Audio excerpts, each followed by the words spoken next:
When the bizarre sky envelopes the pirate world, prophecies that blur the line between truth and falsehood begin to stir the winds. The behind-the-scenes manipulator, who adheres to the principle of chaotic neutrality, meticulously weaves a tapestry of half-truths for the future. The Navy headquarters is thrown into chaos by the revelation that Akainu is the illegitimate son of a celestial dragon, while the four emperors turn against each other over the leak of Whitebeard's will. Most astonishingly, the sky claims that the clown Buggy, who has been hiding for 20 years, has awakened the splinter fruit, which is capable of tearing the continent apart. When a video shows Buggy defeating Kizaru, even the most rational strategist, Sengoku, begins to waver in his beliefs. This world, reshaped by lies, is racing toward an unpredictable future. Chapter 1. The Pirate World. Since Luffy's gum-gum fruit transformed into the sun god Nika, Li Wei spent his free time arguing with others on pirate forums. Like most fans, he feels somewhat defeated inside. After following the anime Protagonist for so many years, the abruptness of this change has completely shattered his remaining goodwill toward the manga's author. Unexpectedly, the male protagonist of a shonen manga must rely on bloodline theory to defeat his enemies. The three major shonen manga of the Death Sea have all taken this path. It seems the manga authors have no perspective beyond bloodlines, with their vision too narrow and their scope too small. Whitebeard, Ace, and the three admirals were initially crafted with such brilliance. Yet this cannot compensate for the dog's hit reality of the Wano arc. Truly, a single rat dropping spoils the entire pot of soup. Surely the manga won't end poorly? Having watched the latest episodes of One Piece, Li Wei finds Kaido's situation to be incredibly frustrating, causing him to suddenly cross over to the pirate world. This crossover feels too haphazard. I've come too early. Luffy should just be setting sail, without even a bounty yet. Truly, this is divine assistance. Without a bounty, one can only make rough estimates. Luffy has yet to defeat Arlong, and his first bounty of 30 million berries was issued by Colonel Mouse's subordinates. Staring at the small print on the newspaper stating the year of the Sea Circle is 1520, the timeline aligns perfectly, as future events have yet to unfold. Having watched One Piece for over 10 years, Li Wei remembers the general plot and characters well. However, he doesn't want to be a pirate, nor does he want to join the Navy, and he definitely doesn't want to serve the world government as a dog. Li Wei wishes to be a free person, or rather, a spectator, bringing some amusement to this decaying pirate world. Ding! The King of Lies system has been activated. This system loves hosts like you, who enjoy watching the chaos without fearing trouble. Every character in this world can provide a value of deception. You can freely concoct lies to earn a significant amount of this value. This point can be exchanged for treasures, including recruiting heroes and generating devil fruits. Please make good use of it. What a timely gift. Li Wei's original body is merely an ordinary person, lacking any self-defense capability that on this island that has never appeared in One Piece, pirates could visit at any time. These beasts only know how to pillage and kill. Human life is just a stepping stone to them. System, you have a keen sense of people. But how do I spread these lies? Am I supposed to publish a newspaper? The original owner of this body was a fisherman, and his entire fortune barely amounted to 100,000 berries. Without money, nothing can be done. Who in the vast sea would recognize Li Wei? His words would carry no weight, and no one would believe his lies. Point one of the underground kings of darkness, Morgans, owns a newspaper that is unique in the pirate world. He has offended many people, world government, navy, and pirates alike, and in the latter half of the manga, he even became a fan of Luffy. Li Wei understands that competing with such a big shot is not wise. Running a newspaper is impossible. Even if he becomes wealthy in the future, starting a newspaper would be a thankless task. Host, you don't need to worry. I will use the sky to assist you. The sky will allow everyone in this world to see it, accompanied by text, and the images you imagine, as long as the lies aren't too outrageous. Harvesting value will be a breeze. Oh, with the sky, things will be simple. I've read enough of the One Piece novels. I can walk this path that a virtual screen appeared before Li Wei, provided by the system store. The items can only be purchased with deception value, but the prices are ridiculously high, offering no beginner benefits. At least a discount would be nice. A regular Zoan-type devil fruit costs 5 million deception points, and it's a random blind box. You never know what animal you might get. There are so many animals. If he ends up with a common small lobster fruit, fighting on land would weaken him, and he would drown in the sea. A worthless devil fruit is something even dogs wouldn't eat. A Paramecia-type devil fruit costs 20 million deception points, while a Logia-type devil fruit costs 100 million deception points. These are also blind boxes, with a high probability of getting something useless. Basic armament hockey costs 5 million deception points. Basic observation hockey costs 10 million, and basic conqueror's hockey costs 100 million. The prices for the corresponding advanced techniques are even more outrageous, and Li Wei simply ignores them. He can also use deception points to purchase famous swords, many of which don't belong to this world. In the future, redeeming them could attract renowned swordsmen who cherish their swords. Perhaps he could gain quite a few promises. This hero recruitment unit. Are you sure the deception value is correct? The cost of a single summon from the hero pool is 100 million deception points. Good heavens, the system is really robbing him blind, and it doesn't even specify which heroes, probably characters from other worlds.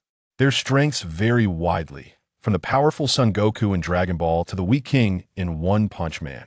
It's like comparing heaven and earth. Host, rest assured, the heroes that come out of this hero pool are all at least at the level of a Navy Admiral candidate. The summoned heroes can learn and gain even greater power afterward. The system produces only quality goods. An Admiral-level power corresponds to the level of a Vice Admiral. Marco, the Phoenix of the White-Beard Pirates, is at this level. Although he performed poorly in the anime, Li Wei is in the real world and cannot underestimate any strong individual. System, I just crossed over not long ago. Is there no beginner's gift? At the very least, give me some self-defense ability. Though the East Sea is called the weakest sea, with no bounties exceeding 100 million berries, there are still pirates worth 10 million or 20 million. Pirates below 10 million are as numerous as cattle. This world is unfriendly to ordinary people. The land beneath his feet is called Fuguang Island, home to over 1,000 residents who typically make a living by fishing, trading their catches for goods from passing ships, and farming just enough to survive. They are truly impoverished beyond belief. There are no Navy bases in the nearby waters, and they lack even the qualification to collect the heavenly gold. This desolate place is overlooked by everyone, only pirates occasionally visiting. Recently, it has been very calm, with only merchant ships passing by. Li Wei boarded a ship and bought a bag of inferior salt for nearly 1,000 berries. The hero pool is giving you a benefit, allowing you one free draw. Would you like a draw now? Wait a moment, I need to wash my face and hands. I must wash away the bad luck on me. This is my first time. Without hesitation, Li Wei crouched by the shore, fetched some seawater, and began to cleanse himself, hoping the seawater of the East Sea would bring him good luck. After all, it's where the protagonist was born, and there must be some fortune in it. He had always adhered to such metaphysical practices in card games from his previous world. System, let's begin. Let me see which hero it is, drawing from the hero pool. A golden-haired girl in silver armor suddenly appears before him, kneeling on one knee in front of Li Wei. My master, the hero answers your call. Artoria Pendragon. Chapter 2. The Sky opens Navy headquarters, Marineford report, Marshal, we have received the same reports from around the world. The sky above us does not exist independently. It can be seen from both the four seas and the Grand Line. The current Navy Admiral Sengoku listened to his subordinate's report. Feeling a headache coming on, he initially thought it was a prank by a devil fruit user, but the situation was more complicated than he had imagined. Haha, Sengoku, look at you today.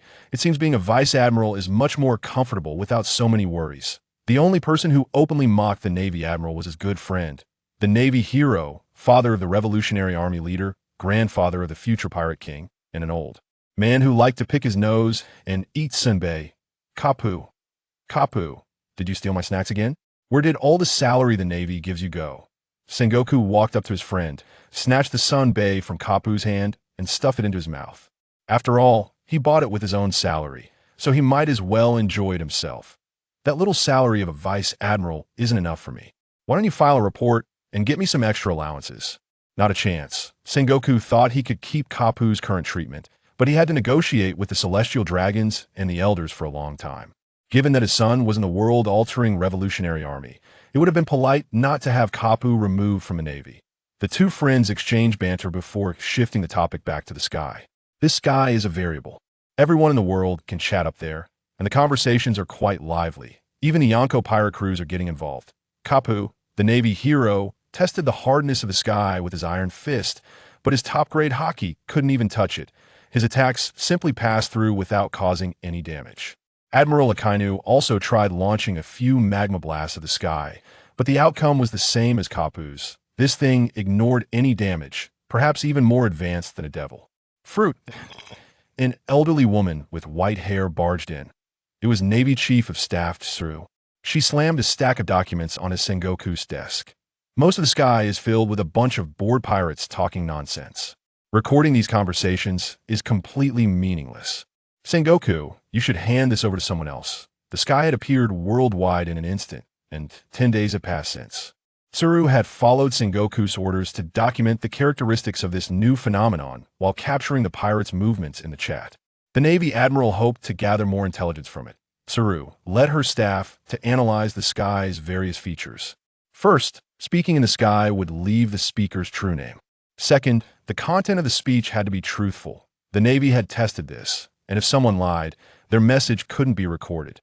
Third, there were no spatial restrictions. Messages could be left in the sky regardless of location. Because of this third characteristic, the messages in the sky were incredibly diverse. Some were looking for lost relatives, some were searching for pirates who had gone to sea, and others were exchanging insults, resulting in thousands of posts before inadvertently revealing their location and being wiped out by the Navy. With this free speech channel, complaints about the celestial dragon's atrocities, denunciations of brutal regimes in their countries, and revelations about certain pirate crews were common in the sky's chat, leading to a further decline in public perception of the celestial dragons. It's no wonder the elders were urging the Navy to investigate this matter thoroughly. The best solution would be to shut down the sky, as constant public backlash against them was not pleasant. In short, there were no small matters, and the Navy was already short-staffed. Now they had to divert personnel to monitor the sky. As a Navy Chief of Staff, Tsuru could only helplessly protest to her old friend, asking Admiral Sengoku to retract the order. Tsuru, I know it's hard for you. Just hang in there for a few more days. If nothing changes after that, we won't need so many people specifically monitoring it. Sengoku spoke politely to another old friend. Unlike his harsh attitude toward Kapu, Tsuru's contributions to the Navy were no less than that of the Navy hero, and she had never caused any trouble, unlike a certain vice admiral. At noon, when work ended, the three of them decided to go to the cafeteria together. After all, eating government food was free, and every meal was a gain since it was all funded by the world government. This sky has changed. Look quickly, Tsuru pointed to the sky, capturing the attention of Sengoku and Kapu. The sky, which was once filled with a flurry of chat messages, was now completely cleared. No one could speak on it anymore. The background of the sky turned pitch black, highlighting a line of blood-red text. One day later, a review of the future world's direction will be conducted, featuring influential devil fruit users. Each of them is a top presence in the sea. The sky penetrates both the future and the past, with commentary including their life stories, hidden strengths, ambitions, and significant impacts on the future, along with key battle footage. Please look forward to it, people of the world. Is such a thing really possible? They can even know what will happen in the future. Too bad I'm not a devil fruit user. Even Kapu, who usually didn't take things seriously, had to pay attention, and no one knew what would happen in the future. For the Navy, they were struggling to hold on, and the system of the 7 warlords of the sea was a slap in the face, an insult to his sense of justice. Sengoku, do you know if such a devil fruit exists? Tsuru, who was getting older, had little expectation for herself and was filled with worry about the Navy's future and her granddaughter's future. Some things were slipping out of the Navy's control. If the sky showed cruel future scenes, how would the current Navy cope? Such a bothersome guy. I just want to eat in peace. Tsuru, please notify the vice admirals at headquarters and call them for a meeting. Sengoku rubbed his head. Even if he had eaten a devil fruit and inherited the wisdom of Buddha, the upcoming events were beyond anything he had previously encountered. He had no idea what kind of future awaited the Navy. Not only was the Navy concerned about its future fate, but the elders of the world government were also on high alert regarding Joy Boy's prophecy. Even after 800 years, they couldn't afford to relax. Was this sky related to Joy Boy, that haunting figure? Various pirate crews, upon receiving the news, put aside their current slaughter and prepared for the upcoming celebration, each starting grand welcoming feasts. If they could be recognized and listed in the sky, it would be a tremendous honor, making a name for themselves in front of the entire world. a powerful allure for pirates. The hidden revolutionary army in various kingdoms temporarily halted their subversive tasks, and under the command of their supreme leader, Dragon, they were also waiting for the future mentioned by the sky. Chapter 3. The Clown Buggy. Nami, you are my partner. Luffy shouted this from atop the ruins of the paradise, while Nami, wearing her straw hat, cried loudly. He really did it. This guy defeated Arlong and saved the village. Luffy casually beat up Captain Mouse and made him return the treasure that Nami had painstakingly stolen. After that, this Navy captain no longer dared to exploit Nami's hometown. A small captain from a third-generation military family was not to be trifled with. The navigator of the Straw Hat crew officially boarded the ship, while a red-nosed figure was waiting idly in Lowtown, preparing to greet the future Pirate King. The clown Buggy, having been defeated by Luffy, managed to recover his body and teamed up with Alvida to give that little brat who just set sail a big surprise. Alvida had eaten the slip fruit. She was no longer the fat woman she once was, but had transformed into a beautiful woman. As the first enemy defeated by Luffy upon his departure to sea, women certainly held grudges and immediately agreed to join the clown pirate crew. I want to kill that straw hat kid. I feel disgusted just seeing that hat. How could they pass such an important hat to a brat? Buggy did not mention that the hat was related to red-haired Shanks. If Luffy were killed, that straw hat would belong to him. Machi, with a white bee skin draped over him, stuffed his mouth with meat. Captain, your plan is perfect. Straw Hat Luffy won't escape when the time comes. Kabaji, riding a bicycle, was chugging alcohol from a barrel. He wanted revenge on that swordsman Zoro, believing his swordsmanship was on par with Zoro's, that I must defeat that green-haired guy. Captain Buggy is also a devil fruit user.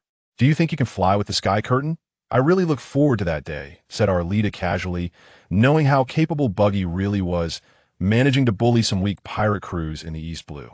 Don't joke around, Arlita. The captain's victories aren't just thanks to the devil fruit. It's his clever mind, Machi replied with confidence. Buggy's use of the chop fruit was indeed lacking. After his body split, his feet had to touch the ground, and other parts could fight independently, but couldn't be controlled. Beyond a certain range, which was a significant flaw. Even a Paramecia devil fruit user had to rely on external objects to fight. Machi is right. Those who fight with their fruits are brutes. To defeat the enemy, you need a smart brain. Buggy thought of a plan in his mind. He intended to lure Straw Hat Luffy to the execution platform to personally execute this heir of red-haired Shanks. In a corner, Lion Ricky was munching on a piece of meat. He had become somewhat useless under the care of the Buggy pirates, having been defeated by the Straw Hat crew. He spent his days eating and drinking, his fighting spirit diminished, reduced to a mere pet. Everyone, raise your glasses. Soon we will welcome our enemies. Long live the captain. The captain is invincible. These drunken subordinates kept flattering Buggy, filling him with pride. With such loyal followers, the future treasure hunt would surely go smoothly. After executing Luffy, he planned to leave the East Blue to search for the treasure left by Captain John. He had no interest in becoming the Pirate King. Suddenly, the outside became noisy. Buggy sent out a sober subordinate to check. Soon, the plump subordinate stumbled back in, looking shocked. Sky curtain, it's on the sky curtain. The sky curtain. Buggy, irritated after drinking, used his chop fruit to send a hand flying out, grabbing the subordinate by the collar and pulling him close. What scared you so much? Hurry up and tell me what you saw. Captain Buggy, it's about you on the sky curtain. Your great image is hanging up there. Kabaji. Huh. Machi. Huh. The entire Buggy pirates. Huh? Arlita even spat out her drink. The Navy base station in Lowtown. Colonel Smoker was holding the latest bounty notice. A formidable pirate had appeared in the East Blue, and for the first bounty, they were offering 30 million berries. Is it this absurd for new pirates nowadays? This straw hat is worth 30 million berries. Daz Bones, standing nearby, reported it's a bounty notice issued by Colonel Mouse. He was beaten badly by Straw Hat Luffy and is still lying in the base recovering. I'll personally capture him, but a pirate with such potential must not be allowed to enter the Grand Line, Smoker said, pinching a cigar with his fingers, the burning tip touching the bounty notice, igniting it in his hand. Smoker is a natural-type smoke fruit user stationed in Lowtown. For small to medium pirates, he was a significant threat. No one could intimidate him, and any pirate causing trouble in Lowtown was sent to prison by him. Nami visited a clothing store in Lowtown and heard the shopkeeper praising Colonel Smoker. Before this monster arrived, pirates ran rampant in Logtown, but things improved only after he took charge. The weapon shop owner, Ipin Matsu, vented to Daz Bones, saying that ever since that monster isolated the place, his business had plummeted. Previously, many pirates patronized his shop, but now, the number of pirates setting sail from the East Blue was dwindling, all because of Colonel Smoker. A Navy soldier barged into Smoker's office, shouting, "Colonel Smoker, the Sky Curtain has a picture. You need to see it. The person on the list is a pirate." Since the Sky Curtain appeared in the East Blue, Colonel Smoker had tried various methods to deal with it, firing cannons, attacking with smoke, and even using sea prism stone, but none did any damage to the Sky Curtain, which severely threatened Navy control. This was the first time he faced a setback. At this moment, Smoker was still quite proud, unlike later in the manga. Although his promotion speed was like a rocket, he often faced defeats in battle, not even qualifying as a combat measurement unit, becoming a pitiful marginal figure. As the first natural-type devil fruit user to appear, his early presence was quite prominent. Fans unanimously believed he was treated unfairly by the One Piece manga author for appearing too early, like Enel, the lightning fruit user. The storyline became difficult to develop. The Navy's limelight was overshadowed by the fugitive king, making it a pity he didn't earn the title of hero. Daz Bones, let's go see what the future looks like. Understood, Colonel Smoker. This future dynamic duo stepped out of the Navy office, looking up at the Sky Curtain that reached from the sky to the sea. The soldier's report was correct. A pirate's image had appeared, and it was a pirate from the East Blue. Looking at the Sky Curtain, that distinctive red-nosed image was unmistakable. Even if he turned to ash, Smoker would recognize it. But why was it Buggy the Clown? That timid and greedy pirate actually became a formidable force in the sea in the future. He began to suspect that the Sky Curtain was deliberately misleading everyone. Chapter 4: The Last Emperor. After preparing for so many days, Li Wei finally finished a script that could easily be mistaken for reality. As a fan, he wanted to give the clown Buggy some strength. Although he was a comedic character, in anime, comedic characters are often the strongest. The moment Luffy's Nika fruit appeared, the entire style changed, resembling the familiar Tom and Jerry. He insisted on reading the script himself because the blonde girl beside him still had her parts to perform. He couldn't let her voice be heard on the screen, allowing anyone to connect her with the screen, which would be counterproductive. Are you sure you want to read this script? If this script is played, Buggy will probably spend his life in prison. Do you really hate him that much? System, don't speak carelessly. It's precisely because I have a deep love for this character that I put so much effort into this script. Buggy's reputation will spread across the world after today. Li Wei spread his arms to embrace the sea breeze. If it weren't for the King of Lies system, other systems would have already believed him. This man's mouth never spoke the truth. Buggy's image has been on the screen for an hour. The warm-up is complete. It's time for the host to take the stage. Let me see the power of the entertainer. In a tavern in Rotown, all members of the clown pirate crew had sobered up and surrounded Buggy. They never expected that their captain would become a powerful figure influencing the maritime landscape in the future, like a pie falling from the sky onto these minions. Captain, our clown pirate crew is about to make a name for itself. We can recruit more crew members to search for the treasure you desire, Machi flattered. Eureka raised her glass towards Buggy, acknowledging that the beauty does not love the strong. She realized she had underestimated Captain Buggy. I wonder what kind of future the screen will portray for you. It's truly exciting. When Buggy's image was mentioned, the first impression was of a comical clown, standing less than 2 meters tall, shorter than the now slender and beautiful Eureka.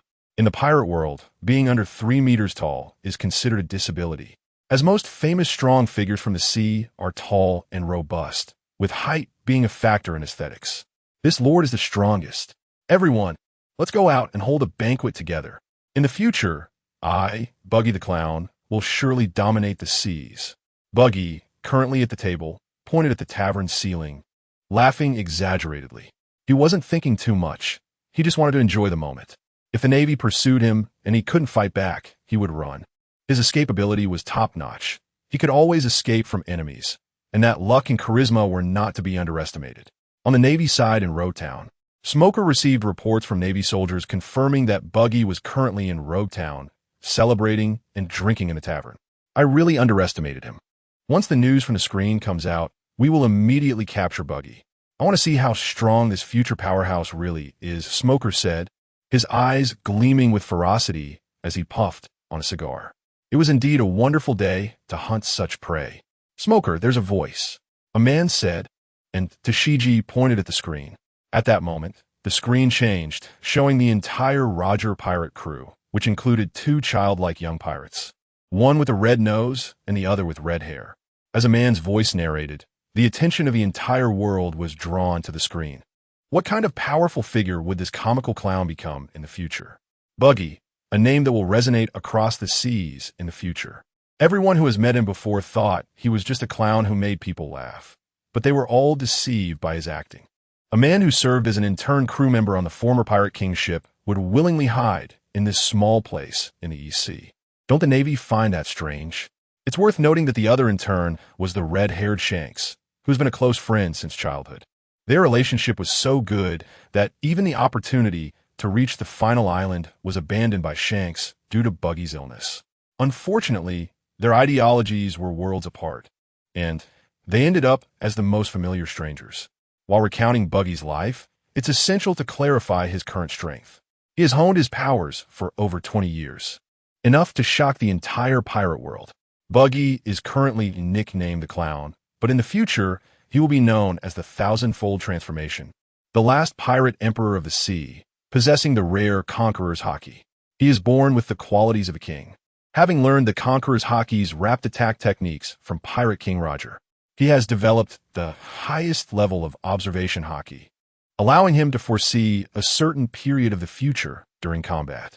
His observation Haki also has a unique aspect that often brings him inexplicable luck, allowing him to turn disasters into blessings in dangerous situations.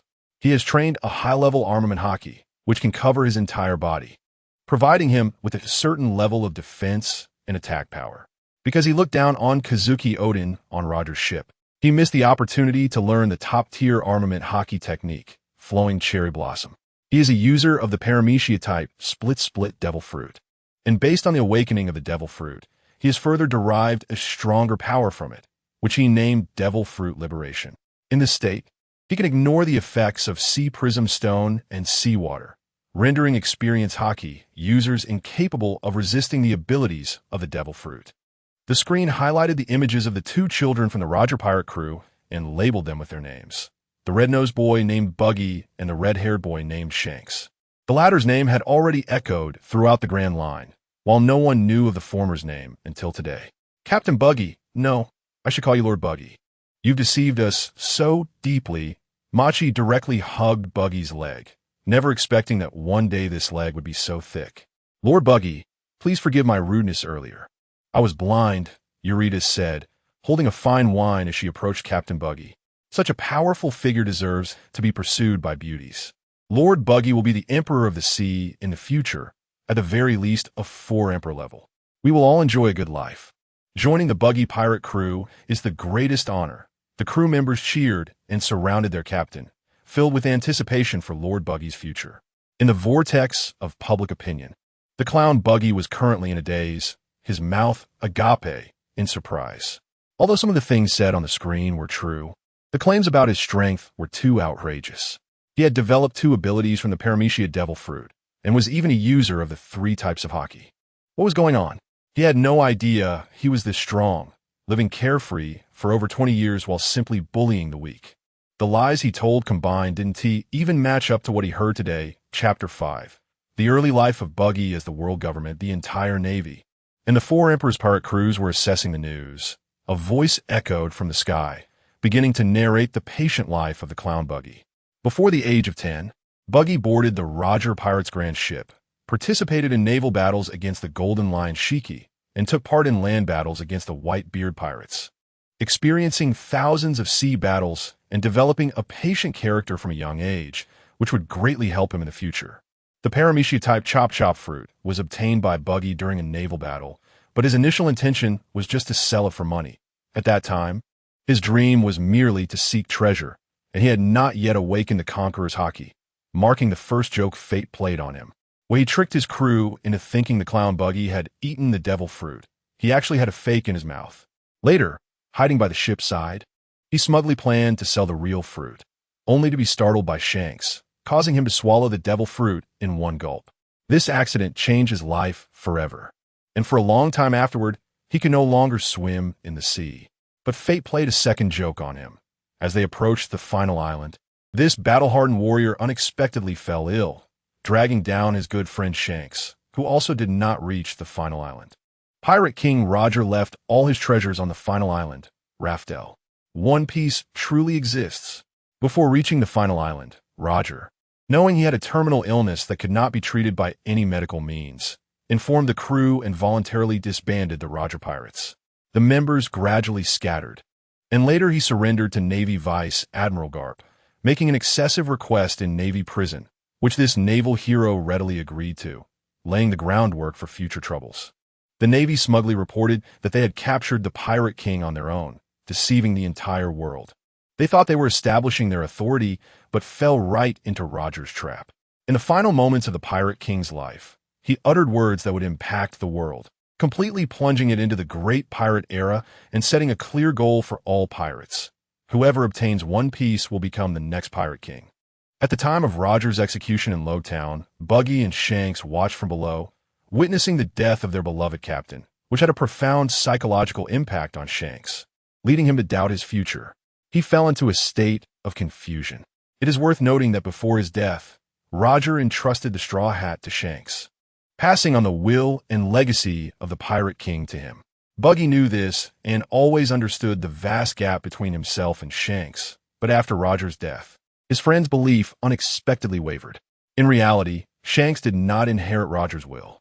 In the heavy rain following the execution, Buggy saw the most confused Shanks of his life, which led Buggy to sever ties with Shanks and refuse his invitation to join his ship.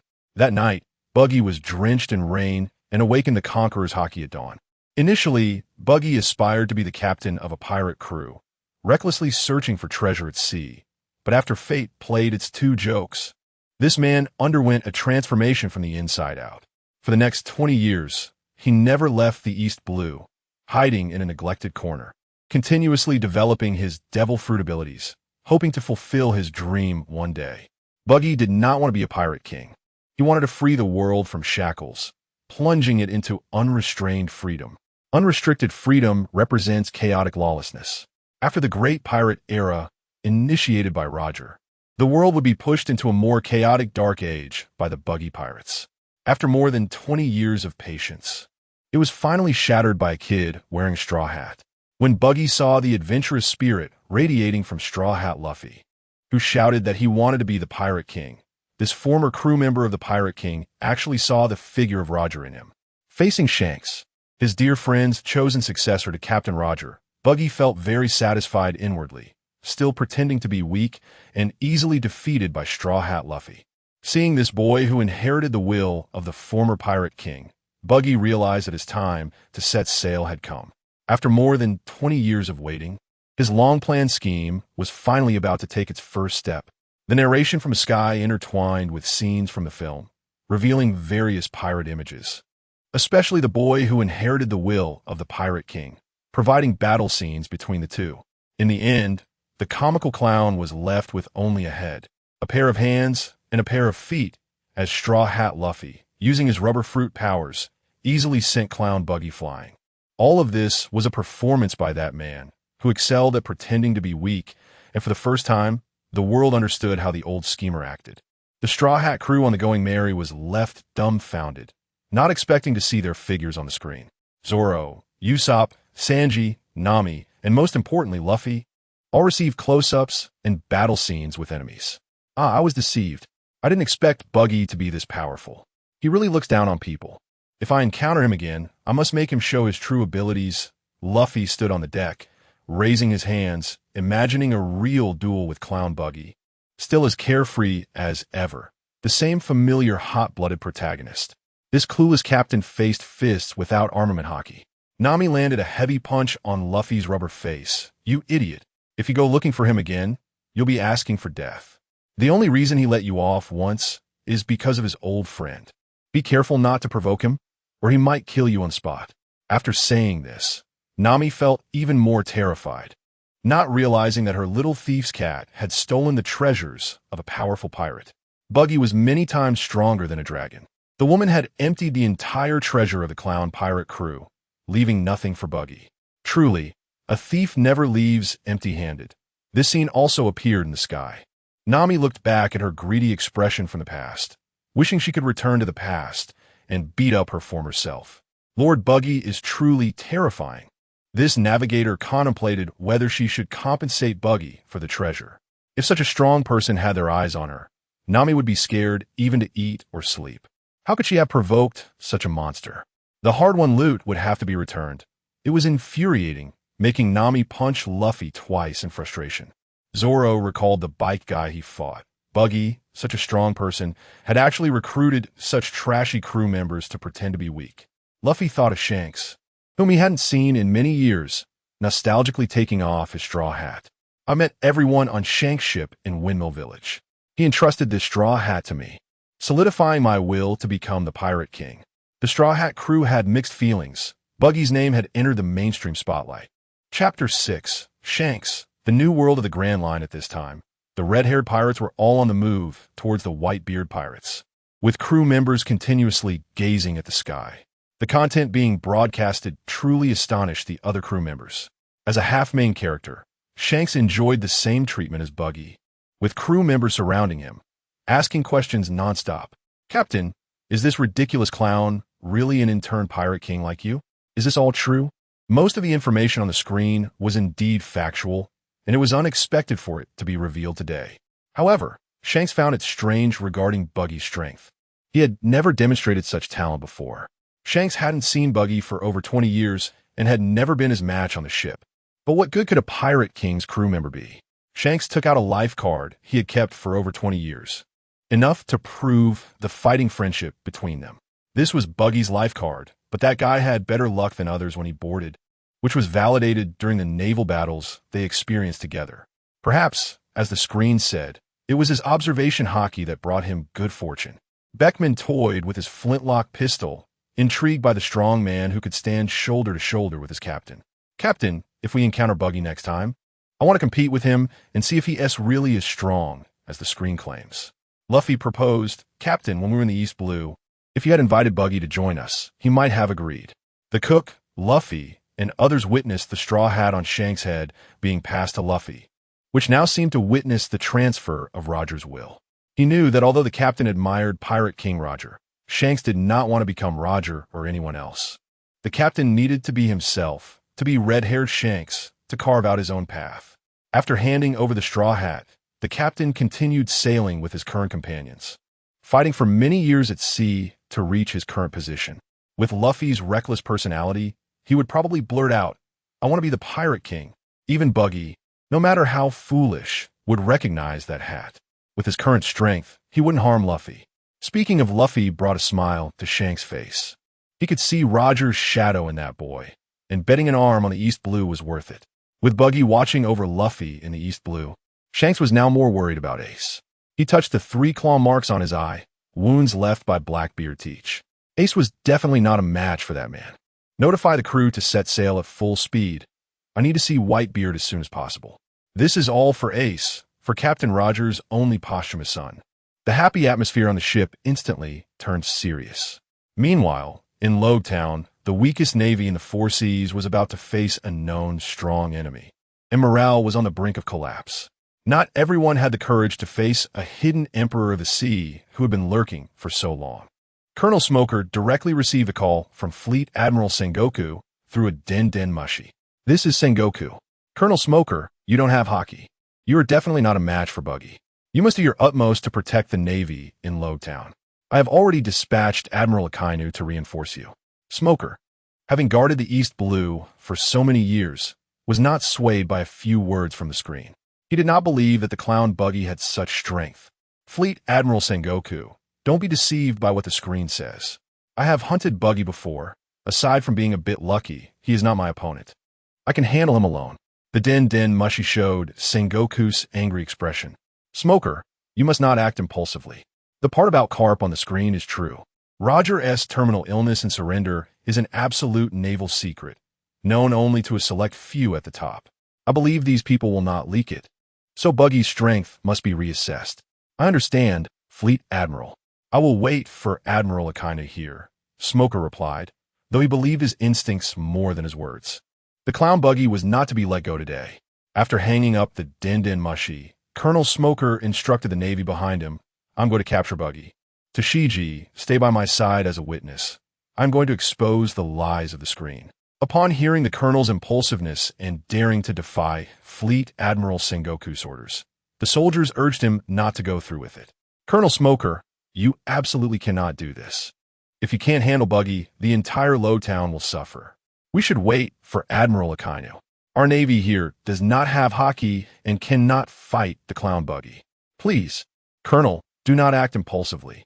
Smoker simply notified the Navy soldiers present that until Admiral Akainu arrived, he was the highest authority in Lowtown, and no one dared to defy his orders or interfere with his actions.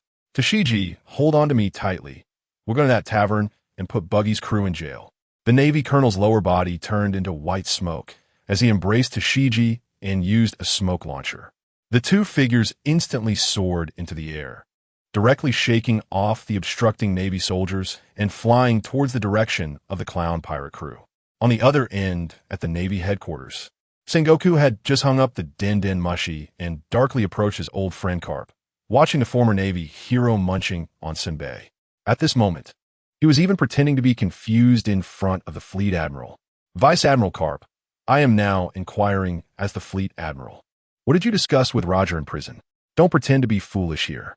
Garp was extremely anxious inside, but did not show it on his face. Sengoku, what are you talking about? How could I agree to the Pirate King's request? I'm a Navy hero. I would never do such a thing. After saying this, he rummaged through Sengoku's drawer. Having been good friends for so many years, the two had done many things together. Sengoku knew Garp too well. Garp, you might be able to fool me today, but can you fool the Gorosei? Damn it, you always get me into trouble. Sengoku glared at the guy who was stealing his senbei, so angry that he kicked Garp several meters away. How many times have I told you not to steal my senbei, you old bastard? The Navy hero, after receiving the kick, rolled on the spot and stood up again. Although the senbei in his hand was dirted, he didn't mind putting it back in his mouth. I absolutely promised nothing. If the Gorosei personally ask me, I will give them the same answer. Garp would never betray Ace. Even if that kid wasn't his blood, after so many years together, he was no different from family. He would never admit that Ace was the child of the Pirate King. Chapter 7. 2 week the Buggy pirate crew was still immersed in their banquet, completely unaware that their movements had long been under the surveillance of the Navy. Even young Navy officers monitoring them thought this pirate crew was too weak, and the depiction in the sky was overly exaggerated and unrealistic. If Buggy truly had top-tier observation hockey, how could he not notice a Navy officer without hockey? This guy was still hiding in the shadows, pulling out a snail phone to report, repeating that the target had not left, asking for the next instructions. The other end of the phone connected to the Lowtown Navy base, where a soldier was informed that his mission was complete and that Colonel Smoker was about to arrive. He was ordered to retreat immediately to avoid being caught in the battle. After receiving the order, the surveillance officer hung up the snail phone. His participation in the Navy was inspired by Colonel Smoker, who he viewed as a monster in strength. Pirates could only suffer under his hand. Just as this diligent Navy officer left, Smoker, using a smoke launcher, arrived on the scene, his mouth holding 2 cigars. Das Bonus, go disperse the townsfolk around here. If a real fight breaks out, we won't have time for them. I can handle the Buggy pirate crew alone. Das Bonus saluted the colonel and then dragged her saber to carry out Smoker's orders. This woman not only had a good appearance, but was also one of the strongest in the Lowtown Navy. If there were any stragglers, she would help deal with them. Buggy the clown, I'm here to have a word with you. Smoker shouted, his limbs separating from his body, trailing long streams of smoke as he flew toward Buggy, breaking through the tavern's entrance. The split fruit could only automatically dodge sword attacks. For blunt attacks or close combat, he needed to rely on his own brain to react. 2 fists struck Buggy squarely in the face, sending him flying into the wine cellar behind him, abruptly pulling everyone back to reality with their captain's scream. Captain, are you all right? Who dares to ambush Captain Buggy? I'll fight you. Everyone attack. A white-haired man with a cigar in his mouth pushed open the broken tavern door. Just as I thought, everyone was fooled by the sky. An unremarkable clown. Why is a Navy smoker here? Oh no, it's that monster. I don't want to be thrown in jail. Captain Buggy, save us. In the East Blue, who didn't know smoker? This Logia-type devil fruit user treated these pirates like a grandparent would treat a grandchild. The small pirates had no ability to fight back. In the early days of One Piece, before hockey existed, Smoker pursued the future Pirate King across several countries, bullying Luffy and his crew with ease. Unfortunately, as later versions evolved, the effectiveness of the smoke fruit diminished, and against the dark and hard hockey, he repeatedly found himself at a disadvantage, becoming the weakest among his peers. Activating the split fruit, Buggy's upper body flew out of the ruins. Smoker's punch landed solidly, creating a large purple bump on the silly clown's face. Navy, how dare you interrupt my banquet? Fueled by anger, Buggy threw a specially made Buggy ball at Smoker, who did not make any move. He didn't even use hockey. You think you can hit me? Smoker voluntarily elemented his body, and the Buggy ball passed through a cloud of white smoke, exploding violently in a clothing store behind him, turning it into ruins. Logia-type devil fruit user. You are the Navy smoker, Buggy exclaimed. You realized this too late. The white smoke transformed into a snake-like form, reaching for Buggy's upper body. Buggy's head and upper body split again, avoiding the white snake's grasp, but the white smoke snake instantly turned in the air and lunged at the pirate's head. The effects of alcohol faded in the battle. Buggy had been clouded by the information from the sky, but in reality, he lacked the strength. Without hockey, he couldn't harm a Logia-type user. If he had known this earlier, he would have left. Poor Buggy, after dodging the white snake's grasp several times, was ultimately caught by Smoker's smoke, which constricted around his head. The gap in strength was too great. This time, you can't escape Buggy the Clown. You're truly too weak. Let go of Captain Buggy. Buggy's loyal subordinates overcame their fear, brandishing their weapons to attack the Navy colonel. Alberta swung her spike club to smash Smoker's head, while the unicyclist Kabaji thrust his sword towards Smoker's chest. Machi commanded his lion, Leaky, to bite Smoker's thigh. The three strongest officers of the Buggy pirate crew attacked simultaneously. No matter how many times the beautiful Alberta struck, no matter how many times Kabaji's sword hit Smoker's chest, Leaky always missed. In the face of a Logia-type devil fruit user's elemental transformation, even scratching Smoker was out of the question. A useless captain paired with useless subordinates was indeed a perfect match. White Gale. Smoker generated more white smoke, instantly enveloping the entire tavern. The white smoke lifted all the pirates into the air. Even Alberta, who had eaten a slippery fruit, could not escape. Buggy the Clown was even worse off. His feet were captured by the smoke, and his fragmented body was wrapped up, just like his subordinates, controlled in the sky. Smoker, I'm a brother of Shanks. You can't capture me. Aren't you afraid of the Yonko's revenge? Shanks is still in the Grand Line. By the time he arrives in the East Blue, you'll already be in prison. No one can save you today. Stronger pirates will have stronger navy to deal with them. Smoker just needs to manage his territory well. Manipulating the smoke, he lifted over 20 pirates. He hadn't expected the battle to be so easy. Smoker walked out of the tavern and saw Daz Bonus, who had completed her task. Did you bring the Sea Prism stone handcuffs? There are 2 devil fruit users in here. Report, Colonel, I only have 1 pair of handcuffs. Then put them on that clown first. His fruit is troublesome and likes to run around. The woman can wait. Smoker didn't recognize Alberta. The wanted poster depicted her as a fat woman. Daz Bonus approached Buggy the Clown and asked the question in her heart. Do you have any connection to this guy? With such weak strength, how can you boast about being this clown? You really don't know how to pick your targets. How would I know? Who made me sound so powerful? I'm so unlucky. Buggy, controlled by the smoke and unable to move freely, felt even more grieved, tears welling up in his eyes. He couldn't understand how he had provoked the person behind the sky, who seemed to want him to enjoy such a humiliating treatment. This pirate doesn't even know hockey. No need to bother Admiral Akainu. As soon as Smoker finished speaking, the sky began to change again, and this Navy colonel surprisingly appeared in the sky. Chapter 8 Feigned Capture. Daz Bonez successfully handcuffed the clown Buggy with Sea Prism stone handcuffs, instantly nullifying his fragmented ability, causing him to reassemble into a little dwarf under 2 meters tall. At this moment, the sky screen played new content, with audio accompanying the images, featuring dynamic videos only at key parts.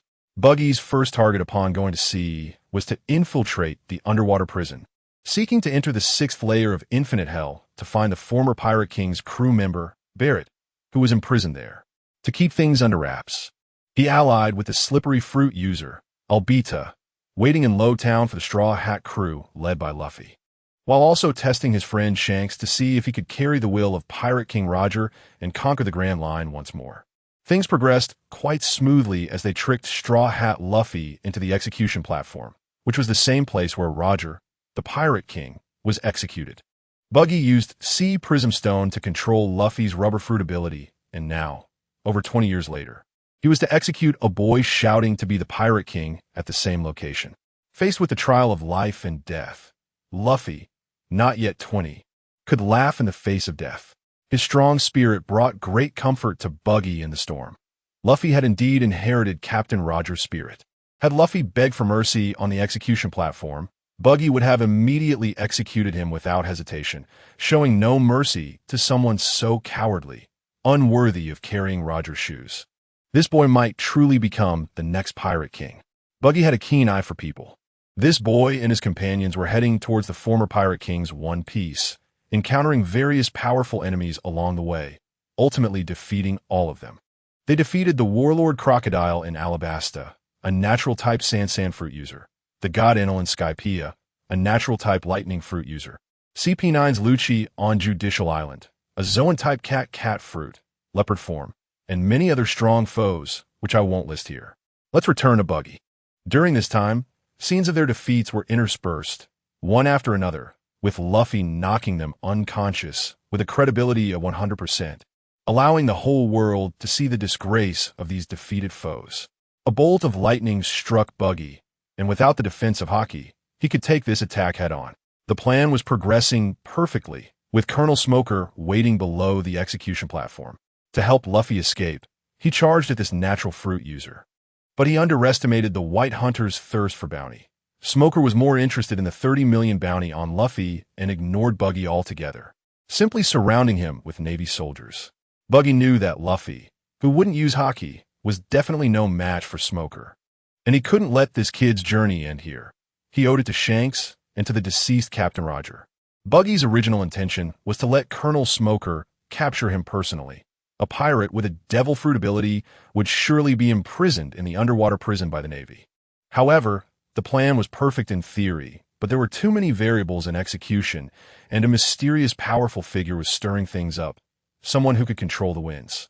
Navy reinforcements had arrived, but upon seeing this scene on the sky screen, the capture scene actually aligned with Buggy's plan. Other members of the Buggy Pirates, already quite discouraged, were now revitalized, praising Buggy. Captain is amazing. This was all part of your plan. Buggy is so cool. I want to go to the underwater prison with him. Albita chimed in, count me in. Buggy, controlled by the Sea Prism Stone handcuffs, was now powerless, allowing an enraged Smoker to step on him. What is your purpose? Speak, or I'll kill you right here, you damn pirate. Dazbones held her sword tightly, ready to strike if Buggy made any sudden moves. This woman no longer knew whom to trust. What if Buggy was indeed acting all along? Buggy kept pleading with Smoker. Navy officer, you have to believe me. I'm just a weak pirate. Please believe me. I have no other intentions. The sky screen is all lies. He could sense the killing intent overflowing from Colonel Smoker. The title of White Hunter was earned through his ruthless killings of East Blue pirates. Smoker was not satisfied with this answer. Are you going to talk or not? He infused all his strength into his right foot, crushing the pathetic clown Buggy into the floor tiles, causing him to bleed profusely and weakening his pleas for mercy. The White Hunter was losing patience. He couldn't wait for Admiral Akainu to arrive and was about to personally eliminate Buggy. This mysterious, powerful figure easily defeated Colonel Smoker with one move, aiming to rescue Luffy. Other pirates were not within his considerations, but he inadvertently helped Buggy immensely. The mysterious strongman personally escorted Luffy's crew out to sea. Unable to defeat the opponent, Navy Smoker settled for capturing other pirates in Lowtown, using the White Tempest to trap the fleeing Buggy pirates, thus redeeming himself to the townspeople of Lowtown. Smoker, one of the future Navy admirals, would later reflect on this event in his memoirs. Capturing Buggy and helping him enter the underwater prison was the dumbest thing he ever did, and he spent the latter half of his life in misery. To be honest, future Admiral Smoker need not feel so guilty. Even if Buggy hadn't been captured by him, he would have entered the underwater prison through other Navy forces and would not have stopped him from seeking Barrett. After Buggy fulfilled his plan and obtained that treasure, he revealed his strength, later killing many Navy soldiers. In terms of achievements, no other Sea Emperors combined had as many as Buggy alone, leading Smoker to spend most of his future days drowning in alcohol. In a display of power, Buggy single-handedly defeated 20 Navy warships, resulting in 3,000 elite Navy soldiers perishing at sea. Many Navy personnel related to Smoker, including Major Dasbones, who would be his aide for years, and future Vice Admiral Tina, his longtime friend, along with several others from East Blue, perished in this lopsided battle. If Smoker, who was an admiral at the time, had been present, he might have saved many lives. This battle was a heavy blow to the Navy, as it took place on Iron Island, later referred to by the Navy as the Iron Blood Battle. The sky screen provided the final scenes of this battle. Navy warships shattered into pieces on the beach. Not a single ship was intact. The nearby waters were dyed blood red, with a large number of corpses floating, all wearing Navy uniforms. It was fortunate for some to have half a body. Most were mangled remains, with hundreds of heads staring blankly at the sea, mixed with numerous severed limbs. Iron Island had become a slaughterhouse for the Navy. Chapter 9. The Iron-Blooded Battle in the Pirate World. The people are isolated from information, mostly relying on newspapers to learn about the outside world. Whatever the world government wants them to see, that's all they can see. After the rise of Morgans, the king of the underground world, his newspaper revealed a corner of the world's mysteries. However, even the bloody scenes were glossed over by this Birdman, as he often helped the Navy maintain a facade of peace. For example, when the ability user of the float fruit, Shiki the Golden Lion, attacked the Navy headquarters at Marineford, the Navy suffered considerable casualties from top to bottom, but they only reported a joyous outcome, stating that Garp and Sengoku had teamed up to imprison this legendary pirate in the underwater prison, without mentioning the Navy's casualty figures. In summary, the people of this world live in an information bubble. The suffering brought by the era of great pirates rarely makes the news, serving as a form of protection for civilians. However, the brutal scenes now unfolding on the screen have completely torn apart the false peace maintained by the world government. Even mentally mature adults cannot tolerate such bloody scenes, vomiting everything they can. Many children fainted from fear, becoming a permanent nightmare in everyone's hearts and leaving lasting psychological trauma. The scenes on the screen continued to shift, switching from a distant view to the battle footage on Iron Island. A tall man over 4 meters in height was fighting a group of justice-clad Navy soldiers. This pirate wore an even more exaggerated clown makeup, with a distinctive red nose. And everyone realized the target of the assault was none other than Buggy the Clown. You world government, you go back on your word and abolish the warlord system. You should have known today's outcome. I've killed so many Navy soldiers, why aren't you crying? Buggy laughed wildly in place, exuding an evil aura that would make even the weak lose their ability to resist. Vice Admiral Ghost Spider, missing both arms, continued to manipulate dozens of blades with his head, each imbued with armament hockey, swinging them towards Buggy. I will make you pay with your life. Vice Admiral Fire Fist was a swordsman, and so was Rear Admiral Dasbones, with their slashes coming in waves. Come and take your life. Vice Admiral Tina, a user of the barrier fruit, extended 2 black barriers that kept stretching, wrapped in armament hockey. As long as she could control Buggy's body, he wouldn't be able to use his chop fruit ability. Tina was furious. She wanted his life. The chop attack centered around Buggy. Regardless of the swordsman's slashes or the hair produced by the life-returning technique or the black barriers created by the fruit ability, a powerful, invisible force ripped apart anything attempting to approach, even cutting deep gorges into the island beneath their feet. You are too weak. Admiral Smoker personally arrived. I can be serious now. On the screen, Buggy had already attained the strength of a Navy admiral and was merely toying with the Navy. Buggy had awakened his devil fruit powers, and Ghost Spider realized the severity of the situation. High-level hockey could only slightly resist Buggy's disassembly ability. But when the hockey finally ran out, you Navy soldiers have only the Admiral on the right path. The rest of you blindly believe in that trash called hockey. In the face of powerful devil fruits, everything is an illusion. I can even disassemble the hockey within your bodies. As soon as he finished speaking, Buggy pointed at Vice Admiral Fire Fist. 1 yuan disassembly. Fire Fist felt danger approaching through his observation hockey and instantly wrapped himself in high-level armament hockey. This technique had previously given him a great sense of security, but today it led to his death due to overconfidence. Vice Admiral Fire Fist. Fire Fist, a Navy Vice Admiral who had participated in many demon-slaying orders, left no words in his final moments. His black body and beloved sword were cut into dozens of pieces, with armament hockey, flesh, and bones destroyed by disassembly. Ah, Buggy, you beast! I will avenge Fire Fist. The hawkish Navy Vice Admiral Ghost Spider once again used the life-returning technique with his hair, transforming them into black fists. The black fists, wrapped in armament hockey, rained down on Buggy, but before they could even approach the pirate's body, they were disassembled by the powers of the fruit. Ghost Spider could only keep using the life-returning technique to create more fists, quickly becoming bald from his own efforts. Boring, Buggy said, raising his foot to kick Ghost Spider. Iron block, steel, high-level armament hockey combined with the Navy's 6 powers, but he still could not withstand this attack. Ghost Spider was sent flying like a cannonball. Unfortunately for Ghost Spider, he landed poorly, impaled by the flagpole of a Navy warship, hanging in the air and unable to move. A large amount of blood flowed down the pole, his internal organs severely damaged, but even in this state, he was not dead. I can still fight. Life. Buggy, Dasbones and Tina did not want to deceive him.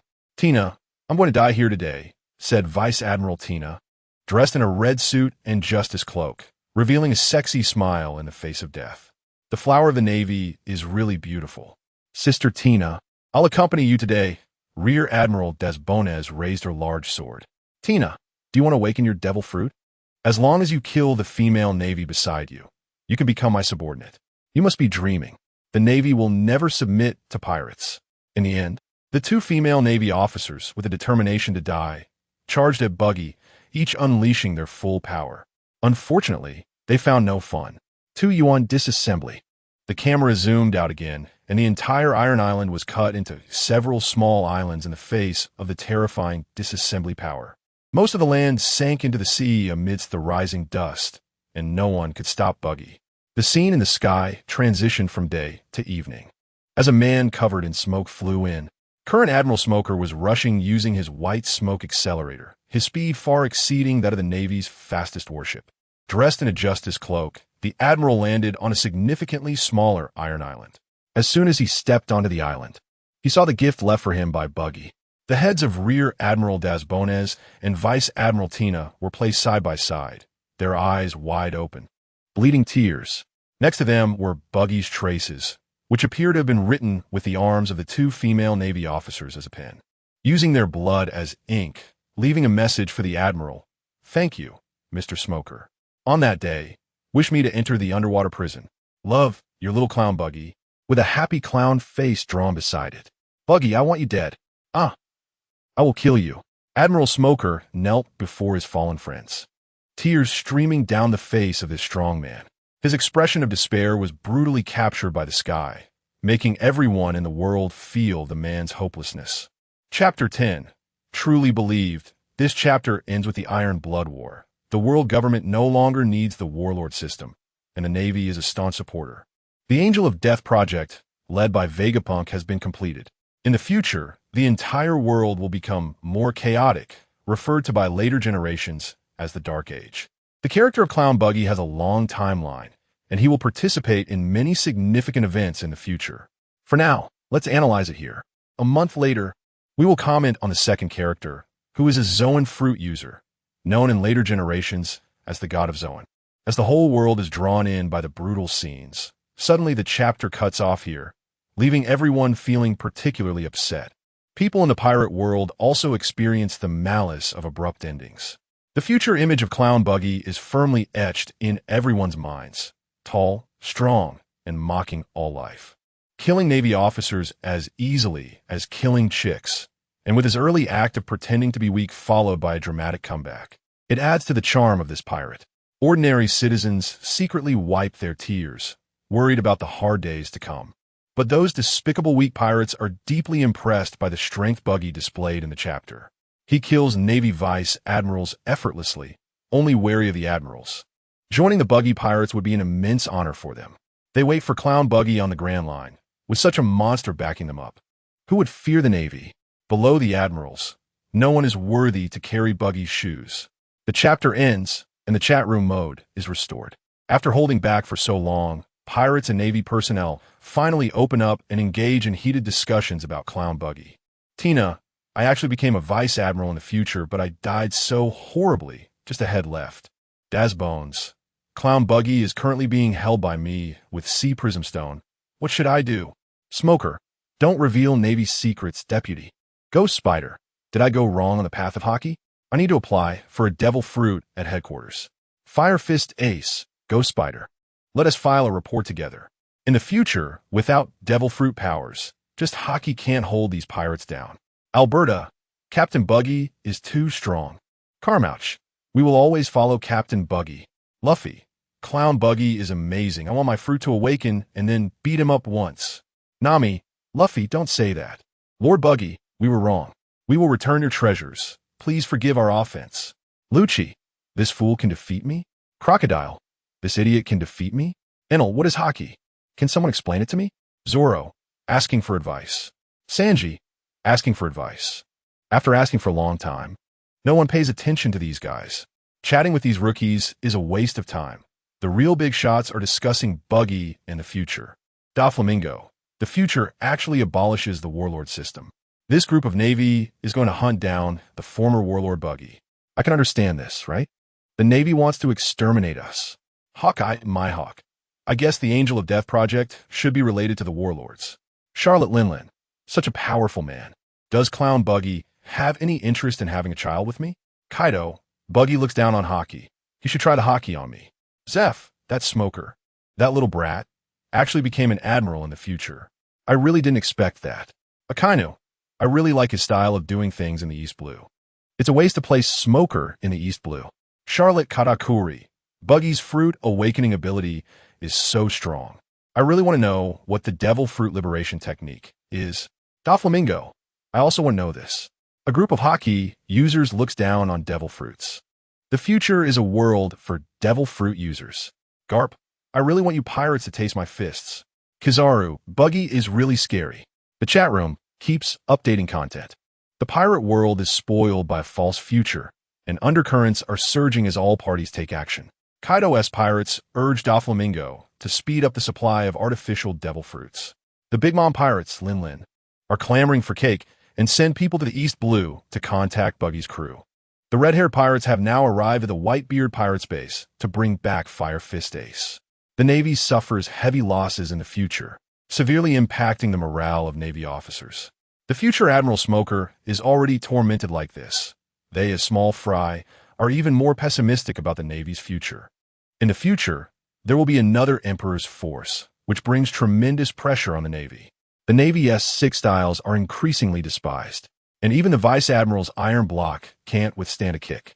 This broken technique is something even dogs wouldn't learn.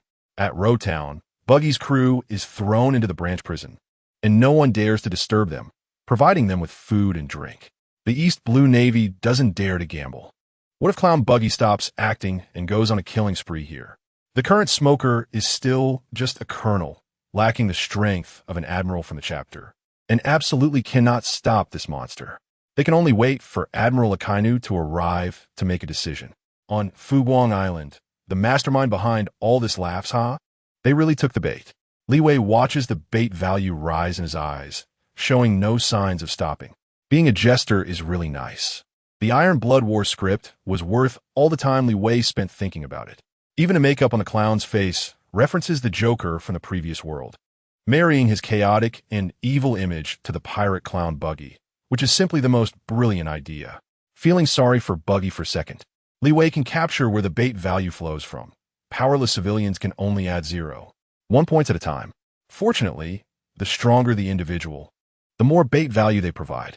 Red-haired Shanks alone provided 10,000 bait value, which makes it more profitable to trick these strong ones. This time he made over 1 billion bait value. With so many points, Li Wei wouldn't be a hoarder and will spend what he should. He first spent some points to buy basic 3-color hockey, bought basic swordsmanship, and then spent 100 million to buy a supreme great knife. Li Wei isn't considering eating a devil fruit for now.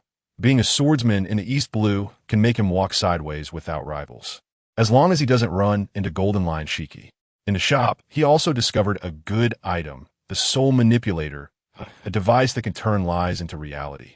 Li Wei has hyped up clown Buggy so much, but the other party is just a paper tiger that can be popped easily. If the information in the chapter is debunked, how can he continue to con people in the future? 100 million is 100 million. I'll exchange it. If necessary, he will use this item to help Buggy.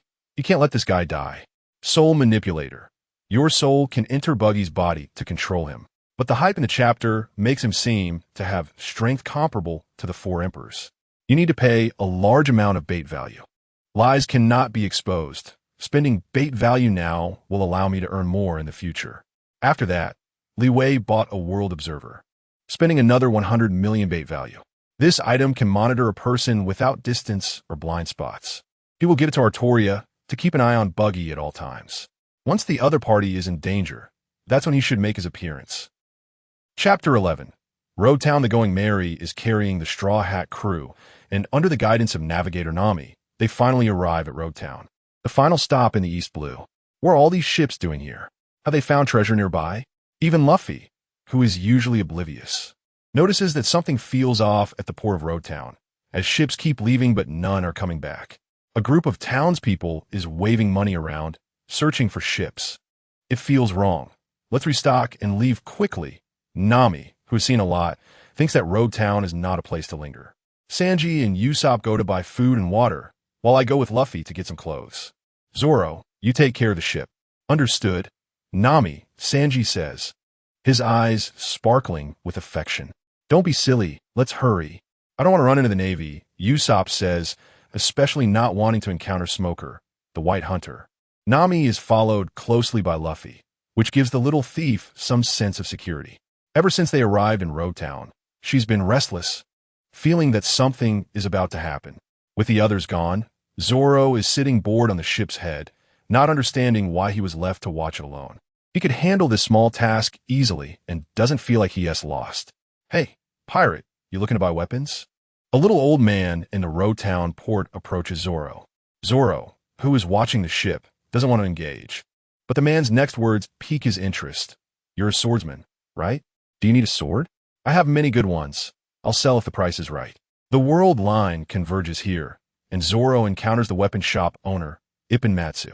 Business has been bad for him since Smoker has been capturing pirates in Road Town, and recently he has been unable to keep his shop open. Zoro looks around and sees crowds fleeing. There are no other pirates nearby, so he doesn't worry about the safety of the Going Merry. He jumps off the ship and walks towards the weapon shop. Ipin Matsu, before leaving, has packed up all his belongings, taking whatever he can with him. Finally encountering a customer, Ipin Matsu says, I have many good swords here. Take a look and see which one you like. Among a pile of assorted swords, Zoro finds the Sandai Kitetsu, which seems destined for him. This sword is good. I'll take it, he says. Ipin Matsu, as a weapon merchant, still has a conscience. The Sandai Kitetsu is a cursed sword, known for having consumed its previous masters. I recommend you choose another. This sword brings misfortune, he advises, as it has been kept in the corner of the shop for a long time. Not expecting it to be chosen today, Daz Bones, maintaining order at the Road Town port, spots a group of pirates coming in, but doesn't intervene since they aren't causing trouble. However, when she hears the name Sandai Kitetsu, she becomes interested. She has a habit of collecting famous swords and doesn't want to miss even a cursed one. Pirates, you dare come to Road Town instead of fleeing? Aren't you afraid of death? Navy. Zoro has seen Daz Bones in the sky, and upon meeting her in reality, he feels she resembles Kuna. Upon seeing this Navy officer, he suddenly feels a headache. Under normal circumstances, he would have turned to flee. As a three-sword style swordsman, Zoro only has one sword and Wado Ikemanji. The other two ordinary swords were shattered in a duel with the great swordsman Mihawk, and during a battle with the Dragon Pirates. He borrowed a sword from someone else to defeat Kabeji. He is determined to have the Sandai Kitetsu. Let's see if I can become its master. I'll let it choose. He opens his arms and tosses the Sandai Kitetsu into the air. Carelessly, the sharp cursed sword could easily sever a swordsman's arm. Zoro remains calm, but the other two are quite startled. The Sandai Kitetsu avoids Zoro's arm and plunges into the ground. What a good sword. It chose me. You're insane, Daz Bones exclaims, still shaken by the earlier scene. Ippo Matsu has a natural fondness for swordsmen, and he is moved by Zoro's courage to test the sword. He turns around and pulls out a tightly wrapped treasure from behind, saying, "Young man, this is the shop's treasure, Yuki no Kiri.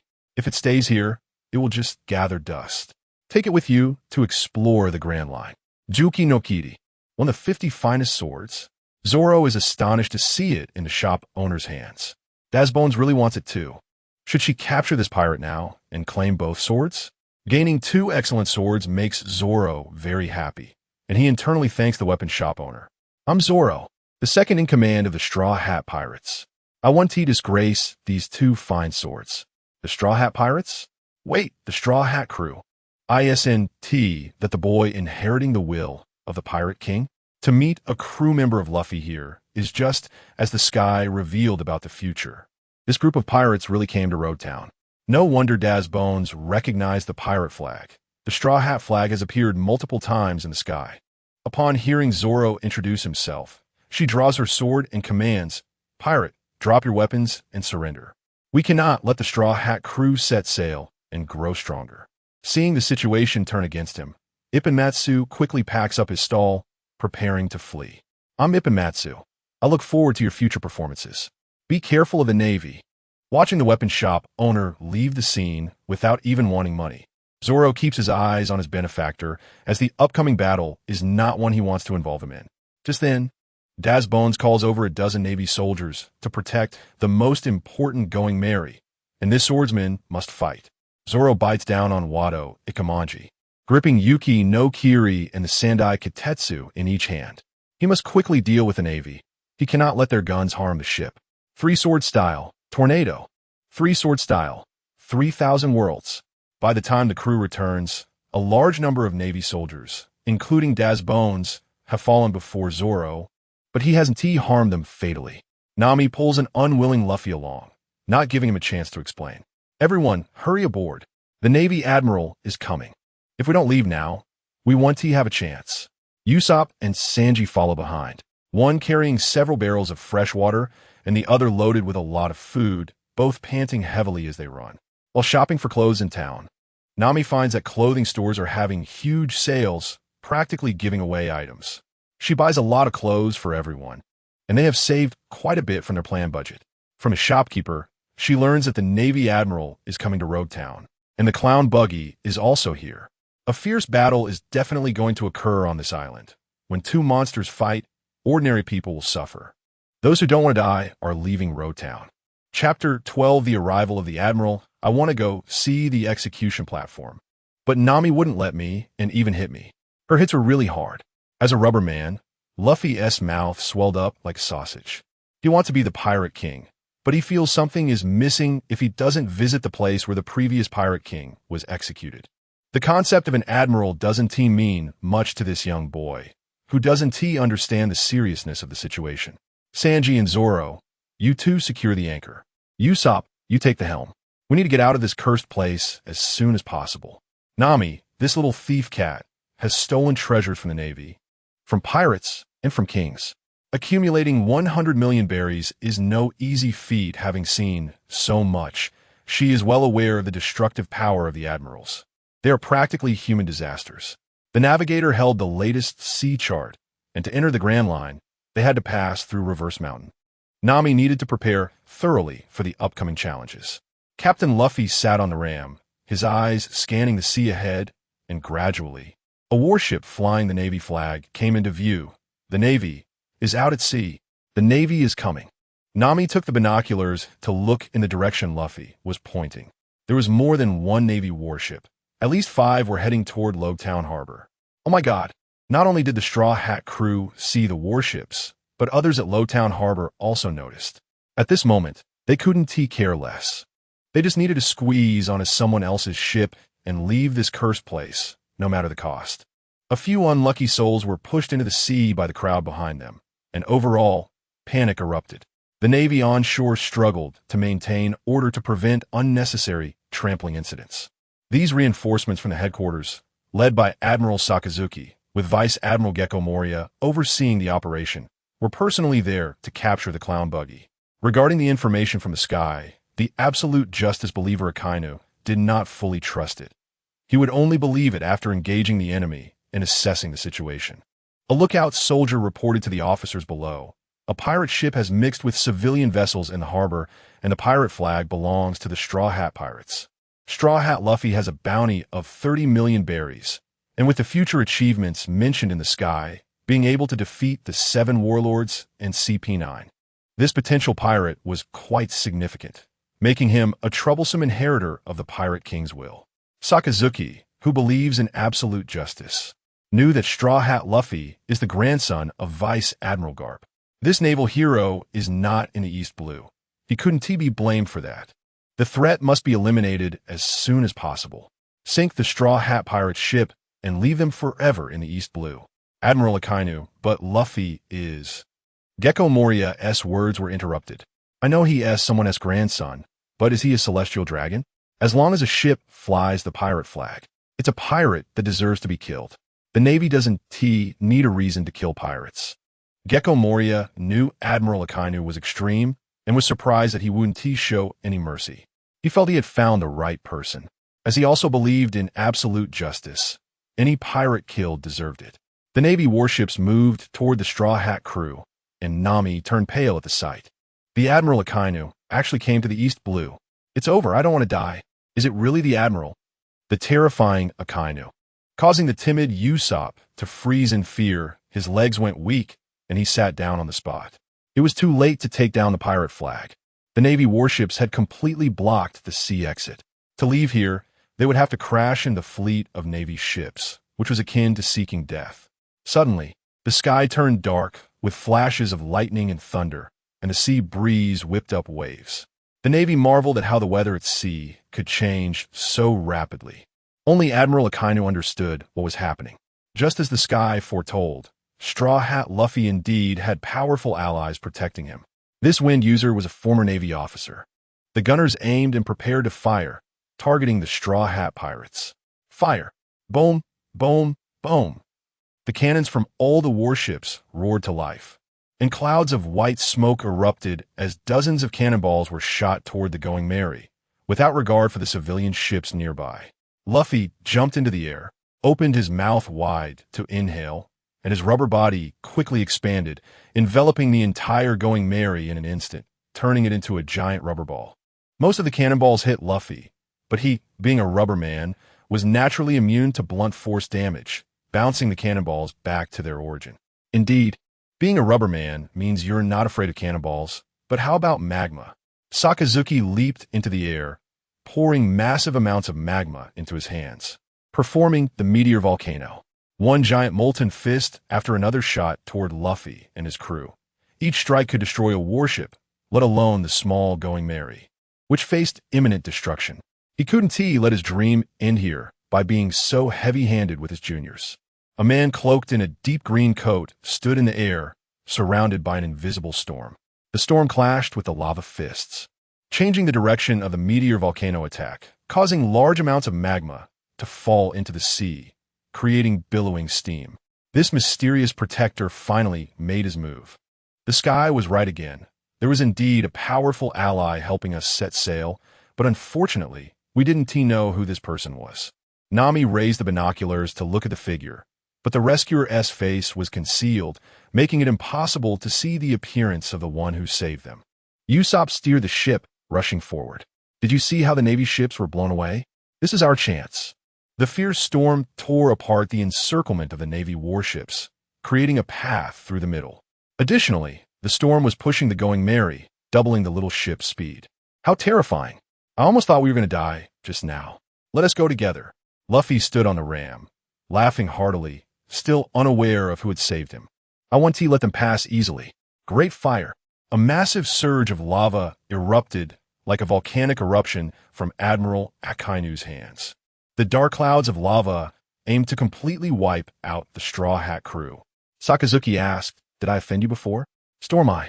A powerful blue storm formed around the Going Merry, providing a very safe haven at the center of the storm. This storm protected the ship from lava, which could not breach this wind wall. With the hurricane's acceleration, the Going Merry swiftly passed in front of the Navy warships. By the time Akainu made his next move, the Straw Hat crew ship had already distanced itself. The strong winds made it difficult for the warships to follow. To catch up, they had to turn around. "Damn it, Dragon. I didn't expect your son to escape. Next time, he won't have such luck." The Admiral did not fear the leader of the Revolutionary Army.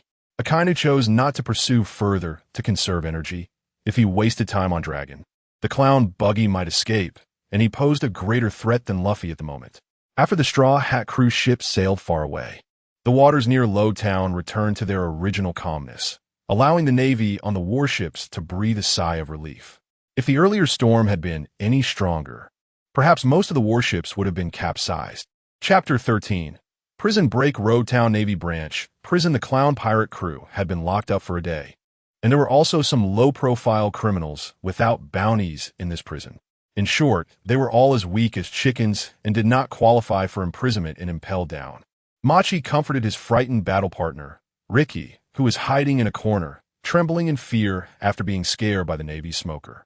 The lion had lost its courage and had not displayed the demeanor of a beast, even being cautious while eating. "Captain, when are we going to get out? This kid is reaching his limit. Have you noticed something strange? The soldiers patrolling this prison are getting fewer and fewer. It's weird," Kabaji said, his unicycle having been confiscated, leaving him to count people out of boredom. "I'm starving. Damn Navy, I want to feast." Alberta, who had eaten the slippery fruit and become slimmer and prettier, still had her appetite unchanged. If she didn't eat several meals a day, she felt uncomfortable all over. Her food intake could match that of 3 adult men. "Captain, there are no outsiders here, so stop pretending. We are your most loyal subordinates. Please lead us. Even if we go to the underwater prison, we want to go together." The much-admired captain of the pirate crew could only lean against the wall, unable to move. Clown Buggy had a sea stone collar around his neck, and his hands and feet were shackled with sea stone handcuffs, keeping him in place. Although the sea stones on Buggy weren't of high purity, they had already drained his strength, leaving him in a weak state where even moving a finger was a struggle. "Don't panic, my subordinates. I will lead you out of prison. This little bit of stuff can't hold me down," he said, trying to maintain a facade of strength, not letting his crew see his weakness. If Buggy were to name the person he hated the most right now, the first choice would be Shanks, who made him eat the devil fruit and become a landlubber. The second would be the person behind the curtain. These two groups had completely ruined his life. He knew his own strength well.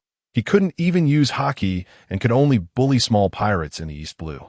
Once he reached the Grand Line, any devil fruit user could effortlessly beat him up.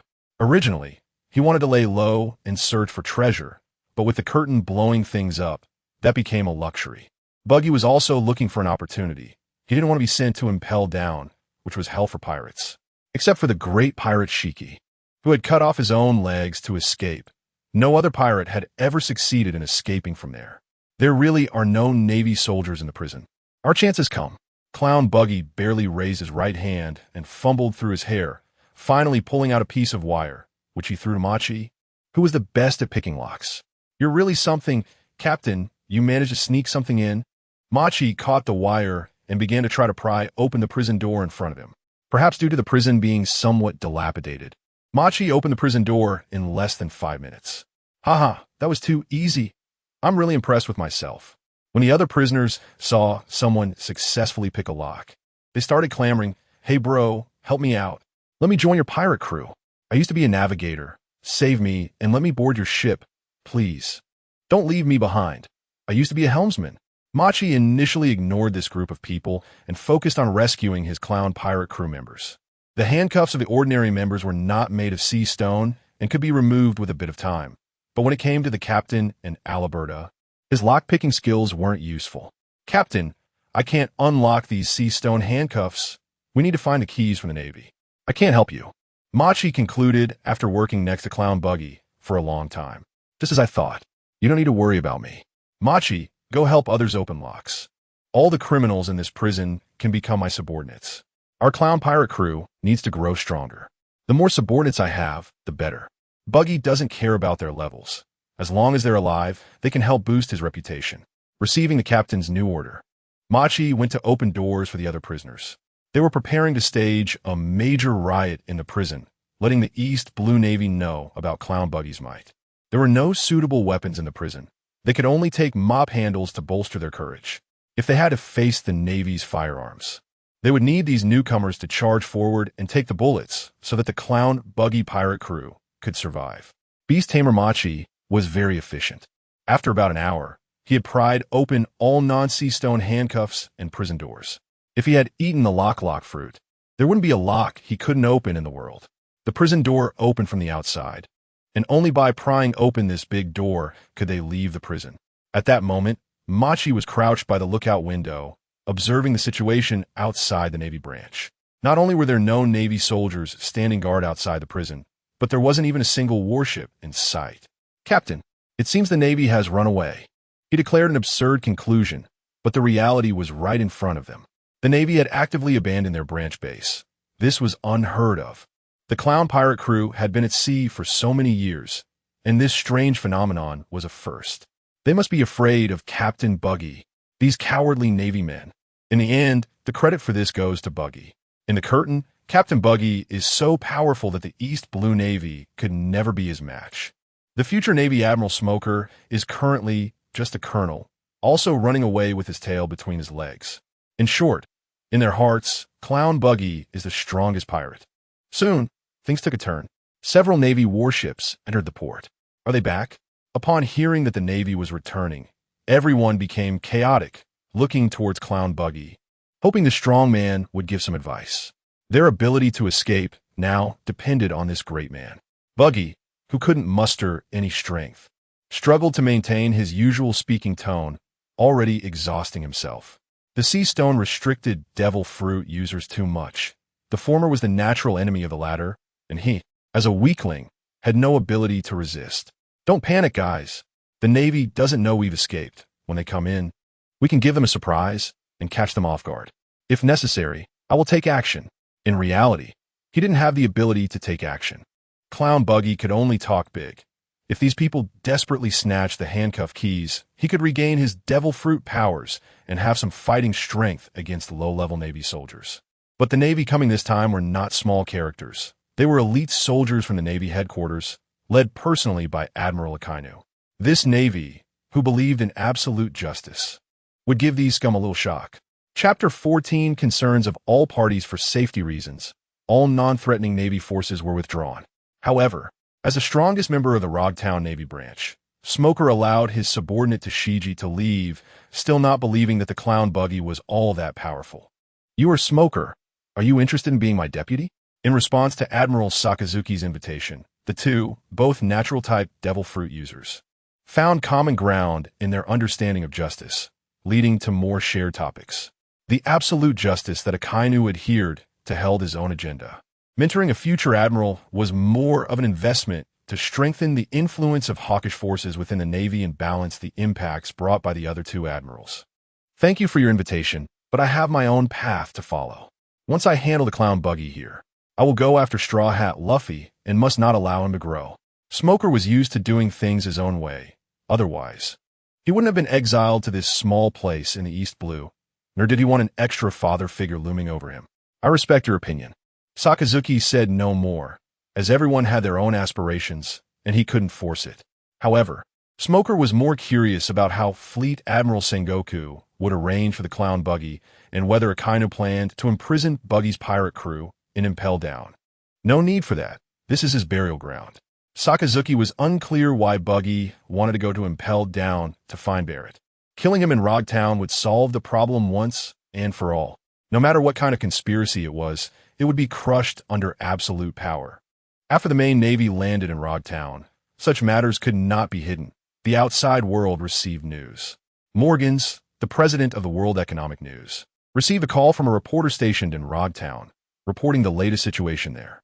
I didn't expect the Navy to take this so seriously, actually dispatching Admiral Akainu. This is definitely big news. Morgans, the Birdman, was obsessed with news and was undoubtedly the king of newspapers in the pirate world. He wanted to verify the stories on the sky. Was the clown Buggy really that impressive? Publishing newspapers no longer satisfied him. He wanted to broadcast this battle live, which required full cooperation from his subordinates in the East Blue. If the president does this, the Navy and the world government will surround us. I'm not afraid. So why should you be? I'm the one who offends people. This time, let's create a big news story. Morgan's eyes sparkled. As a journalist, he couldn't miss any opportunity for a scoop. As expected of the president, let's work late tonight. If the president isn't afraid, neither should his subordinates be. It's not the first time we've done live broadcasts. We'll see how much signal the Navy can cut off. As long as it was a wealthy island. There were screens available for live broadcasts, with the Navy dispatching admirals to encircle the clown Buggy. It quickly drew the attention of all good-hearted people through the newspaper king's dissemination. The 4 sea emperors in the latter half of the Grand Line also received this news. Kaido and others wanted to watch this live broadcast personally to verify the claims in the sky. If it was just a bunch of hot air, they wouldn't need to pay much attention in the future. On Onigashima, the Beast Pirates base, Kaido rarely let his son Yamato out to see the world. Admirals don't often take action. See the gap between you two.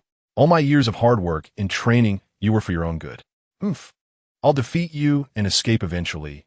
Yamato sat with his father Kaido, both fixated on the live broadcast screen, with a group of Beast Pirates members behind them, equally curious about how this battle would unfold. On Cake Island, the big MOM Pirates base, one of the 4 emperors, Charlotte Linlin, was stuffing her mouth with delicious cake, while also paying attention to this battle. If the clown Buggy really is as impressive as claimed in the sky, having him as my husband would definitely be a good idea. I wonder how Buggy will fare against an admiral. I'm quite looking forward to it. Katakuri was more concerned about the devil fruit liberation mentioned in the sky. Having already crossed the step of awakening his devil fruit, he needed to become stronger to protect his family. At this moment, the other 2 sea emperors, Shanks and Edward Newgate, were drinking together. They disagreed about the incident with Ace, although the conversation wasn't very pleasant. Shifting the topic to the clown Buggy brightened the atmosphere on the ship considerably. I still remember that kid who wanted to dye my white beard red. I really don't know who gave him the courage. Edward Newgate recalled this joke, representing his entire impression of clown. I haven't seen Buggy in over 20 years. I didn't find him when I returned to the East Blue. He's purposely avoiding me. Shanks said, feeling quite troubled. Ever since the captain was executed, the 2 had parted ways that rainy night, and it felt like fate was playing tricks on them. Just in time, that reckless Morgans has a live video to watch. Marco the Phoenix brought in a large screen, and at that moment, the scene from Rogtown appeared, showing Admiral Sakazuki's figure. The more exciting this battle became, the more enjoyable the banquet of the 2 emperors would be. They hoped Buggy could last a bit longer against Akainu, not to tarnish the reputation of the former pirate king. At the Navy headquarters in Marineford, the irritable fleet Admiral Sengoku was criticizing his subordinates' work. Are you all useless? Hurry up and cut off the live broadcast signal. Find all the camera bugs. That damn Morgans really knows how to cause trouble. That Birdman doesn't know where he is hiding. The world government can't find him. His newspaper should have been banned long ago. Rear Admiral.Through, the chief of staff, had no good feelings for kings of the underground dark world like Doflamingo, unfortunately. Many of these people were dogs raised by the world government, and the Navy couldn't strike hard to deal with them. Are you going to have Sakazuki kill that guy? Rear Admiral Garp, sitting next to Brew, kept stuffing his mouth with sunbae, which were all stored by Fleet Admiral Sengoku. This big eater had already spent all his salary on food. The Sky said he wanted to meet Barrett, but didn't he specify the purpose? We absolutely cannot let the clown Buggy enter Impel Down. Just adding another superhuman-type fruit user to the C1T cause much of a stir. Each devil fruit has different powers depending on who eats it and how much they develop it. The reason Impel Down has imprisoned so many pirates is to delay the appearance of devil fruits at sea, minimizing the number of devil fruit users and giving the Navy some breathing space. But the clown Buggy is different. After confirmation from the intelligence department, this man was indeed a crew member of the former pirate King Roger. Most of the crew has already faded into obscurity, and only Shanks remains active in the Navy's view. The sudden emergence of a pirate king's crew member drew significant attention from the world government and Navy. The four emperors of the Grand Line formed a delicate balance. If another emperor emerged, it was hard to predict how chaotic things would become. Chapter 15 Exposure Morgans. The Birdman caught the Navy off guard, and most of the Navy in Road Town withdrew, leaving hardly anyone available to capture him. They cut off one signal only for another to emerge, like cockroaches pouring out. Even Admiral Akainu faced criticism from Fleet Admiral Sengoku, urging him to cut the video signal. This was not just his command, but also a command from the world government. The viewership for this live broadcast had already surpassed any performance at sea. Anyone who could receive the video signal put down their tasks to watch a Navy Admiral battle against a former Pirate King's crew. Most hoped for a Navy victory, while some pirates wished to see the Navy fail. Fleet Admiral Sengoku thought, as long as I personally kill the clown Buggy during the live broadcast, nothing else matters. Executing a former Pirate King's crew member live, especially one who is a friend of one of the emperors of the sea, red-haired Shanks, would showcase the Navy's strength and intimidate those lowly scum. Akainu, I believe in your strength. Do not disappoint me this time. Sakazuki hung up the call with the Navy Admiral. The power from the magma fruit gave him absolute confidence. Even if he had to destroy all of Road Town, he was determined to take down the clown Buggy today. Since he was still in prison, let him take a bath with magma first. Dogbite Crimson Lotus Sakazuki's right arm suddenly came alive in magma form, transforming into a magma dog, charging with its master's absolute will towards the Navy branch prison in Road Town. If the enemy couldn't withstand this attack, they would turn to ashes along with the magma. The clown Buggy's pirate crew saw a scene of despair in the prison.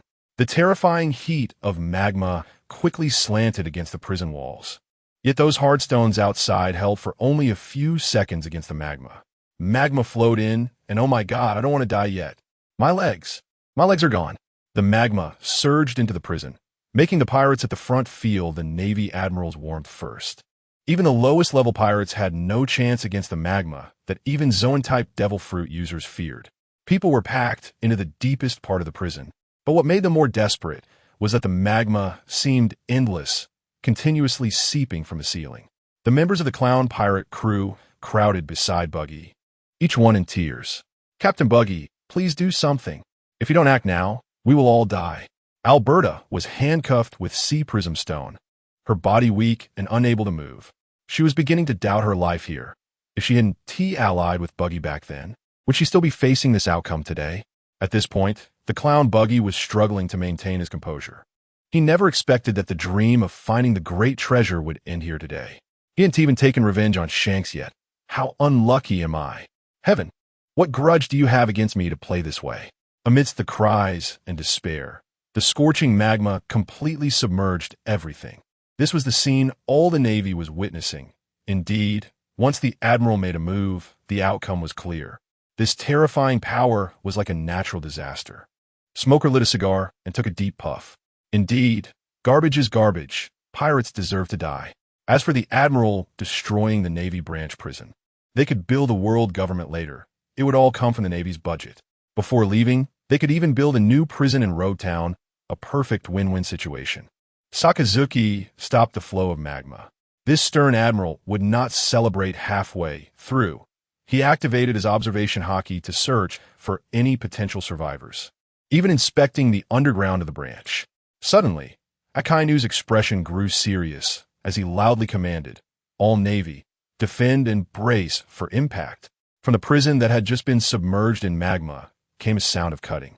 Not only the walls and floor, but even the magma was being split apart. A man's voice came from within. "Fleet Admiral Sengoku truly gives me face, sending an admiral to kill me. Am I really that valuable?" A powerful conqueror's hockey surged from the front, scattering the clouds in the sky. Wherever it went, it shattered the walls of Navy buildings, stirring up waves at sea. Some Navy members, who had just learned hockey, could resist the instant kill effect of the conqueror's hockey, but they were still severely shaken both mentally and physically. Some unfortunate ones were even pushed into the sea. The clown Buggy actually possessed such powerful conqueror's hockey. The fact that he had endured until now made him a terrifying enemy. Navy Colonel Smoker, although unable to use the two-color hockey. Benefited from being a natural-type devil fruit user and was not knocked unconscious by the clown's conqueror's hockey. He had already put away his disdainful expression. How is this possible? I clearly caught him myself. The clown pirate crew made their official appearance. A tall man with a red nose stood at the front of the group, resembling a deity, followed by a group of subordinates with tears in their eyes. Captain Buggy is indeed invincible. Can't you, Navy, just follow the script? Deliver me to impel down. It's good for you, good for me, and good for everyone. You always have to ruin my plans. The clown Buggy wore a smile, but his eyes were filled with overwhelming, killing intent. Another soul within him had fully merged with his character. The sharp-eyed smoker noticed something. He still had Sea Prism Stone on him. Why could he still use his devil fruit abilities? Sea Prism Stone and seawater are the natural enemies of devil fruit users. Upon contact, they lose their powers. This had never occurred before, but the splitting power just now definitely came from a devil fruit. The clown Buggy had become an exception. Future Admiral, you needn't be surprised. Sea Prism Stone and seawater have no effect on me. Just watch. Buggy grabbed the Sea Prism Stone shackles around his neck with one hand. The Sea Prism Stone, which had never been broken before, instantly shattered into dust in his hand, and the handcuffs and leg irons met the same fate. The invincible myth of Sea Prism Stone was broken today. How could a demon from the world fear mere broken stones and that light seawater? When Sakazuki arrived with reinforcements from headquarters, he brought a batch of high-purity Sea Prism Stone handcuffs. Looking at the scene before him, he realized they would not be needed today. Not afraid of seawater or Sea Prism Stone, this kind of devil fruit user was appearing for the first time in history. Is this the ability of her devil fruit liberation? What is it? I've never heard of it. Buggy made a puzzled expression, as if he knew nothing about it, hearing of such a thing for the first time. Heaven had exposed the clown Buggy's ability. Pretending to be ignorant at this moment was simply insulting the Navy's intelligence.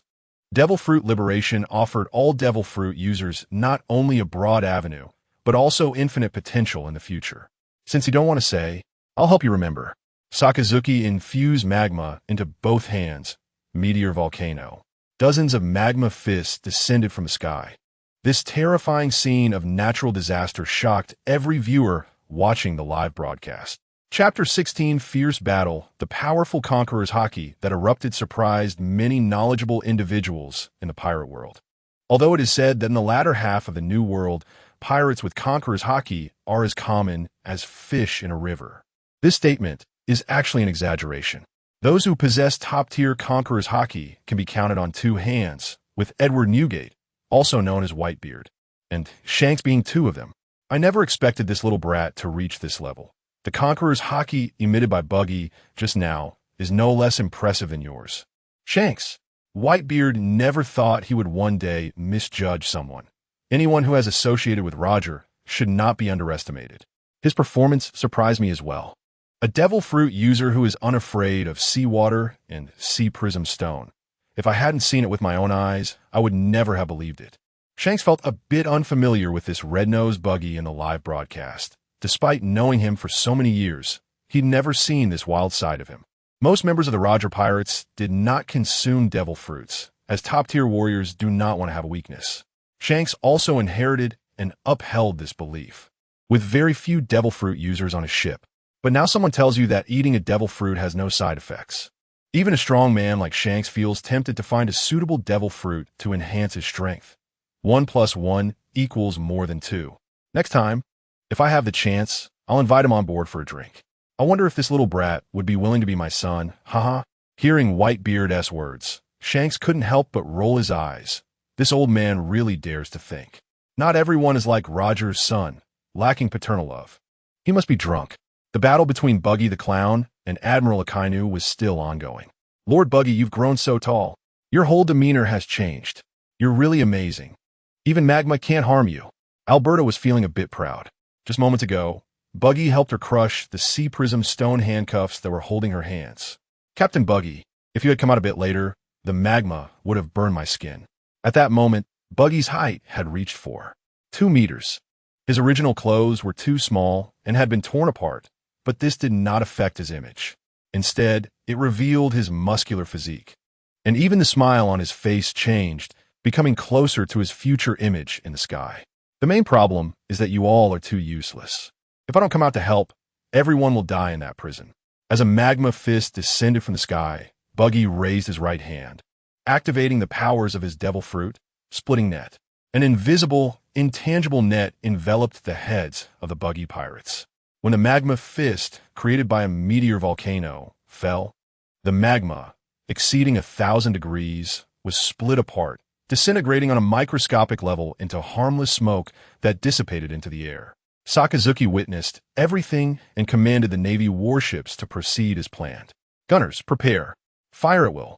Hundreds of cannons fired simultaneously at the Buggy pirates. The booming sounds of cannon fire creating a barrage of shells directed at Buggy's crew. Not every shot could hit the target, but as long as it could deplete Buggy's stamina, those shells would be valuable. Right now, aside from Captain Buggy, the rest of the Buggy pirates were not much of a threat. They couldn't withstand the bombardment from multiple Navy warships and would need their captain to protect them. Admiral Akainu. Destroying the Navy branch like this will upset Admiral Sengoku later. The first few cannonballs landed quite far away, but after correcting their trajectory, they were able to reach right in front of Buggy. These Navy gunners had learned their math well. The Navy's basic education was indeed much better than that of pirates. Multi-splitting. Hundreds of cannonballs flying together were sliced into countless small points in midair, without any explosions occurring, turning into fragments that fell to the ground. Boom, boom, boom. A new round of cannon fire descended once again. Buggy executed another multi-splitting. This war of attrition was not a solution. Who knows how many shells that Magma Dog brought over? Being bombarded by the Navy like this is too humiliating for a pirate. Not knowing how much a single Navy ship costs, Buggy vanished before the Navy's eyes in an instant. His speed was so fast that in less than 2 seconds, he was less than 5 meters away from the Navy formation. Splitting cannon. Buggy compressed the splitting ability of his devil fruit into 2 fist-sized spaces. This had the advantage of allowing the splitting ability to reach the target more quickly. I won't let you have your way, Magma Dog. Admiral Akainu rushed in front of Buggy first, his arm transforming into scorching magma, crashing against the clown's attack. The splitting ability and the continuous flow of magma surprisingly found themselves evenly matched for a moment. Both sides' basic attacks and special moves were exceedingly powerful. Sakazuki continuously used the Magma Dog technique to forcibly counter Buggy's incredible splitting ability. The clash between the splitting cannon and the Magma Dog eventually turned into a contest of armament hockey, with dark, thick fists colliding against each other, each impact producing a sound like steel clashing. Sakazuki realized he had underestimated Buggy the Clown. A man who could develop his devil fruit to this extent was also excellent in physical combat. In terms of observation hockey, he couldn't gain an advantage either. After a brief exchange of over a dozen rounds, he still couldn't take this pirate down. I absolutely must keep you in Logtown. Great fire. A massive amount of magma erupted from Admiral Akainu's right fist like a volcanic explosion. The high temperature of over 1,000 degrees seemed capable of melting anything, instantly covering the area in front of Buggy the Clown. You really underestimated me. Splitting world. The amount of magma erupting like a small volcano was completely dissipated by the splitting ability of the devil fruit, not even touching Buggy's clothes, which were split into hundreds of small magma pieces that scattered away from this pirate. Having eaten the magma fruit for so long, this was the first time Sakazuki encountered someone who could decompose magma. Previously, the strong opponents he had faced opted to use armament hockey to tough it out. This was the first time he realized the extent to which a devil fruit could be developed, which truly determined a person's upper limit of strength. Former Admiral Zephyr said that the current Admiral Kizaru overly relied on devil fruit abilities, but it seems that was not entirely true. Could it be that the era of hockey is coming to an end? Sakazuki, let me show you the techniques of Conqueror's hockey. Divine Slash. Buggy's towering body passed through the magma blockade, and his fist, wrapped in Conqueror's hockey, struck Admiral Akainu squarely in the face. Although Sakazuki had elementalized in advance, he was still too late to avoid this blow. A complete imprint of Buggy's fist was left on his face, with his nasal bone being directly broken. However, as a Navy admiral, this man surprisingly did not lose consciousness despite taking such a severe blow. The magma pillar. Sakazuki grasped Buggy's fist, and his whole body transformed into a mass of scorching magma, forming a magma pillar over 10 meters tall, completely engulfing the two figures on the scene. Chapter 17. A tough contest. The terrifying magma pillar made everyone present change their expressions, raising the temperature of the entire scene by several degrees. The Navy Admiral is not to be underestimated. Captain Buggy, please don't get hurt. Machi and Albert could only watch from a distance. They knew they couldn't last even a minute in a battle of this magnitude. All Navy forces retreat. Don't get caught in the magma. Admiral Akainu will definitely win. Smoker followed the Navy towards the shore, leaving space for the two monsters to fight. As a Logia-type Devil Fruit user, he also dared not interfere in such a battle. The magma pillar lasted for several minutes, and the figures of the two tall men appeared before everyone, all hoping for their side to win the duel. Damn, that hurts. You almost killed me. Captain Buggy's left shoulder was pierced by the Hellhound. Fortunately, his top-level observation, Haki, saved his life. The attack didn't hit his heart directly. Although his internal organs were unharmed, his left hand couldn't exert strength due to the damage to his skeleton. This is what the Conqueror's Haki entanglement mentioned in the sky is like, it doesn't seem that painful when it hits me. Just after Akainu finished his pretentious remark, he spat out a mouthful of black blood. He had just taken another hit from the magma, and his fist struck his lung area. The Navy Admiral could barely breathe due to the pain. Your body is as strong as a monster. The Navy Admirals are truly terrifying. Monkey D. Luffy fainted after being hit by Kaido's Conqueror's Haki, but when Buggy used the same technique, it didn't have the same decisive effect. Could it be because he wasn't using a weapon? Or was it that Admiral Akainu was too tough? Strong as a monster, continuing like this will yield no results. The opponent offered a way out, but the steadfast Akainu, upholding absolute justice, refused Buggy's request without a second thought. The Navy never compromises with pirates. Hellhound, split cannon, this deadly move collided again. This battle will never end until one of them falls, turning the Navy base into a magma hell.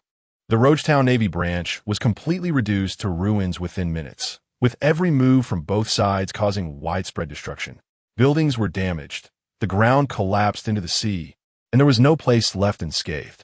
During the fight, Akainu recalled everything. Buggy had too many secrets. From a 2-meter shorty, he suddenly shot up to 4 meters. Taller than this admiral. Has your body and personality changed because of the devil fruit? The blazing fire, the rolling magma, unleashed an incredible amount of heat. Once an unbeatable force for humanity. As a villain in a comic, Buggy was very self-aware. While battling the Navy Admiral, he still took time to explain himself to this righteous figure. Being a qualified villain was indeed not easy. I split off my weakest personality with my fruit. I even shrank my height by cutting bones and muscles to weaken my own strength. The appearance of the sky exposed my plan. It's infuriating. The split cannon, the ability granted to Buggy by the split fruit, seemed to separate all things without reason, as if everything in the world was breaking down. The Lava King, a giant of magma standing dozens of meters tall, was covered in boiling lava. Akainu's move had a bit of a celestial meaning, multiplying the destructive power several times. But unfortunately, he couldn't touch the liberated Buggy. True split world, Buggy infused his fists with the power of the devil fruit. His powerful splitting ability could hit the magma giant from several meters away. The two devil fruit powers clashed in a tug-of-war, and soon the pirate gained the upper hand, causing Akainu's magma form to split apart.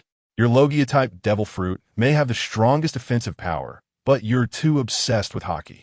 The Navy doesn't need a pirate to preach. In these seas, only Haki is the strongest. Two different beliefs, relying on two paths of cultivation. The opposing identities of Navy and pirate. Today, it's either you die or I die. The Godsplit, Hellhound, two powerful men fighting with regular punches was already a grand move. Neither wanted to take a step back. The ground beneath them supported by the earth, being torn apart by terrifying power. The island of Roachtown began to shake and crumble. Later, Akainu chose to trade injuries with Buggy, testing whose stamina was stronger, whose body was tougher. Haki against Haki. Devil fruit against devil fruit. This level of battle exceeded the imagination of the world's people. Some who had previously been ignorant suddenly opened their eyes. realizing there were such strong men in the world. On Onigashima, the Beast Pirates base, the young Master Yamato was completely focused on watching the live broadcast. During the intense battle, she nervously clasped her hands. What terrifying guys! They've destroyed the Navy base. I also want to fight against these Navy admirals and join this battle. Kaido, still in his human form, wielded a kanabo wrapped in conqueror's haki. The fierce battle showcased in the broadcast made this teacher anxious to find a worthy opponent to practice against. Let us hurry up. The boss will definitely lose control soon. Lower your voice and let us go. None of the Beast Pirates wanted to be Kaido's sparring partner. Fighting such a monster was purely being a punching bag. And after the fight, they would have to lie in bed for several days. No one wanted to be that unfortunate one, as Kaido's subordinates couldn't break through his defenses. Kaido began to cry loudly again. His tears always came unexpectedly. Yamato, I train you hard for your own good. With your current strength, encountering such a monster will only lead to your death. The explosive love of the strongest creature as a father was too intense. Every time Yamato fought Kaido, she hovered on the brink of life and death, unable to forgive this father who had never treated her like his own child. Several times she had almost died. I am Kazuki Oden, the future ruler of Wano country. Father, I will definitely defeat you. Yamato had already read Kazuki Oden's diary, and during her darkest times, she found this bizarre path, becoming her spiritual solace in her dark life, resembling someone completely brainwashed. He has been dead for nearly 20 years. I buried his body myself. You ungrateful child really are asking for a beating. Kaido had plotted with Orochi to kill Kazuki Oden, but he also fell under the hypnosis of the Kazuki family's devil fruit, believing that that idiot was a real man, genuinely admiring Kazuki Oden. This father and daughter both suffered from the same delusion. Come on, Kaido, I'm not afraid of you. I want to fight you again.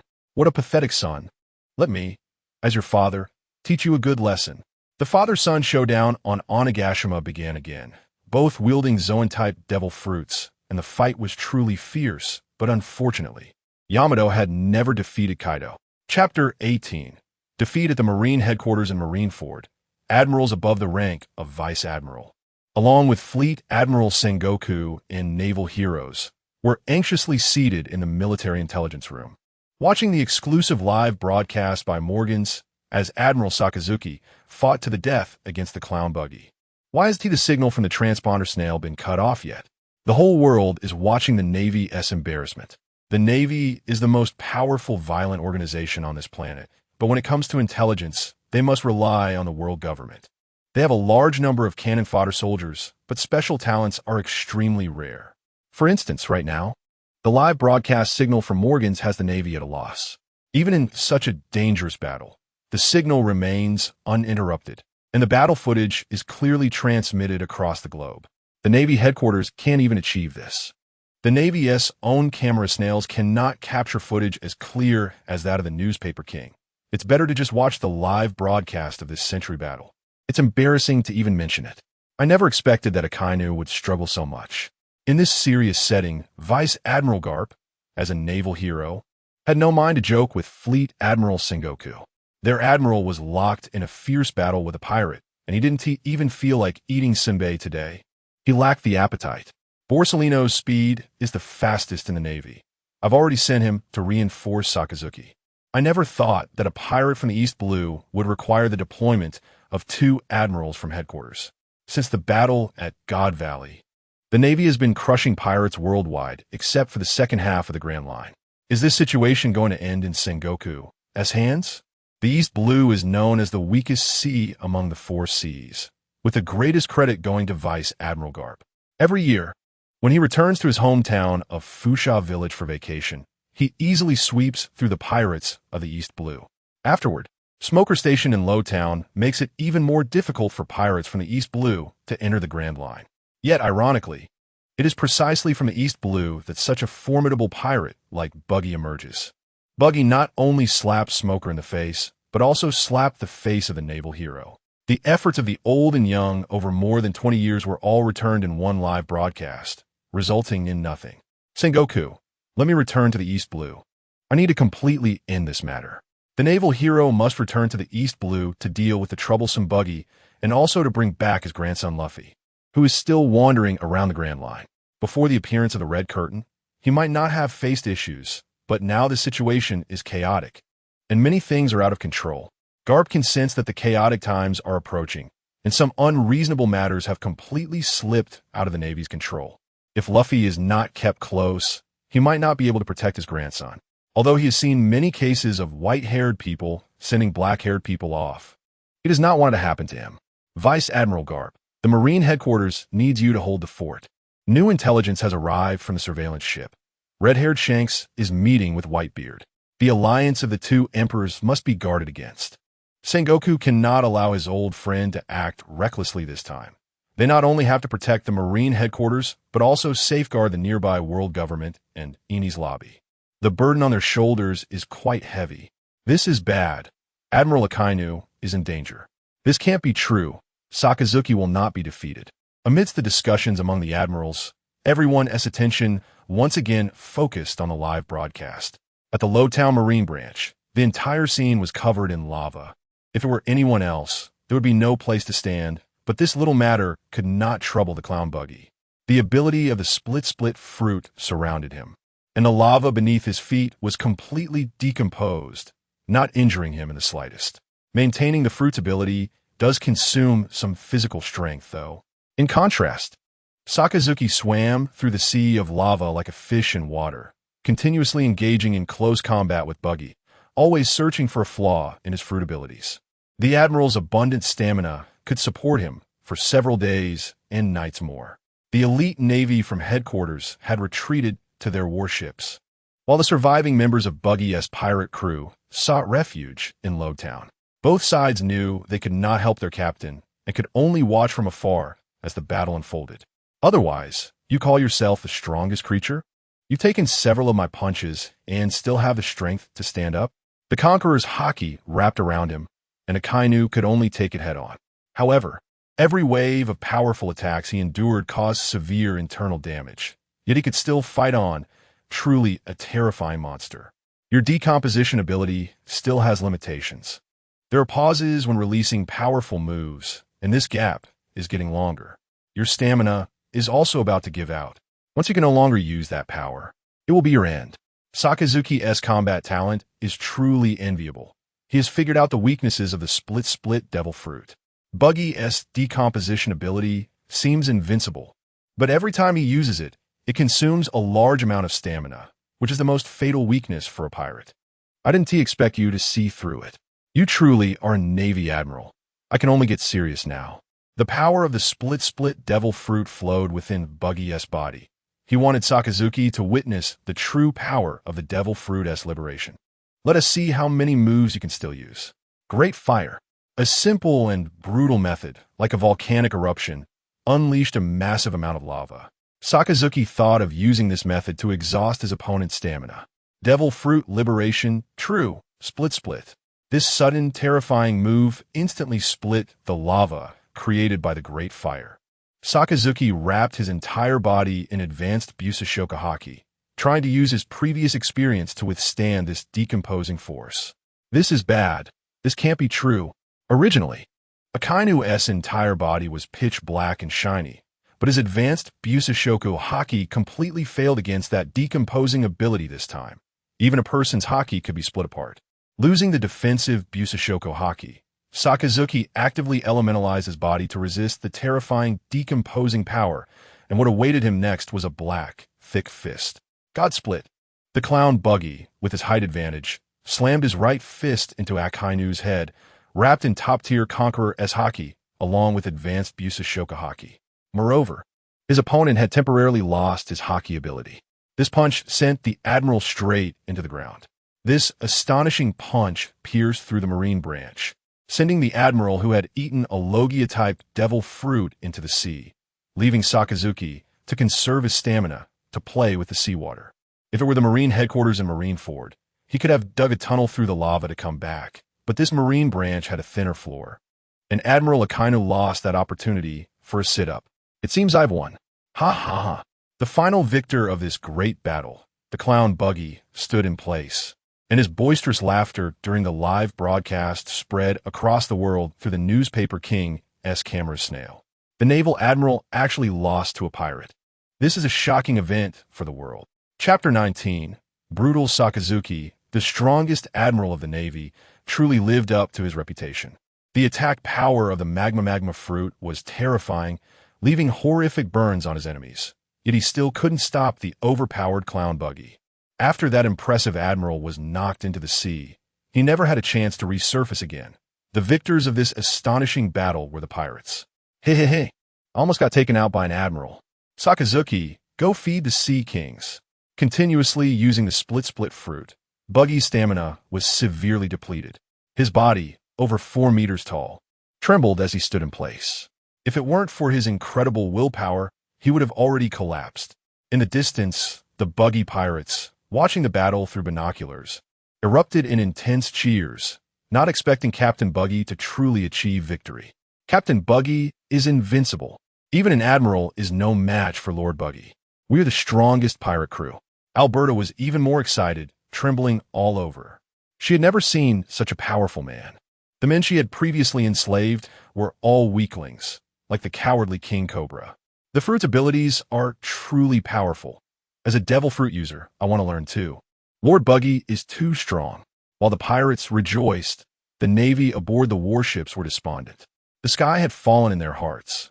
Admiral Sakazuki had actually been defeated head-on. They all knew that if a devil fruit user fell into the sea, without someone to rescue them, there would be no good outcome. More of you come with me to rescue Admiral Sakazuki. The rest of you buy us some time. If we can get him back, we still have a chance. After saying this, Vice Admiral Ghost Spider leaped into the sea, followed by dozens of naval soldiers. Taking a deep breath before diving, they all held the belief that they would die trying. If they couldn't retrieve Admiral Sakazuki, they would drown without resurfacing. Artillery prepare. All hands fire at Clown Buggy. Boom! Boom! Boom! The fierce cannon fire of the Navy once again roared against the coast, with hundreds of explosive shells launched towards the enemy's position. What a bunch of ignorant Navy fools, you've angered me. The terrifying and bizarre splitting ability was once again displayed. The Navy's shells were disintegrated into fragments mid-air, achieving no effect whatsoever. Let the Admiral sleep eternally in the sea. Don't think you can rescue him. Clown Buggy was incredibly fast, arriving at the coast in the blink of an eye. He intended to attack the Navy soldiers attempting to rescue the Admiral. Dealing with an Admiral was too troublesome, and he absolutely couldn't let him resurface. Dual Split. The split fruit's ability was compressed into two powerful forces, which meant a single technique became immensely strong. The once calm sea was artificially sliced apart. Not only was the sea surface cut, but the nearby Navy warship was also split in two. The unfortunate Navy soldiers aboard couldn't evade and were similarly cleaved in half. The powerful ability that divided the sea left everyone present in shock. The dozen or so Navy soldiers who had jumped into the water were also cut in half, their blood staining the sea red. Soon, their dismembered limbs would wash ashore. Vice Admiral Ghost Spider, diving with all his might, was also severely injured by the splitting ability. His legs were directly severed from his body.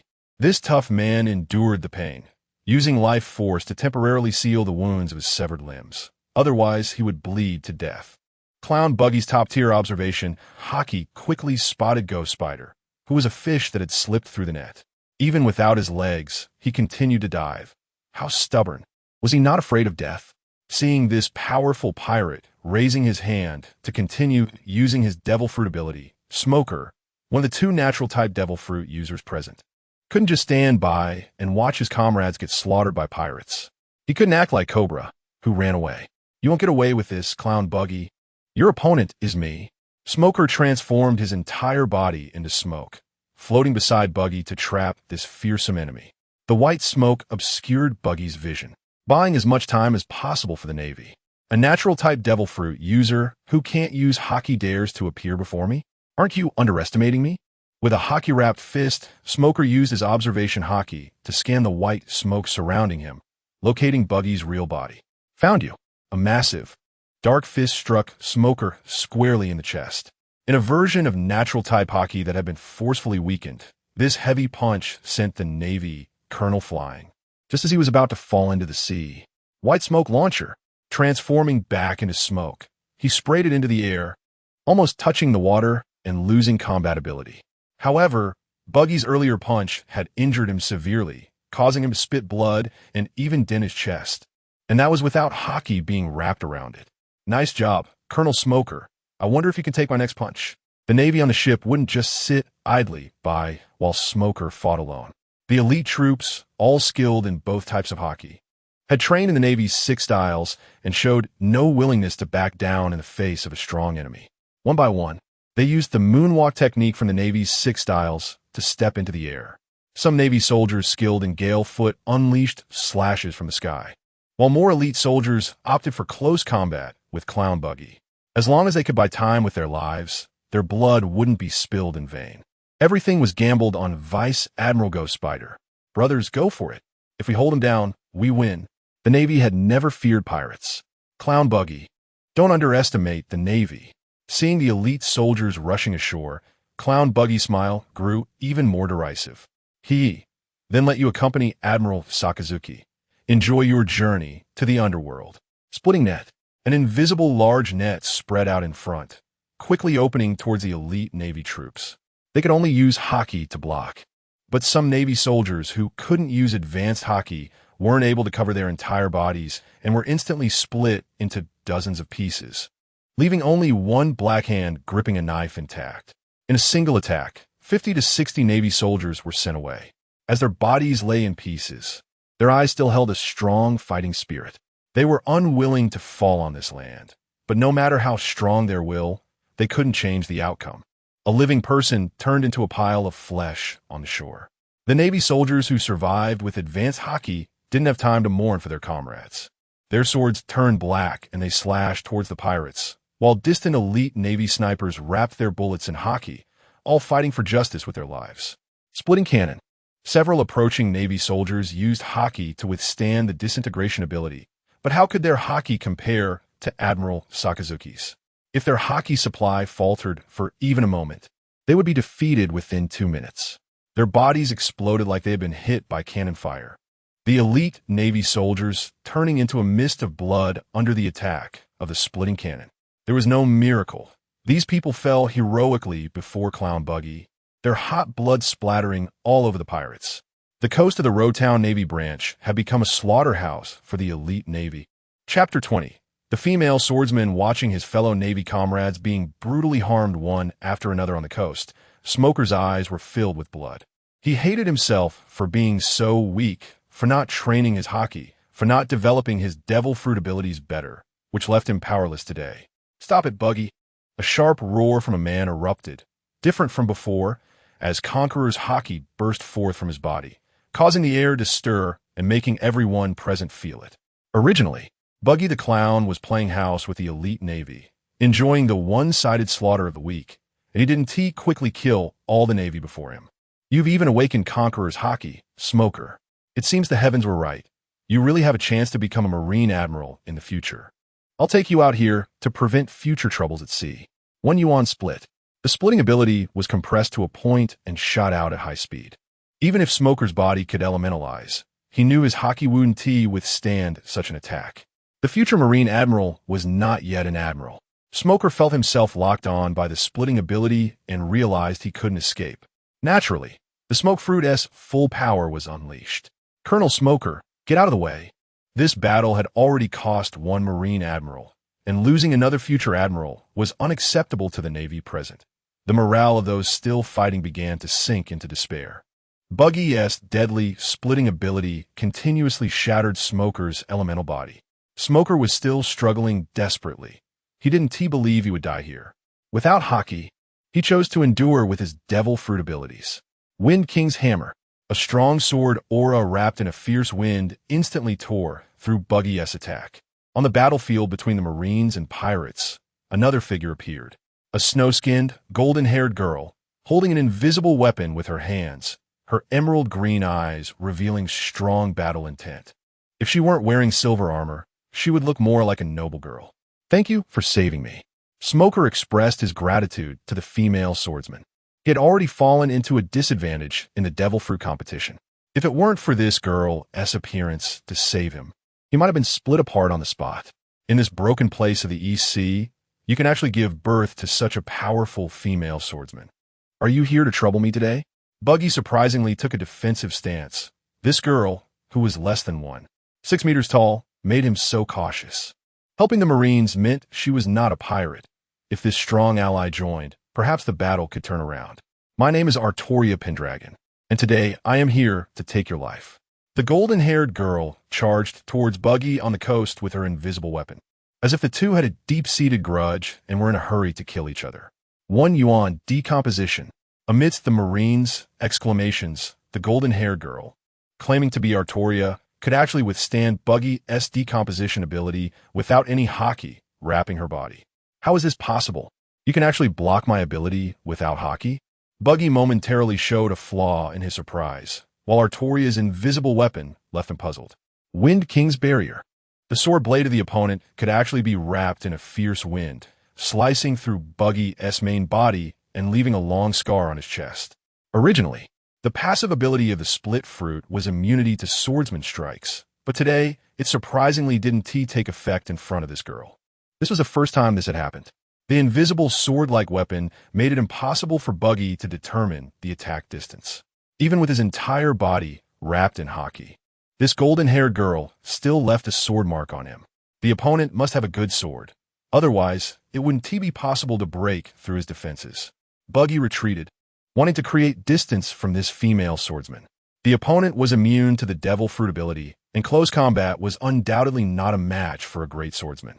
How could such a monster appear in the East Sea? The Marines saved by the girl were in awe, saying, "What an amazing female swordsman. She can actually injure Buggy. Why are you not affected by the devil fruit?" That's one of the abilities I trained, which can negate most of the effects of devil fruit abilities. Cancel out negative states without consuming any stamina. It's considered one of my passive abilities. The golden-haired girl's explanation left everyone dumbfounded. This ability seemed even more impressive than hockey. This group of elite Marines had never heard of such an incredible ability, let alone it being just one of them. Truly, people surpassing people is infuriating. What a terrifying woman. This lord will no longer play with you. Buggy fled the scene at high speed, heading towards his pirate crew. Such a speed and fleeing could only be chased by an admiral. The sudden reversal of the battlefield caught everyone off guard. Just a moment ago, the arrogant pirate was actually scared off by a female swordsman, leaving the Marines bewildered. A voice suddenly appeared from the sea. "Help me." Vice Admiral Ghost Spider used his life return ability. His hair transformed into 8 hands, holding a massive black lava rock, enduring the heat coming from it. It seemed to take on a humanoid shape, and he had pulled out none other than Admiral Akainu. Navy soldiers worked together to drag the two onto the shore. Ghost Spider, having lost both legs, collapsed on the shore, gasping for fresh air, almost having drowned in the sea. The black lava rock soon erupted with lava from within, and Admiral Sakazuki stood up from inside it. His head had been cracked open by Buggy, and blood was still flowing. Without the defense of hockey, he had taken a hit from Conqueror's hockey, causing him to momentarily lose consciousness. At the moment he was about to fall into the sea, he used his devil fruit ability to envelop his entire body in lava. After falling into the sea, the lava was eroded by the seawater, becoming a dark lava block.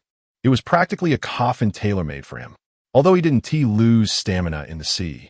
That little bit of lava could only helplessly continue to sink before the ocean, and the internal oxygen was slowly depleting. If it weren't for Ghost Spider sacrificing his legs to save him, it would have been too late for Sakazuki to escape into the magma at the bottom of the sea. Afterward, he didn't know which volcano he would emerge from, but by then his Navy subordinates would have already been completely wiped out by Buggy. Admiral Akainu scanned the surroundings. Some familiar figures were no longer visible.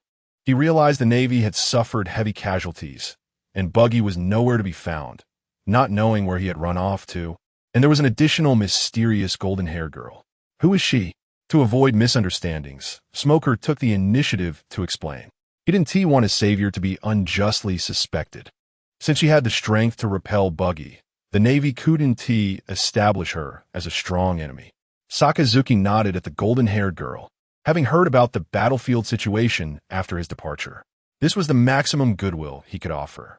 But the girl's seemingly random remark raised a question mark in the hearts of the Marines present. If this island is destroyed, you won't ask me for compensation, right? Artoria's golden hair fluttered in the wind. Chapter 21. The Sword of the Stars. After sacrificing so many Navy soldiers, most of whom were elite officers, and having their remains mixed together, Sakazuki, as the admiral leading the team, absolutely could not allow the clown Buggy to escape. He had to seek blood for blood to honor the fallen heroes. However, the Navy headquarters had a different opinion. They needed to consider the bigger picture. Moreover, Admiral Akainu had already been defeated once, and they could not guarantee he wouldn't be defeated again.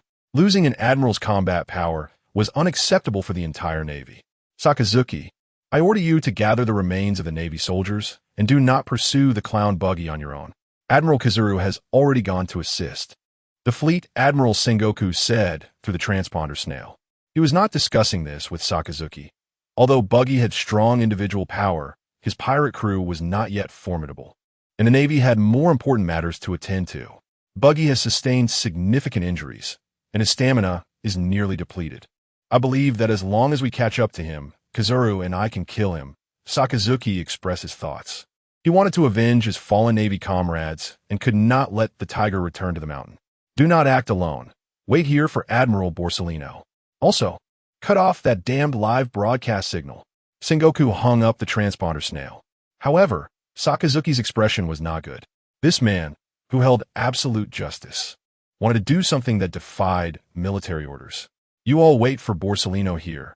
I will pursue the clown Buggy by myself. Although Sakazuki had just fought and was submerged in the sea, he had the advantage in stamina over Buggy. After all, he was a man who could fight against Admiral Akiji for 10 days and nights and was not afraid of prolonged battles. This unknown blonde girl who had actively helped the Navy said something strange about wanting to destroy the island. Her language and behavior were somewhat odd. I've been searching for Clown Buggy for a long time. I want to take revenge for the people in the town. If I don't kill him today, I won't be able to quell my hatred. In her subsequent narration, Artoria mentioned something pirates often did. A small island that had once benefited her was bombarded indiscriminately by Buggy, resulting in many civilian casualties and significant treasure loss. To avenge the townspeople, she had been rowing a small boat to pursue the clown pirate crew, but without any nautical knowledge, she often got lost in the East Sea. If it weren't for the sky informing her that Buggy had appeared in Lowtown, she might never have found this target for her revenge in her lifetime. Thanks to the guidance of kind people, the blonde girl finally caught up with the battle in Lowtown and saved Smoker at a critical moment, recovering losses for the future of the Navy. This girl, embodying the spirit of a knight, naturally had goodwill towards the Navy. The aura she exuded was not that of an evil person, and with her character that despised evil, she was unlikely to join any pirates. She naturally belonged to the Navy's camp. Then you should come with me, with your help as a female swordsman. The clown Buggy won't be able to leave here alive today. Admiral Sakazuki recognized the blonde girl's intentions. With such a strong ally, he felt more confident in dealing with Buggy. The Navy personnel nearby advised him not to defy Fleet Admiral Sengoku's orders, but Akainu never listened to advice. He had often defied superior orders, and no one could stop him here. A golden light flashed from the horizon, and a man with a lewd appearance wearing sunglasses appeared in the Navy's sight. The newcomer was Admiral Borsellino, also known as Kazuru, a user of the Pika Pika no Mi Glint Glint fruit. I made it just in time. I hope I'm not late. This man had his hands in his pockets in midair, looking as if he deserved a beating. He and Sakazuki had joined the Navy together, and both were true monsters. You're just in time. With your speed, you should be able to catch up to the clown Buggy and help me stall him. The clown Buggy is a terrifying monster. I might not be able to defeat him. Sakazuki, you should follow the Admiral's orders. The laid-back justice of Admiral Borsellino made him take the easiest job, waiting to retire when he got old. Why risk his life for the Navy's meager salary? Is this how an admiral should act? Sakazuki thought, wanting to punch Borsellino for his lazy attitude. Promoting him to admiral was a huge mistake. After turning to think calmly, Fleet Admiral Sengoku, Admiral Kazuru, and the surviving Navy soldiers all hoped Sakazuki wouldn't go alone. To avoid losing prestige in the Navy, he decided to place his hopes on the blonde girl before him. Artoria, Use whatever tricks you have. If you can kill the clown Buggy here, the entire Navy will owe you a great favor. Even if you fail, you won't be held accountable for the destruction of the island afterwards. I guarantee this in the name of the Navy Admiral. Okay, please remember your promise. Everyone, step aside. I'm going to unleash my sword. When Artoria spoke of unleashing her sword, her entire demeanor underwent a shocking transformation, resembling an ancient king commanding the world. The people present dragged the wounded back to the remaining warship, and they wanted to witness the pinnacle of this blonde girl's next sword strike on the shore. The blonde girl raised the invisible weapon high above her head, lifting the restrictions of the Wind King's barrier.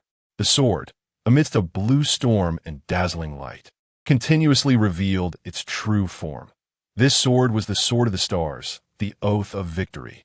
Once the true form of the sword was fully revealed, a powerful storm erupted from it, stirring up waves along the entire coast, causing the Navy warships to rock back and forth. The girl held the golden sword high above her head, moving everyone in the Navy present. I truly see an incredible sword. Borsellino retracted his nonchalant expression. Here, his understanding of light surpassed everyone else. When that glowing sword appeared before his eyes, the power of his devil fruit actually fell the longing towards this girl. Is this sword the supreme great sword? It feels even more powerful than that.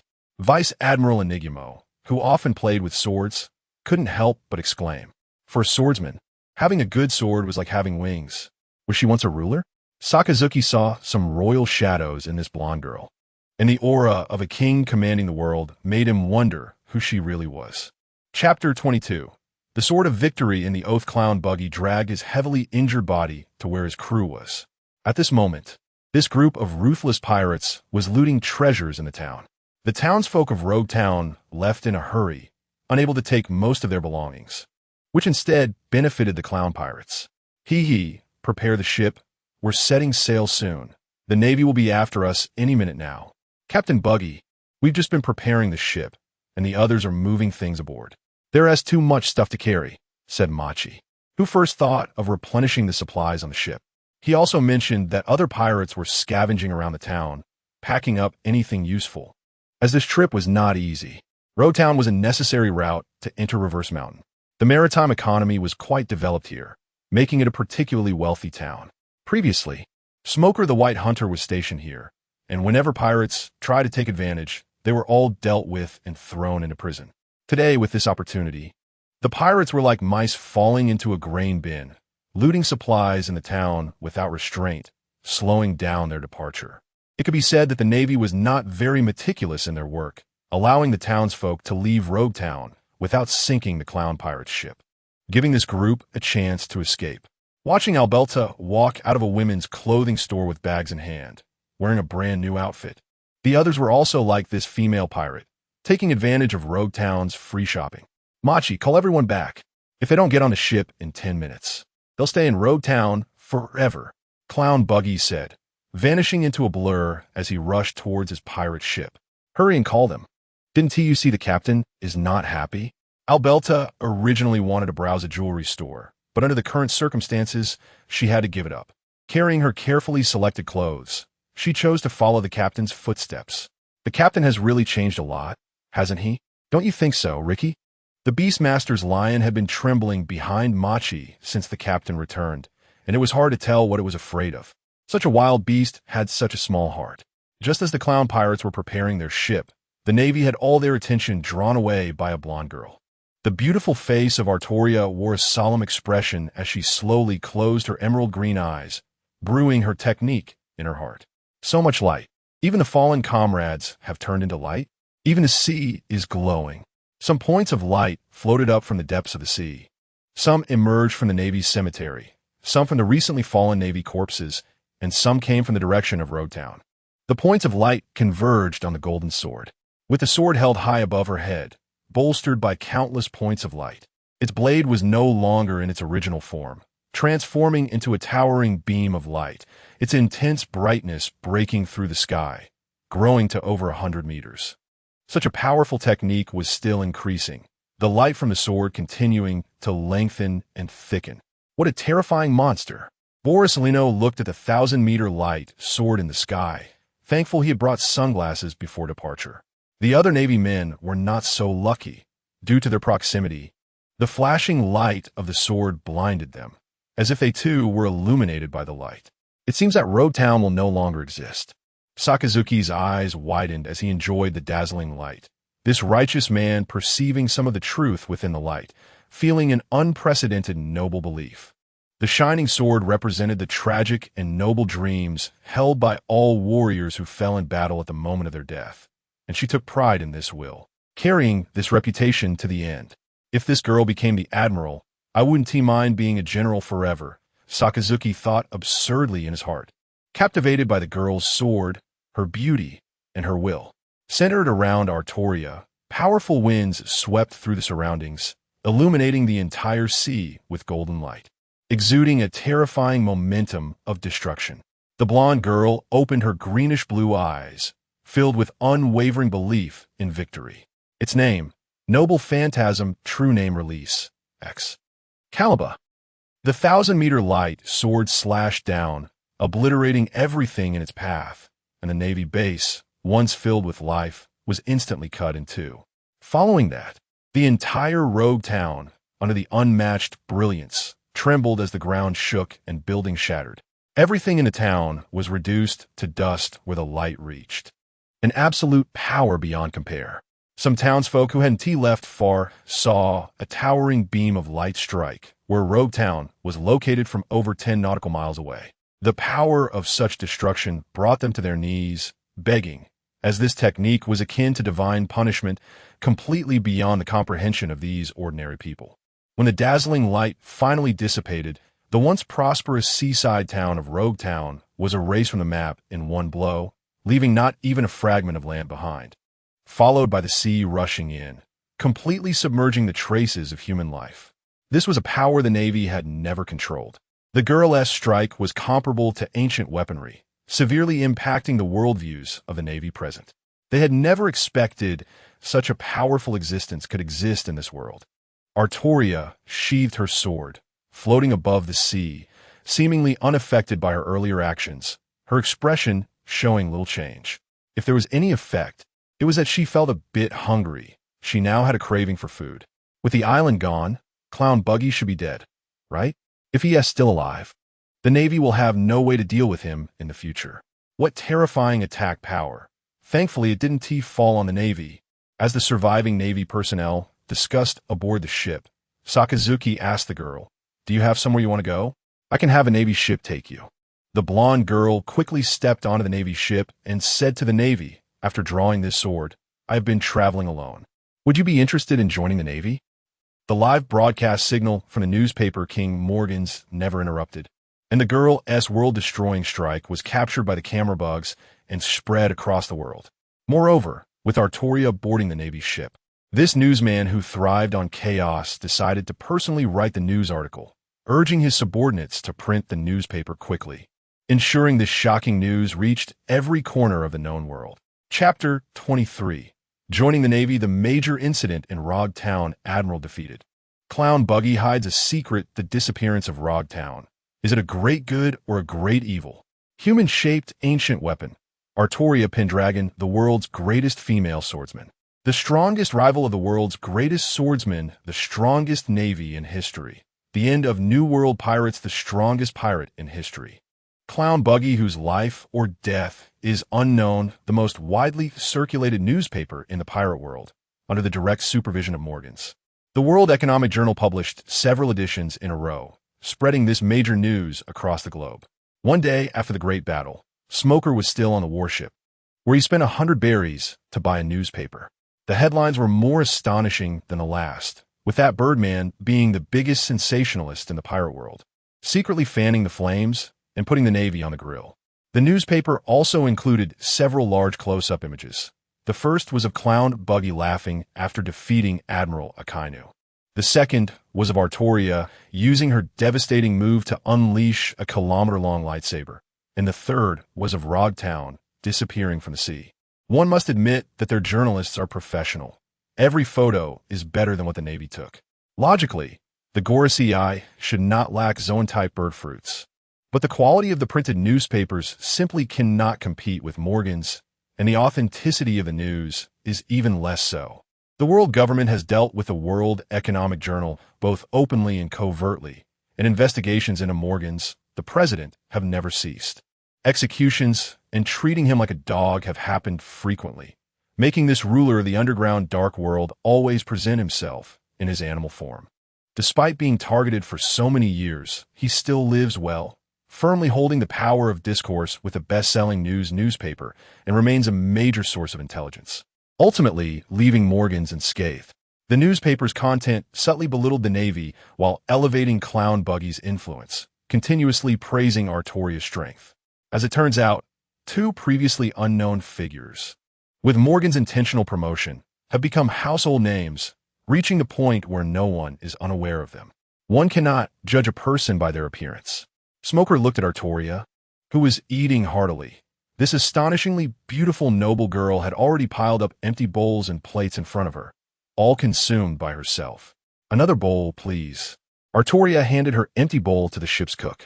Her appetite was equivalent to that of more than 10 adult men, and now the Navy cooks were all revolving around her. The petite girl, less than 2 meters tall, had an insatiable stomach.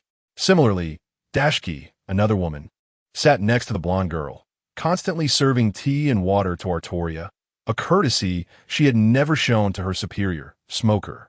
With a hobby of collecting famous swords, Dashki was very interested in Artoria's treasured sword, her eyes never leaving the star sword. After pondering for a long time, she finally asked her heartfelt question. "Miss Artoria, may I ask, the sword you have, I have never seen before. Does it belong to the Supreme Grade Sword?" "Don't call me Miss, just call me Artoria. This sword does not belong to the Supreme Grade 12 swords. It is called the Sword of Promised Victory, which I obtained from a great lake." The blonde girl answered the question, feeling a grain of rice at the corner of her mouth. She licked it and popped it in her mouth. After being summoned to this world for several days, it was the first time she had eaten such a hearty meal, and the Navy's food was quite good. "Your cooking is truly excellent. Please bring me another bowl." "All right, Miss Artoria, you'll need to wait a moment. The last pot has been finished by you, so I'll make another pot right away." The cook had no ill will towards this girl who could eat so much, although her appetite was a bit large. Her strength was impressive. If it weren't for her actions saving the Navy, who knows how many people would have died. Pirates, who kill without mercy, would not show compassion to a powerless cook. In the Navy and pirates, only the latter can surrender, while the former has no good outcome when they do. In the Battle of Rogtown, the Navy was left with only 2 warships, one taken by Admiral Akainu, carrying the deceased bodies of Navy soldiers, bringing Artoria back to Navy headquarters. The other, led by Admiral Kazu, was conducting a large-scale search of the area to find traces of the Buggy pirate crew. Even a piece of wood from their ship would suffice. Under that terrifying island-destroying move, all traces were cut away. The Buggy pirate crew disappeared without a trace. Could it be that Buggy really died under that sort of move? Surrounded by a group of military doctors, Sakazuki was treating his wounds when Fleet Admiral Sengoku's Denmashi called. First, he inquired about his health, and second, he was concerned about Artoria's situation. "She has agreed to join the Navy. You should consider what kind of treatment to give her." Throwing the problem to the Fleet Admiral made this wise general quite troubled. This timing was not during the later large-scale Navy recruitment period. Promoting someone with no Navy experience to the rank of Admiral quickly was unprecedented in Navy history. The Navy is a violent organization under the world government, with its main budget coming from this. Recklessly increasing the number of admiral positions would occupy a lot of the budget, and such matters would require consultation with the Gorosei. The Fleet Admiral does not have the final say in the Navy. I discussed this situation with Tsuru. For now, we'll give her a reserve admiral position. I need to talk to Admiral Steelbone about adding another admiral. However, financial matters are minor issues. The Navy's ability to absorb such a powerful figure is a tremendous morale boost for the overall Navy, allowing them to engage in battles with pirate crews without the previous hesitance. The Navy does not lack lower and mid-level soldiers. The only thing they lack is high-end combat power. High-end combat power has too many places to defend, which restricts them everywhere, making it impossible to concentrate all their strength into one force to completely eliminate the pirates at sea. In the second half of the Grand Line's New World, this has always been a paradise for pirates, and the Navy's power there can only barely maintain order. With Artoria's addition, perhaps this situation can be broken. After a hearty meal, Artoria was assigned an independent room, which was rare on the warship. Only those with the rank of colonel or higher had the right to use it. Outside the room, 2 female Navy personnel stood guard, ready to respond to orders. And the Navy's treatment of her could not be said to be low. The blonde girl took out a device resembling a Bluetooth headset from her pocket, directly putting it on her left ear and pressing the switch, receiving a man's voice. Artoria, you did well. Focus on infiltrating the Navy and report any new intelligence to me in a timely manner. Understood, young master. But who would have thought that behind this major incident in Rogtown, there were dark hands hidden in the shadows, pushing everything forward. Chapter 24. Profiting greatly, the mastermind behind the major incident in Rogtown on Fukuang Island is Mr. Li Wei, who focuses on leisurely enjoying his fishing time. When there is no fun in the world, one can only pass the time with hobbies from the previous world. A few days ago, he had a secret call with Artoria, the blonde girl, who has been accepted by the high-ranking Navy and will soon receive the rank of a candidate for admiral. At this time, the Warring States period is still in charge, and he originally thought the Navy would only grant a vice admiral rank. But unexpectedly, it went a step further. Artoria is just one step away from becoming an admiral. A few years later, when the old Warring States retires, Artoria will have the opportunity to compete for the position of Navy Marshal. If his own person becomes the Navy Marshal, that scene is truly unbelievable. Artoria uses a Bluetooth headset for reporting, which is much more useful than the Devil Fruit Silent Fruit. Li Wei uses the master device, while his subordinates use the slave devices. Slave devices cannot communicate unilaterally. Only after the master device opens permissions can they contact each other. This item was purchased from the system store, called Infinite Communication Device, costing 10 million value points and includes 1 master device and 5 slave devices. With this item, spies from other factions can contact Li Wei anytime and anywhere. While waiting for fish to bite in the sea, Li Wei opened the hero interface of the system. A 3D blonde figure appeared before him, looking exactly like Artoria but scaled down by 10 times, making her look even cuter. The basic introduction and skill information of the hero can all be observed on this interface. Artoria Pendragon Origin, Fate Series Age, Forever 15 Weapon, Excalibur, Sword of Promised Victory, Talents, Anti-Magic, Riding, Path of Glory, Mana Release, Leadership Charisma Abilities, Advanced Conqueror's Hockey, Wind King Barrier, Wind King Iron Hammer. Release Excalibur. The talents have been extensively modified by the system to make Artoria more suitable for the pirate world, allowing this ugly world to experience the shock of an outside hero. Talent Anti-Magic. Originally nullified any magic, now modified to resist Devil Fruit abilities, nullifying the abilities of Devil Fruit users in close combat. Talent Riding.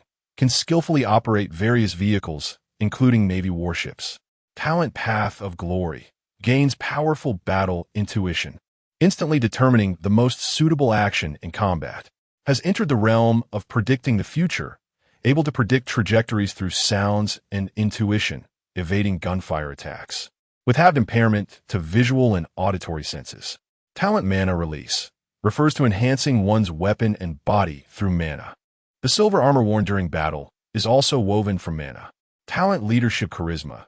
This talent has been endowed with stronger abilities by the system, making the morale of the army led by her even higher and undefeated, ensuring that the army fights to the last man, with all members' physical qualities enhanced. And the weaker the ability in the team, the stronger the enhancement effect. The first hero obtained for free is quite perfect in all aspects. Li Wei only exchanged a basic Conqueror's Hockey comprehension card for her. He doesn't need to worry too much about other aspects. She is naturally suited to associate with the Navy, while mixing with the Revolutionary Army feels out of place. Artoria's last talent, Leadership Charisma, is superior to the Revolutionary Army's Inspire Fruit. In a frontal large-scale battle, having her in command turns a small soldier into a super soldier, almost a nightmare for pirates.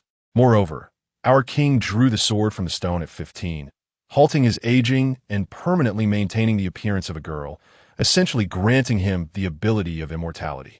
If Artoria ascends to the position of Navy Marshal, one can only imagine how many Vice Admirals she will outlast. Retirement is impossible. It will never happen in this lifetime. Warring states, Garp and Tsuru, due to their old age, will retreat to the second line of the Navy, losing real power in such a powerful organization. Even if, in the coming years, she cannot compete for the Marshal position against the Kainu, Artoria will undoubtedly become a Navy Admiral, and with time, she could outlast Red Dog. The position of Marshal will eventually be hers. I must thank Morgans, the king of news. His newspapers and broadcasts have greatly helped me. During the major incident in Rogtown, Li Wei could have used the Sky Curtain for live broadcasting, but he felt that doing so would lower his prestige. So he gave up that option.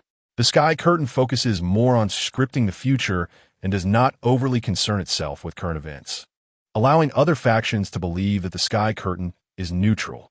Fortunately, Morgans filled this broadcasting gap. Although the live broadcast effect is not as strong as that of the Sky Curtain, he made every effort to spread the battle process to the entire world, and his newspapers further fanned the flames.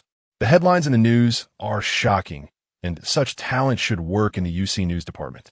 Morgans truly is the biggest sensationalist in the pirate world. In the later stages of the manga, Luffy's bounty will be so high largely due to this Birdman inflating it. Back during the Cake Island arc, he was no match for Big Mom, but after escaping, he was blown up to become the 5th Emperor of the Sea. To ensure that the future described by the Sky Curtain is believed by everyone, one must take risks. Li Wei personally took over the body of the clown Buggy. With the system's abilities enhancing him, he fought back and forth with Admiral Akainu, but spent all his savings in one go, betting 600 million value points. During this period, he also exchanged a basic Conqueror's Haki comprehension card for Smoker, and just one punch allowed him to comprehend Conqueror's Haki. Otherwise, relying solely on himself, he would never comprehend it in this lifetime. Smoker is one of Li Wei's candidates for future Navy admirals. The cowardly Kobe has never looked highly upon him, and it would be better to let the more visually appealing White Hunter take the position. For those with connections, a heavy-handed approach is needed, allowing any Tom, Dick, or Harry to become a Navy hero severely lowers the prestige of Navy heroes. Thanks to Morgan's help, Li Wei gained even more value points. The value points originally spent on Buggy's body were now fully recovered with interest. The value points returned to the billion level, and Li Wei could enter the system store for a major shopping spree. Currently, there isn't a particular need for items. Li Wei's strength has reached the level of a swordsman, and he can walk sideways in this small place of East Blue, so he doesn't need to waste value points on himself. Now, value points should be spent in two directions. First, to enhance the original characters in the pirate world, and second, to recruit more hero units. Since the Navy has been enhanced, the pirate side must also be strengthened. To the mastermind behind the scenes, the Navy and the pirates are just two slightly stronger crickets. If the strength disparity between the two sides during the cricket fight is too great, it loses the original fun of cricket fighting. It should be about two crickets fighting fiercely, bloodied and battered, fighting to the death. Chapter 25. Eren Yeager having only one hero, Artoria Pendragon, is not enough. Li Wei needs more heroes to join him. He wonders about his luck today. After fishing all day without catching anything, according to the law of conservation of luck, where one area lacks, another will flourish. Anyway, no one can stop the decision to draw from the hero pool today. Switching the system interface to the hero pool option, last time he got a free Arthur, and this time he might get an even better character. In any case, Li Wei is very confident in himself. He bets 100 million on it, and the hero pool flashes with a 6-pointed star teleportation symbol, revealing a young man with a bun hairstyle before Li Wei's eyes. Did I see that wrong? How could it be him? Eren Yeager. Origin. Attack on Titan Age. 19 years weapon. None talent. Hardening. Regeneration ability. Animal type. Human fruit Titan form. Mastery of the powers of the 9 Titans, just as Li Wei thought, is that boy who once shouted, "Step, step, open." Now he has grown into a young man. Attack on Titan had quite an impact on him during school, and although the anime was later banned, its popularity remained high. Unfortunately, the author later made a mess of the manga, resulting in character personalities collapsing, turning Eren, the protagonist, into a clown. Now Eren Yeager has been summoned and is currently in his young adult form, which means the world-destroying plan was thwarted by the compassionate team, and he willingly crossed over after being pierced by Mikasa. He has already developed a very mature mindset. Am I not dead? Where is this? Eren Yeager looks around in confusion, finding himself near an unfamiliar sea. In his life, the sea is an unavoidable scenery. On the other side of the sea are enemies. His unwavering spirit of resistance still moves Li Wei when reminiscing. Afterward, as the hero's master, Li Wei explains the worldview of pirates to Eren Yeager and treats him to a grilled fish feast, the fish bought from a neighbor. My Titan power has turned into a devil fruit ability, which means my lifespan won't be shortened. If Armin could come to this world, that would be great. Eren thinks of his closest friend, the compassionate one with the colossal Titan ability. First, he can lift the lifespan restrictions on Armin, and second, Armin would navigate this sea-filled world by ship. Unfortunately, he will never come here, and neither will his beloved Mikasa. In the end, he chose death, ending his life in that world. But in this world, he will live a more exciting life.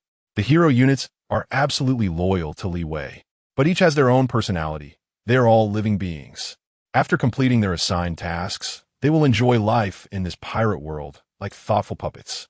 Eren possesses the powers of 9 Titans, and when using the Devil Fruit, he can freely switch Titan forms. Each Titan has a unique ability, and some less useful Titan forms can be enhanced by the system deity's appearance. Founding Titan. The first method allows Eren to feed his blood to humans, transforming them into pure Titans with a chance of producing abnormal Titans. The second method involves feeding spinal fluid to humans, allowing them to transform into one of the other 8 Titans based on their traits. The Titans birthed through these 2 methods will completely obey Eren's commands. Colossal Titan transforms into a giant Titan over 100 meters tall, releasing high-temperature steam without consuming his own flesh. Attack Titan. Consuming enemies allows Eren to steal memories, enabling him to see future events. Female Titan. A more agile Titan with the fastest movement speed, acquiring some abilities of other Titans. Armored Titan. A Titan covered in hard armor, allowing Eren to transfer his consciousness to various parts of his body, preventing instant death in human form. Jaw Titan. A Titan with specialized teeth and claws, capable of flight. Beast Titan. A Titan that can transform into different types of beasts, such as monkeys, elephants, eagles, etc. Warhammer Titan.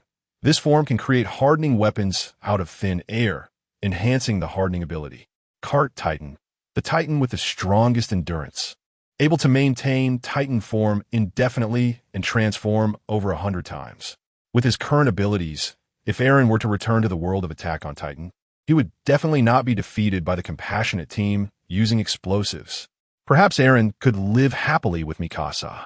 In terms of individual combat power, Eren is not a match for Artoria, but the former is more like a war weapon, turning our weaklings into pure Titans. Given the level of firearms in the pirate world, one blow would not be enough to kill. The weakness at the nape of the Titans has been eliminated, and with the ability to regenerate, they can continue fighting after recovery. Moreover, Titans only attack humanoid targets. Only by completely severing their heads can they be stopped. The world government and the Navy are researching Titan transformation. Charlotte Linlin wants to reconcile with the nation of Titans, and Titans are very popular in the pirate world. Eren's employment prospects are quite broad. As a young man with a will to resist, Eren is naturally not on the Navy's side. After understanding this, he chooses to join the pirates. After all, he could never be a dog for others, especially after crushing their country with a colossal Titan in his past life. In this life, he certainly won't serve the celestial dragons. Thus, Eren Yeager will be given a tragic backstory with a deep-seated grudge against the world government, which is necessary for others to trust him when he appears. It's time for the plot device to come into play, but this thing is really useful. Spending 10 million on it in the system, he buys a plot device that can distort the memories of certain individuals and insert false memories, as long as it doesn't seem too unreasonable. The first one is used on Artoria. Li Wei thoughtfully uses this item to fabricate a backstory of a deposed princess for her. He weaves a tale of a small kingdom called Great Britain in the East Sea, which was completely destroyed by pirates and faded into history. As the last member of the royal family, Artoria lost all her subjects and her reason for restoring the kingdom. She has been drifting alone in the East Sea, meeting many ordinary people on various islands and helping them fight against pirates. Such a suddenly appearing strong person will definitely undergo background checks by the Navy and the world government. If her story does not match what they find, it will be difficult not to suspect her as an enemy spy. If one is going to act, they must do it thoroughly, ensuring there are no flaws. Since Artoria came to this world, she has lost her desire to restore her kingdom and does not want to govern a country, as carrying the expectations of all her subjects is far too heavy for this young girl. As for the plot for Eren Yeager, it is very simple. The world government has committed too many dirty deeds, especially the infamous events in the white town of Flevence, where all tragedies stem from greed. Eren becomes another survivor of the white town after Trafalgar Law. Chapter 26. Plot divergence: the Straw Hat crew crossed the Upside-Down Mountain and, just like in the original storyline, encountered the lighthouse keeper, Kurokas, at Twin Cape. Instead of being swallowed by the whale Laboon and meeting him, Kurokas was waiting for the Straw Hats. He didn't want to block a group of young pirates from entering the Grand Line because of Laboon. Wow, you're actually the former ship's doctor of the Pirate King. That's amazing, Luffy exclaimed happily, surprised to meet a member of Roger's crew, especially since he had saved them from a shipwreck. This marked the third former Pirate King crew member they had encountered. Through Kurokas's subsequent explanation, the Straw Hat crew learned about Laboon and why he had been ramming his head against the Red Line. This story dated back 50 years to the Rumbar Pirates, who had left the young whale Laboon waiting in place, promising to reunite after circling the world. However, the Rumbar Pirates vanished in the Grand Line, and Kurokas had also set out to find them, but to no avail. After listening to this story, Luffy challenged Laboon to a fight, promising to return to challenge him after conquering the Grand Line. He even drew the Straw Hat pirate symbol on Laboon's battered head to prevent him from self-harming.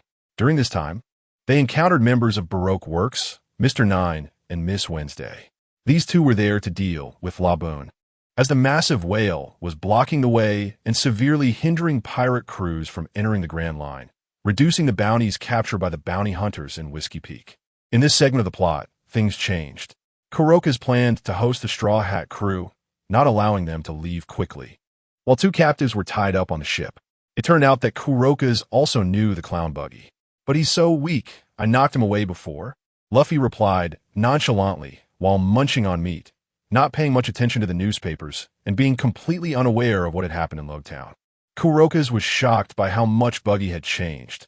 He hadn't noticed it when he was on the ship. He lamented his oversight and handed the latest newspaper to Nami, who liked to read.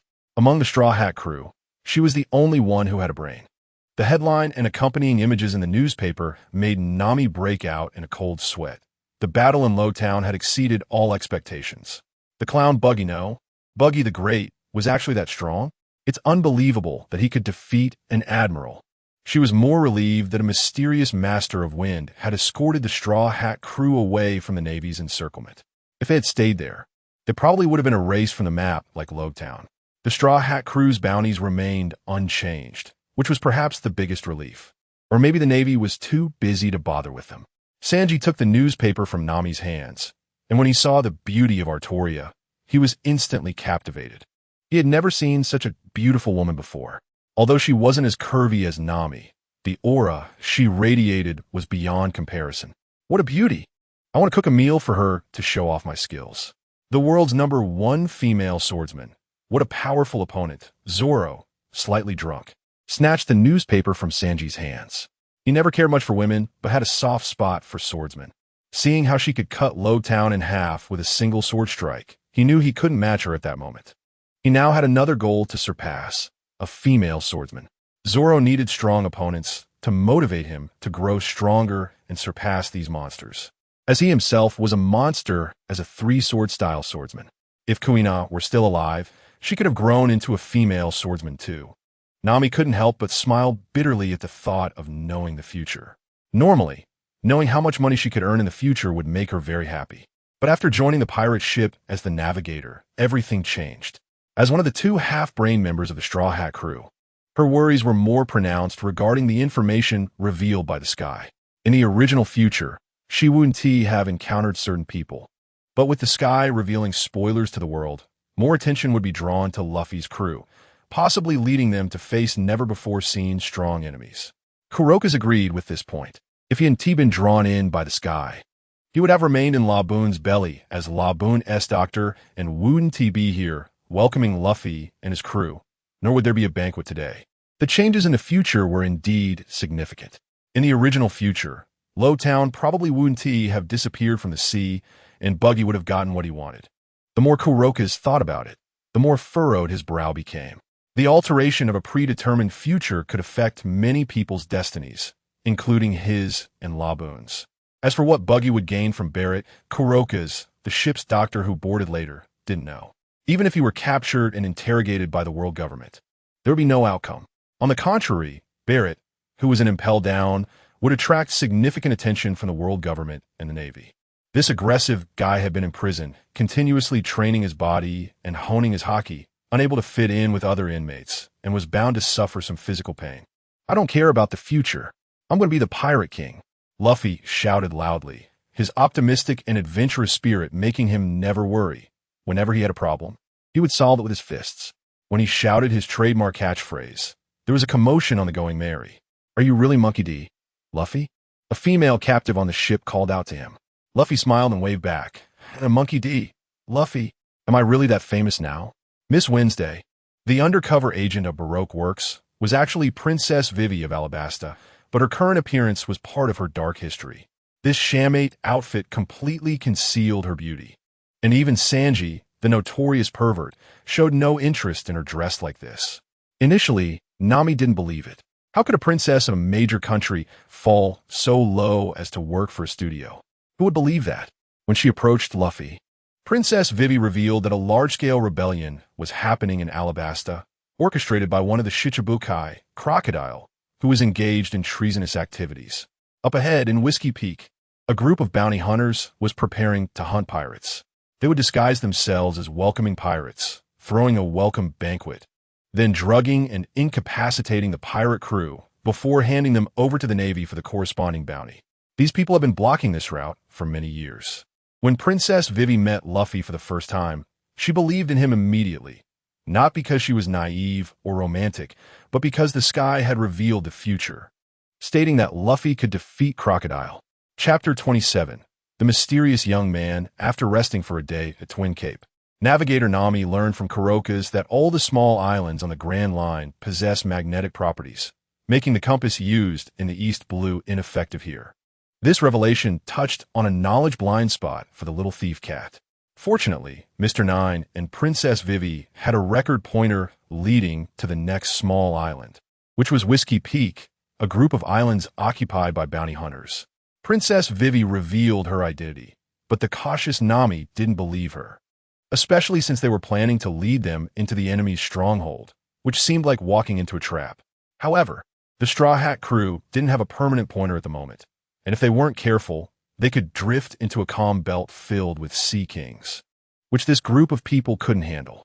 Now, with Princess Vivi as a guide from Baroque Works, the Straw Hats were not deceived on Whiskey Peak, and as captain, Luffy avoided any misunderstandings that would lead to a fight with Zoro. Stationed on Whiskey Peak was Baroque member Mr. 8, a curly-haired man who was under Princess Vivi's command. With the help of these two insiders, the group easily dealt with over 100 bounty hunters. After defeating their opponents and enjoying a feast, they encountered reinforcements from Baroque Works that evening. This pair, a man and a woman, had come to eliminate Princess Vivi. As long as the members uncovered the true identity of Baroque Works, they would eliminate these people. It was ironic that a studio breeding bounty hunters had a boss who was one of the 7 warlords of the sea. "We're just following orders, Princess Vivi. Returning to Alabasta will cause trouble for the studio." Mr. 5, a superhuman with the bomb fruit ability, could also be called a nose-pick fruit user because his nose picks were endless. After a disagreement, the two sides began to fight. Mr. 5 picked his nose, and the bombs shot out were incredibly powerful. Zoro tried to slice one in half, but the bomb's effect still remained. A pirate hunter actually boarded a pirate's ship? "I'll crush you right here." Amidst the exploding waves, a blonde woman floated into the air. She was Ms. Valentine, a superhuman with the weight fruit ability, able to adjust her body's weight at will. increasing it to over 10,000 pounds. While these two were posing dramatically, Zoro and Luffy each took on one of them and quickly knocked them down, easily defeating their opponents. The Baroque duo relied too heavily on their devil fruit abilities and had deviated in their development. In terms of physical skills, they were no match for Luffy's crew and were easily beaten. With Mr. Five and Ms. Valentine causing chaos, the Straw Hats began to believe what Princess Vivi had said. At her request, Luffy agreed to help, as he could not tolerate a warlord of the sea destroying a country. Seeing Princess Vivi kneeling and crying in front of him, he couldn't stand it. He was determined to defeat Crocodile. What were the 7 warlords of the sea compared to the likes of Buggy the Clown? Nami knew she couldn't handle the Navy's warlords of the sea, while Luffy and Zoro were eager to take action, completely unaware of how terrifying the pirates who had been recruited by the Navy were. During their conversation, the ominous duo from Baroque Works, responsible for intelligence, had been eavesdropping from the second floor. By the time they realized it, their targets had already flown away, and seeing this outcome made Nami fear for her life, pushing her to the brink of collapse. Grabbing Princess Vivi by the neck, she wished she hadn't known this news. Earlier, in the dim light of night, Nami thought that the sea otter and vulture duo probably hadn't seen her face clearly, so she planned to return to Kokoyashi village to avoid the storm. Just a few steps out, she saw Mr. 13, the sea otter, sketching. Before Nami could approach, he proudly displayed his artwork to her. Wow, that looks amazing. Nami couldn't help but admire his drawing skills, which were far more professional than the Navy's intelligence department. The sea otter then got back on the vulture, taking off with portraits of the entire Straw Hat crew, leaving everyone helpless. Come back. I don't want to be hunted down. Left alone in despair, Nami hid in a corner, burying her head in her knees, slipping into a state of depression. Princess Vivi decided to take out her 500,000 berries in private money to comfort the navigator. You are the only princess of Alabasta. There must be plenty of treasure in the royal treasury, right? Helping you save your country. Asking for a little reward is not too much, is it? Looking at the previously sad Nami, whose eyes were now filled with greed, Princess Vivi timidly asked, "How much do you want?" "Not much, just a mere 1 billion berries." "Princess Vivi, give me back my earlier guilt." Nami really dared to ask. Before Crocodile became a warlord of the sea, he had already received a bounty of 80 million berries, enough to match 4 Arlongs.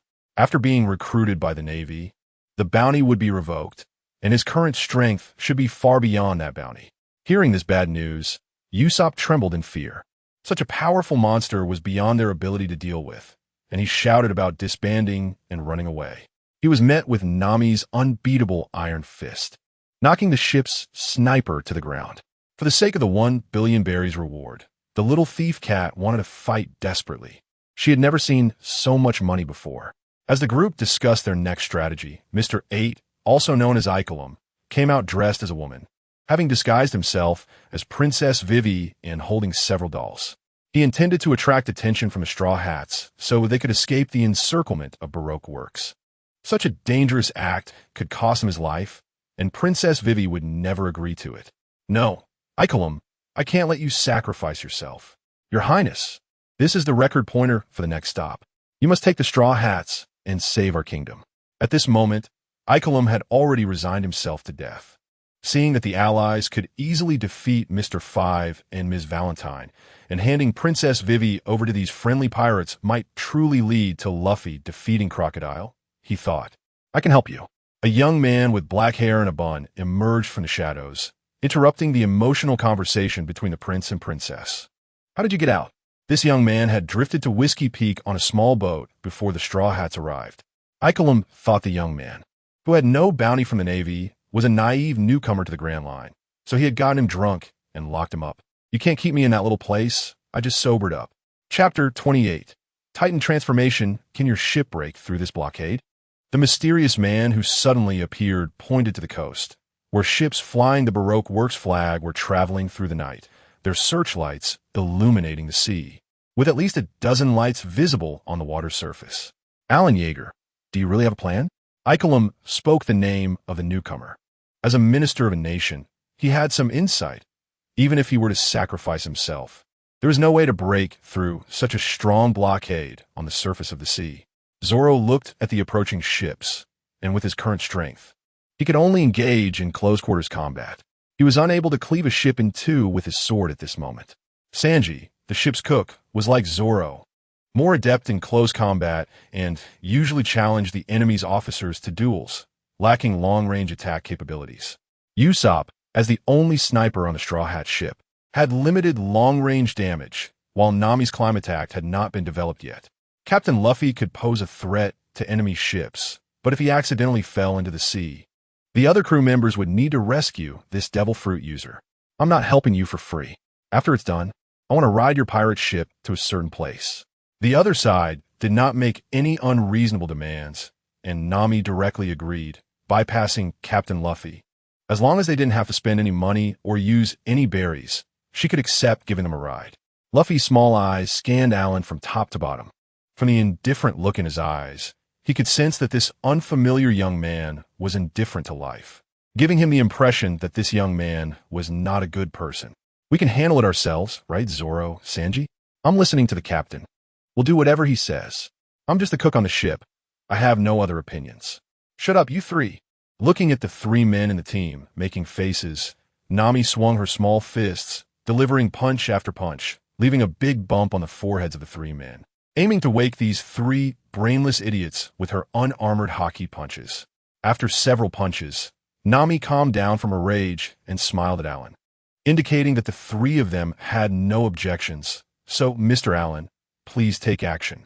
This time, Baroque Works had brought many elite members.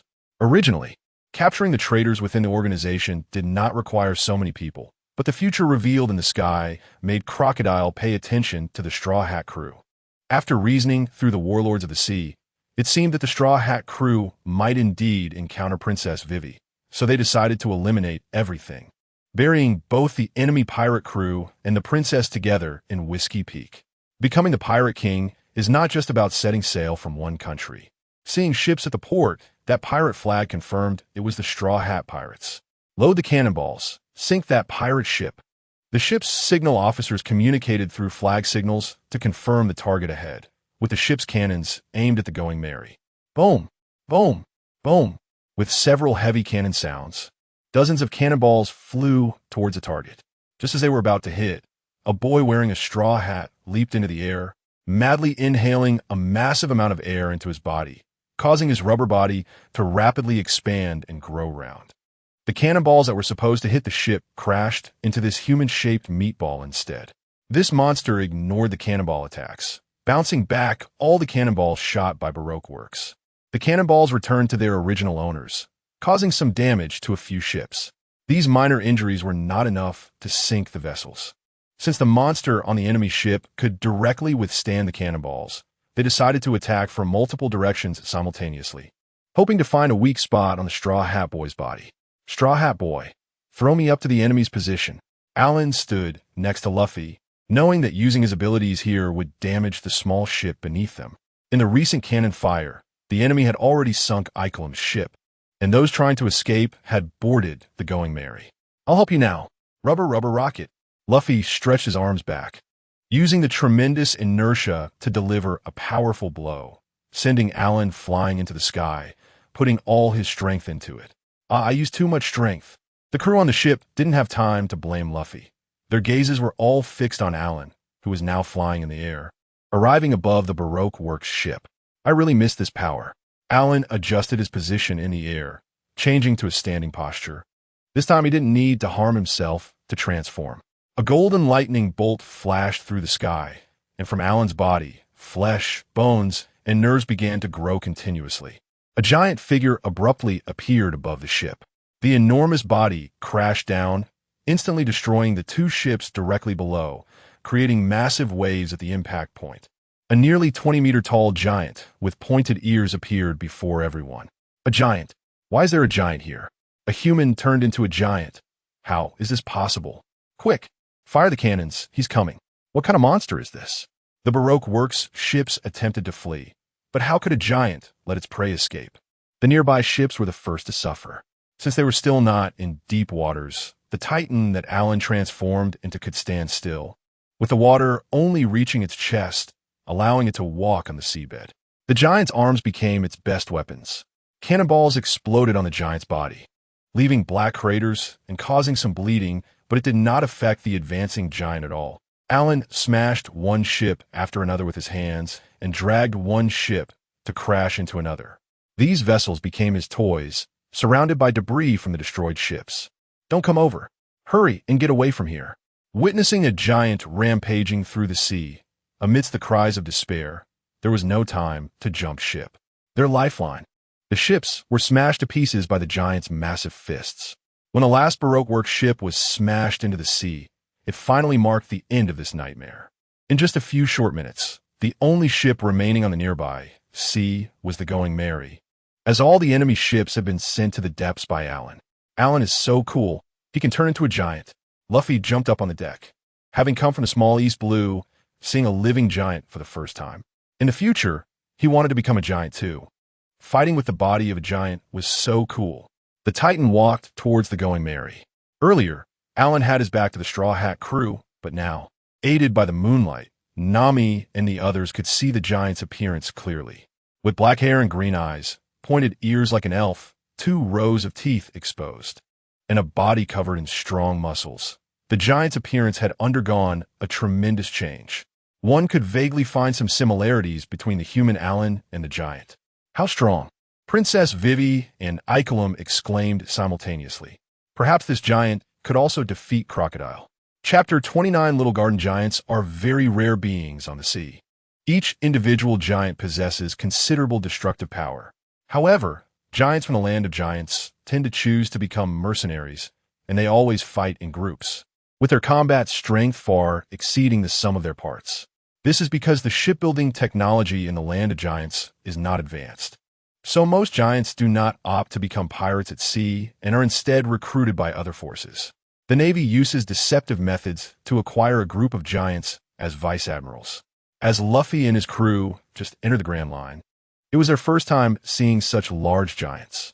He excitedly jumped onto the shoulder of the attack titan, thinking it was so cool and wishing he could also become a giant. He was filled with admiration for giants, which would later lead him to develop Gear 3rd. But for now, he could only use Gear 2nd, a technique that consumes his lifespan. Bouncing around on the giant's muscular body, Luffy completely forgot his earlier cautious demeanor. A person who can transform from a human into a giant, he wanted to invite the giant onto his ship, thinking that having Eren on board would make future days much more interesting. "It's so hot, so hot." The body of the attack titan was emitting scorching steam.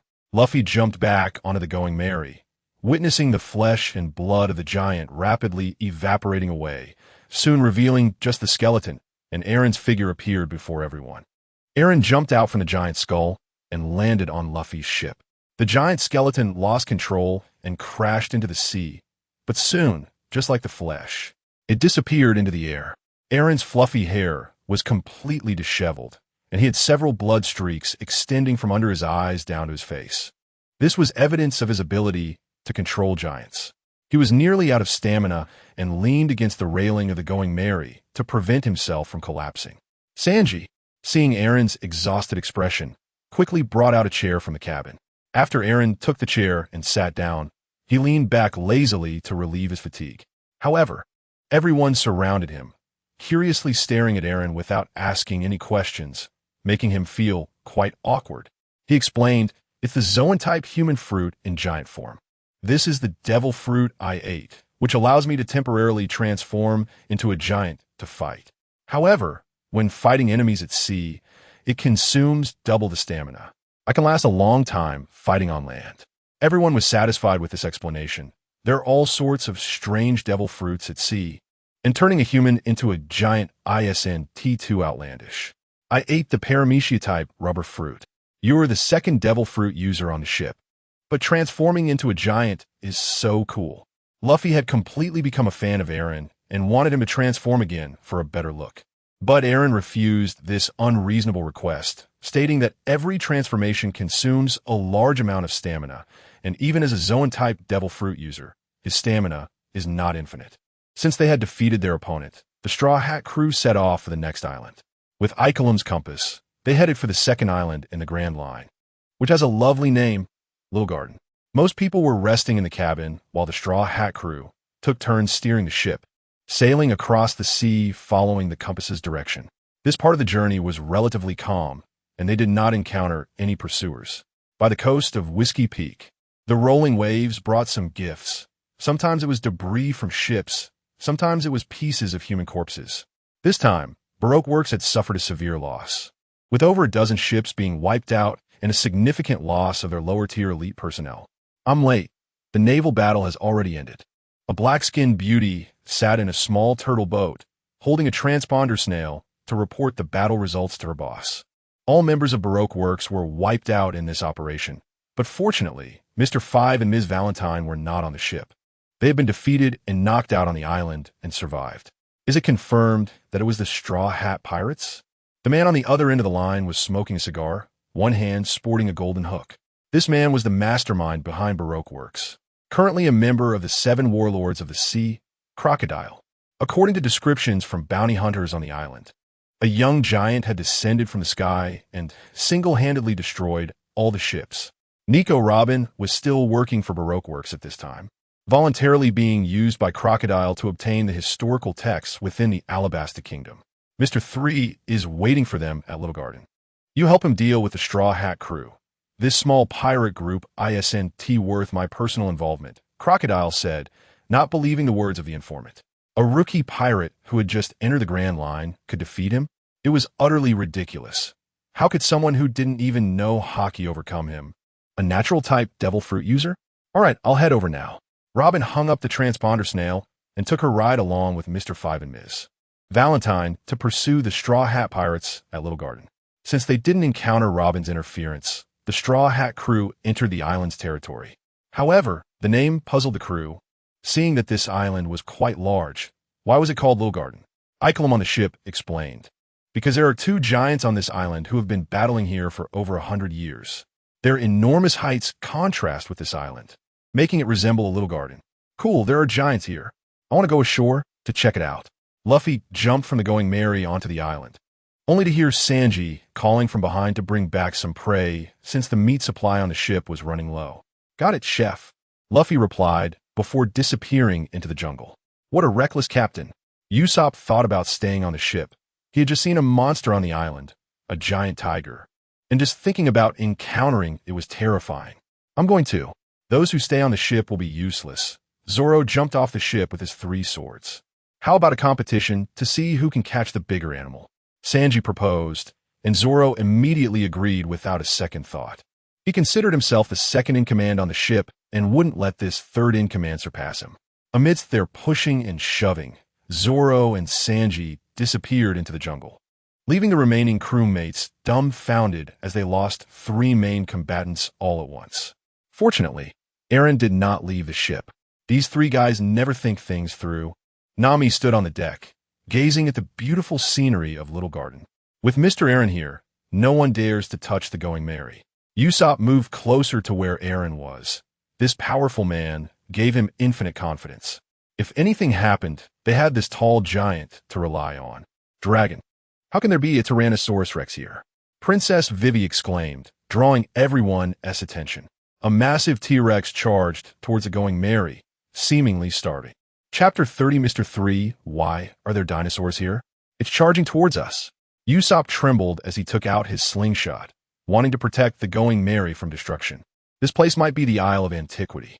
Due to the unpredictable weather of the Grand Line, communication between islands is extremely inconvenient. Some islands have rapidly developed in civilization and technology, while others have remained in a primitive ecological state with no interaction between the two. Otherwise, there wouldn't be so many ancient Zoan-type devil fruits in this world. Icolum pulled out his gun from the curls of his hair and fired at the charging Tyrannosaurus Rex. Bang! Bang! Bang! The effect could be described as smoke without damage. The T-Rex was slightly injured, which only enraged the beast further. It wanted to eat the living creatures above. Just as Alan was about to act, a giant figure appeared behind the T-Rex, a true giant of the giant race, who swung down a massive battle axe and quickly changed the dynamics between hunter and prey, cleaving the T-Rex in two. This giant, wearing a helmet with a face full of golden hair and a beard, dragged the T-Rex's corpse to the side of the Going Merry. Bent down to look at the people on the ship, his giant face larger than that of a human, and asked, "Do you have any?" Nami and Usopp quickly agreed to the giant's request, handing over all the drinks on the ship. With the alcohol, the giant, Buggy, was very happy and invited everyone to enjoy roasted dinosaur meat together. During this time, he introduced himself to the Straw Hat crew, stating that he was the strongest warrior of the Elbaf giant kingdom, having stayed on this small garden island for 100 years. The barrels of wine in the giant's hands were smaller than his fingers, and the crew accepted his invitation to go to his place to prepare for a feast of dinosaur meat. At that moment, the volcano on the small garden island suddenly erupted. Buggy and another giant, Dory, agreed to duel, and the two giants picked up their weapons and started fighting right on the island, completely disregarding the presence of others. After fighting for over 10 minutes without a clear winner, the battle ended with both giants collapsing to the ground, laughing heartily. This level of combat had been going on for 100 years, and the 73-146 duel ended in a draw. Buggy tossed a few barrels of wine to Dory, who caught them, eager to drink after not having had any for a long time. Luffy found Dory alone, and they prepared to enjoy the fine wine. Meanwhile, Sanji and Zoro's competition for prey also ended in a draw, and the two went deeper into the small garden to look for larger and heavier game.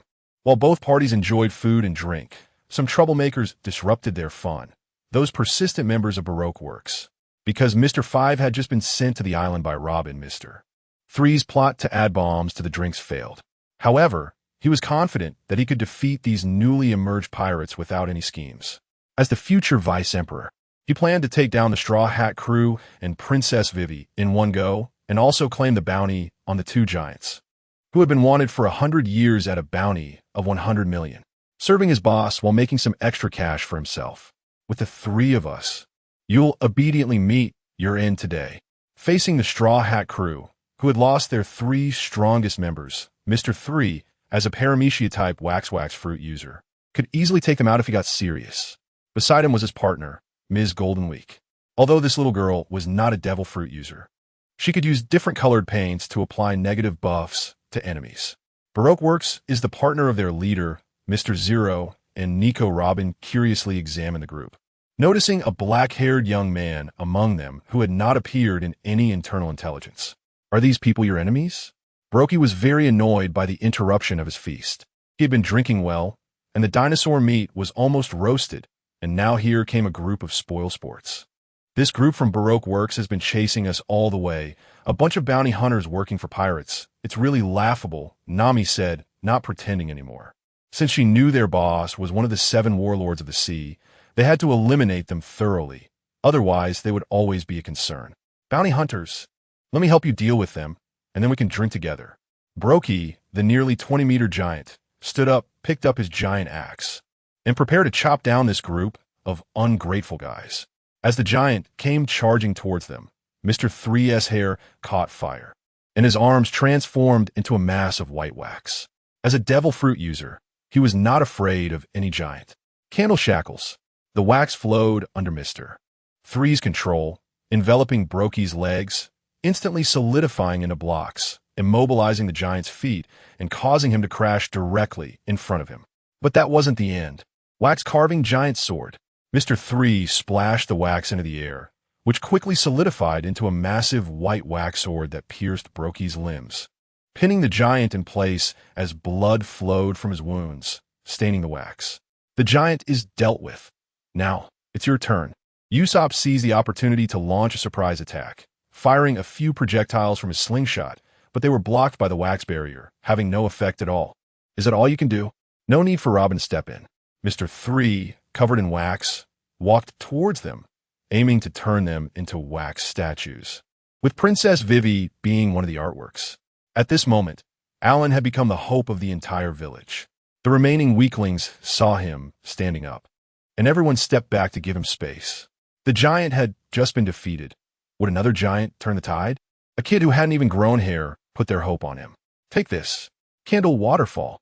A massive amount of wax was produced from Mr. 3's body, forming a terrifying 2-meter-tall sea of wax, ready to completely drown the black-haired youth in front of him, no matter how powerful his physical abilities were.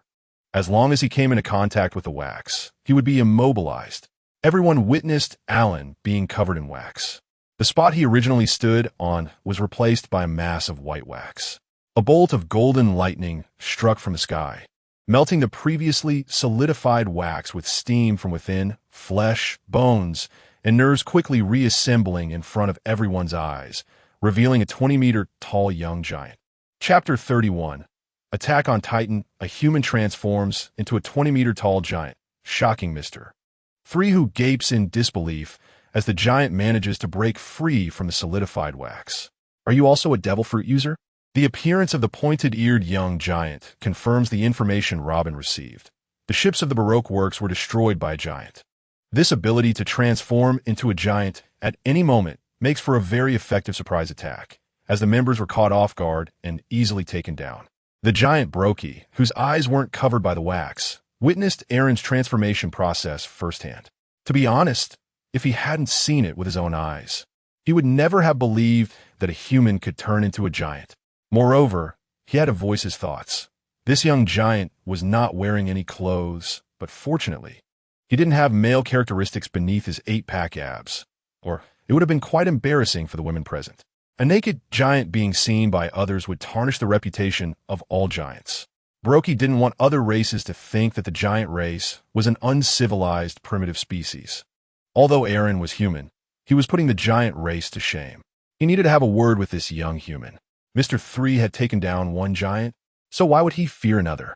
Transforming into a giant was irrelevant. He could sculpt a giant sword from the wax. The wax liquid sprayed into the air, solidified into a white giant sword, and these white creations were as hard as iron, shooting towards the direction of the attack titan. Even giants are flesh and blood. They can bleed and be injured. As the white giant sword flew toward him, Aaron pulled his arms into a boxing stance, and the giant's massive fist hardened, shattering the enemy's giant facial creation. The hardening was even tougher than steel. How is this possible? What is that on your hands? Mr. 3 saw the giant's flesh turn white, its once fleshy body becoming extraordinarily hard. This wasn't the color of armed hockey. What ability could make flesh this hard? The young giant didn't give him a chance to breathe, charging towards Mr. 3. In the meantime, Mr. 3 tried to use the wax to block the giant, but the giant was emitting high-temperature steam, causing the wax to fail to solidify instantly and turn into a smear of white sludge adorning the giant's body.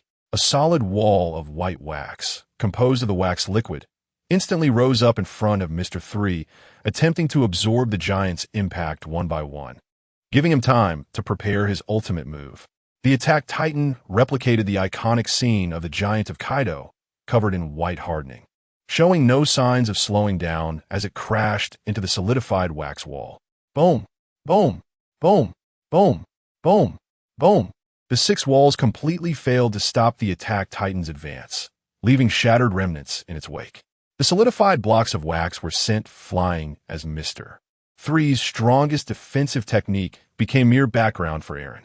When Aaron reached Mr. 3, the latter had already unleashed his final move, the Candle Champion Cup, wrapping his entire body in solid wax except for his head, becoming a 4-meter-tall small giant. But in front of a 20-meter-tall giant, he still looked like a dwarf. Seeing the giant's mocking grin, Mr. 3 was furious, and he swung his wax-covered fists at the giant's legs, the champion's fist. The hardening wrapped around the legs of the attack titan, standing still as the little dwarf rained punches on him. Frustrated, Mr. 3's fists fell like raindrops, but after a long effort, he caused no damage, only spilling a bit of wax on the giant's legs. As for Mr. 3's little tricks, Aaron emitted scorching steam, drying the wax on the giant's body. As long as the wax didn't solidify, it posed no threat to him, and Mr. 3 lost his most crucial means of attack. Lord Robin, save me. Seeing the giant's palm coming towards him, covered with a layer of white material harder than basic armed hockey, Mr. 3 thought that if it hit him, he would be out of commission for at least a month. Suddenly, a pale arm appeared behind Mr. 3's head. He melted his own candle armor and was effortlessly pulled away by the suddenly formed arm. A bunch of arms sprouted from the ground, relaying this man to the back. Mr. 3's Champion Cup armor was instantly smashed to pieces under the attack titan's palm. If he had lingered there any longer, it wouldn't have just been the wax blocks that shattered. What terrifying power! Why does he have so many abilities? Mr. 3 gasped for breath under Robin's feet. Having nearly faced death since he started his missions, he had never encountered such a terrifying opponent. The steam and hardening completely countered his fruit ability. Robin, filled with curiosity, scrutinized the giant before her. She could understand that he had eaten a human fruit to transform into a giant. But the high-temperature steam emanating from his body and the ability to cover himself in hardening at will, was that also a power granted by the devil fruit? Was he not an ordinary Zoan fruit user, but rather a more special mythical Zoan? Ms. Golden Week painted on the giant, a power that worked on the simple-minded Luffy. But with someone as burdened as Aaron, any color she applied wouldn't have an effect. Lord Robin, I can't do anything. His spirit and will are terrifying. I can't hypnotize him. Ms. Golden Week pouted, feeling wronged. She had encountered powerful individuals before, and her hypnotic ability had some effect. But this monster was a first for her. The freedom-seeking attack titan would not be controlled by anyone. Nami, are you all right? Luffy rushed over from the depths of the forest, carrying a pair of men and women on his shoulders. Mr. 5 and Ms. Valentine's Day. An explosion man and a kilogram woman had found Luffy again. 2 against 1 didn't last long. Once the rubber man got close enough for a touch, these two fragile fighters went down instantly, their physiques too weak. Following behind him with a giant from the east, with Zoro carrying his prey to prevent getting lost. Sanji had found Mr. 3's wax house, defeating the ill-fated duo that came to reinforce and snatching the permanent pointer to Alabasta Kingdom. Faced with so many people, and with 2 of Baroque Works higher-ups captured, engaging with the Straw Hat crew was not the wisest choice. Losing this battle was not a crime of war. There's no opportunity left. Let's retreat. Robin issued the order to withdraw, ignoring the reactions of others and turning to leave on her own. What about the higher-ups in their hands? In response to Mr. 3's question, this beautiful woman said nothing, and her actions indicated that she had completely given up on Mr. 5 and Ms. Valentine's Day. Having worked together for so long, Mr. 3 couldn't choose to abandon his comrades. This former vice president of the timeline was determined to make one last stand with his fruit ability, charging toward Luffy with his body covered in moving wax, hoping to capture a hostage and turn the tide. Meanwhile, his partner Ms. Golden Week quietly followed Robin, preparing to escape early. Chapter 32 news from Drum Island. What do pirates love to do the most? Of course, it's to hold a feast. Nothing is more important than a feast. After defeating the enemy, it's time to celebrate with a banquet. The 3 executives of Baroque Works became captives, soaked in barrels filled with seawater, while the future warlord of the sea, the 3rd brother, was knocked unconscious with a head injury. Princess Vivi wanted the Straw Hat crew to head to the Alabasta Kingdom as soon as possible to thwart the schemes of the warlord of the sea, and she was constantly worried about her father as countless rebels were approaching the capital, leaving her no mood to feast with everyone in the small garden. Luffy had taken quite a few bombs from Mr. 5 and was also crushed by Ms. Valentine's immense strength, suffering injuries both inside and out, desperately needing large amounts of food to regain his strength and heal his wounds. In the pirate world, there are many powerful individuals with this special constitution. First, they can eat and drink a lot. Second, after eating, they can quickly recover from injuries. Each one cannot be described by common sense. In short, being able to eat means combat power. Your country is not lacking this day. Everyone is tired today and cannot set sail overnight. At this moment, Nami stepped forward to oppose Princess Vivi's suggestion to set sail immediately, expressing that she was not the one controlling the ship. The situation on the Grand Line is unpredictable, and a navigator needs to be at their best every day. She is not made of iron and, as a woman, needs rest.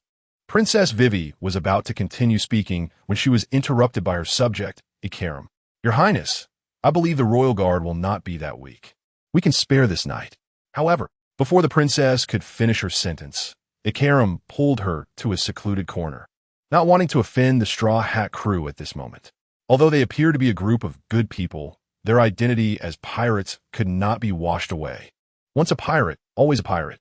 The group in the small garden did not fall into Mr. Three's trap, and Zoro, Nami, and Princess Vivi were not turned into wax figures.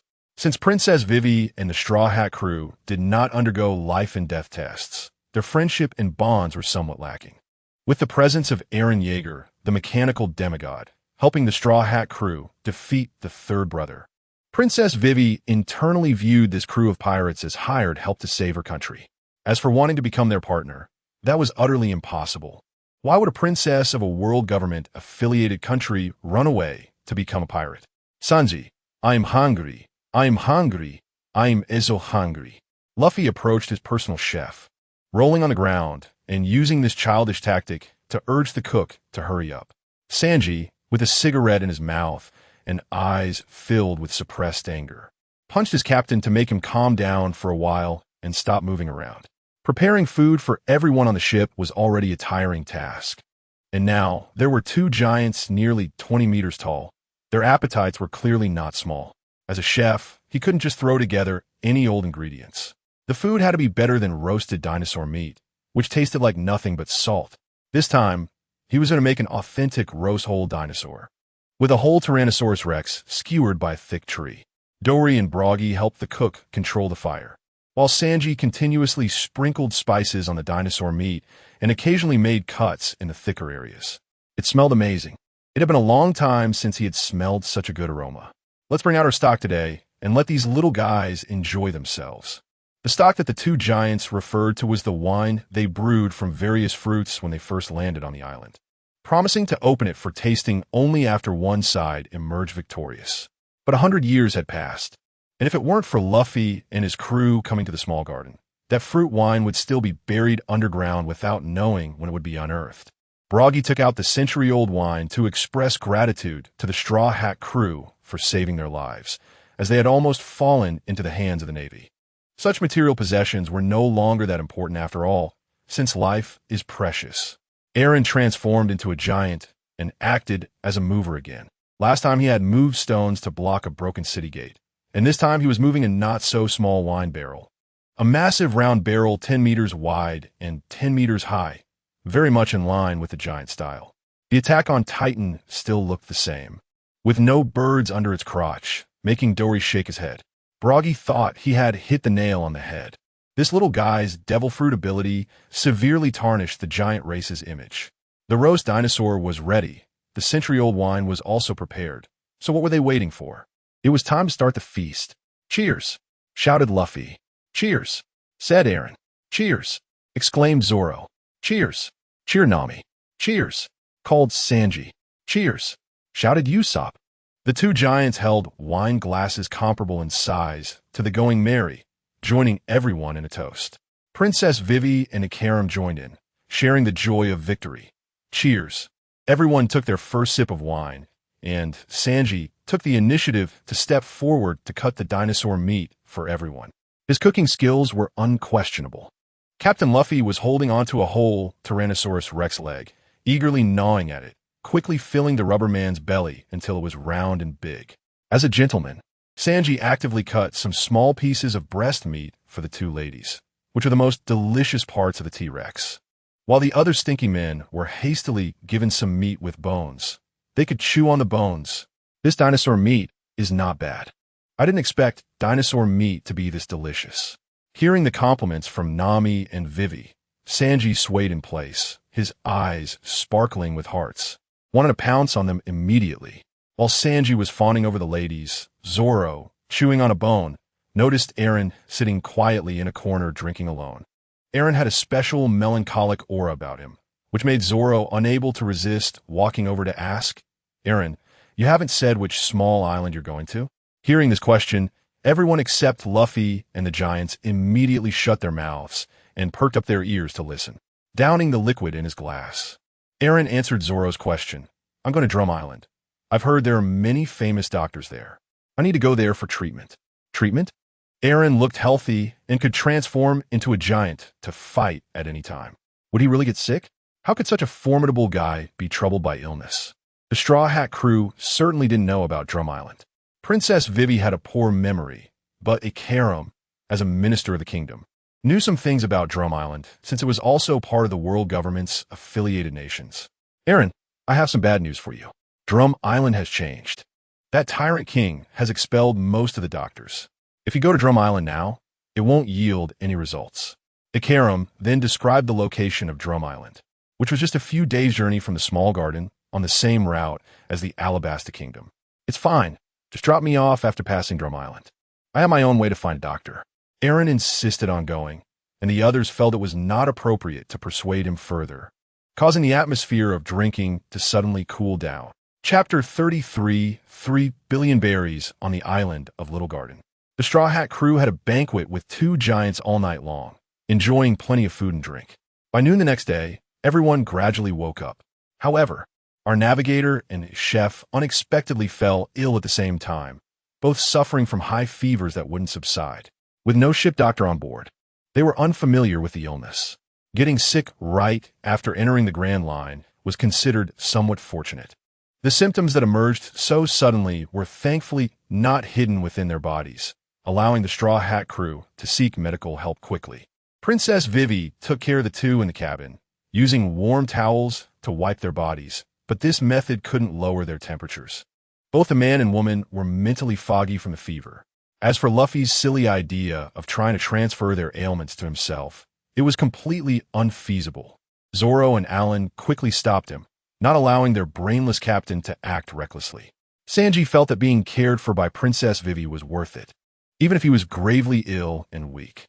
He was close to her, and having a woman wipe his body was an attention he had never experienced before. I don't want to die. If anyone is going to die, it should be you. Nami, feeling completely weak but still tough in her words, protested. She had just entered the Grand Line and couldn't afford to die here. Her dreams were yet to be fulfilled. Although most doctors from Drum Island had been dismissed, King Wapol still had 20 renowned physicians at his side. As long as he helped, these illnesses were minor issues. Ikaram, as a minister of the kingdom, had some understanding of other countries, but he wasn't confident in his heart. That king was a man of eccentric behavior. He couldn't be described by common sense, and it would be exceedingly difficult to ask him for help.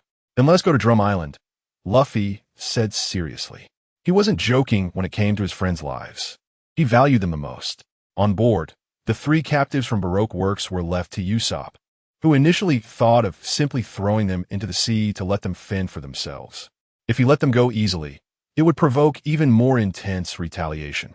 They were not the type to indulge in dirty deeds that harmed lives. They couldn't do that, after all, as they had been shaped into the image of a spirited young male protagonist. They could only delegate two giants to watch over them. As for whether the three officers could survive at the hands of the giants, whatever happened next had nothing to do with the Straw Hat crew. They wouldn't take responsibility or acknowledge it. Using their combined strength, Buggy and Dory executed a powerful attack that caused the Going Merry to burst forth from the mouth of the Sea King, marking a perfect end to the Straw Hat crew's adventure in Little Garden. The weapons of the two giants were damaged, and they had no reason to continue fighting. They set off to find the missing members of the giant warrior pirates and sailed again. Zoro stood on the deck, practicing his swordsmanship when a white news bird flew over. Seeing that this gentleman had no intention of buying news, it flew over to Ikaram instead. Give me a copy. Ikaram tossed 100 berries into the newsbird's pouch, and it happily dropped the latest newspaper on the ship before taking off to find its next buyer. Even the most notorious pirates wouldn't harm newsbirds. If one were to offend them, that group would never sell them newspapers again. The unpredictable nature of the Grand Line made it difficult to get around. One could only see the outside world through newspapers and understand what was happening out there. If they lost this sole avenue, they might as well live as primitive men on the small island or at sea for the rest of their lives. Morgan's headlines were sensational as always, adept at grabbing attention and compelling readers to finish the entire article. The most notorious pirate, the man with the fastest growing bounty, the future 5th emperor of the sea crocodile Buggy, disappears in the East Blue, brewing a massive conspiracy. Artoria joins the Navy. Future Admiral Red-Haired Shanks in contact with the Whitebeard pirates this time. The Navy was quite formidable. Originally, Buggy the Clown's bounty was only 15 million berries, but it skyrocketed to 3 billion, an increase of 200 times, a figure never seen before on the seas. The Navy and the world government had discussed this matter Not because the bounty was set too high, but because they felt it was too low. They believed 3 billion berries seriously underestimated Buggy the Clown's strength. The main objection to the low bounty came from Admiral Akainu himself, who had first-hand experience fighting other great pirates. The destructive power of the magma fruit was indisputable. However, Buggy's ability to split apart externally meant that Akainu's magma couldn't even make contact with him to cause any damage. During battles, Akainu employed various methods. Only a small portion of the time could he use magma against his foes. The vast majority of attacks were neutralized by the opponent's devil fruit powers. The technique involving Conqueror's haki still gave Akainu headaches. If he hadn't regularly trained his body, he wouldn't have been able to withstand a few hits from Buggy. The injury-for-injury tactic he relied on most lost its effectiveness against Buggy. The only advantage Akainu had against Buggy was his abundant stamina, allowing him to drag the fight into a war of attrition, giving him a chance to win. It could be said that Buggy had become Akainu's nemesis. A single admiral couldn't take him down in a short time. The emergence of such a terrifying figure on the seas made the 3 billion berry bounty seem far too low, seriously underestimating his abilities. This wasn't just Akainu losing face. He pursued practical reality and wouldn't sugarcoat things. He needed to put some pressure on the Navy internally, insisting that they couldn't continue to allow pirates to wreak havoc on the seas. Akainu's major recruitment request was ultimately rejected by Fleet Admiral Sengoku. The Navy hadn't weakened to that extent yet, leading to a significant disagreement between the Admiral and the Fleet Admiral. However, Artoria provided Akainu with some surprises. This female swordsman, cloaked in justice, was aligned with Akainu's ideals to some extent. Although she wasn't as extreme as him, they shared a common attitude towards eliminating evil pirates. The Navy had been searching for Buggy in the East Blue, but he seemed to have vanished without a trace, leaving no clues at all. Nevertheless, the Navy remained vigilant, shrinking their forces to defend several key locations in the East Blue, not believing that Buggy had died in the incident at Logtown. They predicted he was still brewing a conspiracy behind the scenes. Such a cunning schemer was the most troublesome for everyone. In the world, government-affiliated nations in the East Blue, most kings had evacuated their queens and children, influenced by Buggy. As long as he was alive, the nobles of the East Blue wouldn't sleep soundly. Chapter 34. The unlucky Barrett influenced by the clown Buggy. The most unfortunate one is not the small countries of the East Sea, but rather the man most severely affected, Barrett, a former crew member of the Pirate King. The Navy has paid a heavy price to capture him, as he is a Paramecia-type devil fruit user with the ability to combine. At this moment, Barrett is imprisoned on the 6th level of the underwater prison, impelled down. In this place where escape is impossible, only the Golden Lion Shiki managed to sever his own legs to leave, casting this floating fruit user aside. Now, it can be said that the prison is impregnable. All pirates who enter here are unable to escape. The guards of Impelled Down originally thought they were doing a great job, but the information revealed from above indicates that they have seriously derelicted their duty. Not only did they allow Buggy the Clown to make contact with Barrett, but they also facilitated Barrett's escape, indirectly causing the later Iron Blood War, which led to the Navy's complete destruction. The world government dispatched 2 CP0 agents to the 6th level of Impelled Down, along with Shiryu of the Rain, to extract from Barrett the purpose of Buggy the Clown seeking him. He is truly a man of strong will. Even in such a situation, he refuses to speak. My interest in your hidden secrets is only growing. The unfortunate Barrett is subjected to torture by Shiryu of the Rain, who cuts the tendons in his hands and feet, leaving wounds on his strong body, constantly tormenting him to reveal his secrets. Yet, these minor injuries do not elicit a single cry of pain from this warrior. Each time he answers, it is simply "I don't know," which makes the 3 interrogators feel disrespected, and they intensify their physical torment.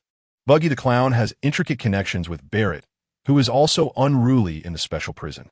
While others languish in the prison, this guy exercises every day, seemingly aware that one day he would successfully escape before the appearance of the light screen. This abnormal behavior raises more suspicions. The 6th-level inmates are also affected, with their chains reinforced, including high-concentration sea prism stone chains to prevent this group of wicked devil fruit users from escaping. The already weak devil fruit users become even more vulnerable. And these vicious pirates at sea hold a grudge against Buggy the Clown.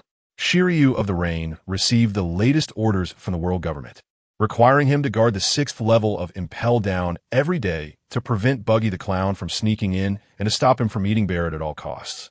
The highest officer in Impel Down, Magellan, cannot leave due to his own duties with his poison fruit, which requires him to spend 10 hours a day in the restroom. So he entrusts this heavy responsibility to Shiryu of the Rain.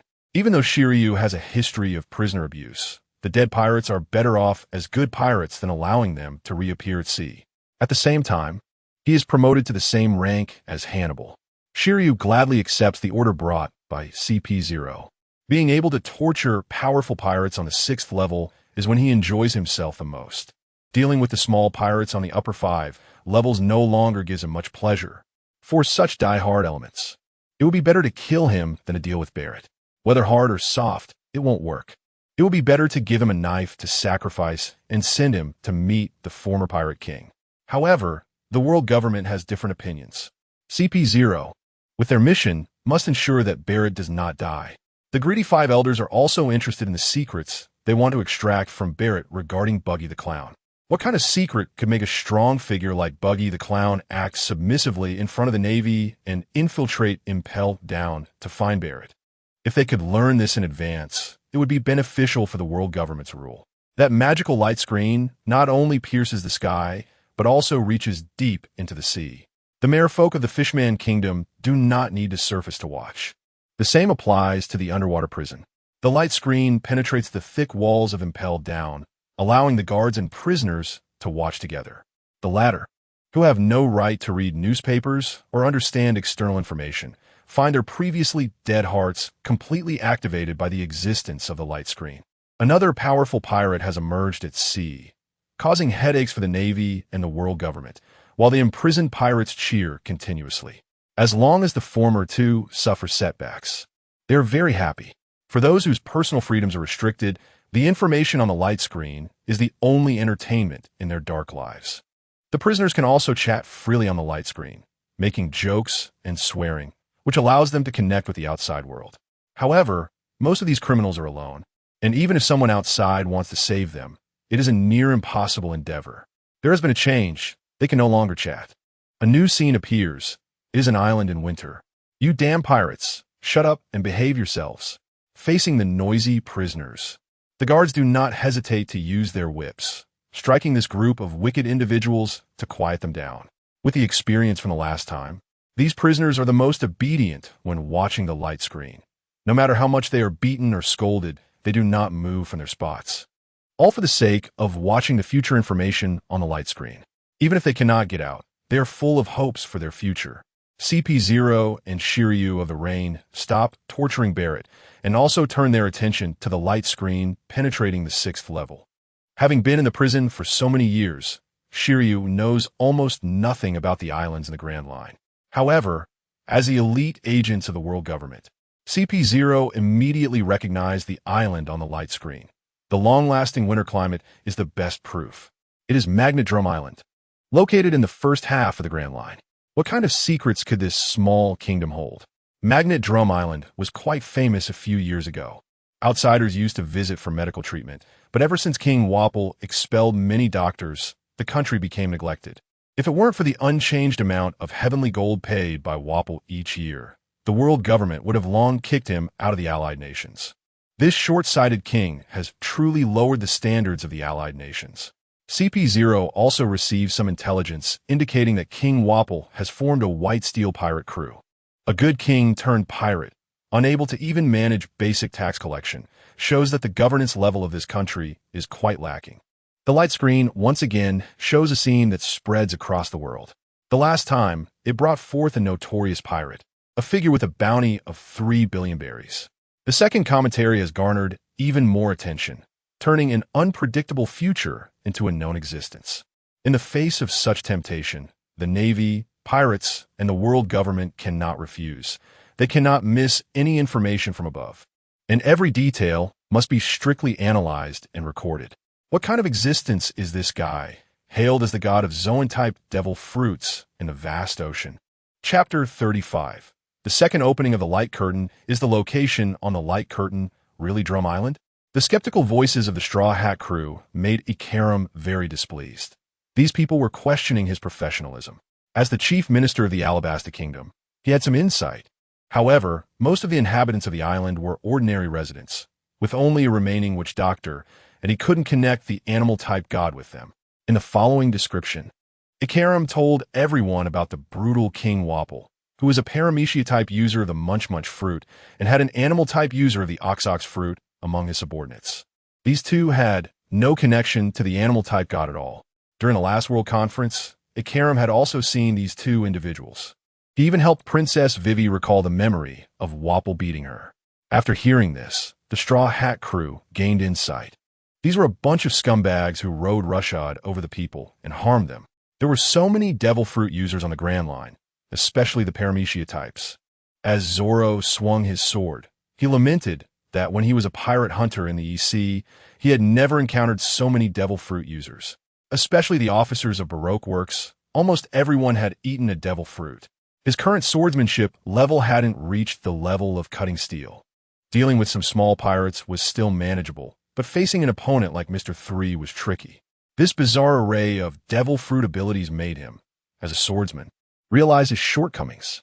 Therefore, ever since departing from Whiskey Peak whenever he had free time, he had been honing his physique and practicing his three-sword style. He didn't want to lose to anyone again, and he especially didn't want to hold back Captain Luffy. In the first half of the Grand Line, few people used hockey, but in the second half, hockey became prevalent, greatly strengthening swordsmen and martial artists.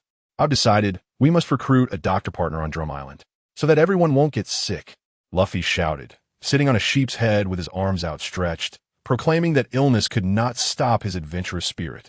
The weather on the Grand Line was truly unpredictable. Just moments ago, it was a scorching sunny day, but as they sailed into this area, snowflakes began to fall from the sky, and a biting cold wind blew across the sea. Fortunately, the sea wasn't frozen, and the Going Merry could sail normally. As they got closer to Drum Island, the temperature of the sea dropped, but luckily, Navigator Nami had foresight and bought a batch of winter clothes in Logtown. So everyone changed into winter outfits to keep warm. I wonder what Shanks is doing. He beat up his friend, Buggy. He won't blame me, will he? Upon hearing this, everyone couldn't help but roll their eyes. It was Buggy who hid his own weakness, mainly using the straw hats to enter Impel Down. How could a pirate with a bounty of 30 billion berries be touched by a small pirate with a bounty of 30 million berries? Luffy's bounty was just a fraction of theirs. In the second half of the Grand Line, the red-haired pirates had left the Whitebeard pirates base, and the outcome of this meeting could be described as unpleasant. Shanks underestimated Edward Newgate's arrogance. That unreasonable confidence from an elder to a junior left the red-haired speechless. Even if he didn't call Ace back, he couldn't even send a strong person to retrieve him. He said he wanted Ace to experience his own storms to have a chance to grow into a towering tree. However, if the storms were too fierce, this still-growing sapling, Ace could very well be cut down by Blackbeard Teach. Shanks felt he had done his utmost for the son of his former captain. Now it depended on Ace's own fortune. Fortunately, he placed his bets on Luffy. In the Light Curtain's portrayal of the future, this once inconspicuous little guy would gradually grow stronger and defeat one opponent after another, inheriting the will of the former pirate king, Roger.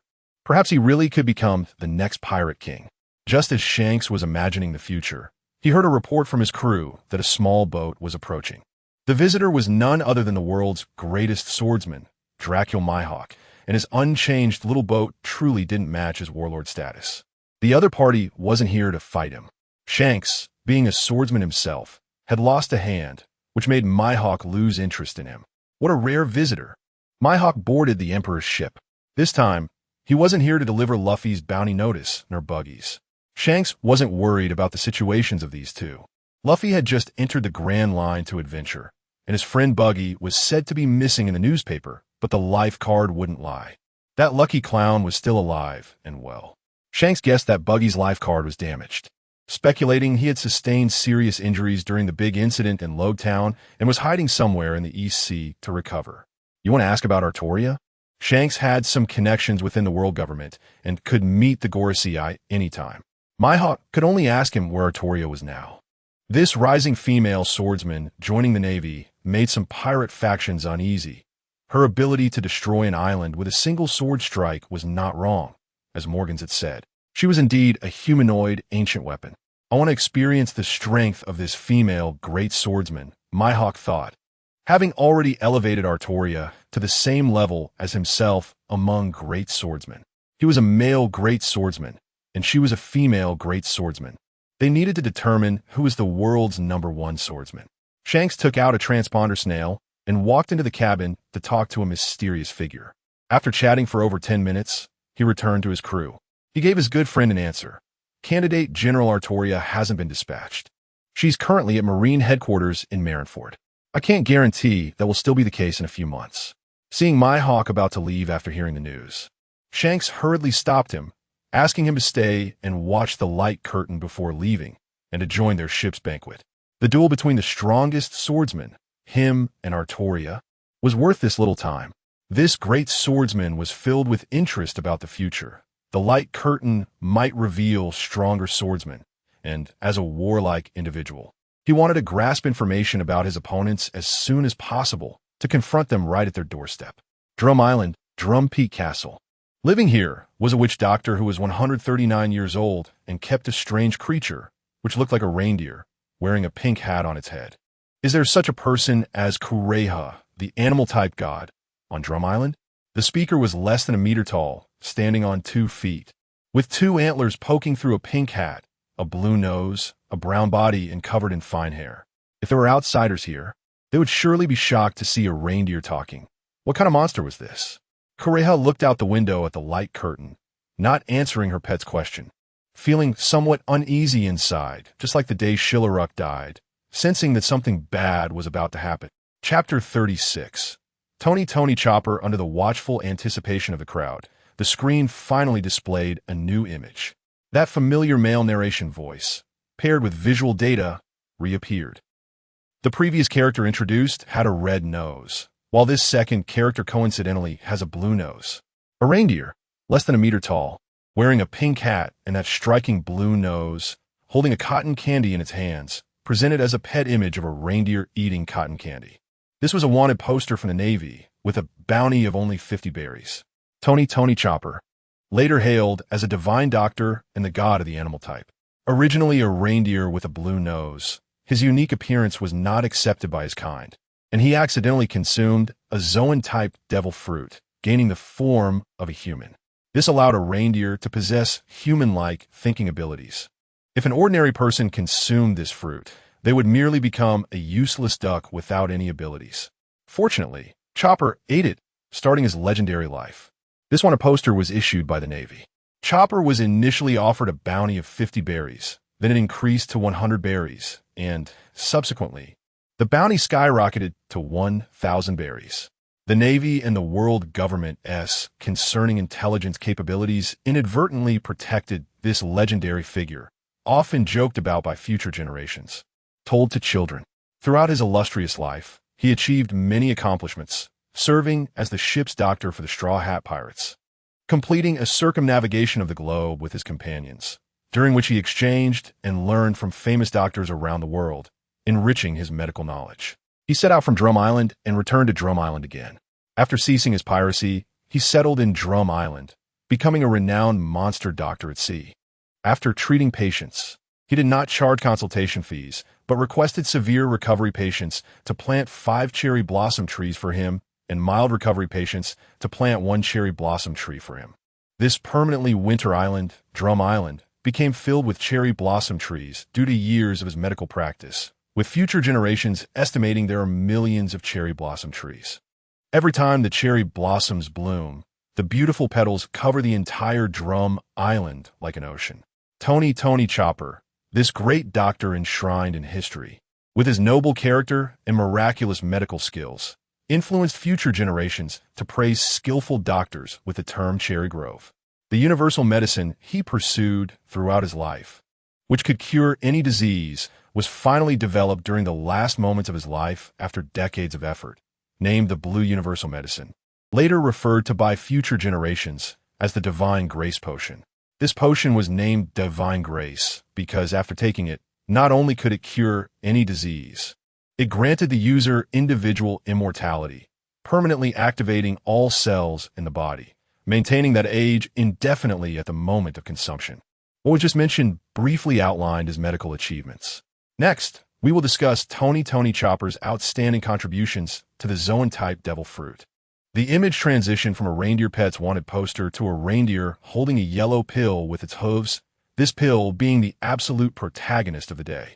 The Zoan-type devil fruits can only transform into 3 forms: human, animal, and hybrid forms, which has been a problem that all Zoan-type devil fruit users face.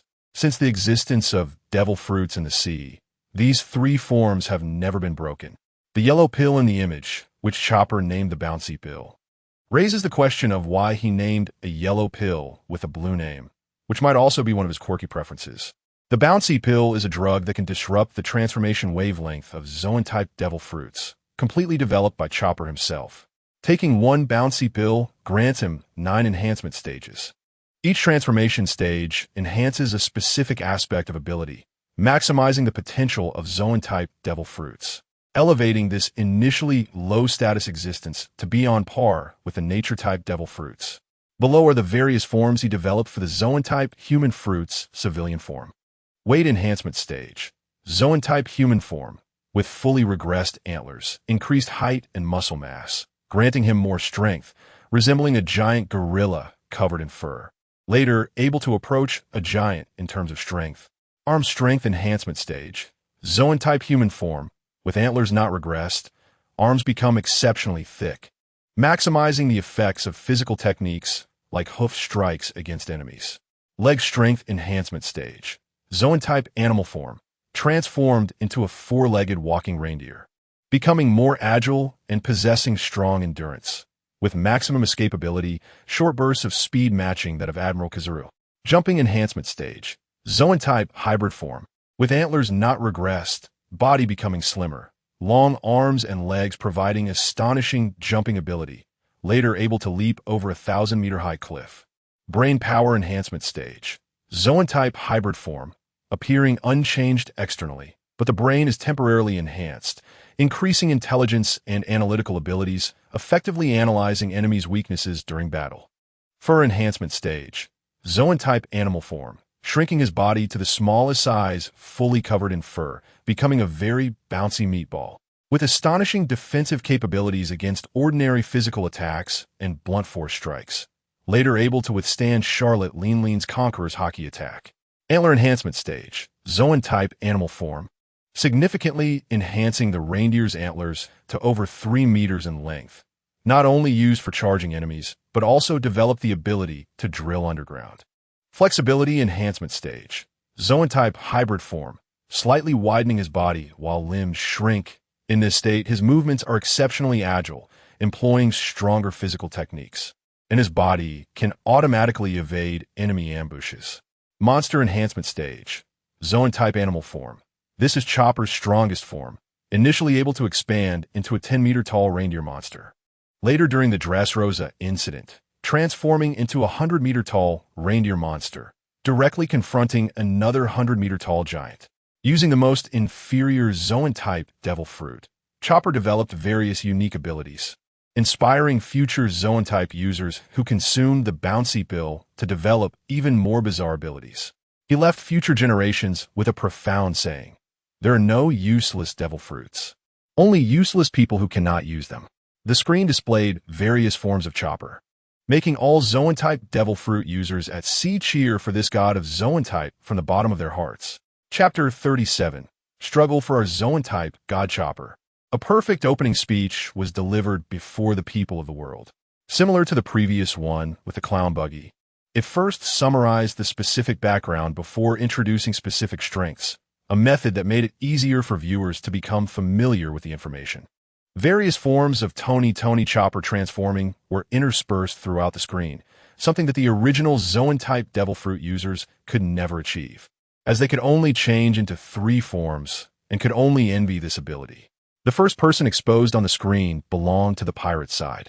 The Marine Admiral had already verified the authenticity of the information for everyone, ultimately leading to the permanent disappearance of Road Town from the seas, leaving behind the legend of Clown Buggy's 3 billion berries. The second person exposed on the screen also belonged to the pirate side. Among the significant figures influencing the future world, 2 were from the pirate faction, which was definitely not good news in the eyes of the vast majority of common people worldwide, compared to the general disdain for pirates among most civilians. A small portion of the sick had a less negative view of Tony Chopper.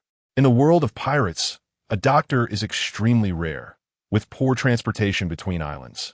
Medical talents have always been scarce.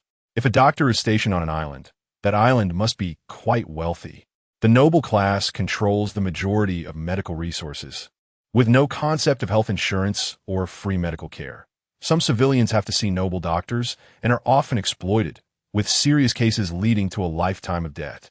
Although Tony Chopper is a monster reindeer who became the ship's doctor on a pirate ship, not to mention his future achievements in medicine, many speculate that his medical skills are already impressive. This essentially served as the best medical advertisement for this reindeer named Chopper on a global scale. The world was troubled by various ailments, and the financial strain made survival difficult for civilians, who seemed to grasp onto a lifeline. Those suffering from diseases in the first half of the Grand Line, particularly on Drum Island, would remember this place in their hearts, as they would one day seek out this renowned doctor. The bounty issue revealed in the wanted notice on the screen made the Navy and the world government a laughingstock once again. A bounty of 50 berries for a pirate? That was not even enough to buy a newspaper. Just like the last time with Clown Buggy, that terrifying monster initially had a bounty of 15 million berries. If the screen hadn't exposed this guy, his bounty wouldn't have skyrocketed 200 times overnight. The blunders in both wanted notices made people unable to hold back their ridicule. No wonder the Navy couldn't suppress pirates on the seas. Their intelligence system was practically non-existent. At Marine Headquarters Marineford, Vice Admiral Garp couldn't help but laugh out loud in front of everyone. This naval hero wouldn't give face to the world government. He laughed when it was time to laugh. Admiral Sengoku sat in front of him with a dark expression. The atmosphere in the conference room solidified to the extreme. His good buddy really didn't know how to read the room. His laughter was not just mocking the world government, but also slapping Sengoku in the face. The wanted notice on the screen had a timestamp, and a glance revealed that it was during Sengoku's tenure. The blunder in the wanted notice made the Navy's intelligence work culpable. What's so funny? Are you mocking the entire Navy? Sengoku stood up abruptly from his chair, his face so dark it seemed ready to drip water, making Garp, Luffy's grandfather, retract his smile. The two of them were indeed related, and their emotional intelligence was always a concern. What is the intelligence department chief doing? How could such a major blunder happen under his watch? This is joking with the lives of our Navy soldiers, serious dereliction of duty. Furious, Admiral Sengoku issued a punishment order. The Navy's intelligence department chief was to be demoted, allowing the second-in-command of the original department to take over. His first task was to thoroughly reorganize the wanted notices for pirates and coordinate clearly with the world government's intelligence department. The issue with the wanted notices concerned the face of both departments and must not lead to today's blunder again.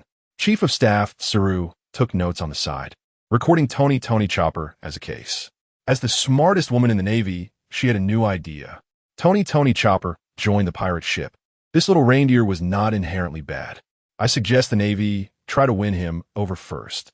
Not to mention the divine medicine. The rumble ball he developed would be very useful for the Navy. The Navy was not lacking in Zoan-type devil fruit users.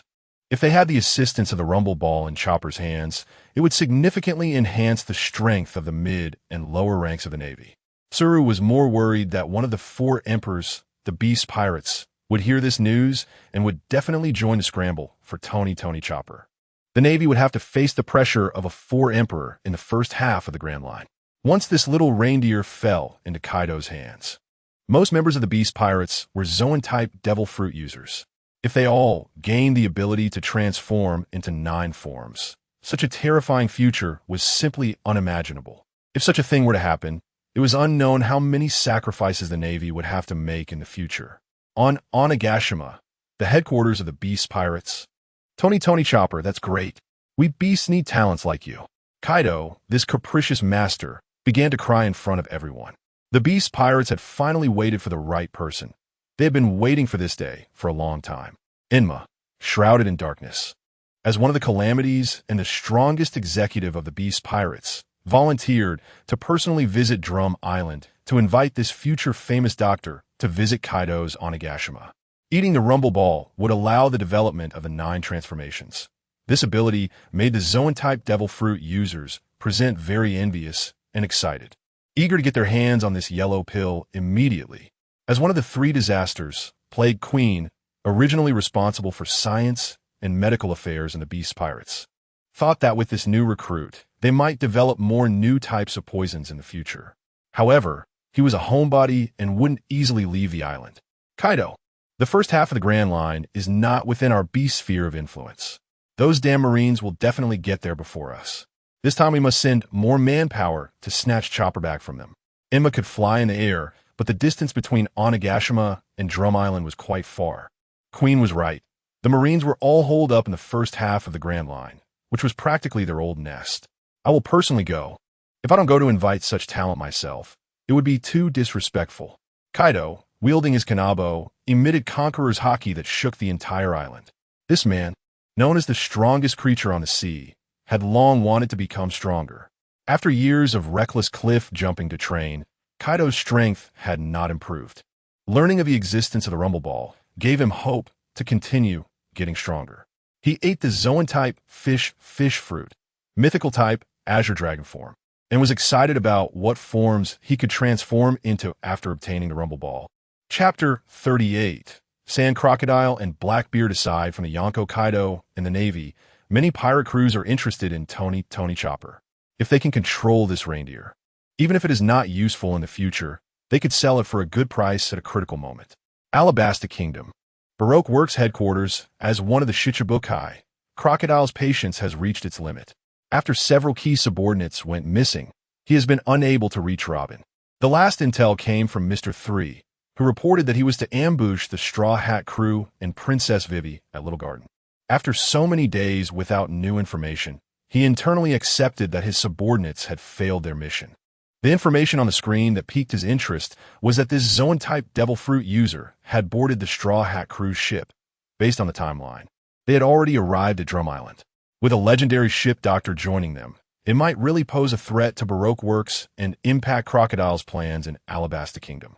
The plan to overthrow the entire country is about to succeed, with over 100,000 rebels gathering towards the capital, and suddenly a new pirate crew has emerged. Crocodile put aside his dismissive attitude and decided to take the Straw Hat crew seriously. Beep, beep, beep, beep. The snail phone rang. It was Crocodile's partner calling. You better explain to me what has happened these days. Beneath Crocodile's calm tone lay a strong, killing intent. His agitated state had reached a threshold, and he urgently needed an outlet for his frustration. Our operation failed. We encountered a Devil Fruit user who can turn into a giant. Both Mr. 3 and I were no match for him. Robin lay on the turtle ship, crossing her legs while reporting the latest situation to her boss. The 3 operatives of the studio were defeated and captured by the giants. She had been thinking of ways to rescue them, and finally, her efforts paid off. Mr. 3, Ms. Valentine's Day, and Mr. 5 were rescued by Robin alone. After wasting so much time without a large ship to catch up with the Straw Hat crew, Robin temporarily placed them on Little Garden Island, while the 2 giants were knocked out and lying in the sea. Crocodile knew that this devil child must not have put in much effort during the fight, but the opponents were not his subordinates. They could at most be considered partners. If it weren't for knowing that Robin could understand the historical texts, Crocodile would not have tolerated her until now. Including this devil child in Baroque Works was a tremendous risk. Once the world government found out, Crocodile's position as a Shichibukai would definitely be lost. I will send my subordinates to pick them up. You go directly to Drum Island. I will personally take Mr. 1 to pay a visit and ensure that the Straw Hat crew is buried forever on that winter island. Crocodile was very disappointed in his subordinates. To deal with a pirate who had just entered the Grand Line, he actually had to take action himself. This was giving Luffy's crew too much face. As for that reindeer doctor, he could spare his life. Handing him over to the Navy might yield some benefits. Such scientifically minded talent could easily be exchanged for a devil fruit. The operatives of Baroque Works, aside from a dog, were all superhuman-type devil fruit users. And Chopper was of little help to Crocodile. He wanted to obtain ancient weapons, but had never found the historical texts of Alabasta Kingdom. The king he had framed had not budged. If Cobra were not a member of the Allied Nations and qualified to attend the World Conference, Crocodile would have killed him long ago and taken his place. It was ironic for a heinous pirate to pose as a hero. At this moment, within the borders of Alabasta Kingdom, there was another future Shichibukai who would take the place of the future Sand Crocodile, flying the flag of the Blackbeard Pirates adorned with 3 skulls. I should have waited a little longer on Drum Island. This screen should have come out earlier. A big, dark, fat man couldn't help but complain to the screen in the sky, feeling like it was working against their pirate crew.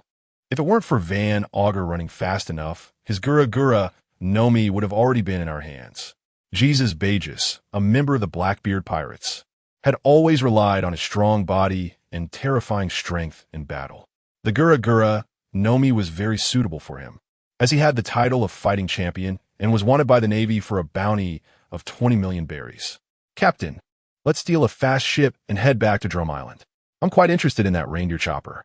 Toxic Q, a plague doctor, had no good feelings towards other doctors who treated and saved lives. Fortunately, when the Blackbeard Pirates caused chaos on Drum Island, Kureha and Chopper hid away. Otherwise, this witch and her pet reindeer wouldn't have survived to see the Straw Hat crew. He rode a sick horse named Zhuang Zhuang, which struggled to carry him alone. This mount currently did not have the ability to fly. It was just an ordinary means of transportation. Thinking about having to bear the weight of a big, dark man in the future was somewhat pitiful. The exposure of Drum Island on the screen would attract the attention of many forces.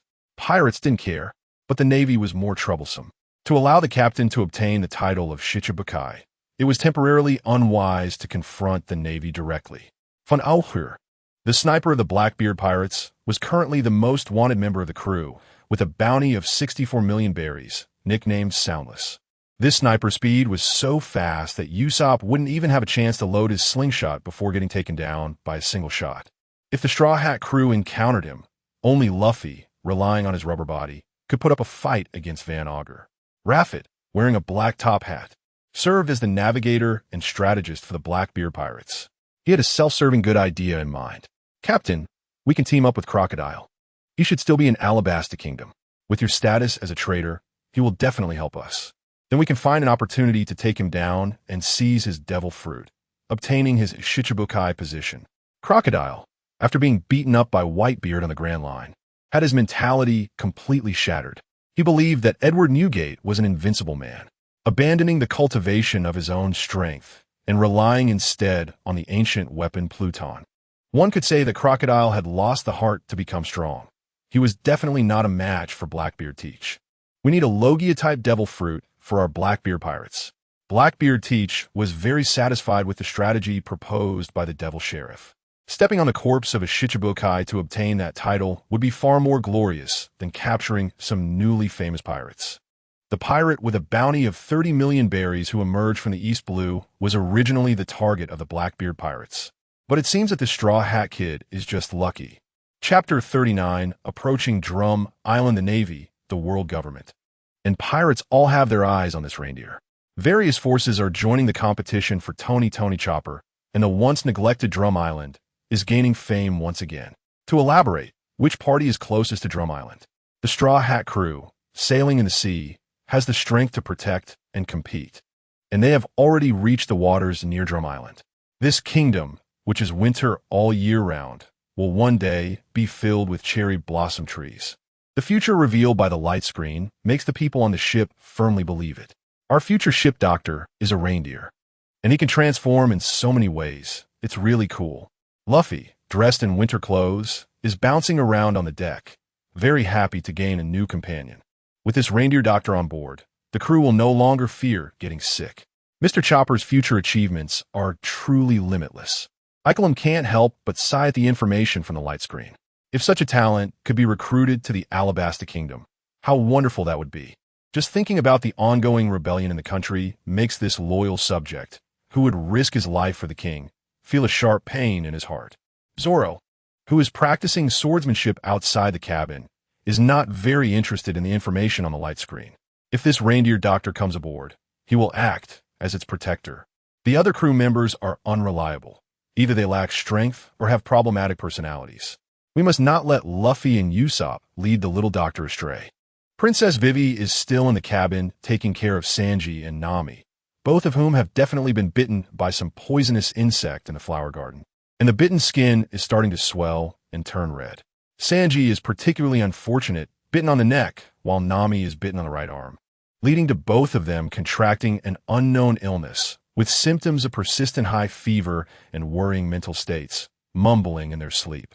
Below the sea, where the going merry sails, the eager crew does not realize that a pirate ship capable of underwater navigation is closely following the course of the Straw Hat crew towards Drum Island. I never expected that my kingdom would have such an extraordinary figure. A man with deep purple hair, wearing a white hooded cape made of hippopotamus skin, and an ugly man with a round tin plate on his chin sits in the captain's position, chewing on iron utensils. As a paramecia-type user of the munch-munch fruit, these lethal weapons are his dessert. This excellent doctor must be in our hands, Your Majesty. The Drum Kingdom will surely thrive again under your leadership. This sycophant is one of Walpo's subordinates, Jess, not the cannon-firing scientist from a game, but a clown in a jumpsuit who is a skilled archer. This reindeer looks quite familiar. Is it the one Dalton let go? Chromoliming recalls that incompetent doctor who was always accompanied by a reindeer monster. If it weren't for the stubborn Dalton stopping the reindeer from delivering its death, it would definitely have no future and wouldn't appear on the light screen. Is there a possibility that such a crucial figure in the future maritime world might seek revenge on them? After all, Dr. Hiliolic died under the guns of these people. The lives of those on the ship are intertwined with their Master S, and such grievances can never be resolved. At this moment, Chromoliming does not believe that a little monster who is not human can let go of its hatred. Simply put, he decided to advise his king, Your Majesty. Tony Chopper is a threat. We kill its master, and if he grows up, there will be no good days for us. Even if he doesn't seek revenge, his future pirate companions will. I suggest we kill him directly. Walpo, holding the leftover knife handle, paused his chewing, contemplating the suggestion made by his subordinate Chromoliming. This brutal monarch still has some brains. Tony Chopper has a deep-seated grudge against him. This little monster cannot be used unless it loses its memory.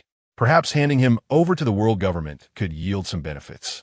However, once such talent establishes a foothold in the world government, it could very likely seek crazy revenge against Walpo's white iron pirates, and he dares not take that gamble.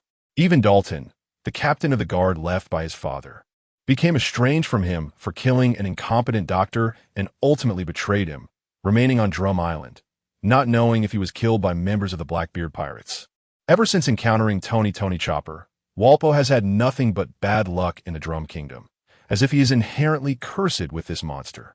The reindeer is also mixed up with the witch Kureha, whom he dislikes intensely, practically dancing on his sore spot. He plans to deal with the Straw Hat crew first, then settle accounts with Kureha and the reindeer. Drum Island will forever belong to me, Walpo. Muhahaha. The carefree laughter completely disregards Straw Hat Luffy. Can the other party be as powerful as the Blackbeard Pirates?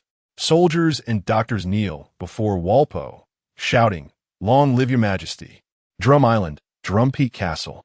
The reindeer chopper, in beast form and not even a meter tall, happily spins around in front of Kureha.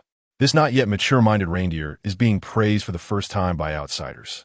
The joy and happiness on Chopper's face are about to overflow from his mouth, as the feeling of being recognized makes him very content. Doctor, I have finally developed the universal medicine in the future. I did not let Dr. Hiliolic down. The future depicted by the light screen, along with Chopper's simple emotional intelligence like Luffy's, makes him believe it on the spot without considering any consequences. The ageless, which Kureha is not overwhelmed by Chopper's joy. She has maintained a gloomy face throughout. She is not jealous of Chopper's future achievements in medicine. Her disciple still has some skills. She is aware of the situation with the Rumble Ball. Chopper, not yet an adult, cannot keep secrets in his heart and told her as soon as he developed it. Initially, this witch doctor did not pay much attention to it. Now it seems she underestimated the importance of the Rumble Ball, which completely subverts the Zoan-type devil fruit.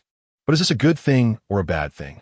It may be good for Zoan-type devil fruit users, but it is definitely bad for Chopper, who lacks self-defense capabilities. Chopper, it looks like we have to leave here again and go hide in our secret base. Last time, when the Blackbeard pirates rampaged through Drum Island, the perceptive witch Kureha evaded the pursuit of the plague, Dr. Q, and now she has to take her disciple to hide again. Chopper is quite accustomed to this kind of hiding and seeking life, having previously lived with his adoptive father, Dr. Hiluluk, often chased and beaten. Sometimes, when hiding in one place, he would have to stay hidden for a long time. Okay, Doctor, let us pack up and leave now. Kureha is both a master and a foster mother, and Chopper trusts her words 100. His small head is a bit confused, not understanding why the doctor is so nervous, or rather, afraid. ISNT being recognized by the light screen a good thing? Chapter 40, the origin of the name. As Drum Island fell into the struggle of various factions, the ever-present slideshow made a new change, narrating to the world the tragic early life of Tony Chopper. Tony Chopper, according to the Chronicles of Nico, has the most detailed life trajectory and is an important figure that cannot be overlooked in the era of great pirates, widely recognized by later historians with the highest credibility. The Chronicles of Nico, authored by the descendants of Nico Robin, depict the major events of the era of great pirates in detail, along with biographies of dozens of important figures. The last installment covered a small portion of Buggy the Clown's story, and this time it presents the historical content of Chopper's biography. The historian who compiled the Chronicles of Nico did not shy away from mentioning his ancestor Nico Robin, who was labeled the son of the devil by the world government during the era of great pirates. His ancestor was an archaeologist and a witness to history. He witnessed how the world government, which had ruled the world for over 800 years, gradually moved towards collapse and ultimately disappeared into the dust of history. Watching as they built high towers, hosted guests, and then saw those towers crumble. Today, the mystery of Tony Chopper's origin is officially revealed. Specifically, where he was born among the reindeer herd cannot be traced due to the passage of time. He was born in a wild reindeer herd on Drum Island. Born with a blue nose, he was seen as an outcast among the reindeer and received no recognition from his kin. As a young one, he was driven away by the leader of the herd, leaving the young Chopper helpless and struggling in the harsh winter snow with astonishing willpower. Without food from the elders of the herd, a young deer used its tender hooves to dig through the snow to find something to eat. Perhaps blessed by fate, he spotted a fruit growing on a small tree. The hunger in his belly forced the young reindeer not to let the food in front of him go to waste. He quickly devoured the fruit, which was considered very unpalatable by the other reindeer, but it filled his empty stomach, allowing him to survive this snowy day. Later, he learned that the fruit he ate was a devil fruit, specifically the human fruit, a common type that grants the ability to transform into a human form. Regarded as the worst devil fruit at sea, eating this fruit would grant him intelligence equivalent to that of a human and the ability to speak human language, but it would not provide any special powers, making it useless for animals that didn't possess human-like wisdom. This worthless fruit fell into human hands after Chopper's death, consumed by an unfortunate individual who gained no abilities but only a slight increase in intelligence at the cost of never being able to go to sea, becoming a laughingstock in town. The human fruit gave rise to a great number of sea powerhouses during the era of great pirates, each leaving a significant mark in history. Admiral Sengoku, with the human fruit, mythical Zoan-type, Buddha form. Vice Admiral Bellomeber, with the human fruit, mythical Zoan-type, Arhut form. The trader from the Navy, Kobe, with the human fruit, mythical Zoan-type, Bodhisattva form. Pirate Allen, with the human fruit, regular type, giant form. The fox from the Kazuki family in Wano country, with a human fruit, mythical Zoan-type, Daibutsu form. Having cited so many examples, I want to prove one point. The human fruit that Chopper consumed is useless for humans and even worse for animals. Without the appearance of Tony Chopper, this human fruit would have remained forever fixed on the pillar of historical shame. It was not the devil fruit that made Chopper. It was Chopper who made this human fruit. After eating the fruit, Chopper still couldn't control his transformations and maintain the human form of the animal, but his original form was that of a reindeer. In his reindeer human form, he became a 2-meter-tall creature with brown fur and antlers, and in this form, Chopper attempted to return to the herd, only to be attacked by more reindeer elders. In the eyes of the herd, this half-human, half-reindeer monster must not be allowed to approach the herd, and thus he forever lost his eligibility to return to the herd. Abandoned by his kin, Chopper was very sad. Now able to speak human language after eating the human fruit, he had a naive thought. Since the reindeer herd did not accept him, perhaps humans would accept him, as he had now become human. He maintained his half-human, half-reindeer appearance and approached the human gathering area on Drum Island, imagining that humans would accept him. However, the reality was that countless firearms were aimed at him. Humans were an extremely exclusive species. They could not even accept beautiful beings like mermaids, let alone such a hybrid monster. Bullet after bullet struck Chopper's body. In his human form, he could only protect vital areas while trying to hide deeper into the snowy forest. From then on, a legend of a blue-nosed snowman was left on Drum Island, warning that disobedient children would be eaten by the snowman on snowy days, becoming a childhood nightmare for many children. Although he ultimately evaded human capture and escaped the fate of being skinned and eaten, the despairing Chopper fell in the snow, gravely injured and losing his will to live. The reindeer herd rejected him, and humans attacked him. He felt he belonged nowhere, leading his young heart to consider dying in the snow as a form of liberation. If not for a quack doctor passing by, the world would have lost a great physician. Dr. Hiraluk, this quack, is not worthy of being remembered by history. He rarely cured his patients in his life, mostly worsening their conditions, but fortunately, there are no records of him killing anyone. Fate is full of coincidences. In the midst of the flying snow, Hiraluk encountered the half-human, half-reindeer monster lying in the snow, heavily injured, with blood staining the snow. He approached to provide treatment, but at the sight of a human, Chopper, who had previously been attacked by humans, thought the doctor was there to harm him as well, and filled with resentment, he began to punch Hiraluk, not holding back, leaving him bruised all over. After venting his anger, Chopper noticed something strange. Despite being treated poorly, this human was still trying to heal his gunshot wounds. To gain the trust of the reindeer, Hiraluk stripped off his clothes in the freezing cold, showing that he meant no harm and had no weapons to hurt reindeer.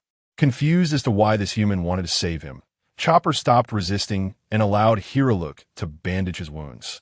Receiving help from a stranger gave Chopper a glimmer of hope for survival, and with the powerful healing abilities of the Zoan-type devil fruit, his wounds soon healed. With nowhere to go, the reindeer was taken back to Hiraluk's home, where he had his first taste of warm food and experienced human warmth and kindness for the first time. Tears of gratitude streamed down his face as he opened his heart to humans for the first time. Hiraluk became Chopper's de facto adoptive father. The little reindeer could walk on 2 legs and speak, but he had no name for daily communication. Based on the feature of having antlers that could break trees, Hiraluk named him Tony Chopper. Thus, a name that would be recorded in human history was born from the mouth of a quack doctor. Chapter 41. When Will a Person Die? The Light Curtain narrated Chopper's past, accompanied by video footage. The indigenous people of the pirate world were left speechless by the shocking news that the world government would eventually be overthrown, becoming a shallow footnote in history. How could this be possible? What was the Navy doing?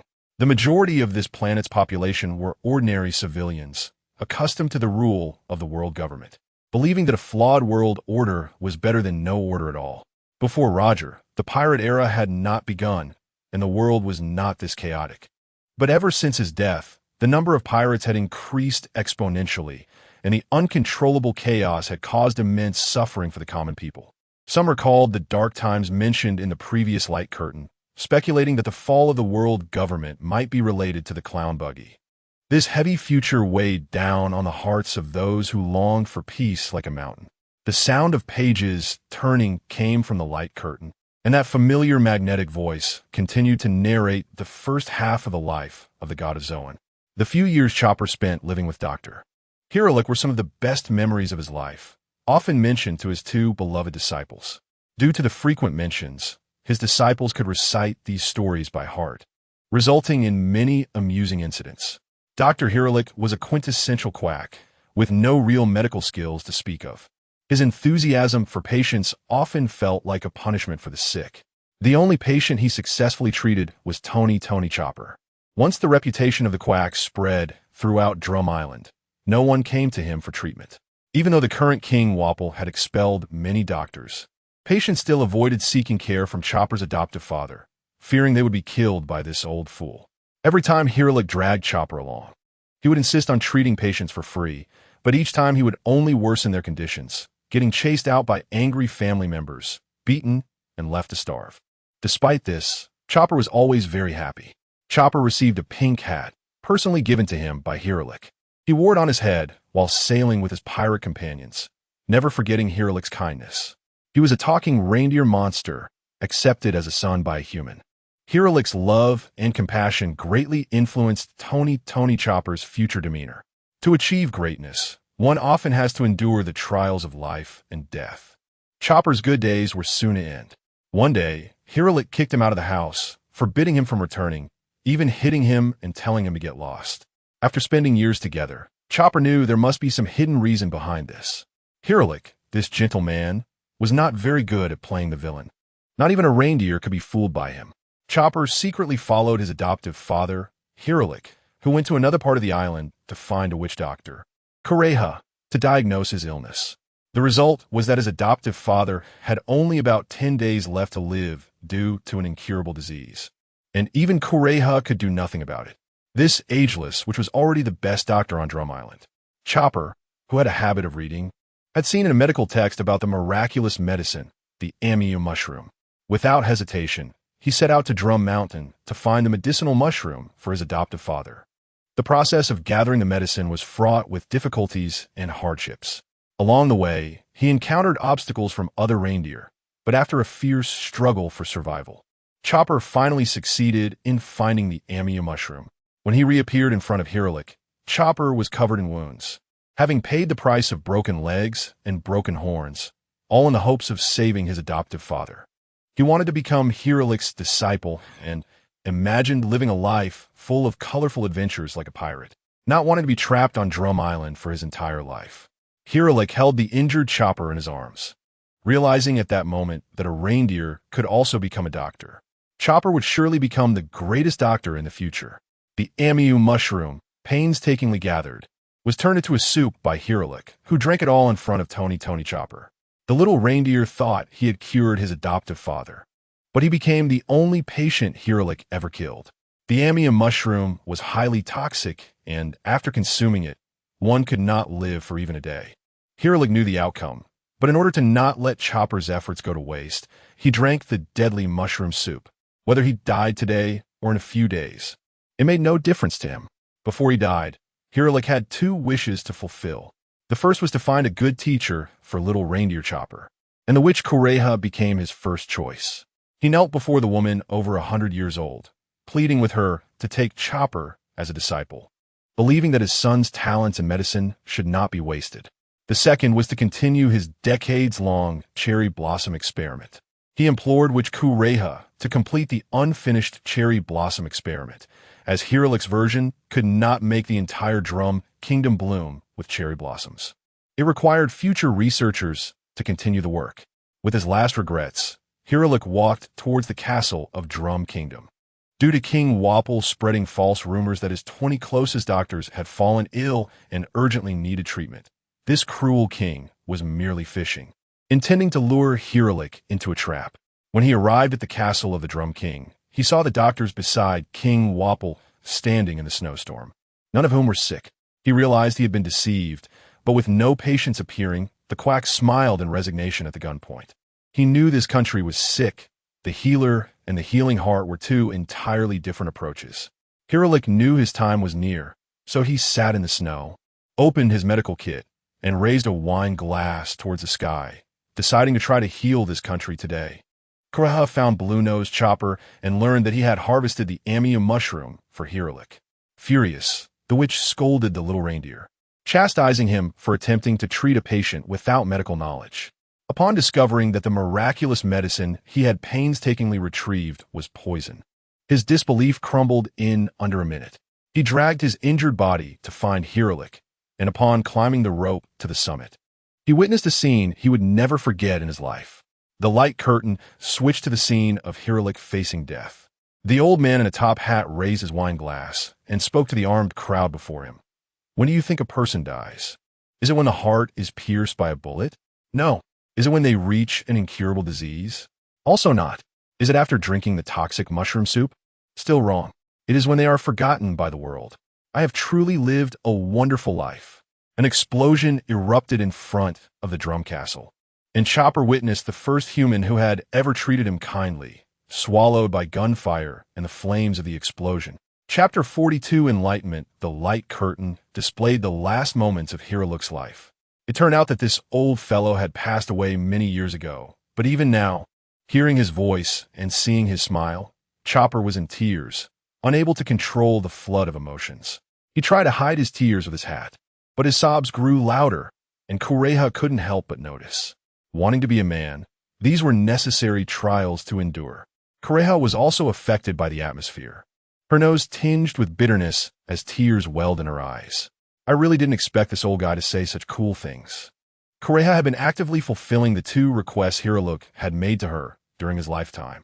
Chopper was now capable of treating patients, and with the cherry blossoms in full bloom, they awaited the right moment for a grand farewell. The images on the light curtain continued as Chopper witnessed Hiralik's magnificent farewell. In a fit of rage, his eyes turned wild, losing all rationality as he transformed into a 2-meter-tall humanoid, ready to charge at Wapol for revenge against his adoptive father. Dalton, using the powers of his Zoan-type devil fruit, transformed into a black bull to block the reckless reindeer monster. In his current injured and weakened state, Chopper was no match for Dalton, who pinned him down in the snow, controlling the monster on the verge of losing control. No one else could sacrifice themselves for this country today. You need to go back. This was also Hiralik's dying wish. Tears streamed from the eyes of the Black Bull, as Dalton, the captain of the Drum Kingdom's Guard, had long disapproved of King Wapol's persecution of the people and the expulsion and killing of doctors. Hiralik's calm acceptance of death awakened the conscience of this brave man. You are no match for the people behind you. Charging forward is certain death. You need to leave quickly. Dalton's tears fell onto the reindeer's face, awakening the rationality within the beast. Chopper understood everything and ceased to resist the guard captain. The blue-nosed snowman gathered Hiralik's last belongings and stepped onto the cable to leave. Dalton watched the reindeer leave the entire time, also guarding against anyone behind them who might want to harm the beast, fulfilling Hiralik's final request. The quack doctor could not die in vain. He had to rely on himself to save this country. Chopper transformed into his human reindeer hybrid form, less than a meter tall, waving Hiralik's pirate flag in the wind and snow. Tears froze on his face as he cried out to Kureha, Teach me how to be a doctor. Please, I want to be a doctor. I want to become a universal medicine, a doctor who can cure any illness, even the diseases of the country. Because there is no illness in this world that cannot be cured. The short video titled The Death of Hiralik came to an end, and the narration echoed once more on the light curtain. At this moment, Tony Chopper made a grand vow. The path of medicine is a rugged one that he must walk alone, and he will dedicate his life to it. Although Chopper ate the human fruit, which is considered the weakest devil fruit, it only granted him human-like thinking abilities. The wisdom he possesses is gained through learning, and this moment of enlightenment is entirely his own. In comparison to the Navy admiral who ate the human fruit and transformed into a mythical Buddha form, inheriting the wisdom of the Buddha, but ultimately being caught in a tug-of-war between the world government and the Navy, unable to fulfill his own sense of justice, and eventually resigning from active duty, it is indeed ironic that he could transform into a Buddha but never achieved enlightenment. A reindeer that consumed the human fruit, on this day, gained wisdom and set the stage for the most spectacular chapter of his life with a perfect beginning. Dalton, for letting Chopper go, was imprisoned by King Wapol. This hero, inspired by Hiralik, would one day overthrow the original king's rule and lead the Drum Kingdom to a bright future. The Drum Kingdom would later be renamed the Cherry Blossom Kingdom, and the citizens would elect him as the new king. Under his rule, the expelled doctors returned to their homeland, helping Dalton establish a super medical power. Due to the timely payment of heavenly gold, the world government recognized the Cherry Blossom Kingdom as a member state, enjoying all the benefits of membership. The former King Wapol was unpopular, not only despised by the citizens, but also doubted by the world government regarding his continued payment of heavenly gold. At this moment, this brutal king completely exited the historical stage. In comparisons with numerous historical texts and chronicles, Wapol never appeared again. Perhaps after being defeated by the Straw Hat crew, he died in some corner, unknown to anyone. The downfall of a king like this was entirely due to his own misdeeds. Tony Chopper served as the ship's doctor on the Straw Hat pirates. After completing a global voyage, he returned to Drum Island to practice medicine. During this time, Dalton repeatedly requested to hand over the throne to Chopper, wishing for the reindeer doctor to become the king of the Cherry Blossom Kingdom. Chopper repeatedly declined Dalton's offer of the throne. If he were to become king, he would have no time to treat patients, drowning in the complexities of state affairs. Besides, Dalton was doing an excellent job as king and was beloved by the citizens of the Cherry Blossom Kingdom. Dalton finally understood that Chopper's aspirations lay elsewhere. He made another request, to give the surname Tony to the next king, so that future generations would remember Tony Chopper's contributions to the country and the sea. The chronicles ultimately recorded that Dalton, the king of the Cherry Blossom Kingdom, worked tirelessly and fell ill, dying in the king's seat at the age of 55. After consulting Chopper's opinion, the citizens elected Dalton's daughter, Vanny, as the new king. The name Tony Vanny first appeared in the annals of history. Years after Hiraluk's death, Chopper diligently studied medicine beside the witch Kureha, waiting for the destined person to arrive, who would be none other than Monkey D. Luffy and his crew, who had just entered the Grand Line. The Straw Hat pirates passed through Little Garden, thwarting the Baroque Works conspiracy and rescuing the two captains of the giant warrior pirates, Dory and Buggy, but their crew was bitten by a poisonous insect called Cassia. The Cassia insect had gone extinct 100 years ago. Once bitten, the victim would show symptoms of Cassia fever during a 5-day incubation period, including high fever, myocarditis, meningitis, and arteritis. If it weren't for Captain Luffy carrying his crew through the snow and climbing to Drum Peak to find Chopper and the witch Kureha for treatment, the dream of becoming Pirate King would have ended on Drum Island for Monkey D. Luffy. Chapter 43. The King Churuk is the type who can't move once he sees a patient, and the children he raised are the same. When Chopper learns that the Straw Hat crew is looking for him to treat them, as an apprentice doctor, he feels compelled to step up. To him, patients are of utmost importance. Kureha, let's not leave. If the screen is not lying, Luffy and the others need my treatment. If we hide now, it would be irresponsible towards the patients' lives. The witch Kureha was almost amused to the point of anger when she heard this. She slapped the little reindeer's head and said unhappily, "It's not your place to lecture me right now. Wait until you achieve the future status as shown on the screen before you talk. It's clearly my medical skills that you learned, yet you go on about Churuk. How biased. Hee. Are you not embarrassed?" Chopper felt a bit shy from the screen's praise, raising his status as the future king of Dalton. The screen didn't specify the time they were coming, so let's wait here. I really owe you all for my past life. Kureha pulled over a chair and sat down, deciding not to leave. Whether it's fortune or misfortune, she will accompany her only apprentice. She hoped the screen would reveal more. Being remembered in history is quite attractive for a doctor. She knew very well that Chopper wanted to become a pirate under Churuk's influence. But this little reindeer didn't understand that being a pirate comes with a great cost. The events on Drum Island were exposed, and Chopper was serving as the ship's doctor on a pirate ship, one that could sail around the world in the future. It was almost explicitly stated that Luffy would become the future Pirate King. What a remarkable guy. The surname Monkey sounded familiar to Kureha. She had seen it in a newspaper many years ago, but couldn't quite recall it at the moment. The screen had already made it clear that Kureha was Chopper's first master, and it was certain that she would be implicated by this little apprentice. However, the witch didn't care about that. She had lived long enough to see all sorts of storms. She was alive when Pirate King Roger was not famous, and she was still alive after Roger's death. This is the power of time. Having lived over 100 years, Kureha could see through many things. On the outskirts of Drum Island, the Straw Hat crew on the Going Merry could already see a winter island in the distance. The last information revealed by the screen made everyone on the ship feel a sense of urgency. "You bunch of stinky men, hurry up and row. I don't want to die yet. Without me, you can't go anywhere. Row hard."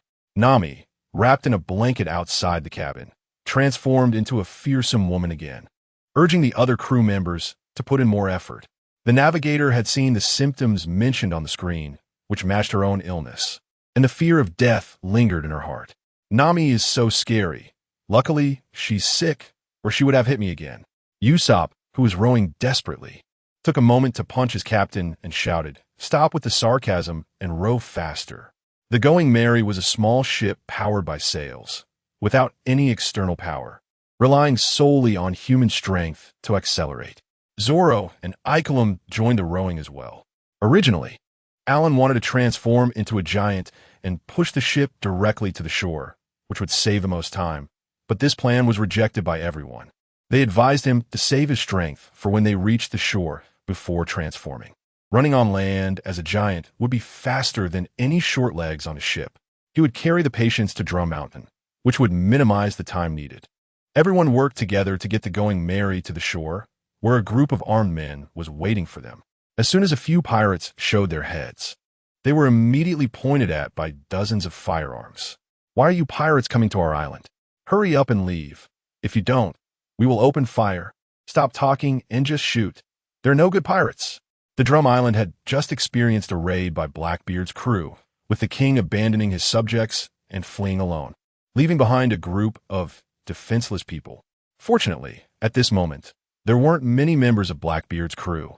They had stolen some treasures, burned some houses, and killed a few people before leaving Drum Island, leaving the pain behind still within bearable limits.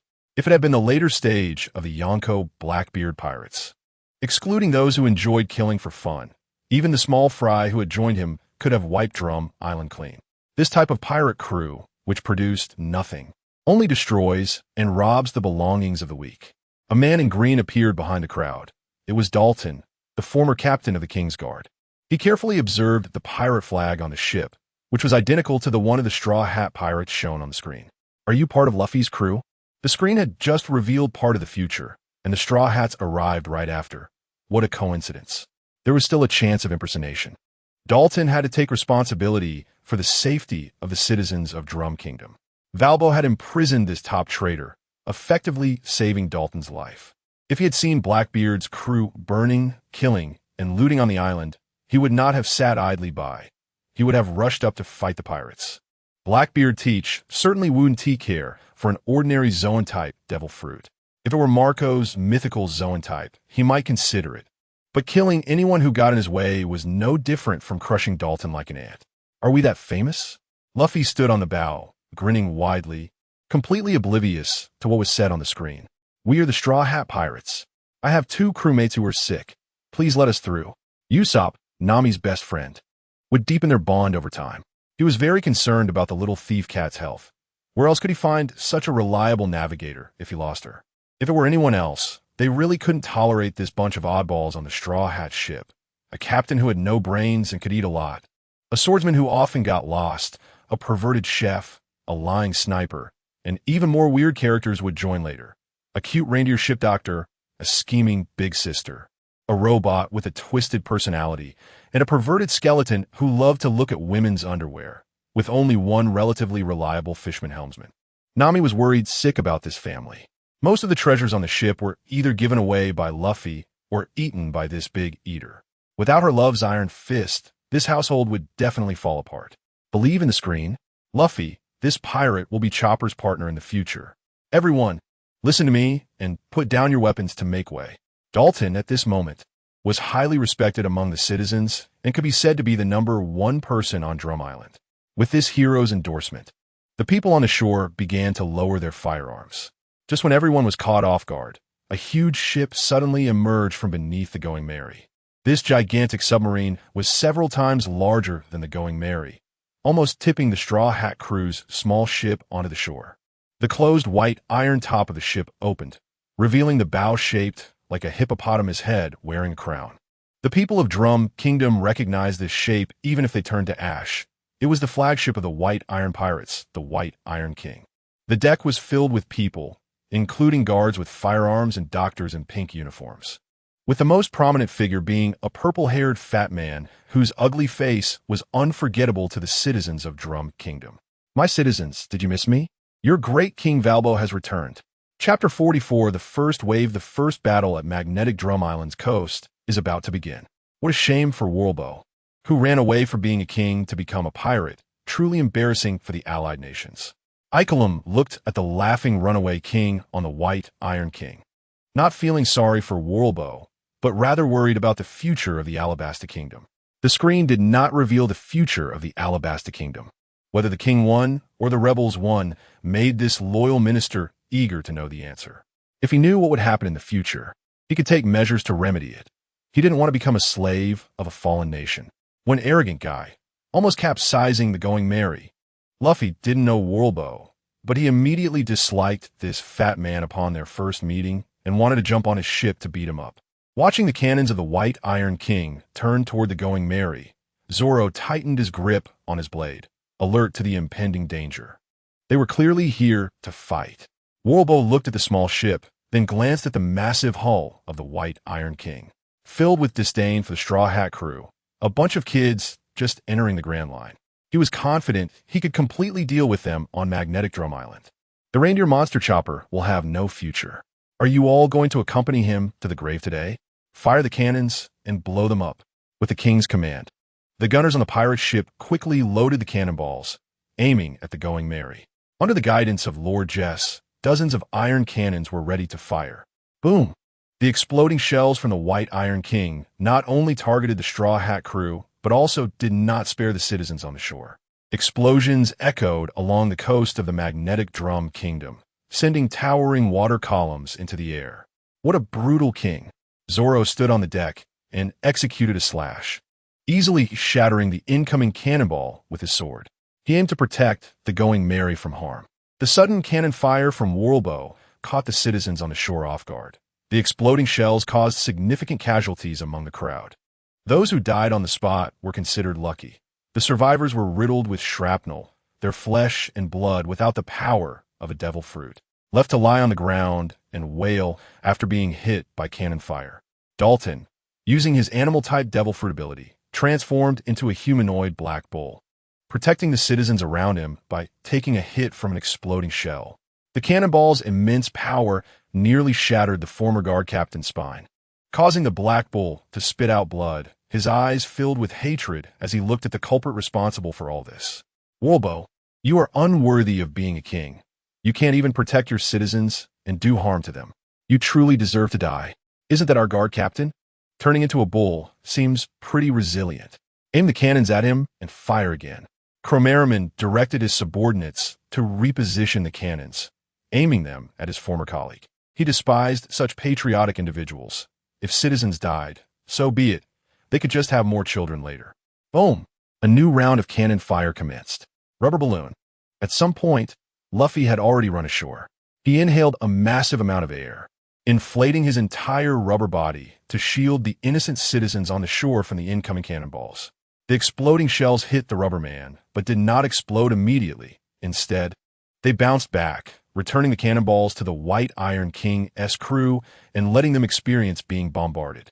Luffy couldn't use the third gear yet, so his attack power against the ship was limited.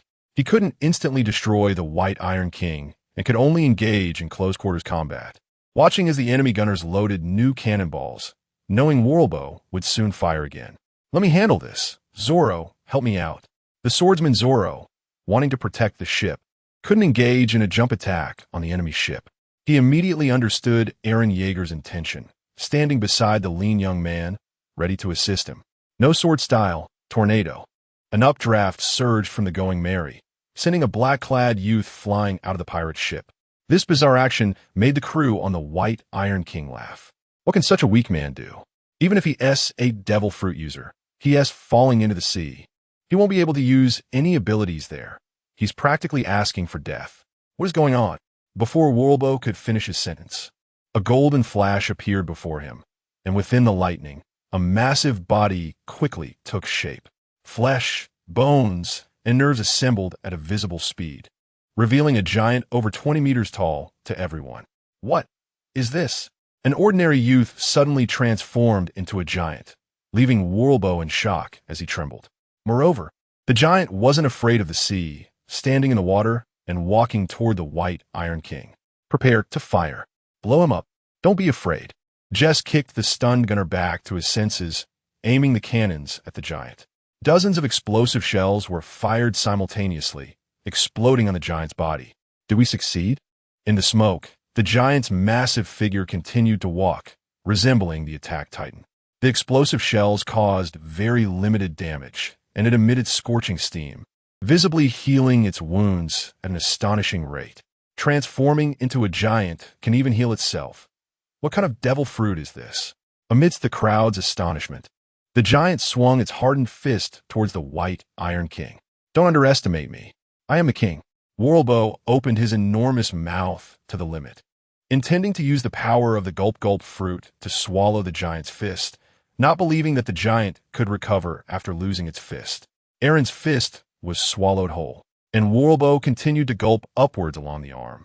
His terrifying devil fruit ability granted him an astonishing stomach. Given enough time, he could swallow an entire giant. This fruit is wasted on you. Even the hardening ability of the armored titan could be negated and swallowed by the gulp-gulp fruit. This sea devil fruit was truly remarkable. A surge of seawater rose beside the giant, instantly condensing into a white long knife. The armored titan's ability could even harden seawater, refining the material in the water into a weapon in hand, saving more energy than creating something from nothing.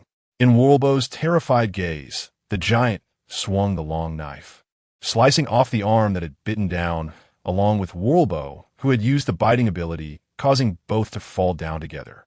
The left arm of the attack titan was severed, and from the severed end, a massive amount of steam erupted. Under everyone's watch, flesh, bones, and nerves continuously repaired the injury, and a new left arm grew back in mere seconds. It's over. The long white knife, over 10 meters long, swung down from the air, cleaving the white Iron King Warlbo's flagship in two, with a despairing wail as the ship and its crew sank into the sea. Chapter 45. Resolution. The sounds of cannon fire from outside Drum Island were clearly heard even by Chopper and Kureha on Drum Peak. At first, they thought that Luffy and the others had already landed. As for why the cannon fire occurred, there might be some misunderstanding. The citizens would gain nothing from fighting pirates. Chopper transformed into his beast form and easily pulled the sled behind him, which carried Kureha and some emergency medical supplies as he ran on all fours through the snow. Something bad must have happened on the shore, and with injured people needing a doctor, Chopper could not ignore them. Why were there giants? He saw a naked, pointy-eared giant standing in the sea, its white giant hand forming a fist around a human figure, whose outline looked very familiar to Kureha. Was this the giant race from the book? They were so tall that the seawater only reached their legs while standing by the shore.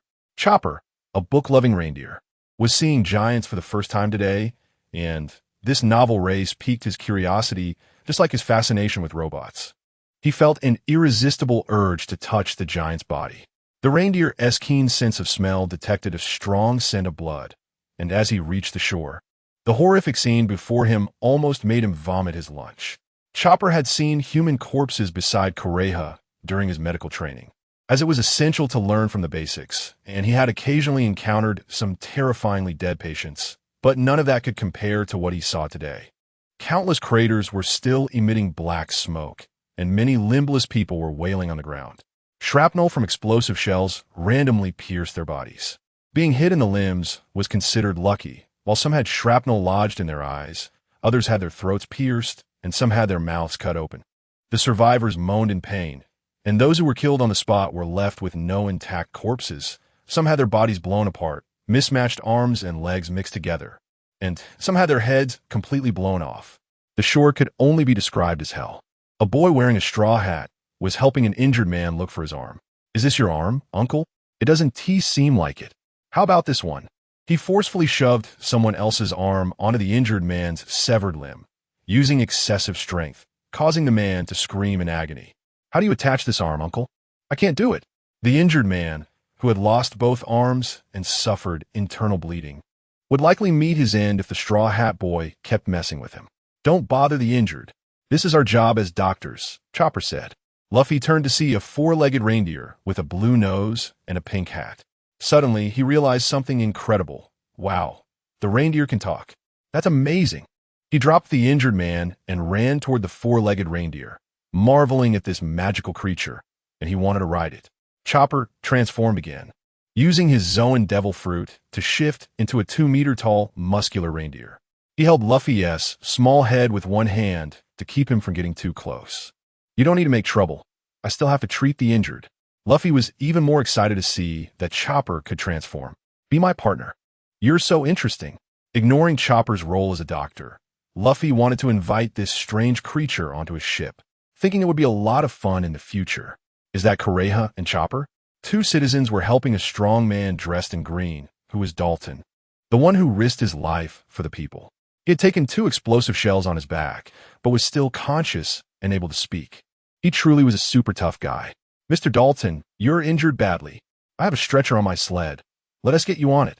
While Chopper wrapped a bandage around an injured man with short arms to stop the bleeding, he also directed the uninjured citizens to help, as there were too many injured on the shore for him to handle alone.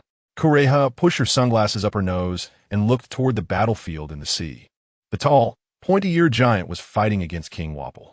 The overweight Wapol hooked his metallic weapon onto the giant, nearly falling into the sea. "My white Iron King, damn giant, I will enslave you for life."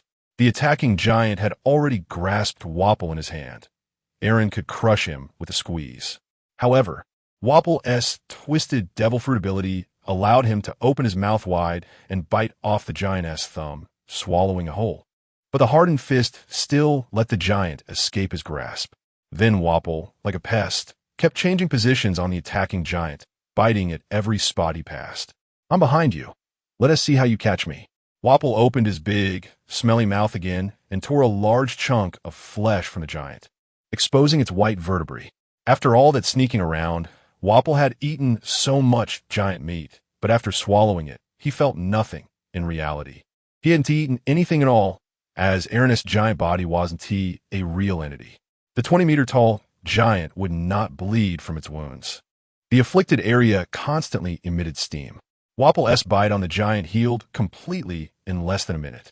A massive amount of steam burst forth from the giant's body, and the terrifying high temperature was unbearable even for Wapol, who was clad in alloy. "It's so hot. What else with this steam?" The superheated steam, hundreds of degrees, made Wapol feel like his hands and feet were melting, forcing him to leave the giant and land on the heads of his subordinates, Jess and Cromerman, who were just surfacing from the sea, ready to breathe some life-saving air. Just as they took a breath, a shadow fell from above. "My beloved King Wapol is borrowing your heads. Catch me." Cromarimon. No. Wapol's hippo mount emerged from the sea, pushing the 2 officers aside just in time to catch the falling Wapol. Without the hippo, the 2 ministers would have been crushed or drowned. As soon as Wapol's subordinates climbed onto the hippo's back, the attacking giant was already closing in. Now, with no ship left, they had only this one spot to stand on. Where could they possibly run? "I surrender. Please don't kill us. Drum Kingdom belongs to you. You're so strong. Why settle for being a pirate? Be my guard captain." The 3 of them spoke one after another. But Eren was not interested in what they offered and would never make Wapol his lackey. "Stop." The giant's massive hand came crashing down, sending both the men and the hippo flying in a parabolic arc toward Drum Island. Chapter 46. Tools the giant turned the tide of battle with his own strength. Those still alive on the shore cheered for Eren the giant, who had destroyed the White Iron King and punished the tyrant Walbo. In front of everyone, Walbo, along with his 2 subordinates and a hippopotamus, crashed into the reef on the shore, creating a tremendous noise from the impact. Even if the opponent was a devil fruit user, smashing one's head against the rocks would be quite a thrill for 3 people. And the 3 fell silent in the pit. Princess Vivi stood on the Going Merry, continuously waving to Dr. Kureha. There were patients on the ship, and they were on the brink of death. She urged her to come and take a look. "Chopper, you take care of the other patients here. I'll go check on them myself. I'll call for you if I need you," Kureha instructed before boarding the Going Merry. in the cabin of the small ship. She found the unconscious Nami and Sanji. She pulled aside their clothing to examine their wounds, and they were indeed just as the screen had described. Caskia worm, an old relic, was something she hadn't seen in a long time. If she encountered other doctors on the Grand Line, they might not even diagnose this illness correctly and would likely misdiagnose it. Meeting Kureha could only be said to be the Straw Hat Crew's good fortune. You don't have any medical equipment on your ship. Come back with me to Drum Mountain. I can treat them there. Usopp, hearing her confident words, carefully wrapped a blanket around Nami and placed his good friend on his back, leaving the lecherous cook to icle him. Zoro, being directionally challenged, should stay behind to watch the ship.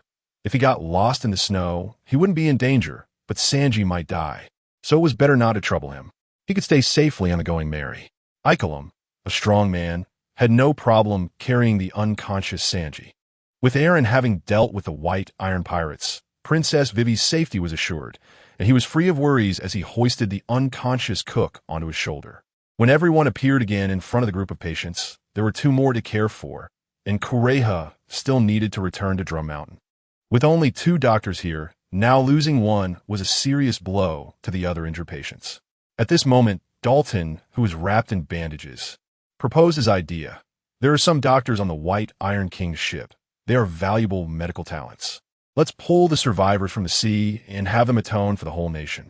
Luffy couldn't assist with the recovery work. He put on thick clothes and helped transport the patients. Not only did Nami and Sanji need to go to Drum Mountain, but there were also some seriously injured people on the coast who required advanced medical equipment for amputations. The disinfectants had been used up by Chopper, and there was only a little bandage left, which was insufficient compared to the large number of injured. Some elderly women hiding in the town supported a few lightly injured people, while children with sledding experience prepared to help transport the severely injured. In short, everyone worked together, contributing their strength and love.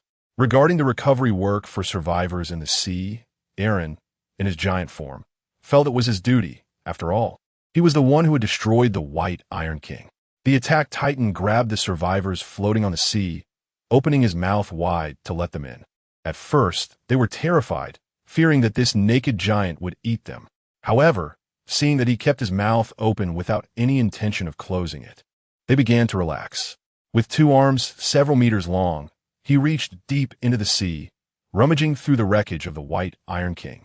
Some crew members likely hadn't had time to jump ship and were probably still trapped inside. It was a matter of saving whoever could be saved. Aaron didn't distinguish between soldiers or doctors. He saved whoever he could. If there wasn't enough room in his mouth, he could put them in his hair. In short, he could place people anywhere on his giant body. After about 10 minutes of rescue operations on the sea, Aaron gave up searching. Too much time had passed, and those who were meant to drown had likely already drowned, even if they were capable users. Aaron returned to the shore of Drum Island with the survivors, and his enormous figure made those in front of him tremble with fear, quickly clearing a path for this hulking giant. If he accidentally stepped on someone, it could be fatal. The attack Titan crouched down, and the survivors slid down his arm. Some doctors in pink uniforms hurriedly joined the ranks of treating patients, while soldiers in Royal Guard uniforms proactively gathered together and knelt on the ground, awaiting the judgment of the citizens. Aaron, Luffy, and the others have already gone to Drum Mountain. Use this giant body to make another trip. It will save them a lot of time. We can't delay Sanji and Nami's conditions. Hearing Zoro's request, the attack Titan stood up again and looked into the distance. Seeing that Luffy and the others had not gone far, Aaron took a step forward and chased after them. The giant's large strides caused the patients lying on the ground to feel as if the earth was shaking. Each step stirred up flurries of snow, leaving behind enormous footprints. "Mom, why don't giants wear clothes?" A little girl asked her mother in confusion. "Shoo, you don't understand. Don't say that. He is our benefactor. Without him, your father would have been blown to bits," the woman said, supporting her husband.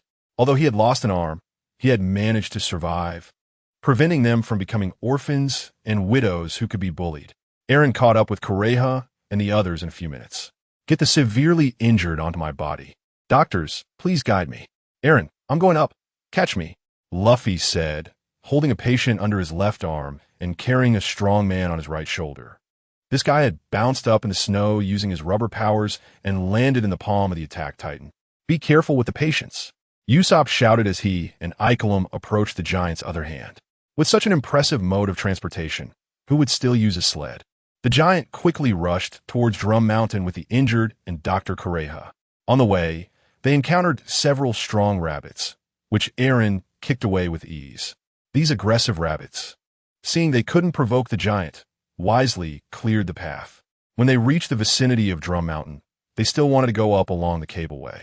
Although the attack titan was 20 meters tall, Drum Mountain was at least 1,000 meters high.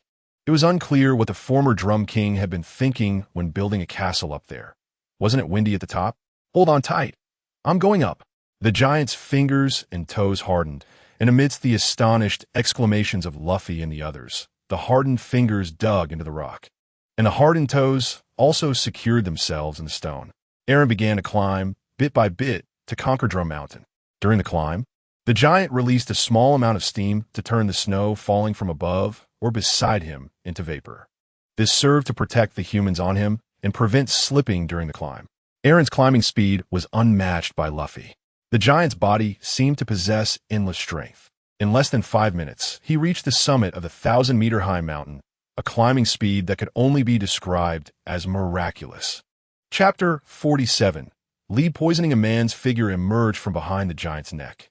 The 20-meter-tall giant fell to the ground as it lost its driver, and red markings appeared beneath Eren's eyes. Cool. Eren's giant is so impressive. Luffy jumped onto the giant's body, and from the flesh of the giant beneath his feet, a large amount of steam was released. The giant's corpse slowly vanished at a visible speed, revealing a skeletal structure before disappearing completely in the snow, leaving only the outline of a giant on the ground. This devil fruit ability is truly unique, Dalton exclaimed as he lay on a stretcher. The bull fruit he had eaten was only somewhat useful, giving him slightly more combat power than an ordinary person, but compared to Mr. Eren's devil fruit, it was like heaven and earth. Kureha, who had lived many years and seen much, was also witnessing a devil fruit that could transform someone into a giant for the first time. On this planet, the appearance of any kind of devil fruit in the sea wouldn't surprise this woman. This planet was just that magical. After this small interlude, everyone brought the injured into Drum Castle, once the home of Wapol, now slightly modified by Chopper and Kureha. Uninhabited houses were turned into sick rooms, and the weapons in the castle were sealed away, later becoming bird nests.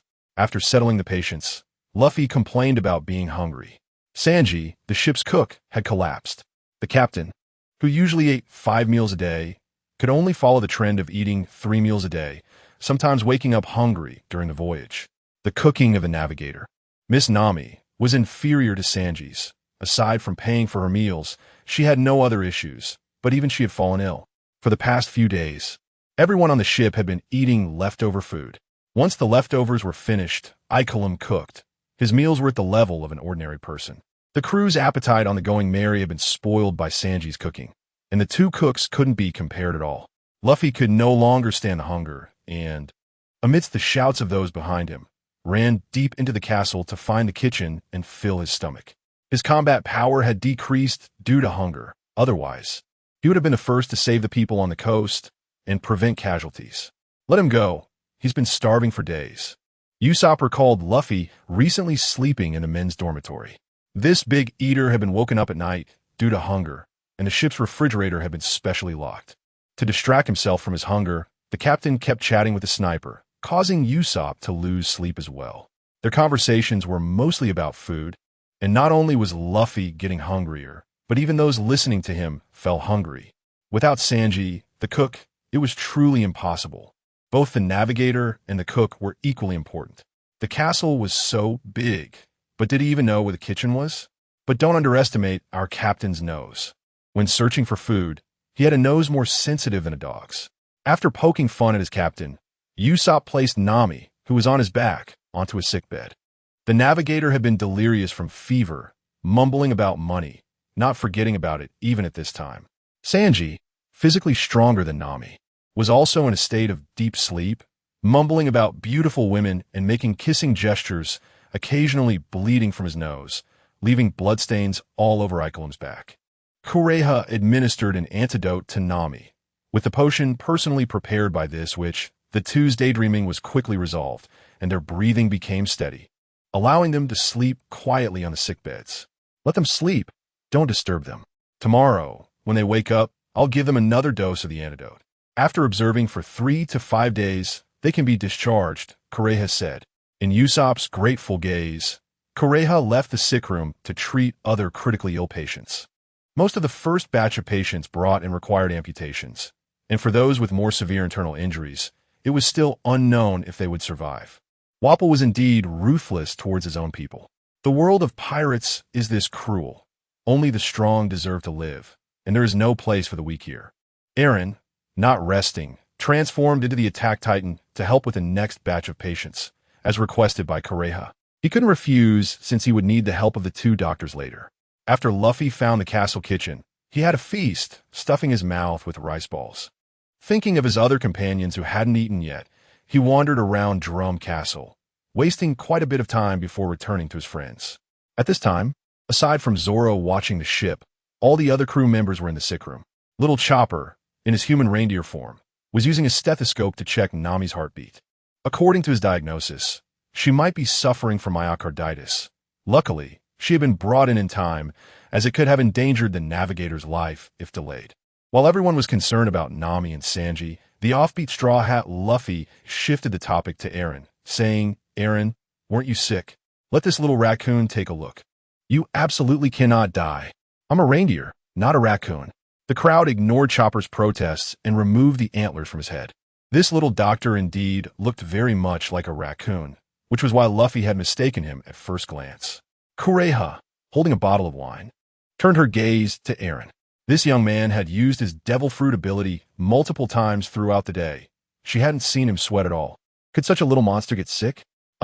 Princess Vivi covered her eyes as Eren Yeager took off his shirt in front of everyone, revealing his well-proportioned and muscular physique. His skin, different from that of ordinary people, had white spots scattered all over his body below the neck. This was not a type of skin-related albinism. How can lead poisoning appear? Your Highness, hide behind me. Be careful not to get infected. Ikolom, the minister of the Alabasta Kingdom, had heard of the destroyed White Town, and as for whether lead poisoning was contagious, he would rather believe it could be. It didn't matter if he, as a minister, died. Princess Vivi must not be harmed. Was lead poisoning? Is it an incurable disease? Luffy picked at the vegetable leaves stuck in his teeth. Just now, he had given food to his companions, but no one had an appetite, and all had ended up in the rubber man's stomach. As for whether he could contract lead poisoning, he understood with his clever little brain that if it were contagious, they would have already been infected after living on the ship with Eren for so many days, having eaten together. Usopp had heard about lead poisoning from newspapers and was trembling with fear, but with Nami and Sanji still lying here, he couldn't run away alone. If he were to run, he would have to carry Nami with him. If this disease were contagious, it would have infected you long ago. Eren's lead poisoning is a type of heavy metal poisoning. You all have been fooled by the newspapers, Kureha said as she walked up to Eren, touching the white spots on his skin. These white deposits were indeed manifestations of lead poisoning. I never thought there would be survivors from that White Town. The witch sighed. Kureha knew the truth about the White Town. It was truly a dark story she did not want to recall. Chapter 48, The Will to Survive. The truth about what happened in the White Town is a stain that the world government can never wash away. Even the most notorious pirates shake their heads in disbelief, and the brutal kings of the allied nations consider themselves merciful, believing that taxing their citizens with heavenly gold is better than losing their lives. As long as the lead is not mined, it poses no threat to humanity while buried underground, but humans cannot control their greed. The beautiful lead is mined and used almost everywhere, in building decorations, jewelry worn on hands, and even tableware to a maddening extent. It brought wealth to the ordinary place of Fry Vans and earned the title of the White Town. But the price of this gift of fate had been marked in the dark long ago. The world government and the royal family of this country knew that lead mining posed significant dangers to human health. Yet they chose to conceal the truth for the sake of wealth. As a result, when lead poisoning broke out on a large scale, the world government took the royal family away, leaving the citizens behind to await their deaths. They spread rumors to neighboring countries. claiming that lead poisoning was a terrible infectious disease, turning the beautiful name of the White Town into a nightmare for nearby nations, which sent troops to seal off the area, preventing the townspeople from entering or exiting. This hereditary lead poisoning does not cause immediate death. Logically, there should be a few years of life left, but only the dead can keep secrets. The world government even sent elite forces to indiscriminately eliminate survivors in Frivans, burying the elderly, women, and children in the flames, completely covering up the dark past of the White Town. Under Alan's calm narration, the people in the hospital wore astonished expressions. They had never heard of such inhuman acts, and their perception of the world government plummeted. They were still too kind. I'm the adopted son of the nun in the town, but unfortunately, my adoptive mother was deceived. The world government tricked her into believing they could provide a ship to take her and the children away, but it was a trap, and they were all slaughtered. Alan described the nun's kindness, but unfortunately, her goodness was exploited. She had worked hard to save the children, only to fall under gunfire. This woman underestimated the world government's determination to eradicate the White Town, sparing not even the most innocent children. His survival was a stroke of luck. Young Alan stood at the back of the children, and at the moment the fully armed enemies opened fire, he miraculously jumped into the river to escape. Drifting in the river for a day, when he returned to Frivans, the once white town had been burned to a white wasteland, and he saw many blackened bodies burned alive. He still remembers their horrifying appearances. This is truly outrageous. They're indeed a bunch of bad people. Luffy paused, losing his appetite upon hearing such things. Did you not seek help from the Navy afterward? Princess Vivi, still believing in the Navy at this time, was a little naive. Seek help from the Navy? At that time, I saw soldiers in Navy uniforms searching for survivors near the country. If I had sought their help, I wouldn't be standing here now. Alan's lips curled into a cold smile. Having experienced such dark pasts, maintaining his sanity was already the limit, and he was utterly disappointed in the world government and the Navy. Usopp interjected, Princess Vivi, if the Navy were useful, you would need us pirates to help you save your country. Crocodile is one of the 7 warlords of the sea, a position the world government placed within the Navy. These once powerful pirates, now with legal plunder rights, trample on justice. The theft of royal power from allied nations is likely something the world government turns a blind eye to. As long as the matter is not brought to light, the elders would not bother with such trivialities.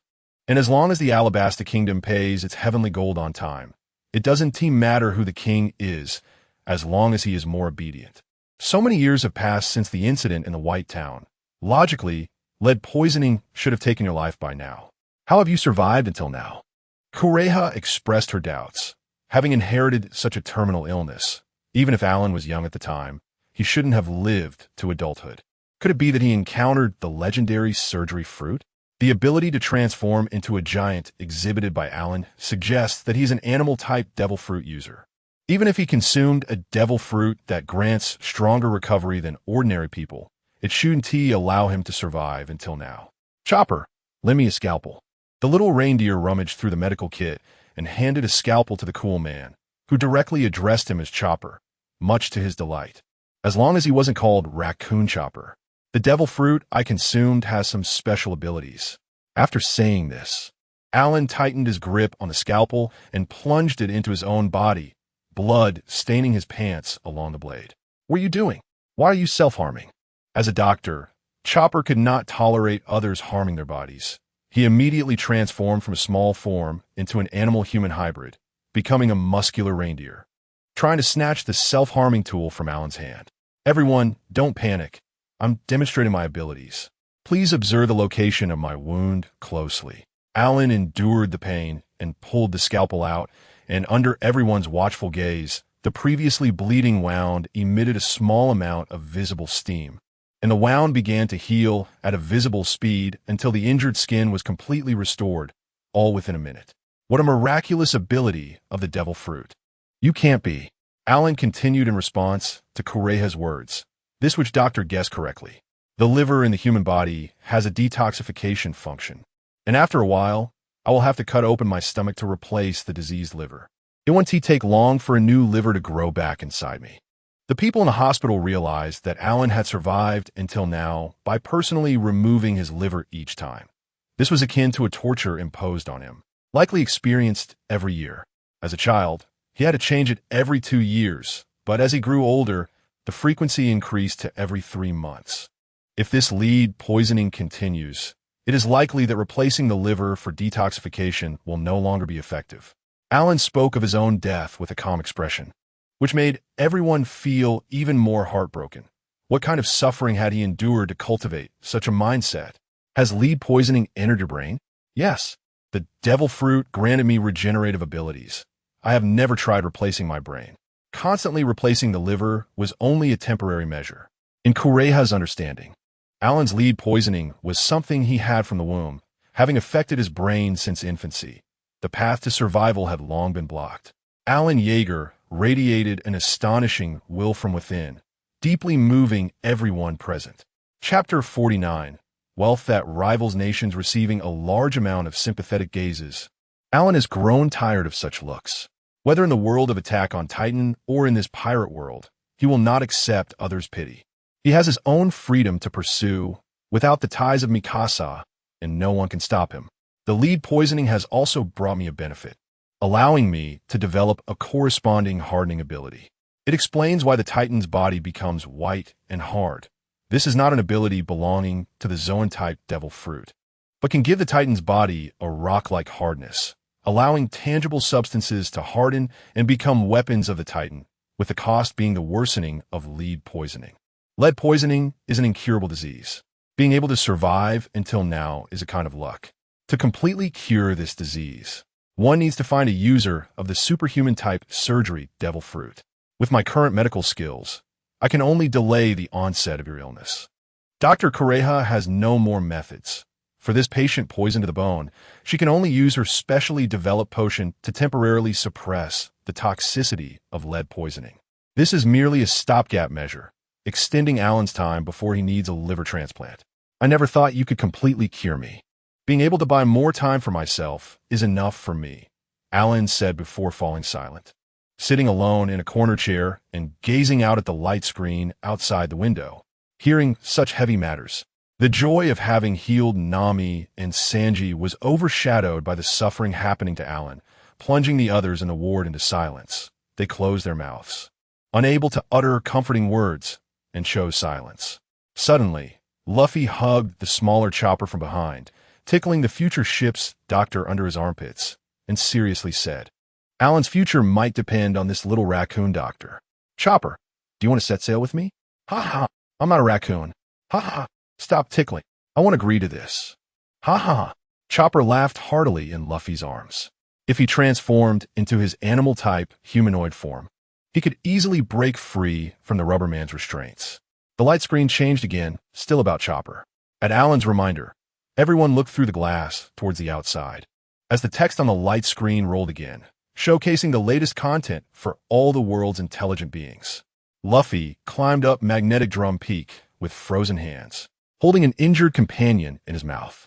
With the captain's efforts, Sanji and Nami received Chopper's treatment.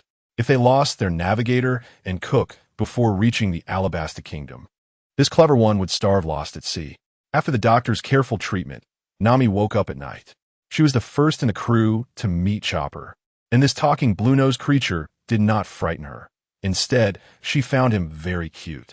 Luffy initially wanted to recruit Chopper onto the ship without knowing he was a doctor. He just thought it would be interesting to have someone who could transform multiple times aboard the pirate ship. Chopper and Luffy ran through the snow and wind.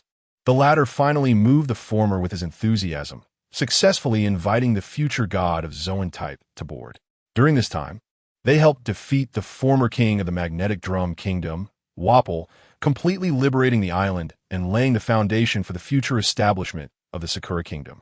Chronicles of the Future prove that Tony Chopper boarding the ship was the best decision of his life. If he hadn't experienced adventures with his beloved companions, he wouldn't have achieved his future success. He might have faded into obscurity on Drum Island, as history wouldn't specifically record an ordinary doctor.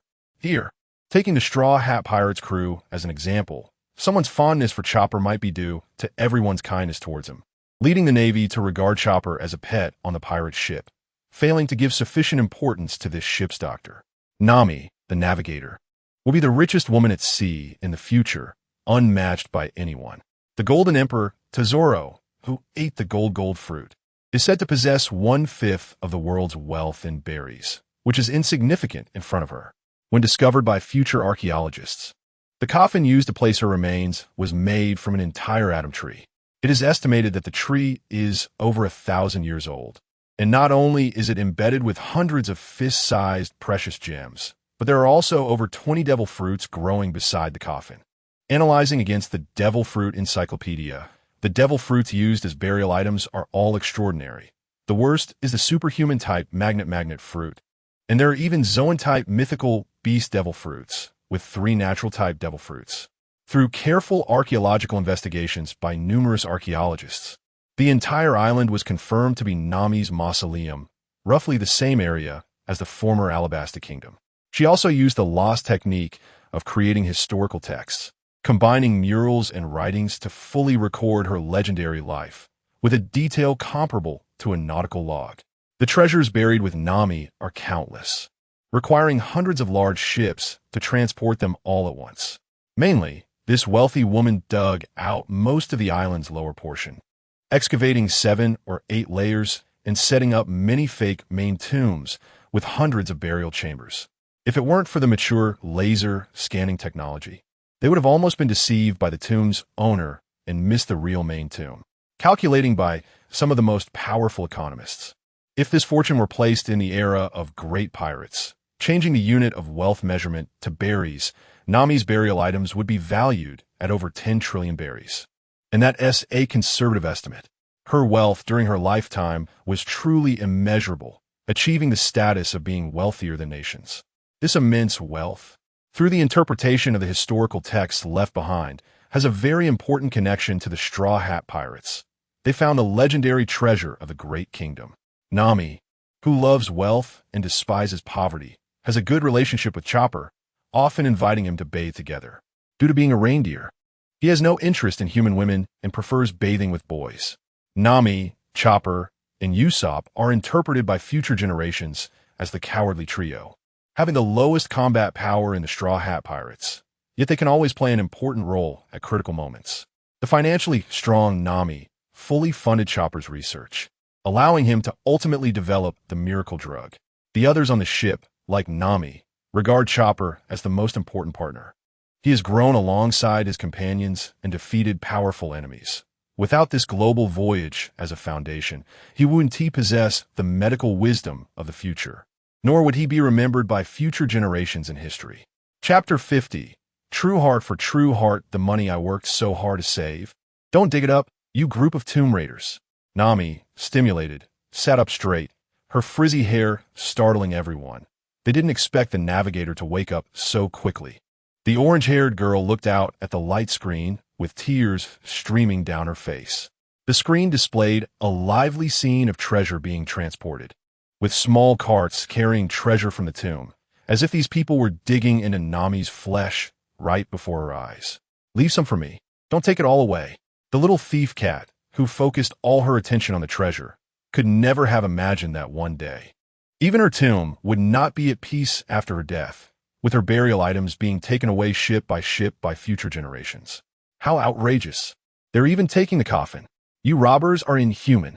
On the light screen, a group of drivers operated strange machines, lifting Nami's future coffin, which was a whole Adam's tree, weighing several tons, easily lifted by a few machines, adorned with over 20 devil fruits and a pile of dazzling gems. Seeing the scene, Nami's heart bled. Being dug up by people of the future was truly a nightmare for her. Had she known this would happen, she wouldn't have woken up. This is all a dream. I'll just go back to sleep. This future will never happen. This is absolutely not my future. Nami's beautiful face was streaked with clear tears as she closed her eyes and wrapped herself tightly in her blanket, pretending that the earlier scene had never happened. Her heart was filled with despair. She was truly in so much pain. Could it be that all our money has been taken by Nami? So many treasures. Usopp, with his loose tongue, muttered a guess, only to receive Nami's love punch, leaving a big lump on the sniper's head. Shut up. That's my own money. It has nothing to do with you. It's my money. Nami, dragging her sick body, declared the future ownership of the treasures. Even if her tomb was dug up and all her treasures were stolen after her death, these treasures were waiting for her in the future, which for the little thief cat was a particularly beautiful future. I really want to take a big gem and set it on my hand. The woman regained her greedy expression, forgetting the sadness from earlier, immersing herself in the beautiful illusion of the future. Usopp, think with your brain.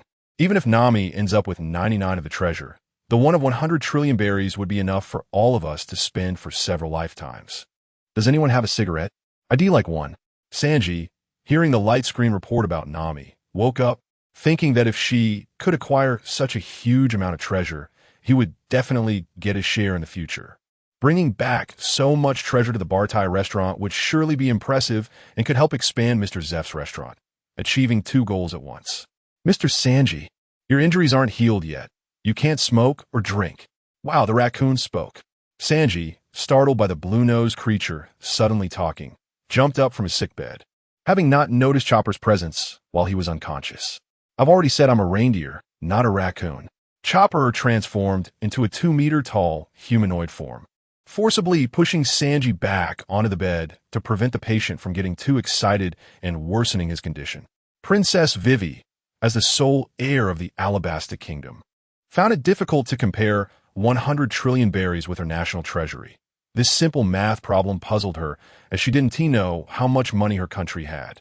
Seeing the princess's troubled expression, Ikaram spoke up to clarify. Your Highness, due to severe drought in recent years, the national tax revenue has sharply decreased. In previous years, the annual tax revenue was roughly 5 billion berries, so 100 trillion berries is equivalent to the total tax revenue of Alabasta Kingdom for 2,000 years. Alabasta Kingdom is a large nation with nearly 10 million permanent residents and a standing army of 600,000.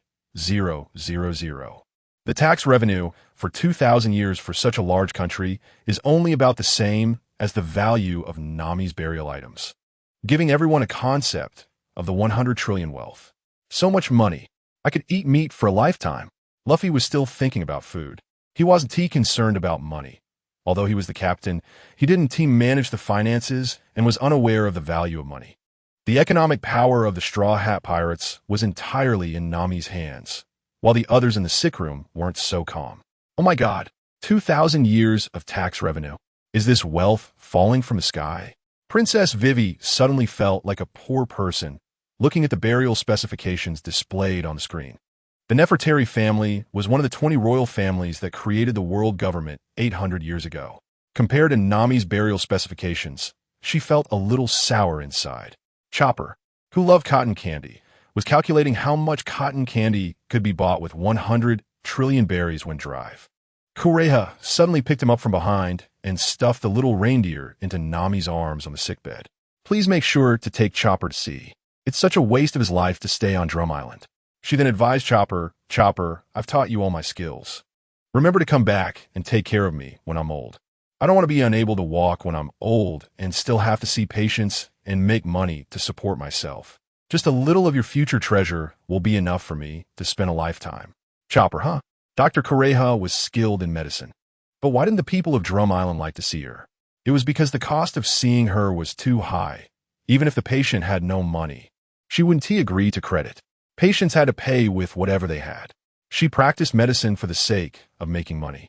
Nami held little Chopper tightly in her arms, making Sanji on the other bed extremely envious, wishing he could replace the little raccoon right now to feel the warmth of Nami's embrace.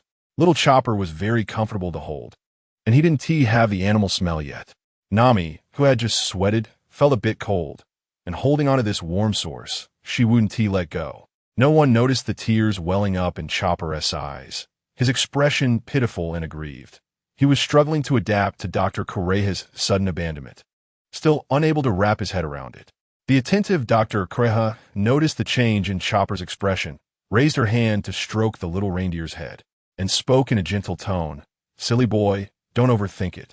Going to sea was also your promise with Dr. Hiralik. These pirates are very suitable for you. They want to force you to do what you don't want to do. Straw Hat Luffy is a good person. I feel more at ease leaving you with him. She made the decision for her little apprentice to avoid Chopper playing the role of a beggar. This pirate crew, with a bright future, was truly a rare opportunity, practically an existence out of legend. Doctor, Luffy and I will take good care of you. You are our most important partner. Nami buried her face in Chopper's little neck. While others were petting cats, she was now cuddling a reindeer.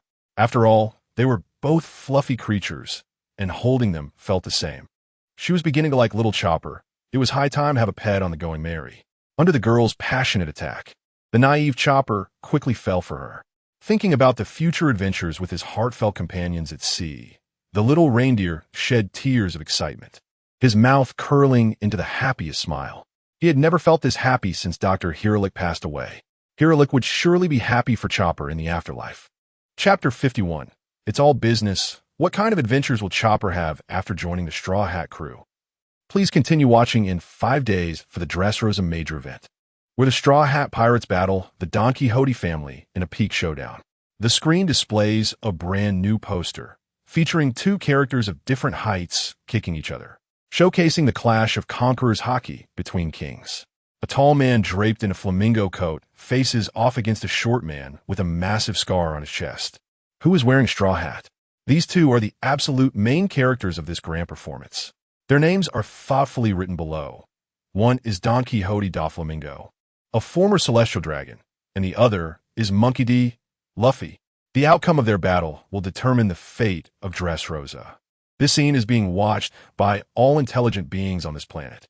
Dressrosa, a country in the second half of the Grand Line, is unexpectedly not safe even in such a place. Most people remember it as a land of fiery passion. However, being termed a major event with Dressrosa as the main stage is certainly not a good thing for this country, and it may end up like Road Town, forever disappearing from the sea charts. Young Master, should we take precautions? Torbull, whose ugly face is dripping with snot, worries about one thing, a deadly secret of the Don Quixote family that, if exposed by the screen, would immediately draw the wrath of the world government. I didn't expect to become a stepping stone for a small character from the East Blue. The future is truly unfriendly to me. Doflamingo, dressed in his flamingo coat, leans back in his chair, crossing his legs and wearing sunglasses with a smile, but the chilling murderous intent is felt by the cadres beside him. Should I hide? I have a bad feeling, says a little girl eating candy, her words mature and completely mismatched with her appearance. Sugar, after the exposure on the screen, you need to stay close to the young master. There will likely be many people coming after you, and I'm afraid I can't protect you alone. Torbull walks over to Sugar, the strongest cadre of the Don Quixote family, who has been this little girl's guardian for many years, but feels somewhat powerless today. Sugar, a special cadre, is a paramecia-type devil fruit user with the ability to turn any intelligent being she touches into a toy. Those unfortunate enough to become toys, including her relatives, will lose all memories of them and become the Don Quixote family's laborers under her control, relying on this bug-like devil fruit ability. Doflamingo has made the memories of his enemies, government spies, navies, and pirates disappear from this world, covering up the dark past of Dressrosa, allowing him to become the largest arms dealer in the underworld, closely connected with the Yonko Kaido. From today onwards, all cadres must be on high alert. I suspect some curious claws will reach out. We need to cut off those who covet us and prepare for the final judgment from the screen. Doflamingo knows he must endure this challenge. With his identity as a former celestial dragon, most of the Navy is deterred. This scheme of pirates fighting pirates on the screen may very well be pushed by the Navy behind the scenes. They truly are a bunch of lingering souls. The cadres know that once the young master falls, the Navy will not spare these pirates. Doflamingo is their only pillar of reality and spirit. Even if they have to sink together, they will go to the end with him. Suddenly, the beautiful woman Violet reports in this heavy atmosphere. Doflamingo, the Yonko Kaido, and the Calamity Ember have landed in Dressrosa. She is a paramecia-type user of the II fruit, capable of observing everything within a radius of 4,000 kilometers. What does Kaido want? The last batch of artificial devil fruits has already been shipped. Why does he need to come in person? Doflamingo's group does business privately with the Beast Pirates, but most of the time the contact person is Queen, and Kaido does not easily show himself. His strongest subordinate, Ember, is usually guarding Wano. What brings these two here today? Let's go greet them. Doflamingo leads his cadres out of the palace, waiting in the open space for their arrival. In front of such powerful pirates, this former celestial dragon is still willing to lower his stance. A massive azure dragon spirals through the clouds, accompanied by a cadre with pitch-black wings. The two strongest figures of the beast's pirates have arrived. A tall humanoid creature falls from the sky, shaking the ground and stirring up a massive cloud of dust. For him, this height is nothing more than a scratch. The Yonko Kaido appears before everyone in this manner. It's been a while, little brat. It seems you're going to have some trouble soon. On the way, Kaido transforms into his beast form, maintaining his azure dragon appearance while watching the screen in the sky. He sees the last scene involving Doflamingo, and since they are passing by Dressrosa, he brings Ember along to meet his business partner. Ember lands elegantly on the ground, his entire body wrapped in black armor, and with black wings on his back, he can fly without the need for a devil fruit ability. He is a race never seen before, and he wraps himself tightly to avoid drawing attention. Thank you for your concern, Mr. Kaido. Our artificial devil fruit business will not be affected. I can handle some minor troubles myself.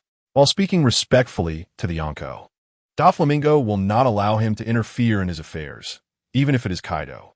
Lowering oneself is a sign of respect for the strongest being, and it involves issues of face and dignity. He will never take a step back. You are quite interesting, little brat. If you were a Zoan-type devil fruit user, I would recruit you into the Beast Pirates. This is the secret technique for cultivating Conqueror's Haki, but don't disappoint me. Kaido throws a scroll from his clothes. Doflamingo uses his string fruit ability to catch it and opens a corner of the scroll in front of everyone, causing this proud flamingo to exclaim, Mr. Kaido, this is truly a great gift. It's a secret technique about the binding technique. I wonder what I need to give in return. As long as you stay here and don't get easily defeated by some newcomers, I need more artificial Zoan-type devil fruits. This sea is about to be turbulent, and even I will be caught in the storm. The Beast Pirates must become even stronger. Although the Yonko Kaido's fighting style is quite reckless, he is not entirely muscle-headed. On the way, he and Ember analyze a scenario. If Doflamingo's power rapidly collapses, it would be equivalent to having their arms severed for the Beast Pirates. The supply of artificial Zoan-type devil fruits and the sea stone mined from Wano and the firearms produced in factories will greatly impact the underground world's market. Kaido and his crew cannot quickly rebuild the trade network of the underground dark world. There is a significant time cost involved. Doflamingo has cultivated in the underground dark world for many years, and with his identity as a former celestial dragon, the world government turns a blind eye and is very willing to cooperate with him, becoming the intermediary between the two parties. Otherwise, where does the high-purity sea stone in the Navy's hands come from? Without the large amount of sea stone provided by the Beast Pirates, the Navy would not be able to create sea stone warships. Although this is aiding the enemy, Kaido earns more berries, and it is also to expand his subordinate strength. As long as Kaido does not fall, the Navy will not dare to attack Wano. The kind of easy-to-defend and hard-to-attack terrain is essentially serving up food. Chapter 52, Blood Prophet, a grand performance is about to begin, with the director orchestrating it hiding on Donghai Fugue Island. The feeling of deceiving the whole world brings great pleasure to Li Wei. The thrill of personally crafting the male and female leads, stepping in as the screenwriter to write the script, and presenting a magnificent show for the intelligent beings of the entire planet is truly exhilarating. The performance in Rogtown wasn't in vain. The appearance of the light screen for the second time has convinced even more people, and this trickery is indeed quite profitable. The mastermind behind all this is leisurely fishing on this small island, waiting for the catch while tallying the gains on a virtual screen. The profits from the trickery can be described as another bumper harvest, with an income of 2 billion. The navigator lady alone contributed 100,000 in trickery value. And this money-hungry woman truly believed in that future. Her hometown also contributed a batch of trickery value. As long as one understands a person's desires and fabricates a future that aligns with their reality, one can reap considerable trickery value.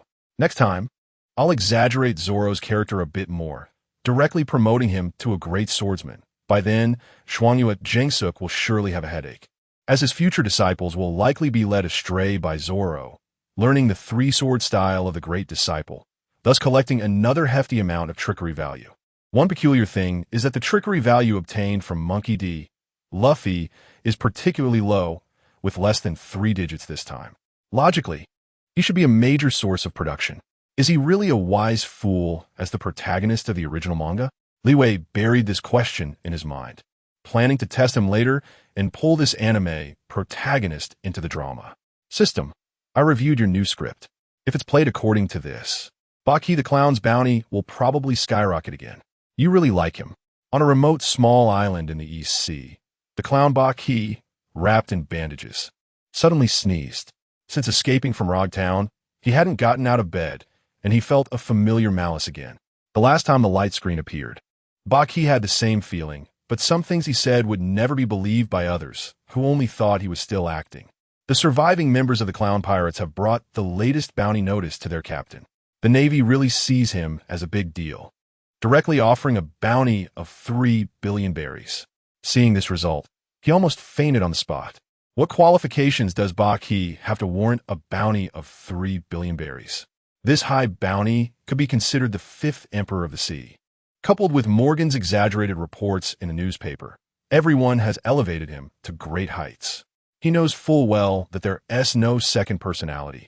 He wouldn't do something so foolish, but no one would believe him if he said it. Buggy is now somewhat resigned. He doesn't dare to show his face in the East Sea. The Navy headquarters has strengthened the forces of the East Sea Navy. As soon as he appears, the Navy admirals will immediately move, demonstrating the level of importance placed on Buggy. Along with the other members of the Clown Pirates, the bounty for the wanted notices has also risen. Alberta has a bounty of 30 million berries. The Beast Tamer Machi's bounty has risen to 20 million berries. Swordsman Kabaki has a bounty of 15 million berries. And even that silent beast, the lion, has snagged a bounty of 5 million berries. At this point, the cadres dare not go out. They know that the bounty on their heads is far from their actual strength. If they encounter formidable pirate hunters, they will definitely be beaten back to their original forms and captured to the East Sea Navy base to claim the reward, ultimately implicating Captain Buggy. Everyone has gathered around Captain Buggy, waiting for his next instructions. In their hearts, they firmly believe that the now shrunken Buggy is the weakest personality, and if something significant happens, the other personality of Buggy will emerge to resolve everything for everyone. The massive light beam formed by the Sword of Victory envelopes the entire Rog Town. If it weren't for another Buggy who split the sea in half, thereby isolating most of the energy from the sword technique, the Clown Pirates would have been doomed to disappear alongside Rog Town. Through Morgan's newspaper, it is known that Artoria has joined the Navy, directly obtaining the position of a candidate for admiral. This girl later accepted an exclusive interview from the Economic News Agency, revealing through the reporter's pen that the clown Buggy is not dead. Her island-destroying attack did not hit the pirate, and it was unfortunate that the opponent escaped. The 5 elders, who have a close relationship with red-haired Shanks, also confirmed through this 4 emperors figure that the life card of Clown Buggy only burned a little at the edges. At most, he was injured, and surely he was fine. The world government has dispatched a large number of intelligence personnel to the East Sea, employing a human wave tactic to search for Clown Buggy's whereabouts. They are not afraid of him causing trouble or committing murder. They fear him hiding away and plotting some conspiracy. This old cunning type of pirate is the most troubling for the 5 elders. Clown Buggy knows that many people are looking for him. Given his cautious personality, he has instructed his subordinates to avoid causing trouble. Even when they go out to rob, they should not do so under his flag. The pirate crew must maintain the most basic survival conditions and stay low for now. He feels that the person behind the light screen is still planning to use him, and Clown Buggy is genuinely scared. He is just a small pirate who loves treasures, yet he is being portrayed as a world-overthrowing great pirate. This kind of dangerous flattery is something he truly cannot handle. In the admiring gazes of his subordinates, Clown Buggy closes his eyes again to catch up on sleep. He's been having nightmares every day, and the content of the dreams is roughly the same. In a bloody battlefield, he is being chased by 3 naval admirals, while the 4 Emperor's pirate crew wants to kill him, and the world government has sent some white-clad individuals to take his life. In his dreams, The weak Buggy can only drag his battered body and desperately run forward, but he cannot shake off the pursuers behind him. Buggy's sixth sense is quite accurate. Even the system feels a bit sorry for him. The next grand performance in Dressrosa will still him, as Li Wei, the jester, is truly like a shepherd shearing a sheep, and it's only a matter of time before he shears it bald. Li Wei has already extracted two heroic figures, namely Artoria Pendragon and Eren Yeager, and he is very satisfied with the arrangement for both. Their joining fits their character traits perfectly. Both have independent personalities, and Li Wei only needs them to play a role at critical moments without too much interference in their everyday lives. Eren Yeager does not intend to continue sailing with the Straw Hat Pirates. He holds the script of the White Town, which is filled with deep grievances and character-wise. He is not suited to adventure with Luffy and the others. He wants to do what he does best. After receiving feedback, Li Wei plans to add Eren's role to the Dressrosa script, showcasing his unreasonable power of the 9 Titans to the world. He will become the second red figure on the sea after Artoria. Chapter 53. Ultron. The two heroes were shining brightly outside. At the system's proactive suggestion, Li Wei continued to draw in new characters from the hero pool, feeling a bit bored as no one was speaking beside him. The hero pool, which costs 100 million to draw once, could yield characters like Artoria and Eren, who are of vastly different strengths. The former could easily defeat the latter in terms of paper strength, while the power of giants is more of a strategic weapon.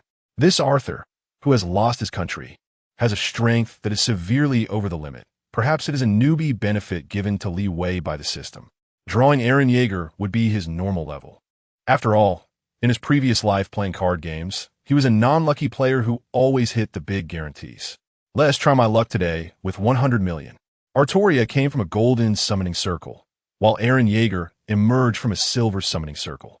Another silver summoning circle appeared before him, and Li Wei guessed that this was not a supermodel hero, which was a bit disappointing. A 2-meter-tall, bright, silver robot floated above Li Wei, possessing self-awareness and looking around with a puzzled expression. Have we seen this in any movie? Checking the detailed introduction of this new hero, Li Wei confirmed his thoughts.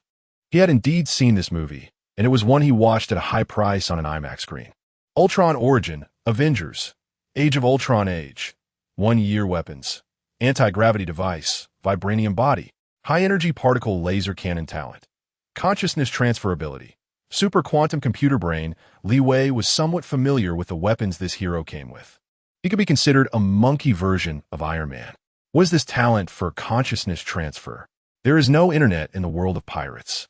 It can't be a useless talent, right? Clicking on the term consciousness transfer, a panel popped up displaying a line of small text.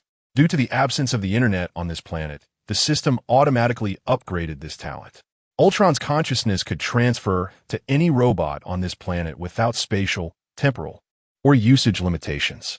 One impressive Ultron robot, coming in with a mechanical version of immortality. Both Artoria and Eren have means to recover from injuries, but they cannot compare to this robot in terms of immortality.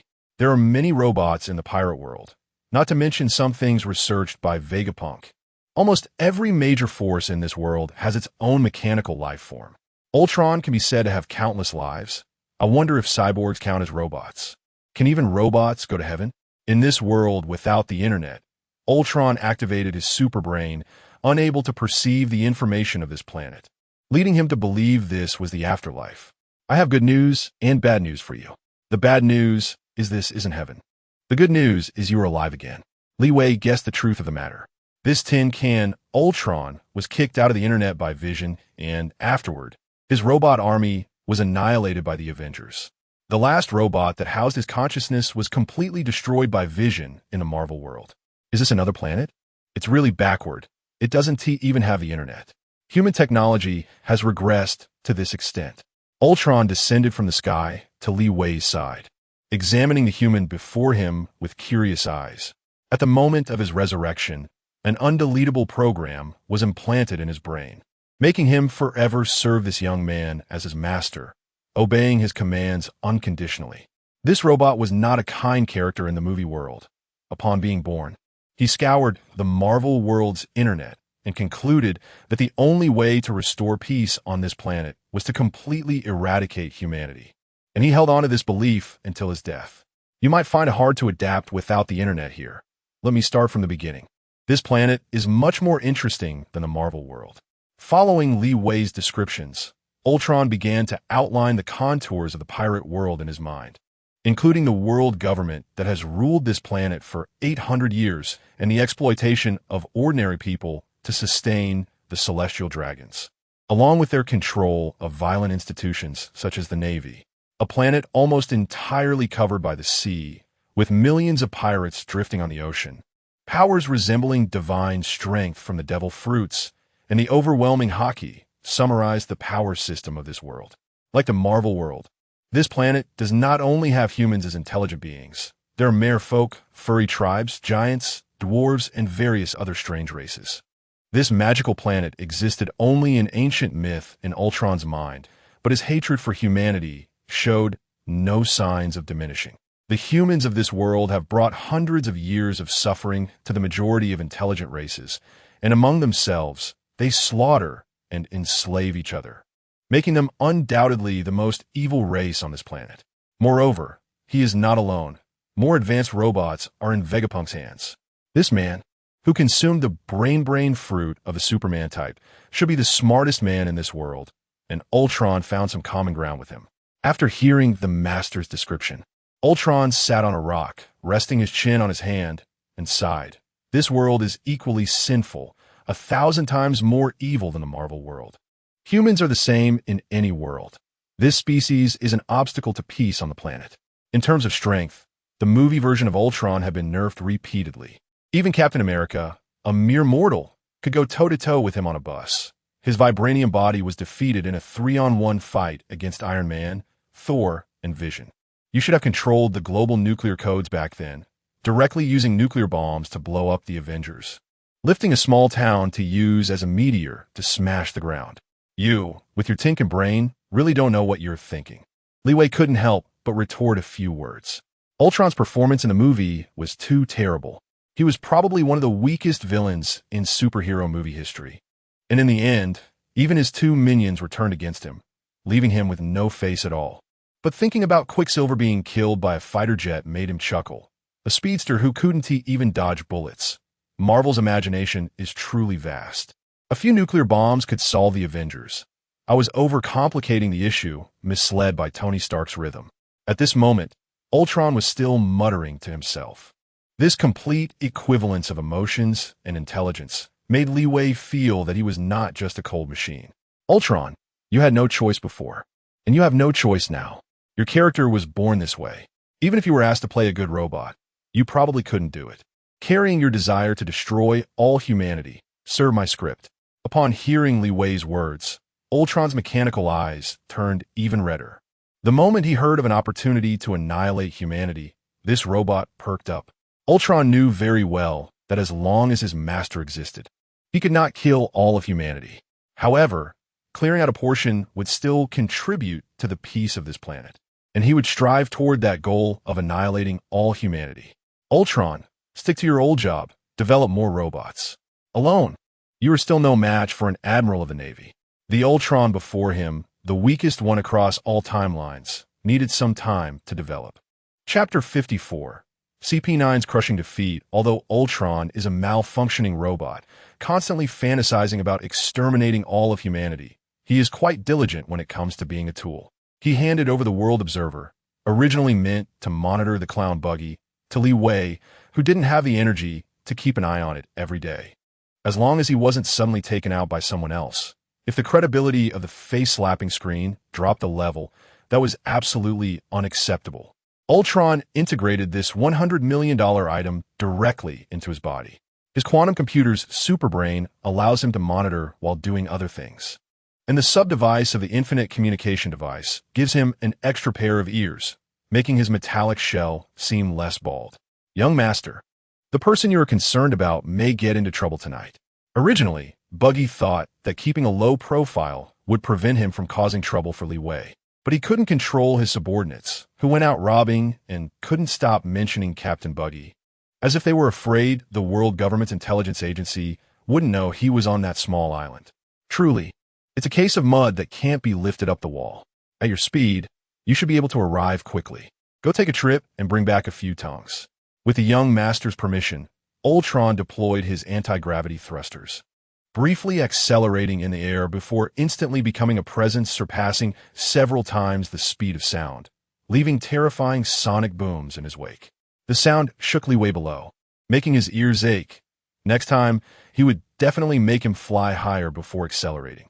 People on Fuguang Island heard the sonic boom and came out of their homes to check the situation, but Ultron's figure was nowhere to be seen in the sky.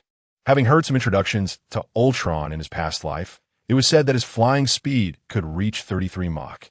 This speed far exceeds that of the most advanced fighter jets, and within the framework of the pirate world, only Admiral Kazuru could match him in speed.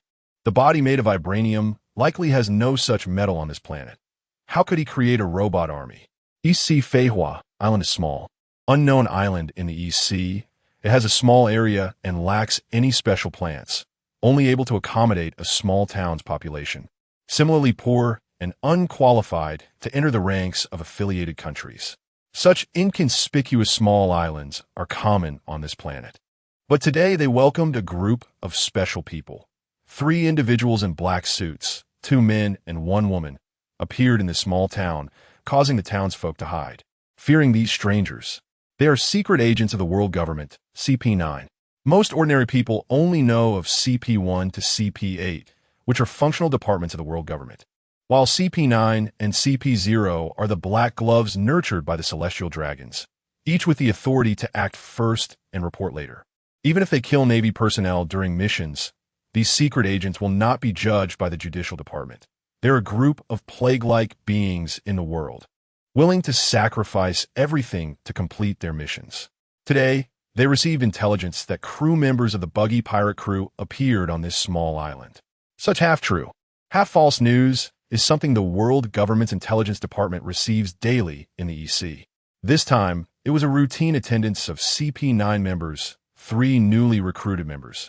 Orphans collected from around the world by the world government, who have developed absolute loyalty to the celestial dragons. This batch of outstanding children raised to grow up entered CP9, each one being a combat elite proficient in the Navy's 6 styles. The 3 children who grew up together all greatly admire their senior Lucci and hope to one day contribute more to the world government like that genius. This group has been brainwashed into killing machines, destined to be the dogs of the celestial dragons for life. However, they were about to become dead dogs. The 3 agents roughly wandered around the town before returning to their small boat at sea to summarize the intelligence collected that day. But before they could report to their superior, an unexpected guest appeared before them. Good thing you haven't left, otherwise I would have had a hard time explaining today. A 2-meter-tall silver robot appeared before the CP9 agents. Its aesthetically pleasing perfect body curve was something they had never seen before. Perhaps it wasn't a robot, but a cyborg? Sending a robot from the Buggy pirate crew? They truly underestimated it. This CP9 agent had confirmed that the clown Buggy was recovering on this island, fully aware that he was no match for the 30 billion berry bounty pirate. These few people just wanted to relay their intelligence. Shave, the tallest member among the 3, acted first, quickly pushing off the ground and in the blink of an eye arriving in front of the robot. It seemed this CP9 agent had not eaten a devil fruit and could only rely on physical techniques to fight the enemy. Finger pistol. The CP9 agent concentrated his strength into his fingertip, stabbing towards the robot's metallic, gleaming chest. This move could penetrate even steel, and the new agent was quite confident in his abilities. However, the robot he encountered today had a body harder than any metal he had ever seen.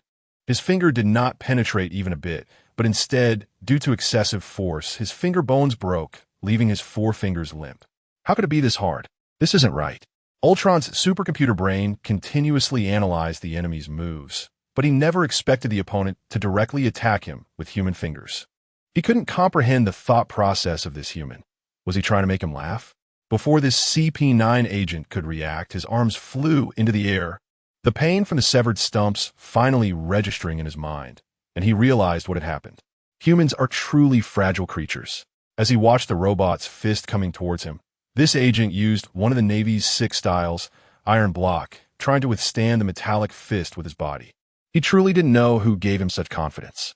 Ultron did not hold back and smashed the human's head with a single punch, wondering how this human thought, standing still and waiting to be hit, with a piece of iron still in his mouth. Were all the humans on this planet so foolish? Stormfoot 2. Two ultra-high-speed kicks generated 2 vacuum slashes, flying towards the robot. But this skill, which had always worked against fodder, was completely ignored by the robot, which took the 2 vacuum slashes head-on without losing a single speck of metal. The hardness exceeded CP9's imagination. Having had enough? Then come here. Ultron raised both arms, and a tremendous gravitational force pulled the 2 CP9 agents towards him. Grabbing one by the neck, he lifted both humans into the air, taunting, "Do you agents look down on robots this much?" The female CP9 agent, struggling against the danger of asphyxiation, managed to ask, "What is your relationship with Vegapunk?" In the eyes of the world government agents, this robot that held their lives was likely a creation of Vegapunk. Only this genius could produce such a technological marvel. Chapter 55. Ada Wong in an invisible way.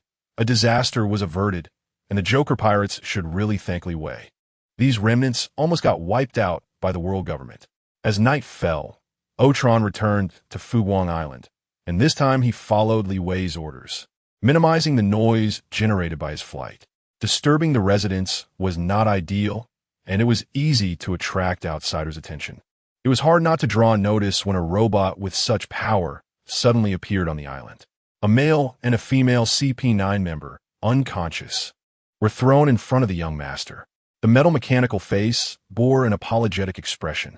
3 people had accidentally killed one, and the man seemed to be intentionally seeking death, holding some iron block in his mouth, not needing to dodge my punch with any martial arts. I really didn't intend to kill him. Upon hearing the term iron block, Li Wei immediately understood. It was one of the dangerous Navy's 6 styles. And who knew how many people had fallen victim to this martial art, standing still and letting others use them as punching bags, which was indeed a bit hard to bear.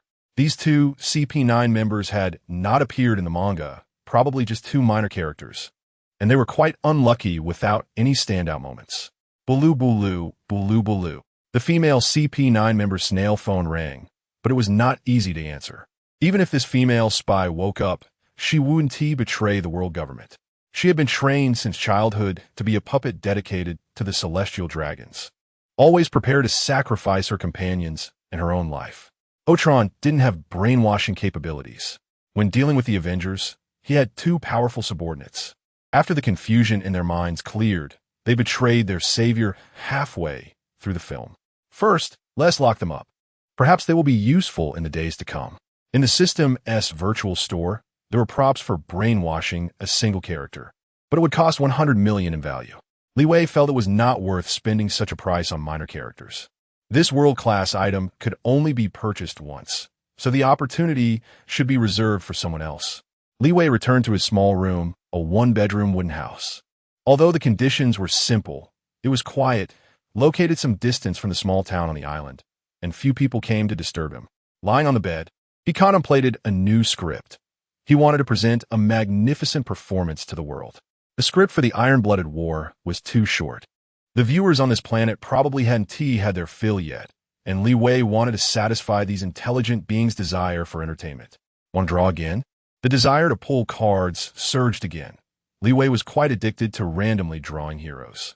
If he weren't saving up for emergencies, he would have wanted to do a 10-time draw to get 10 heroes for himself. The system pulled up the hero draw pool. I hadn't drawn cards at night yet. Maybe my luck was bad during the day.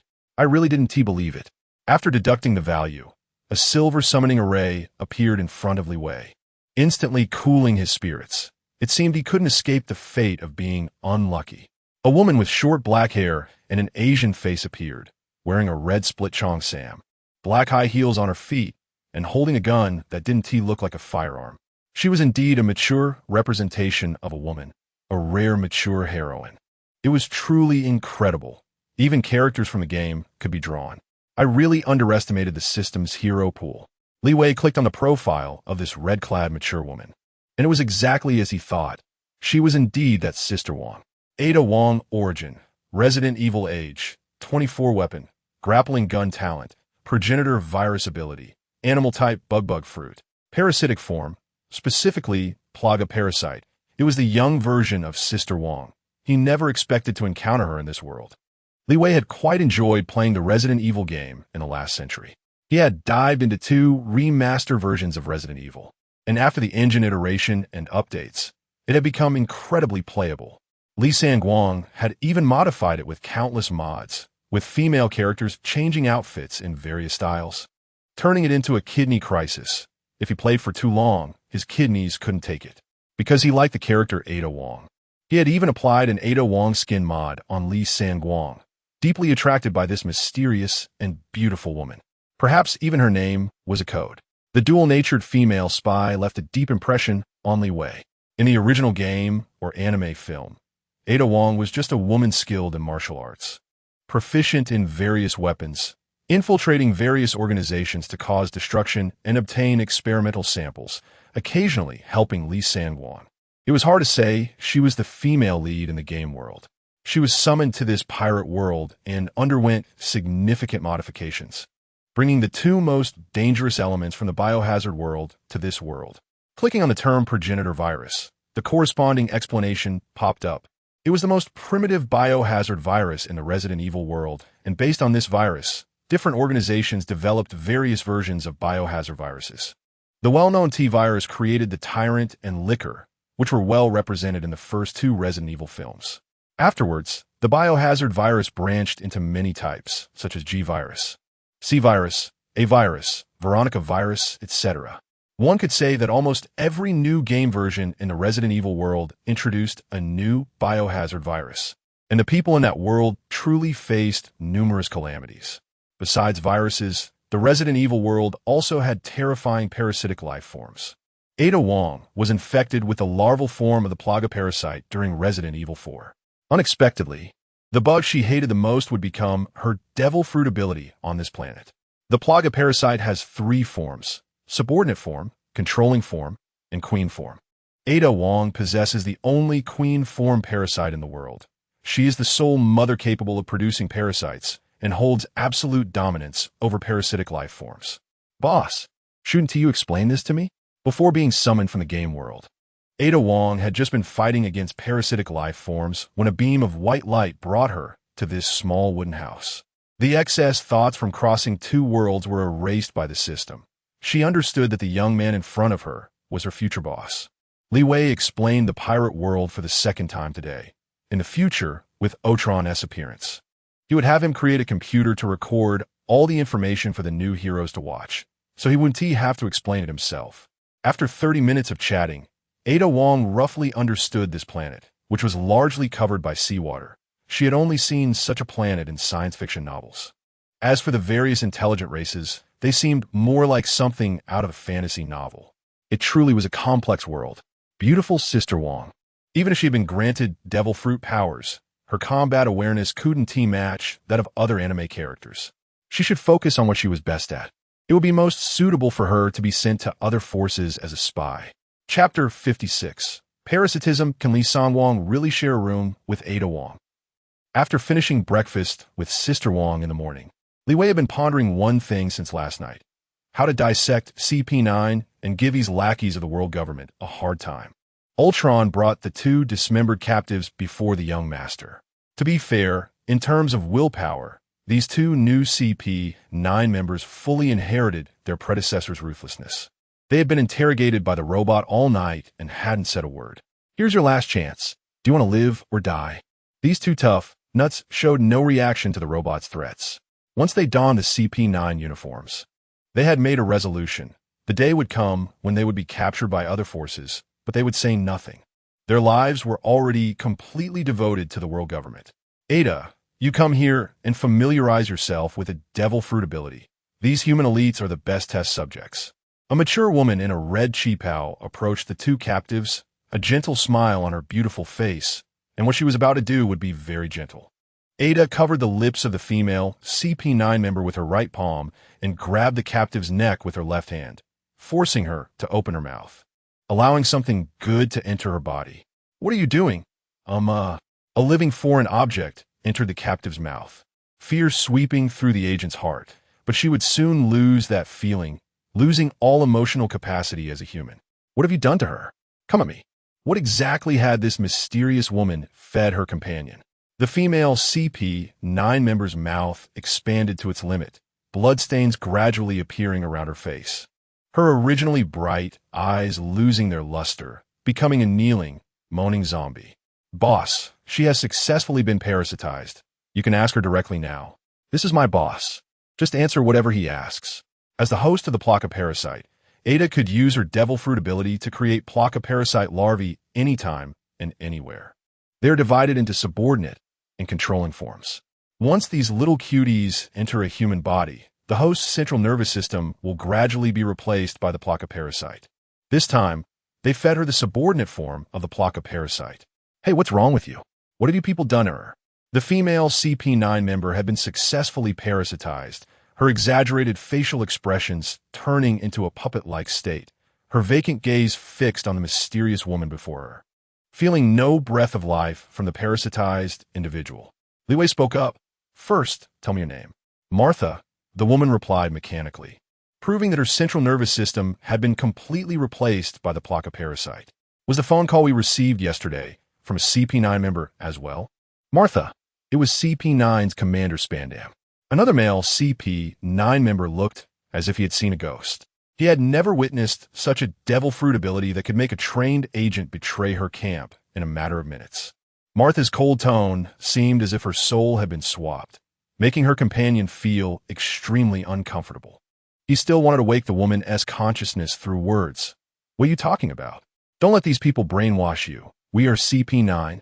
The man's noisy way. Having one tongue was enough. Ultron, this man is yours to use as experimental material. Upon receiving the order, Ultron's face lit up with joy. He really wanted to study the differences between the humans on this planet and those in the Marvel Universe, planning to develop more weapons for the future. The robot sealed the male captive's mouth, preventing him from disturbing the young master any further as Ultron dragged him away. This was the last time he would see Martha. Spandam, the irredeemable villain, had his bones broken by Robin during the events of Eni's Lobby, and despite such severe injuries, he was still alive. He really had a lot of luck. In contrast, T-Bone, who was portrayed as a good person in the manga, was promoted from colonel to vice admiral in the later chapters, but ended up dying at the hands of civilians. It was quite ironic. Good people don't live long, while evil persists for 1,000 years. Spandam would likely live until the end of the manga, then be forgiven and redeemed by Robin.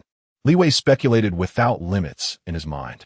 Since this guy had a high-ranking father in the world government, Li Wei would not allow this petty character to continue rising in rank. He intended to find some amusement in this background villain's life. Letting him die easily would be too cheap. He spent 10 million on the system store to exchange for a plot insertion device. Although the name lacked sophistication, the method of using this item was quite particular. A glowing page appeared before Li Wei. He just needed to verbally describe the plot to insert, and corresponding text would appear on the page. Once finished, tearing the page would cause that plot to enter the corresponding person's mind. This item seemed inexpensive and not world-class, but had obvious drawbacks. The page had a word limit, and the crafted plot would only affect a small number of people, generating false memories and emotions in their minds. If the plot was too discordant, it wouldn't be believable. If the character was too powerful, the effect would be significantly weakened. For example, if Li Wei wrote that the Gorosei should be his dogs, such an outrageous request would likely fail to insert, wasting the 10 million. After brewing the insertion plot in his mind, Li Wei described it to the leaves. Ada Wong, one of the survivors of the White Town, a child adopted by a nun, jumped into the river with Alan to escape a disaster, ate the zoan-type bug fruit, and lost her memory, and was adopted by Spandam, who trained her to become a CP9 agent over the years. After years of living together, Spandam gradually developed other feelings for his adopted daughter, an affection that transcended father-daughter ethics. Once he realized this emotion, he did not choose to use despicable means to possess his daughter. Instead, he formed a twisted mentality day by day, vowing to take revenge on any man who appeared near her, regardless of who he was. Later, upon learning that Ada was an orphan from the White Town, Spandam chose to cover up this information, burying this secret deep in his heart forever. This humble love mentality completely turned Spandam into Ada's sycophant.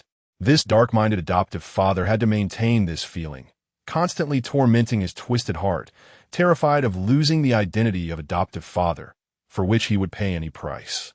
After finishing the description, Li Wei tore the page in half, and the plot paper transformed into countless points of light, fully integrating into this world. In Eni's lobby, the invisible points of light entered the man's head, and the image of Ada Wong as his adopted daughter gradually surfaced in his mind. Chapter 57, Laying Mine's Boss. You really are a pervert to come up with such an idea.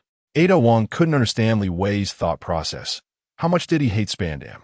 However, with this layer of camouflage, it would be easier to establish a foothold among the CP9 agents. She asked Martha to contact Spandam and inquire about any new developments in the Grand Line.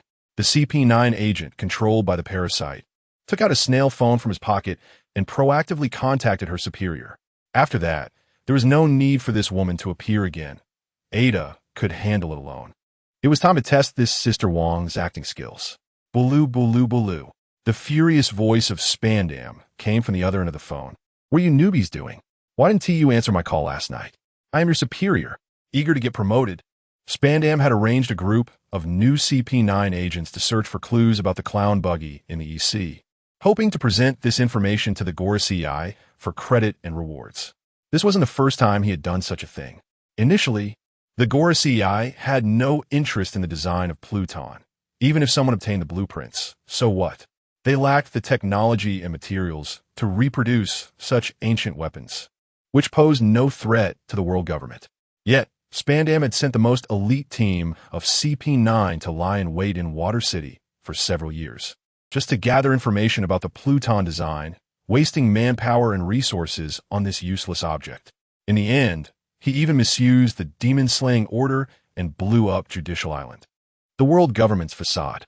From start to finish, he was a thoroughgoing egoist. I'm Ada. The team you sent has failed.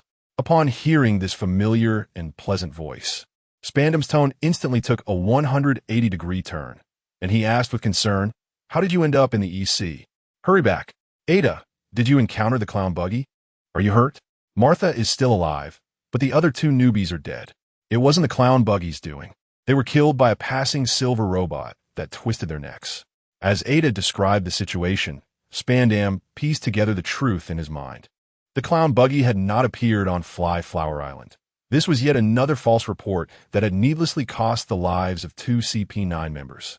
The silver robot, which claimed to be Ultron, bore no markings of Vegapunk. It was uncertain whether it was a creation of theirs. However, given the technological prowess displayed by the robot, it was hard to imagine that there was another mastermind behind it. As long as you're not hurt, that's good. I will report this information. The Navy is handling the Vegapunk situation. Since he killed our people, there must be an explanation.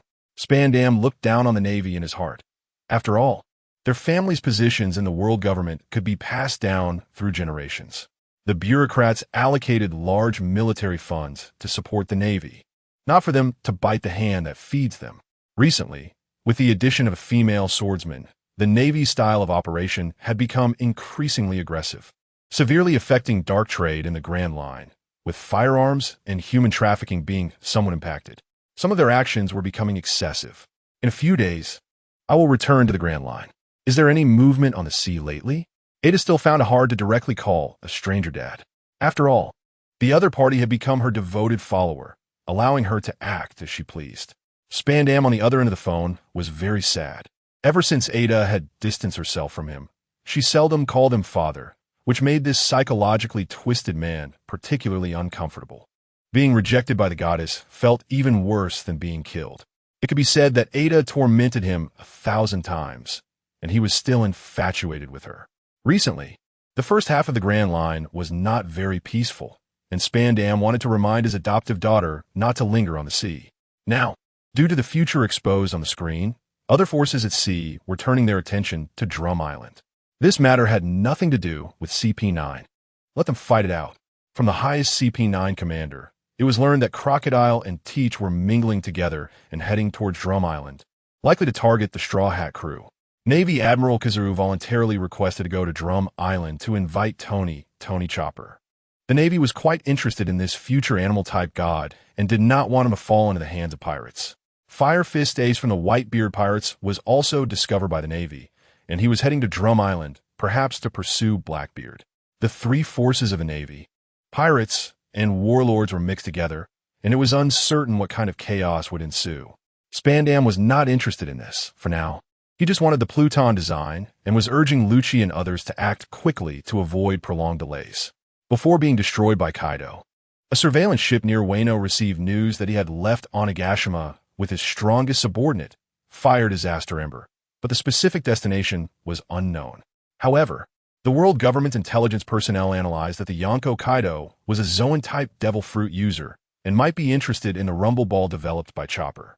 If he obtained the ability to transform multiple times, his strength would increase significantly, which was not what the world government wanted to see. Sending an admiral to invite Chopper was also to prevent the reindeer from falling into Kaido's hands if they encountered him along the way. If necessary, they could only sacrifice this future animal god and not allow him to become an asset for the Yonko. After that, Spandam asked Ada a few more questions, expressing how much he missed her and how he had prepared many things for her on Judicial Island, just wanting his adoptive daughter to return quickly and stay by his side. He subtly spoke sweet words, making Ada feel like throwing up. Since he didn't provide any new information, she couldn't be bothered to deal with him and hung up the snail phone in front of Liwei. Ada hugged her arms, feeling goosebumps from Spandam's disgusting behavior. Boss, this really isn't a good job. This guy is already psychologically twisted. With you messing with him, he's probably become even more twisted. Liwei smiled at Sister Wang's complaints and didn't say much. He knew Spandam well.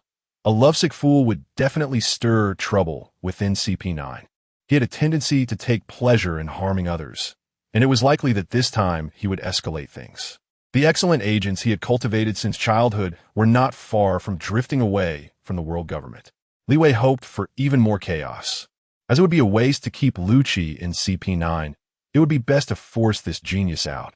With this source of intelligence, there was no need to spend on tools to eavesdrop on other forces.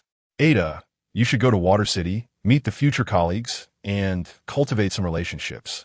Let the genius bear the brunt of Spandam's anger. The woman understood the boss's intention. He was indeed a guy full of bad ideas. It was unclear what had happened between Ada Wong and Lucci, but would the love-stricken Spandam go completely insane? Chapter 58. The Navy's Big Eater Recently. The Navy has lost face. The propaganda about capturing the former pirate king, Roger, was quickly debunked when it was revealed that he had surrendered due to a terminal illness, which stripped away a layer of glory from the Navy. The lurking Shiki, the golden lion in the East Blue, couldn't help but laugh heartily upon hearing this news. He had guessed correctly. A man as powerful as Roger could never be defeated by the Navy. After resolving his inner turmoil, his three types of haki surged within him again. Although he still had a ship's wool stuck in his head and had lost his legs, he had already regained most of his strength. His swordsmanship was on par with the greatest swordsman, and with the awakened float fruit, he could easily wield all three types of haki. If this formidable existence were to encounter Monkey D. Luffy again, the latter would die without even knowing how. There is also the upcoming bounty issue regarding Tony Chopper. Although this matter has not yet occurred, the public has started to question the Navy's intelligence department, feeling that the bounties set for pirates are far too low. Behind this is the instigation of pirate hunters. If the Navy were to raise the bounties on pirates overall, these hunters would reap the majority of the rewards.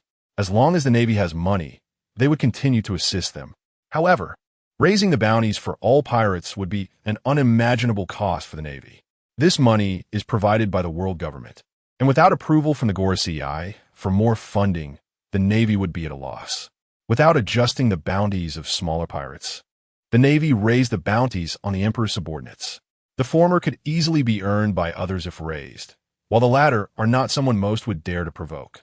Even if the bounties are increased, no one has the capability to claim those rewards, making the berry increasingly worthless. The revelry of pirates and the curses of the world's people left the Navy to silently bear the bitter fruit of their failures. However, they did not come away empty-handed. The joining of the female swordsman, Artoria, was no small consolation. She stood like a pillar at the Navy's headquarters in Marineford. The Navy's Intelligence Department, along with the world government's Intelligence Department, conducted an investigation into Artoria's background, and both sides arrived at the same conclusion as the girl herself had stated. Artoria was once a princess of the Kingdom of Britain, a small nation destroyed by a pirate crew, though they could not ascertain who exactly was responsible. Afterward, this girl took up her sword and began her wandering journey. She spent her days helping other islands combat pirates in exchange for food and water, never once harming others, earning her keep through her own strength. Even when on the verge of starvation, she never resorted to attacking civilians. This upright quality deeply moved the higher-ups of the Navy. Some Navy generals privately commented that it was fortunate that the Kingdom of Britain was destroyed. Otherwise, Artoria would have never had any connection with the Navy. With such destructive power, under the constraints of royal authority, she would have only become the next king. The previous king of Britain had given birth to her, and the throne could only pass to Artoria. Artoria, wake up, I'm coming. A beautiful female Navy officer with a beauty mark below her mouth, revealing a pair of long legs adorned with a black spider tattoo, pushed open Artoria's door to call her newly acquainted friend to get up.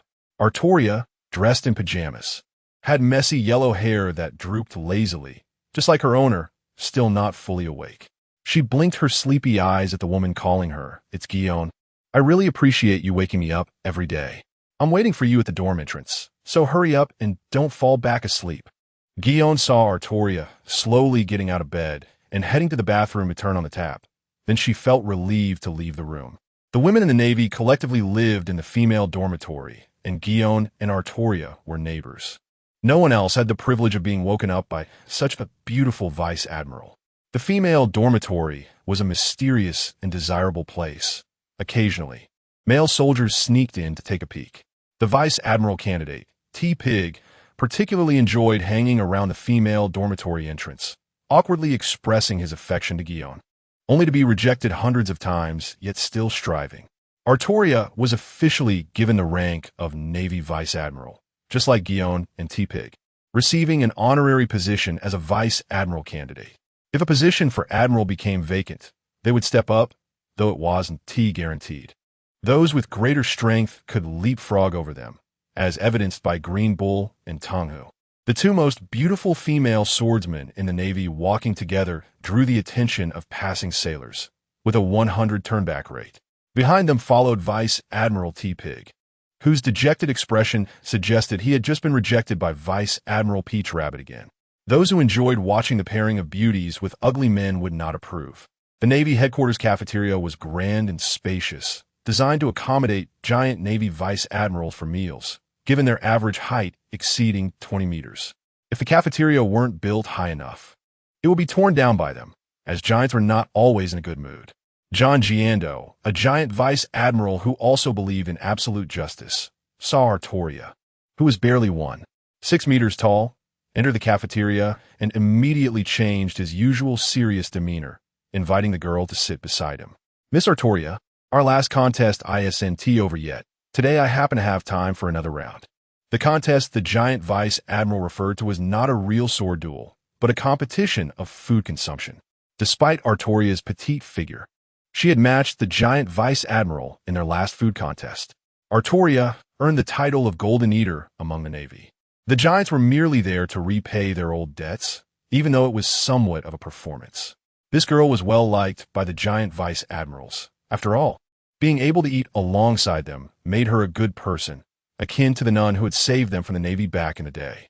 I didn't have a midnight snack yesterday. Vice Admiral Giando, you are definitely no match for me. Artoria sat beside the giant. Giando thoughtfully pushed food toward the girl.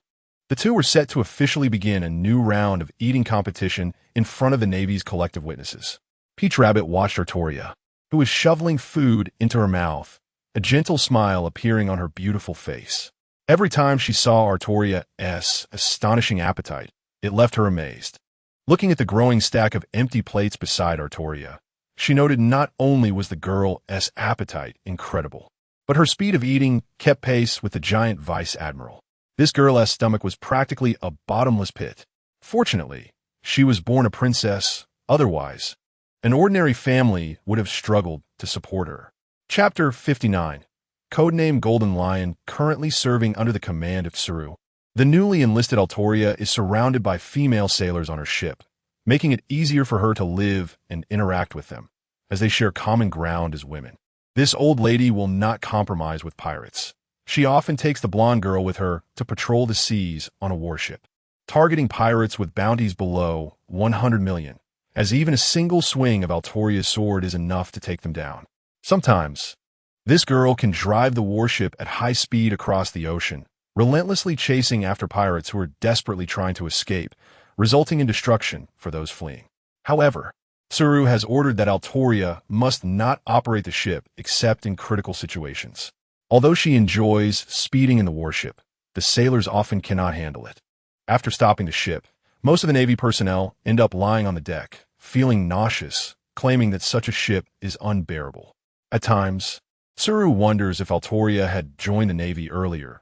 Perhaps Doflamingo would not have escaped from her several times, and Corazon, the adopted son of Sengoku, would still be alive.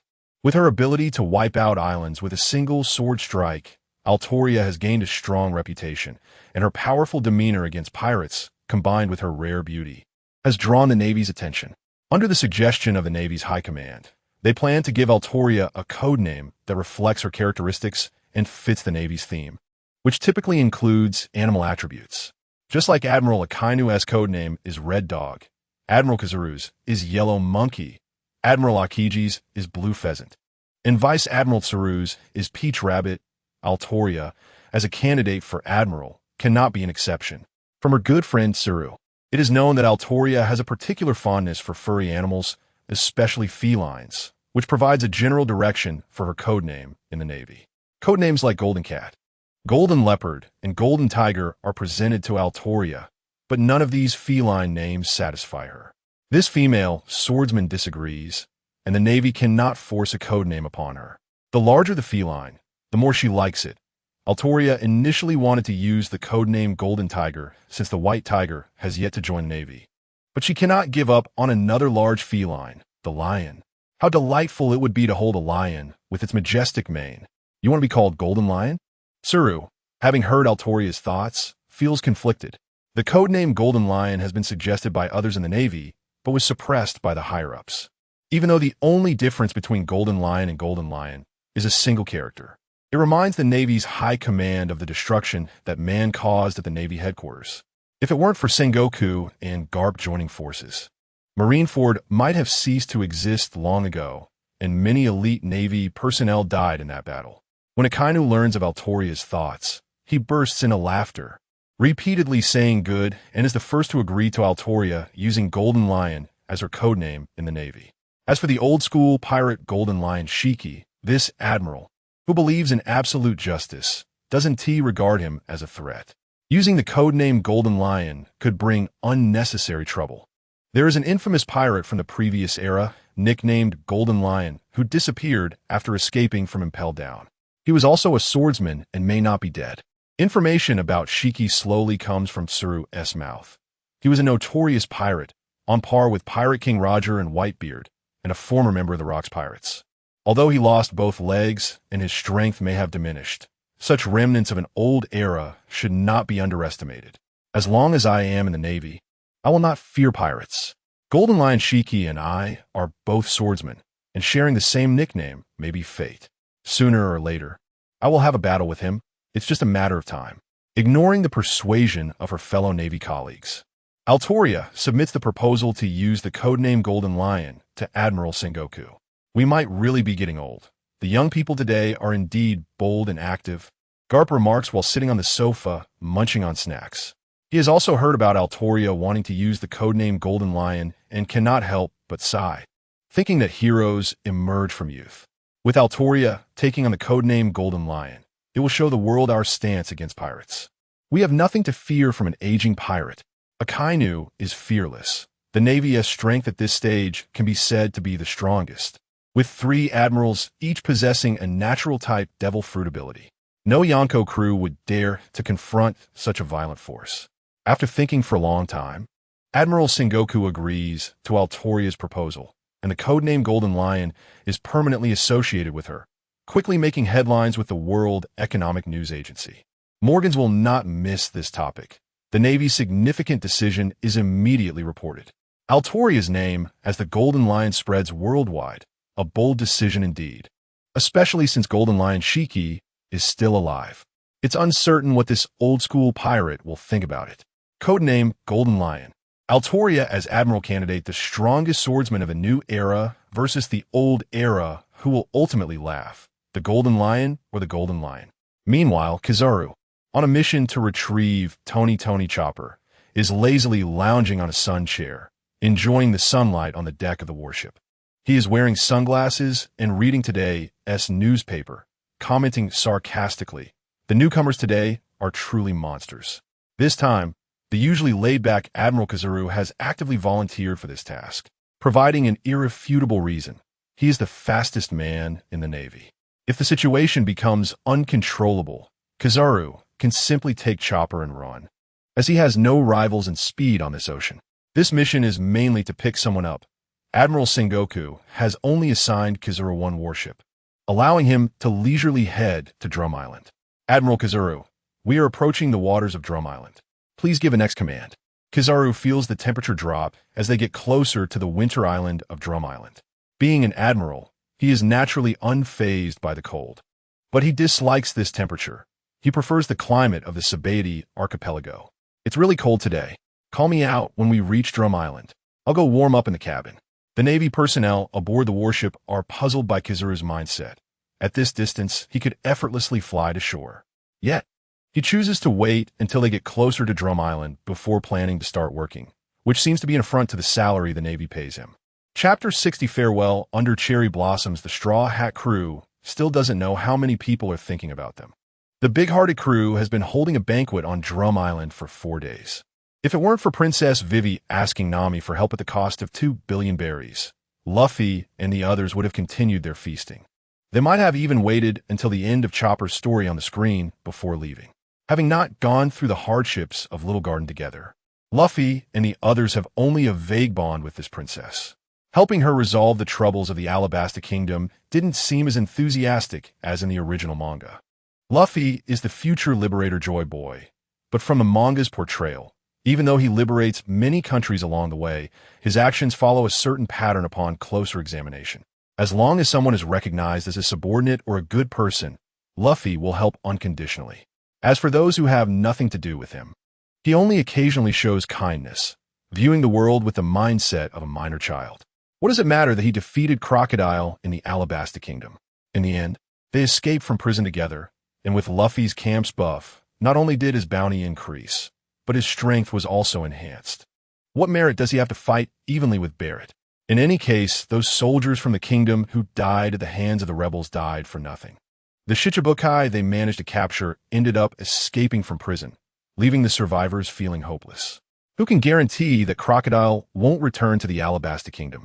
The future Cherry Blossom Kingdom might live a good life, but the former king of Drum Kingdom, Wapol, is quite unfortunate. His two most loyal subordinates had their brains smashed out. Before he fell, he was covered in the alloy produced by the Chomp Chomp fruit, which saved his life. The death penalty may be avoided, but the living cannot escape. The poverty and hardships endured by the citizens of Drum Kingdom over the years were caused entirely by this capricious king. Originally, Drum Kingdom was a major medical nation, attracting many patients who traveled great distances to seek treatment on this winter island. Most citizens, even if not doctors, could provide food, clothing, and shelter to these patients, allowing them to live well and pay the celestial dragons heavenly gold. After the death of the old king, Wapol, the new king began to take action within a few years, expelling all the doctors from the country, some even being killed, which turned Drum Kingdom's living conditions harsh. Many people died over the years without doctors and income while still needing to pay significant heavenly gold.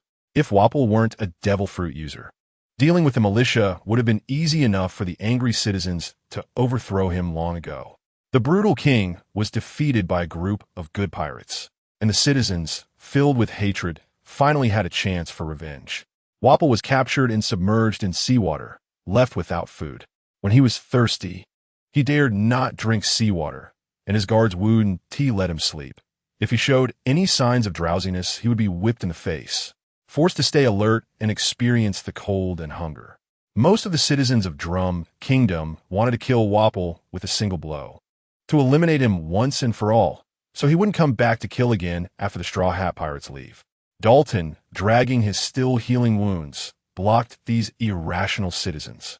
He personally hated Wapol deeply, but killing him rashly could provoke the world government's displeasure. In the eyes of the Gorosei, this just the extreme, evil pirates overthrowing a king's rule? As for an elected king, what does that matter?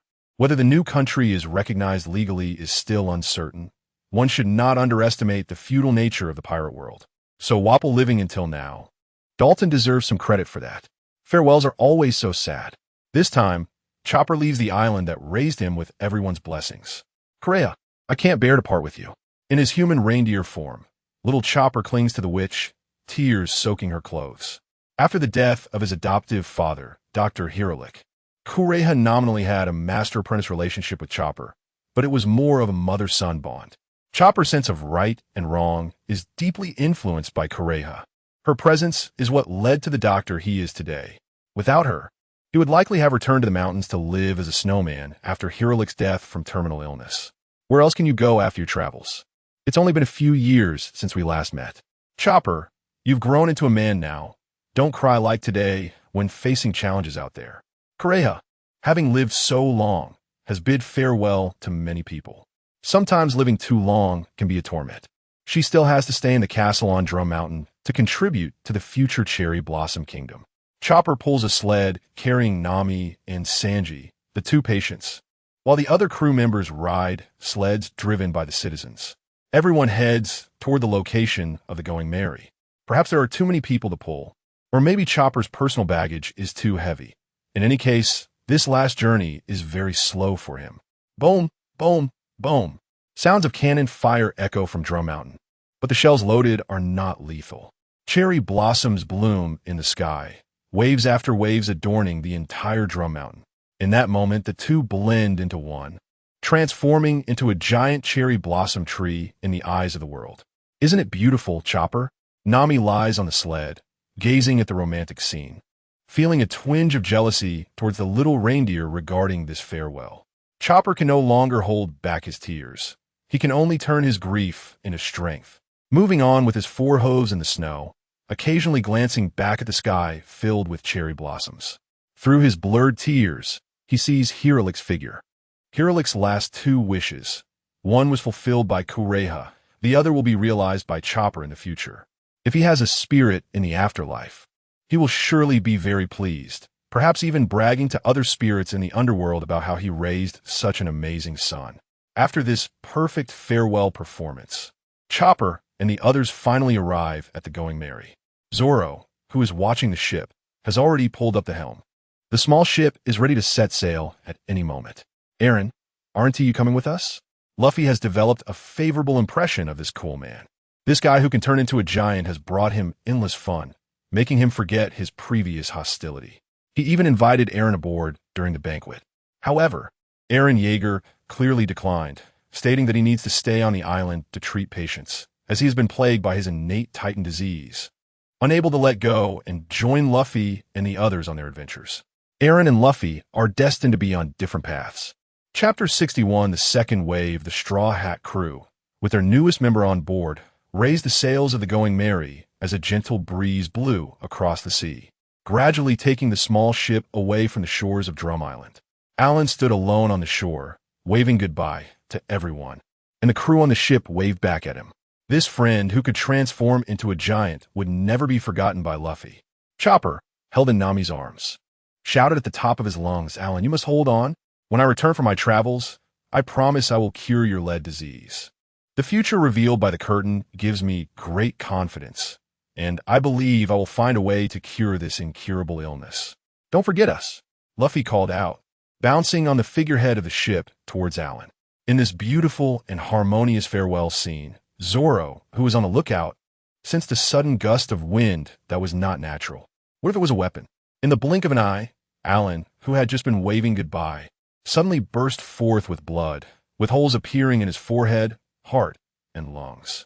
The crew aboard the Going Merry, still wearing expressions of emotion from a moment ago, were replaced by confusion in the next second. It wasn't until Alan, who had been standing, fell to the ground that Luffy and the others reacted. Suddenly, when such an event occurred, Chopper was the first to react. He broke free from Nami's embrace and transformed into his 2-meter-tall human form, wanting to jump off the ship to save Alan. "Chopper, be careful." Usopp instantly tackled Chopper to the ground as a long-range bullet pierced through the right arm of the lying Usopp, his hot blood splattering onto Chopper's face. "Everyone get down. There's a sniper," Usopp said, clutching his bleeding wound, the pain from the bullet-ripped injury nearly causing him to faint. It was the first time he had sustained such a serious injury during an adventure, his entire right arm nearly broken by the bullet. Sanji knocked the two slow-reacting women to the ground. Ikaram was not so lucky. A bullet pierced through his chest, and he collapsed directly in front of Princess Vivi. Ikaram. Princess Vivi, lying on the ground, locked eyes with Ikaram, her loyal subject, who died with a look of confusion in his eyes. Unfortunately, he would never hear anything again. A bullet also struck Luffy, but as a rubber man, the bullet stretched his skin painfully before bouncing back. Chopper, now smaller, was at a loss for what to do. It was his first time at sea, and he was stunned by the bloody scene. Usopp's blood dripped down his reindeer face onto the deck. "Chopper, what are you waiting for? Hurry up and stop Usopp's bleeding," Sanji shouted at Chopper, pulling him back to reality. Just moments ago, he had been thinking of finding another doctor, completely forgetting that he was the only doctor on the ship. "Sled. There are bandages and hemostatic drugs on the sled." Thankfully, the sled pulled by the reindeer was on the deck. Chopper, trembling with fear of being shot by the distant sniper, crawled slowly towards the sled, knowing deep down that he had to overcome this fear. Ahead was the hope of saving his companions. "Alan! Alan! Alan!" Luffy shouted continuously from the bow of the ship towards the shore. But the friend who had just been laughing and joking with him was now lying in a pool of blood. Despite calling out several times, there was no response. A surge of intense anger brewed within Luffy as he saw Alan, who was unaware of his fate on the shore and the already deceased Ikaram. He noticed Chopper crawling forward to find medicine for Usopp, realizing that all of this should never have happened. Luffy's skin was stinging from the bullet wound, and in the distance, the enemy ship was approaching, flying a pirate flag with 3 skulls side by side. "Van Oka, you did a great job, taking down the most troublesome guy right away." The man in a cloak with a golden hook in one hand praised the sniper while smoking a cigar. Recognizing his shooting speed, lived up to his name. "Captain, save me a crew member later. I've been itching to fight these days." Jai's Bages had an eager expression. He hadn't fought in a long time and was looking forward to the Straw Hat Pirates being a good challenge. "Van Oka, don't shoot that reindeer. We need him alive." Toxic Q was quite interested in the future of this Grey Doctor.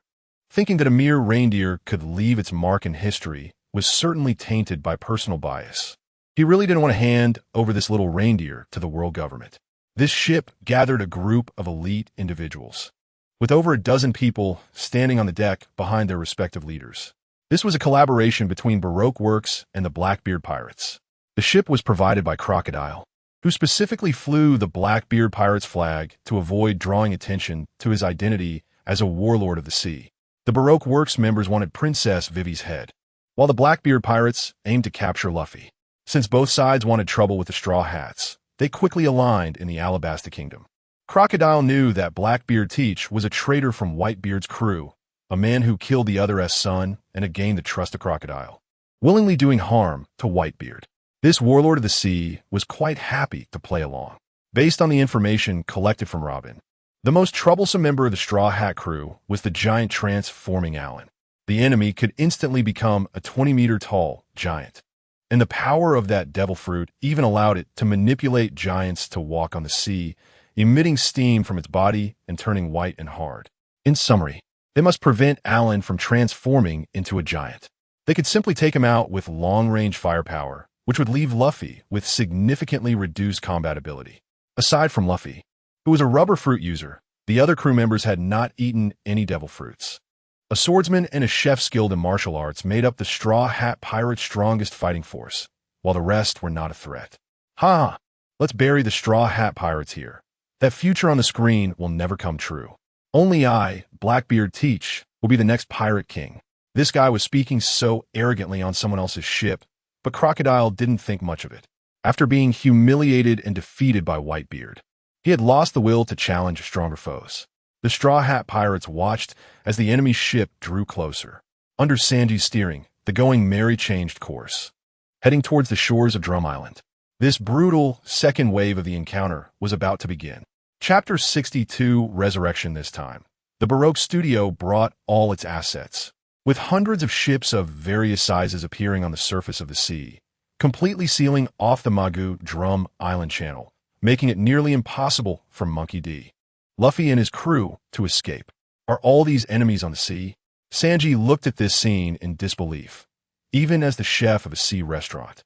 He had never seen so many people at once. From what he could see, there were at least 5,000 armed bounty hunters. Although they did not know that the leader of the studio was a warlord of the sea, they believed that following a wealthy boss who could bring in money was the right choice. Killing pirates meant sharing the bounty.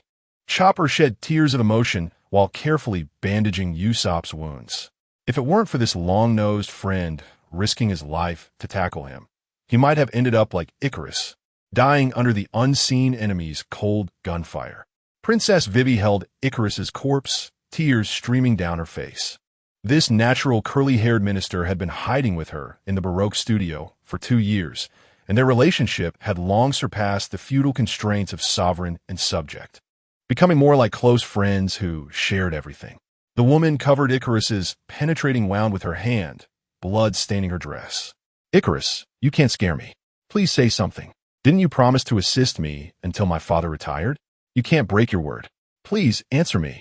She was already crying like a child, but Icarus lay in her arms, his confused eyes forever unresponsive to his princess.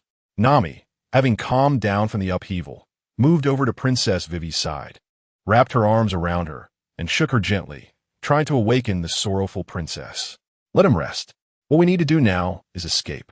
If you die too, what will happen to the Alabasta Kingdom? Your father is still waiting for you. Alabasta still needs us to save it. It's my fault for getting you involved." With a sad expression, Princess Vivi gently brushed her jade hand across Icarus's square face, allowing this minister who had served their family for a lifetime to close his eyes forever on this small boat. "I, Nefertari Vivi, swear today that I will avenge you. Icarus, take your time on the path to the underworld. One day, the warlord of the sea will come to accompany you." As the Straw Hat crew fell into a somber atmosphere, they had already mentally sentenced Eren Yeager to death. He had taken more shots than Icarus, and each shot was a fatal hit, with even white brain matter splattering out. A golden arc of electricity lit up at the shore of Magu Drum Island, and Eren's fallen body was crackling with electrical sounds. Luffy was the first to notice the change. Eren seems not to be dead. Look, his body is glowing. Eren's body was increasingly wrapped in golden arcs of electricity, and a bolt of golden lightning fell onto the spot where he had collapsed. The golden light pierced through the darkness of Magu Drum Island, illuminating the rolling sea. It was dazzlingly bright.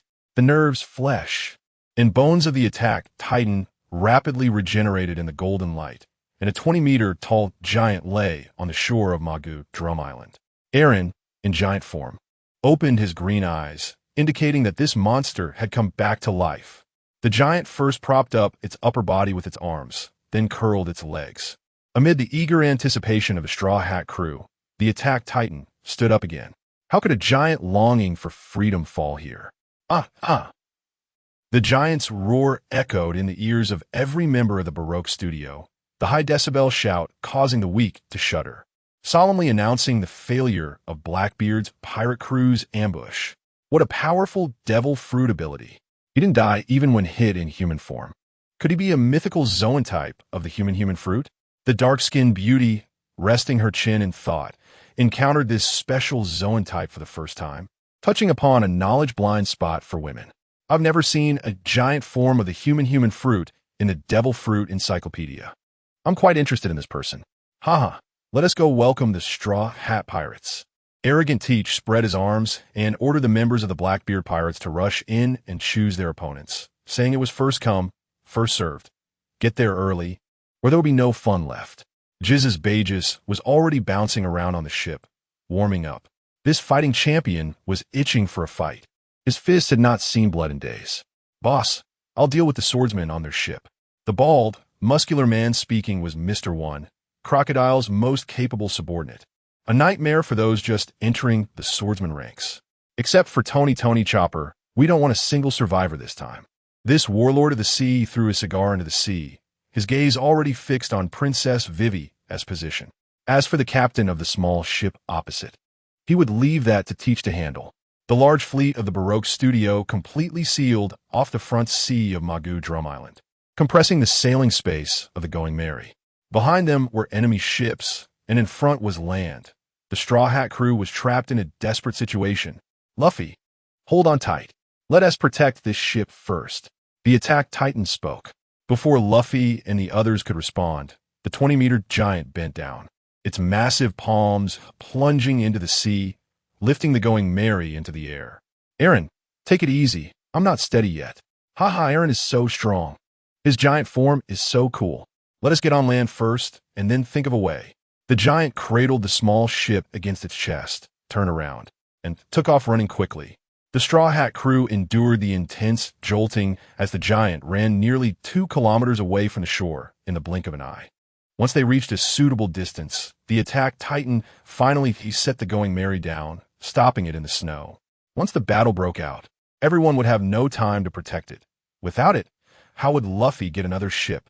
Aaron peeked out from the nape of the giant's neck, slid down its arm to the ground, and stood in front of the Straw Hat crew, addressing the little reindeer. "I'm also a devil fruit user of the Zoan type, Chopper. I need to borrow a few of your rumble balls. If I don't become a stronger monster, everyone on this island will die." The young man before them, with disheveled hair and a determined gaze, seemed as if he could penetrate one's soul. The scene of Magu Drum Island turning into hell lingered in Chopper and the others' minds. Chopper rummaged through the sled for extra rumble balls. He had over 30 in the small bag. Excluding the ones he carried, these were all his stock. You can't take too many rumble balls. If you take a third one, Aaron, you might temporarily lose consciousness and become a monster that can't distinguish friend from foe. Don't do it unless absolutely necessary. I'll be careful. Aaron took the small bag from the ship Dr.'s hand.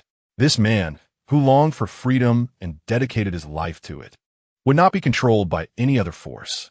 He was Eren Yeager, the Attack Titan. Chapter 63. The appearance of the Colossal Titan. The original plan was to strike first and prevent Eren Yeager from transforming into a Titan. The capabilities of the enemy's devil fruit far exceeded everyone's imagination. Resurrection was nothing. "Eren, we clearly saw you get shot in the head. You scared us to death just now." Nami recalled the color of Eren's brain matter and the image of his head being blown open, and she still felt a chill in her heart. "This is part of my fruit ability, which allows me to transfer my consciousness to any part of my body to prevent situations like being sniped from a distance. As long as I don't die instantly, I can continue to fight." I copied Reiner's technique of preventing the armored titan from being killed in an instant by the captain, and it turned out to be quite useful for myself today. In the future, unless someone can instantly shatter Eren Yeager in human form, they won't be able to interrupt this sit-up ability of his. He is practically an indestructible being. What are we supposed to do now? There are too many enemies. Even if we were exhausted, we couldn't deal with them all. The injured and weak Usopp was spreading negative emotions within the group. His right arm was wrapped in bandages, and most of the hemostatic medicine brought by Chopper was used on him. With Chopper's rumble ball, I might become an even stronger monster. Leave the thousands of mob soldiers to me. Before Eren transformed into a Titan again, he asked everyone to stay away from him. This time was different. He wasn't joking. Luffy made another transport captain move, using the rubber rocket cannon. The bounty hunters belonging to Baroque Works docked most of their ships and, driven by money, the wolves climbed on a drum island, this winter island. What bad luck? The Straw Hat crew wouldn't run away, would they? The Colossal Titan's long legs moved quickly, disappearing in the blink of an eye. I saw 2 beautiful girls on their ship. After we finish, let's send them to collect the bounty. I'm about to suffocate from the lack of women on board.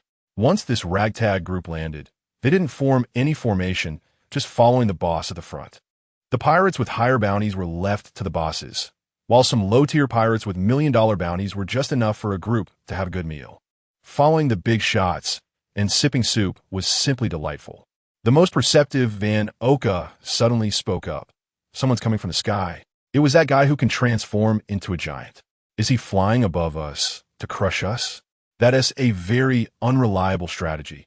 How many of the 5,000 bounty hunters can he crush? Once the Titan is surrounded, the Blackbeard pirates will easily handle him. Luffy put all his strength into this rubber rocket cannon. Aaron in the air didn't even know how many ribs he broke, but he achieved his ultimate goal, placing 3 yellow rumble balls in his mouth. Aaron closed his eyes at the moment he bit down on the pills, seeing his friend Armin and then Bertolt's face. These people became his power. A golden sun suddenly appeared in the sky, vaporizing the nearest members instantly. The bounty hunters further away had the light shine on their faces. It was too late for them to run. A shockwave capable of tearing everything apart spread outwards. The violent explosion created a mushroom cloud, affecting even the farthest Straw Hat crew as the shockwave whipped up the earth. They had to cling tightly to the rock wall, where they wouldn't know where they would fly off to. What an unfair power. Right from the start, he consumed 3 rumble balls. Who can see what is happening now? The wind was too loud. No one could hear what others were saying, only hoping this explosion would end soon. The level of this explosion could rival that of a small nuclear bomb. An unprecedented red giant stood up in a sea of red at this moment. The giant had reached a height of over 100 meters, and the distinctive pointed ears confirmed that this was still Aaron. Armin, is this the scene you saw back then? The Titan's face resembled a compassionate Buddha, looking down at everything beneath him. The scene after the violent explosion could only be described as hell. The entire coastline was forcibly shaved off by several meters, and the explosion's radius ignited a raging sea of fire, contrasting sharply with the still white drum island on the other side. The sea became a graveyard for ships. None of Baroque work ships were intact, and most had turned into flaming debris. As for the 5,000 elite mob fighters, not a single one could be seen. Indeed, the weak had no opportunity to leave behind even corpses. Hey, it seems like there's a sand dune moving on the ground. Why is there sand appearing on Drum Island? More and more sand emerged from the ground, soon covering an area of several meters. A dozen people emerged from the sandy circle, most of their clothes tattered and in a very sorry state. I almost got taken out by him. What an astonishing, explosive power. I was burned, but thankfully this thing saved my life. Crocodile, the user of the sand fruit, turned to sand the moment the small sun approached, pulling his subordinates and Blackbeard Pirates members into the sand with him. However, sand tends to conduct heat well. This warlord had to keep sinking into the ground to avoid the deadly explosion, and this group dug down at least several hundred meters. Crocodile was indifferent, but the others couldn't stay underground for long. Those he brought down almost suffocated in the sand. However, the power of this explosion was beyond their expectations. They had never seen such a strong explosive effect. If they were to replicate this explosion, how much explosive material would it require? It would be an astronomical figure. What a shame they all died. Baroque Works could never gather so many people again. Robin covered her modesty as she was pulled underground. The heat conducted through the sand burned holes in her clothes, but this loss covered all her costs. Baroque Works was already on the brink of extinction. The giant, over 100 meters tall, raised its massive leg, its foot like a mountain, stepping towards the survivors. These surviving strong ones would not just sit and wait. Join me, Aaron, in the dark path. The darkness that can devour everything emerged from Teach's body. When the colossal titan's foot touched the darkness, a powerful suction force emanated from above. Being pulled into the darkness, it felt as if they were falling into some alternate space. That eerie darkness crawled up the giant's leg like smoke. Teach intended to pull this over 100-meter colossal titan completely into his darkness. Aaron could not control the titan to escape this terrifying suction, and this dreadful ability also prevented him from using his hardening ability. Otherwise, this black fat guy would have been hit by his ground spike attack. He could only abandon his current body. After leaving this body, the colossal titan could no longer maintain its original form as its 100-meter-high flesh and bones began to vaporize, slowly disappearing in the darkness. Chapter 64. The yellow ape in action in the face of absolute power. Shouting slogans is futile. The Straw Hat crew is completely outmatched by their enemies. When Eren wanted to eat the giant Zoro ball again, Van Oka shot his arm, interrupting his attempt to take the medicine, leaving him no chance with his long-range precision sniping. He could only transform into the attack titan to fight. But in his giant form, his opponent was Crocodile, the sand-manipulating warlord.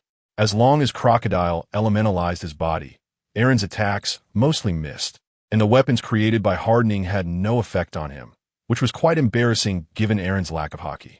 Crocodile dealt with Eren easily, using sand to suck the moisture from the Titan's body, forcing him to constantly change his giant form. The two sides were locked in a stalemate for a moment. Luffy, the first to arrive on the battlefield, was immediately targeted by Blackbeard. If the dark fruit touched the Straw Hat Kid, his rubber abilities would be nullified. What followed was Blackbeard's fists landing blow after blow on Luffy's face. Without his rubber powers, he could only passively endure the beating. Just as he created some distance from the hefty Blackbeard, Blackbeard activated the Dark Water and pulled Luffy back, knocking him to the ground with a punch. Enjoying the thrill of tormenting the weak, Blackbeard decided that Luffy's pirate game would end today. Zoro was engaged in a swordsman duel with Mr. One, and his three-sword style was no match for the quick-slicing abilities of his opponent, who left numerous wounds on him. He gradually fell into a disadvantage, being suppressed by members of the Baroque works. Shichibukai found Sanji, the martial artist chef, and started a one-sided beating on the perverted cook. Sanji's proud legs were no match for Blackbeard's crew, and in the contest of kicks versus fists, the chef lost first, with his legs broken on the spot by Shichibukai. The devil sheriff Lafitte, with his white wings, flew in the air to find the hiding place of the Going Merry, directing Poison Q and Van Oka toward their prey. Poison Q, a paramecia-type disease user, was skilled at creating various strange diseases and was particularly interested in Chopper, who aspired to become a famous doctor. At this moment, Chopper, who was better at offensive martial arts, was completely outmaneuvered in a medical duel by the enemy, who inflicted a disease that transformed males into females, instantly turning him into a female deer.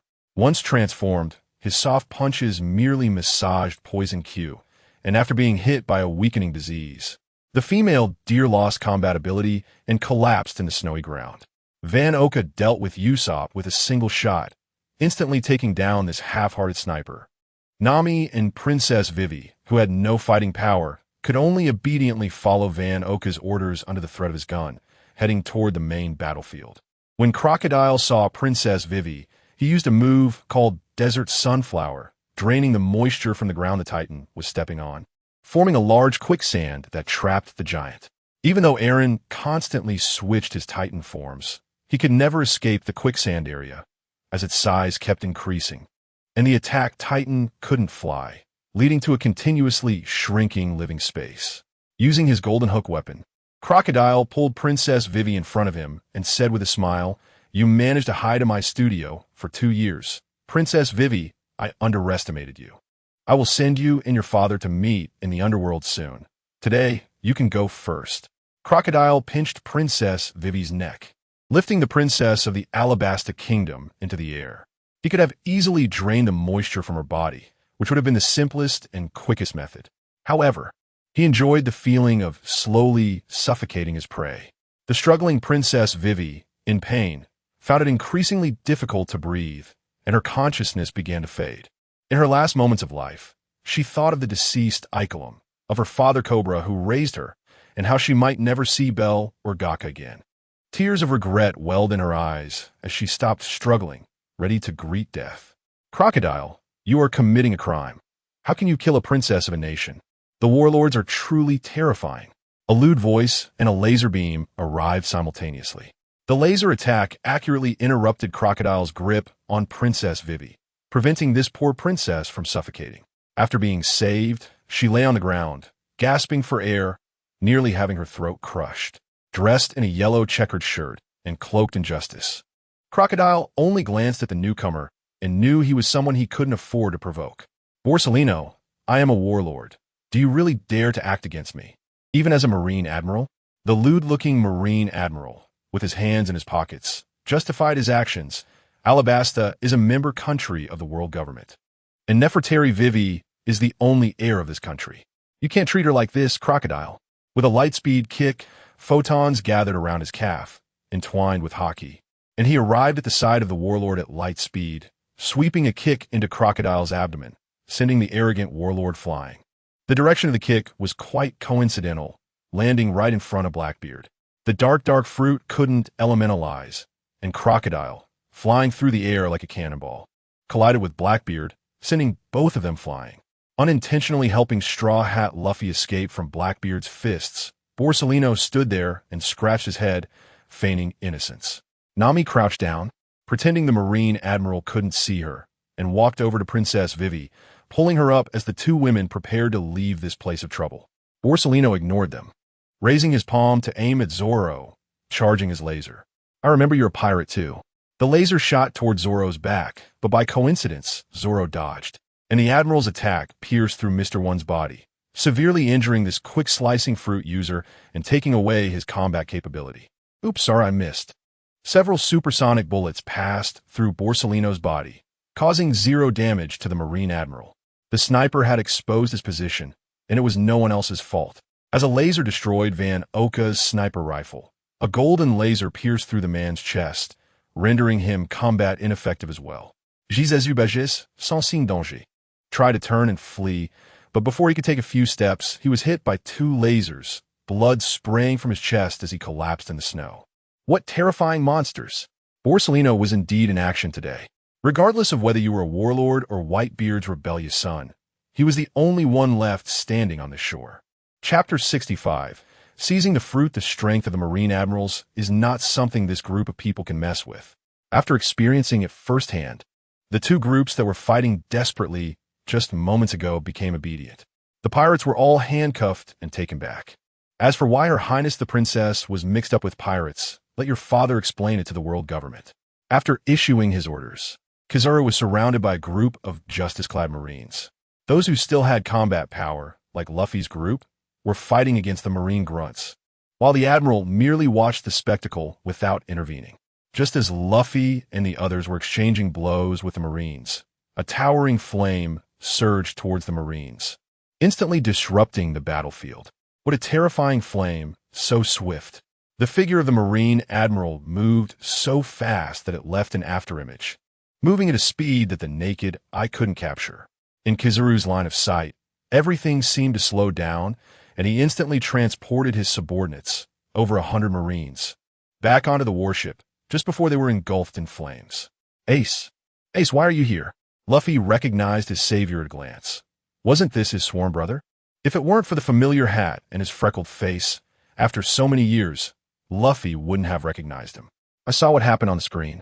I was worried you might get into trouble, so I came to Subordinate Archipelago to check on you. Fortunately, I arrived in time. Ace walked over to Luffy and gave his injured brother a big hug. It was tough for him to encounter so many strong enemies right after setting sail. Borsalino pushed up his sunglasses and squinted at the scene of the two brothers' deep bond, but he had to interrupt. So it turns out it's Fire Fist Ace. I didn't expect Straw Hat Luffy to be your brother. This is quite a surprise.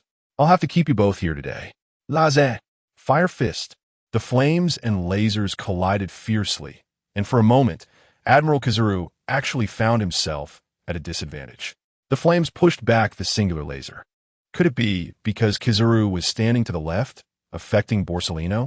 As the flames reached Borsalino's location, his body actively elementalized. To outsiders, it appeared as if the Admiral was surrounded by flames, and the situation was extremely critical. After breaking free, Eren transformed into a Titan and brought the Going Merry to the shore. Luffy's crew was already on the ship, and Princess Vivi was also aboard with Ikaru's corpse, waiting for the two brothers to board and escape. At this moment, Borsalino was still in the flames. He's gone. He escaped again. Ace, who are you talking about escaping? As Ace ran towards the Going Merry, he explained to his brother Luffy the purpose of his journey to the first half of the Grand Line, to capture Blackbeard Teach, who betrayed Whitebeard and killed his captain. He had been chasing him alone for a long time. The two brothers boarded the ship, and Eren simultaneously disembarked. Eren wasn't a pirate and didn't have a bounty on his head. With Ace's help, the Going Merry set sail once more. I won't let you escape. Yada no Kagami. Borsalino used Moonwalk to rise into the air, releasing a large number of light particle bullets. After shooting into the sea, they stirred up a lot of splashes, locking onto the Going Merry, sailing on the sea. Everyone, hurry to the cabin and hide. Luffy, you going too? Leave this to me. Ace continuously fired fire fists into the air to fend off Kizaru's attacks, but he might have been overthinking it. Even if Whitebeard's son didn't intervene, the Going Merry wouldn't be in any danger. Standing on the shore, Eren saw clearly that the light particles fell perfectly without hitting the moving target that was the Going Merry. Not a single one hit. They all splashed into the sea. On the other hand, Fire Fist Ace's flame attacks caused some trouble for the Going Merry. The unextinguished embers that fell from the sky began to ignite on the deck, and Nami was at the back directing the men on the ship to put out the fire. Borsalino landed next to Eren. How terrifying. They still let this group of pirates escape. Eren was speechless. You, as a Marine Admiral, your acting is too stiff. Do you deserve the salary the Marines pay you? You're quite unfamiliar. Why aren't you boarding the ship? Eren knew Admiral Kizaru wouldn't attack him and casually replied, I'm not a pirate. Does the Marine also have to arrest someone for being friends with pirates? I'm on Luffy's ship to come to this island for medical treatment. Medical treatment? Borsalino watched from a distance as this young man transformed into a 100-meter-tall titan and obliterated Baroque works fleet with one blow. Is such a terrifying power user-patient? Why is there smoke coming from Drum Castle? Eren looked towards the Drum Peak direction, where black smoke was rising. Based on the principle of perspective, the fire must be very large. Something must have happened at Drum Castle. Before Eren could check the situation, a humanoid silver robot flew through the air at high speed, holding a fat and bloated old man in its hand. Is this also Luffy's crew's robot? Eren shook his head, denying it. I've never seen it before. And the person in its hand seems to be the former King Wapol. Kidnapping the king of an allied nation is a serious crime. Borsalino raised his finger, preparing a photon. A laser shot out, hitting the flying robot squarely. This laser was different from the previous one. This time, the beam wouldn't be suppressed by flames and directly penetrated the robot's metallic body, damaging its flight mechanism. The robot fell from the sky and crashed in front of the two, and the unfortunate Wapol became a meat cushion, his bones likely shattered, lying on the ground and howling in pain. The robot had a puzzled expression on its face, and its red mechanical eyes searched for information about the two people. Admiral Borsalino, please do not interfere with Ultron's actions. You are a creation of Vegapunk. As soon as Borsalino mentioned Vegapunk, the robot named Ultron instantly turned hostile. I'm not him. Do not mention that name. The robot raised its palm and fired a laser cannon at the Marine Admiral. Kizaru did not dodge the laser cannon, allowing it to pass through his body. Ultron, who had never heard that name, was seeing this type of robot for the first time as the commander of the scientific force, with extremely fast flying ability and laser firing palms. Isn't this better than the peacekeepers secretly developed by the Marines? It doesn't matter if you deny it. I will capture you and ask Vegapunk. Ame no Murakumo. A light sword formed in Borsalino's hand. The Marine Admiral was impatient to play with Ultron, flashing at light speed to the robot's front and slicing off half of its body. Reacting quickly, Ultron hurriedly used Wapol as a human shield to block in front. Marine Admirals are indeed formidable. Before Borsalino could enjoy the high-intelligence robot's praise, Ultron's remaining arm pierced through Wapol's chest, intending to take him back. Today, he could only absorb his devil fruit here. A white energy flowed from Wapol's body into Ultron's mechanical form. The former king, who had completely died, was being devoured by Ultron in front of everyone, and the alloy on this human couldn't be wasted. This robot truly took away the Munch Munch fruit. This scene was not only witnessed by the Marines, but also caught the eyes of the hiding Blackbeard crew. Unprecedented technology, completely beyond the comprehension of this group of country bumpkins. Chapter 66, the opening of Dressrosa. The events on Magnet Drum Island have come to a close. Admiral Kizaru's mission failed as he did not bring back Chopper. He faced inquiries from the 5 elders of the world government alone. In the end, he received no substantial punishment. The Navy, currently short-staffed, only issued him a verbal warning and did not even resort to salary deductions as a form of punishment, perhaps fearing that this gentleman would work even less if his pay was docked. As for the future hinted at by the screen, the elixir of God can grant immortality. But at this time, the newly set sail, Tony Chopper, does not have that capability. And it is uncertain how many years it will take for him to return after mastering it. If this little reindeer could make the elixir of God now, the five elders would not have urged the Navy to send an admiral to invite him back. They would have let the Knights of God capture him directly, as Chopper is currently not qualified. Just like the ancient design of the Pluton passed down through generations of shipwrights in Water 7, it poses no threat at the moment. And even if given time, they would not be able to build another Pluton. Such a massive ancient weapon would not go unnoticed by the world government's intelligence department if it were to be constructed again. The personnel below are too eager to make progress. Spandam frequently reports to the five elders about the threat of the Pluton design and the progress of intelligence. If there were really a threat, the world government would have long since captured shipwright Tom, instead of allowing him to build the sea train. The most important thing right now is to keep a close eye on the screen. The five elders are not afraid of a terrible future, but they fear the exposure of the world government's secrets by this screen. Compared to that, everything else is trivial. The time reserved for the screen is finally about to end. After 5 days, the five elders are somewhat worried because standing in Dressrosa is the Don Quixote Doflamingo, who is the king and a pure-blood former celestial dragon. He has known the secrets of a celestial dragon since childhood and once tried to use his father's head to demand the celestial dragon identity back from the five elders. However, after being humiliated by the highest authority, he completely gave up and chose to become a pirate, making a name for himself and robbing the heavens of gold. With these two reasons combined, the five elders, under internal pressure from the celestial dragons, agreed to Doflamingo's demands, which led to his current status as one of the 7 warlords of the sea and the tacit acknowledgement of his rule over Dressrosa. Logically, such a dangerous factor would have prompted the five elders to quietly eliminate the opponent using the Knights of God. Originally, Doflamingo had a younger brother, but after he killed him with his own hands, he was left as the only heir of his lineage. The Don Quixote family has other branches. Even if the familial ties have weakened, they are still unlikely to be completely uninvolved. If you find a reason to wipe out one bloodline of the celestial dragons today, perhaps tomorrow you won't even need a reason and will directly eliminate another bloodline. Such a precedent cannot be set. This ultimately leads to the current result, as the events of Dressrosa will undoubtedly highlight Doflamingo, one of the main characters. Once the secrets of the celestial dragons are publicly revealed, the foundation of the world government's 800-year rule will be shaken, providing a reason for the ambitious individuals on this sea to unite against the world government. The dull conversation above ends, and the screen is about to begin. Let's go out and take a look. The screen first displays a line of bold red subtitles. This will first clarify the strength of the Straw Hat Pirates, through which the severity of the Dressrosa incident can be demonstrated.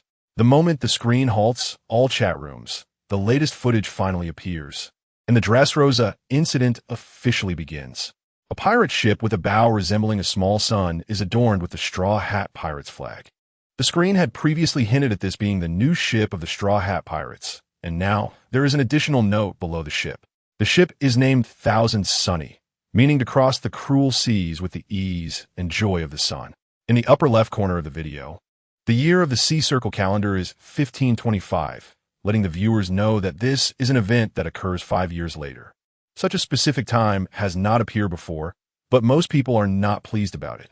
From the original footage of the Thousand Sunny sailing across the sea, the camera zooms in to reveal the story of the Dressrosa incident starting from this pirate ship. 5 years later, Luffy has not changed much. He sits at the bow wearing his straw hat, enjoying the freest wind. As a rubber man, he has a huge scar on his chest.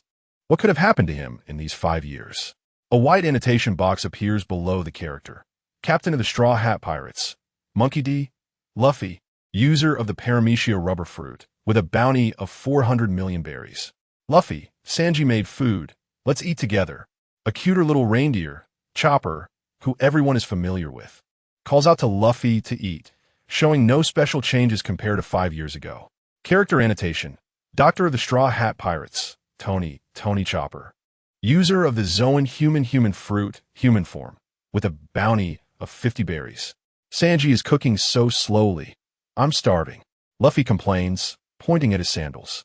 To outsiders, These are just ordinary sandals, but upon hearing Luffy's call, they come to life on the screen. The sandals open one eye and stick out a tongue, transforming into two huge cloud shapes, rushing towards the kitchen with their master Luffy. The sandals that are underfoot are incredibly hungry, and the screen also provides an annotation for them. The Supreme Big Sandals, a pair of sandals that have eaten the Paramecia strength fruit, are Luffy's most handy weapon. The camera follows Luffy's perspective, entering the cabin of the Thousand Sunny. Chopper follows behind on his little legs, revealing a multi-person scene in the kitchen, where all members of the Straw Hat Pirates are present. The crew members of the Straw Hat Pirates are all quite peculiar. First, there is a human-like crew member, a voluptuous orange-haired beauty in a bikini, sitting next to a black-haired beauty of similar proportions. Opposite them sits a green-haired man with one eye, a muscular, long-nosed man cooking in a cross-dressing outfit, and including the Captain Luffy who just entered. These are all the human beings on the ship. Among those who clearly do not appear to be human are the audience's most familiar little reindeer Chopper, a blue-skinned fishman of equal height to Chopper, a skeleton dressed in a black coat, and finally, a giant humanoid robot with a metallic appearance. Adding Luffy, there are a total of 10 members of the Straw Hat Pirates appearing in this shot. But these bizarre crew members elicit a wave of complaints from the viewers watching the screen about the incredible diversity of beings on this ship. Chapter 67. The Devil Fruit Pirate Crew. Chopper, come sit over here. The curvy, orange-haired beauty waved at the little reindeer. Character note: Nami, navigator of the Straw Hat Pirates, user of the weather fruit, with a bounty of 16 million berries. Chopper, you're getting cuter every day. A black-haired beauty in a black bikini and sunglasses, her J-cup breasts catching the eyes of the men outside the screen. Character note: Nico Robin, archaeologist of the Straw Hat Pirates, user of the flower fruit, with a bounty of 80 million berries. I caught a big fish in the sea today. Sanji will definitely make it delicious. A short blue-skinned fishman spoke. Looking different from the fishmen people generally know, many had never seen such a small fishman. Could he be an underage fishman? Character note: Fizz, helmsman of the Straw Hat Pirates, heir of the sea god, with a bounty of 100 berries. Sanji must have prepared fresh milk for me. I can't wait to drink it someday. The skeletal figure leered at the two ladies on the ship, wondering if a bikini counts as underwear. Character note: Brooke, musician of the Straw Hat Pirates, user of the yellow spring fruit, with a bounty of 33 million berries. The skeleton next to him, a long-nosed muscular man, said, I don't think that day will come. If you were a fluffy animal, maybe it would be possible. Character note: Usopp, sniper of the Straw Hat Pirates, weapon slingshot. Black Cape, user of the judgment fruit, not yet under bounty, Sniper King is one of his aliases. That cook has become much more efficient after turning into a ladyboy. I really wonder what he experienced in the ladyboy kingdom, teased the green-haired man who lost an eye, commenting on the only cook on board. Character note: Roronoa Zoro, first mate of the Straw Hat Pirates, three-sword style Azura swordsman, with a bounty of 120 million berries. Sanji has changed so much. I almost didn't recognize him back at Sabeti Archipelago, said the blue-haired robot, his large body making the kitchen space feel particularly cramped. Character note: Frankie, shipwright of the Straw Hat Pirates, a fully transformed machine life form, with a bounty of 44 million berries. Here we go. Sorry to keep you all waiting. The curly-haired blonde man, wearing a pink dress, had purple eyeliner on his eyes, pink lipstick on his lips, and his big hairy legs exposed, wearing red high heels. This man had completely transformed into a ladyboy. Character note: Sanji, cook of the Straw Hat Pirates, with a bounty of 77 million berries. Excluding the swordsman, robot, and fishman on the ship, each remaining crew member had a devil fruit, making it practically a devil fruit pirate crew. Rubber fruit, weather fruit, flower fruit, human fruit, strength fruit, judgment fruit, teleportation fruit, yellow spring fruit. 8 devil fruits appeared in total on the screen, considering there are only 10 members in the Straw Hat Pirates. 1 animal type, 1 natural type, and 6 superhuman types. Such a luxurious configuration would be believable for a Yonko pirate crew. The Straw Hat Pirates 5 years later are truly outrageous. Even more outrageous is the bounty issued by the Navy. The little reindeer is worth 50 berries, and the other little fishman is worth 100 berries, leading Fizz to wonder if the Navy really sees these two crew members as pets on the ship. Could it be? Could it be? A natural-type devil fruit user only gets a bounty of 16 million berries, while even the lowest bounty superhuman-type devil fruit user has 33 million berries. Does the future Navy really look down on natural-type devil fruits?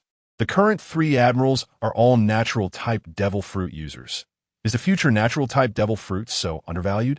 Even more laughable is the sniper on the pirate ship with a 0 bounty. It's obvious that the Navy assigned the bounty to the Sniper King alias. Usopp. This muscular man looks formidable. Is he too cunning to escape the bounty, or is the Navy's intelligence department too incompetent? The newly appointed head of the Navy's intelligence department, watching the information from the screen, was already sweating profusely. His colleagues whispered among themselves, making this Navy officer, promoted from the deputy position, start to doubt whether this was truly a mistake in his future work. Kizaru patted this brother on the shoulder sarcastically, saying, "You're doing a great job. It feels like you're even better than me." That's really scary. The intelligence department head caught a glimpse of Admiral Sengoku's murderous gaze and felt that his newly appointed position was in jeopardy, as the embarrassingly low bounty brought forth a wave of insults from other viewers. At this moment, the screen displayed the Straw Hat Pirates feasting. A large roasted fish, at least 10 meters long, nearly overwhelmed their dining table. Captain Luffy was the first to dig in, cutting off a large piece of fish meat. He kept half for himself and threw the other half onto the table, where his slippers, resembling 2 hungry wolfhounds, eagerly devoured the fish meat. What kind of master has what kind of weapon? Luffy and his slippers displayed the same level of gluttony, and, combined, their food intake surpassed that of 2 other members of the Straw Hat Pirates. Nami, here's your strawberry-flavored shaved ice. Robin, here's your after-meal coffee. Sanji, wearing a pink dress, held a drink in one hand. Even after transforming into a ladyboy, he still enjoyed serving beautiful ladies. Thank you, Sanji. Receiving praise from the 2 beauties, Sanji's eyes didn't turn into hearts. Instead, tears of excitement welled up. We're all sisters. There's no need to be polite between sisters. If you want to eat something at night, just come find me, he said in a soft voice.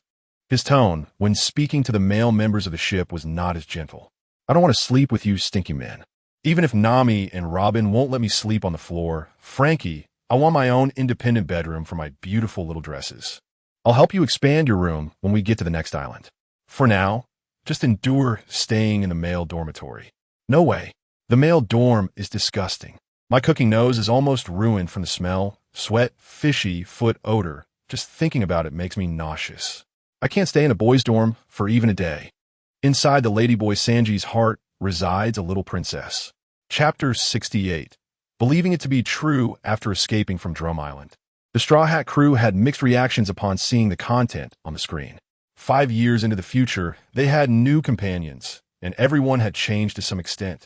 The least changed was Tony Chopper. His appearance and height showed no significant growth, still maintaining his small and cute look, with only the shape of his hat having changed.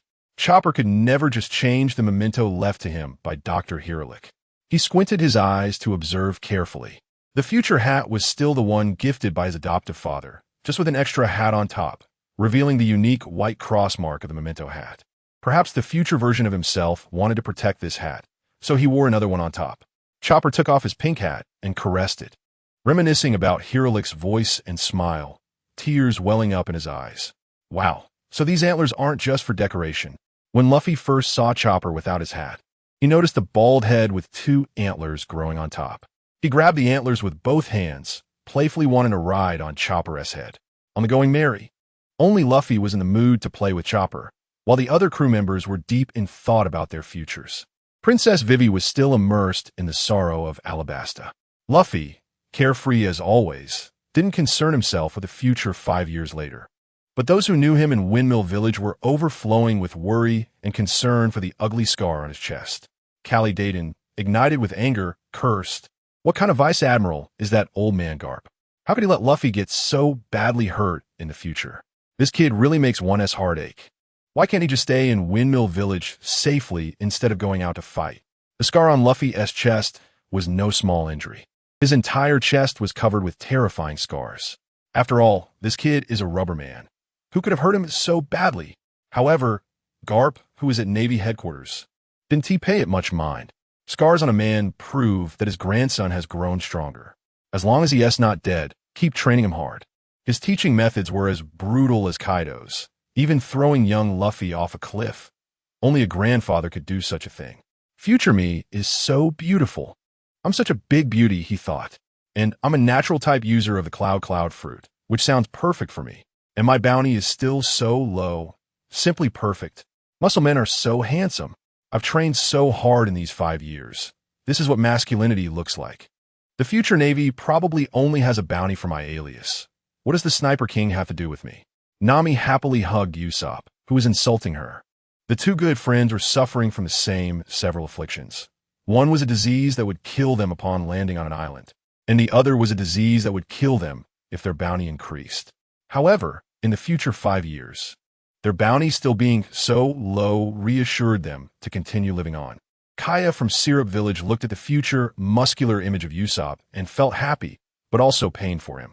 From Usopp's frail body when he set sail to the future, where he had transformed into this strong figure, she wondered how much sweat and effort he had put in. Captain Usopp is so handsome. Look at those muscles. The three little ones surrounded Kaya, admiring Usopp even more. In Cocoa Village, Noki saw her sister becoming even prettier after 5 years. Going to sea was truly a good choice for her. The happy scenes of eating and drinking with companions on the screen were something this sister hadn't seen in a long time. When their adoptive mother Belmere was still alive, Nami often looked like that. The Straw Hat Pirates were truly good to Noki. Zoro focused entirely on his future self, whose body had become stronger. But why was he missing an eye? He also had an unfamiliar sword at his waist, though the screen still labeled him as a 3-sword style swordsman. What does Azura Demon Swordsman mean? It fit me quite well. However, Zoro didn't know that he had already attracted the attention of 2 factions because the characteristics of the Great Blade Akiyuki were too obvious. And the samurai from Wano country recognized him at a glance. Was this the grave robber who dug up the tomb of the Frost Moon Ryuma? In Shimatsuki Village, Frost Moon Yasaku saw the Wado Ikemonji on Zoro, but the Sandai Katetsu and Akiyuki were also on his apprentice, making this reclusive swordsman greatly puzzled. The famous sword Akiyuki was a national treasure of Wano, but in this timeline, it was still in the hands of the warlord Gecko Moria, along with Ryuma's corpse, and the shadow residing within was Brooks. Doesn't this prove that the Straw Hat Pirates have defeated another warlord? The one who couldn't accept the future the most was the ship's cook, Sanji.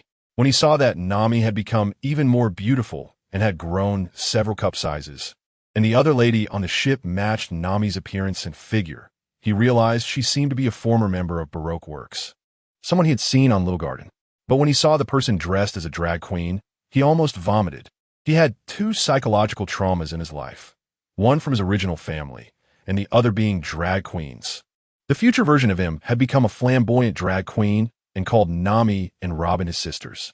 Sanji's pain from his broken leg, interrupted by Jabra, couldn't compare to the pain in his heart. How could a fine man like him choose to become a genderless drag queen in the future? Seeing Sanji's dying expression, Zoro immediately added insult to injury. Sanji, that drag queen look really suits you. Why don't you just move out of the boys' dorm now? Shut up, you green-haired idiot. I like beautiful women, but I never thought of becoming a woman. This is worse than killing me.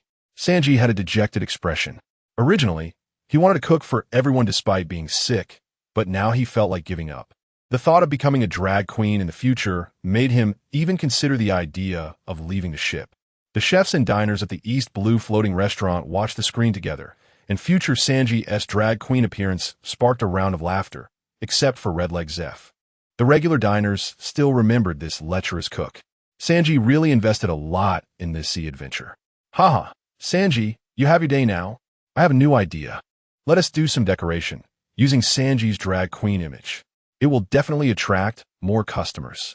Sanji's colleagues had already used the wanted poster of Sanji with the sausage lips as inspiration. They were not just joking around.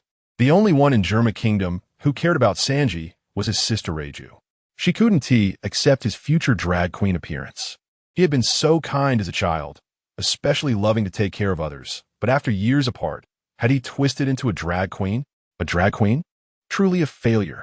Vinsmoke Judge had never been interested in his runaway son Sanji, but the annotation of psychic energy master left this scientist puzzled. He had never heard of such a fighting profession. Could it be that the genetic factors in Sanji's body had mutated? Should he go to the Grand Line and capture this failure, then return to Germa Kingdom for scientific research? Vinsmoke Judge sat on the throne, pondering this issue. Chapter 69.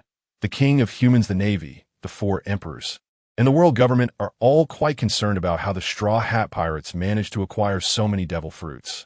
Unfortunately, the screen did not reveal the source of these fruits.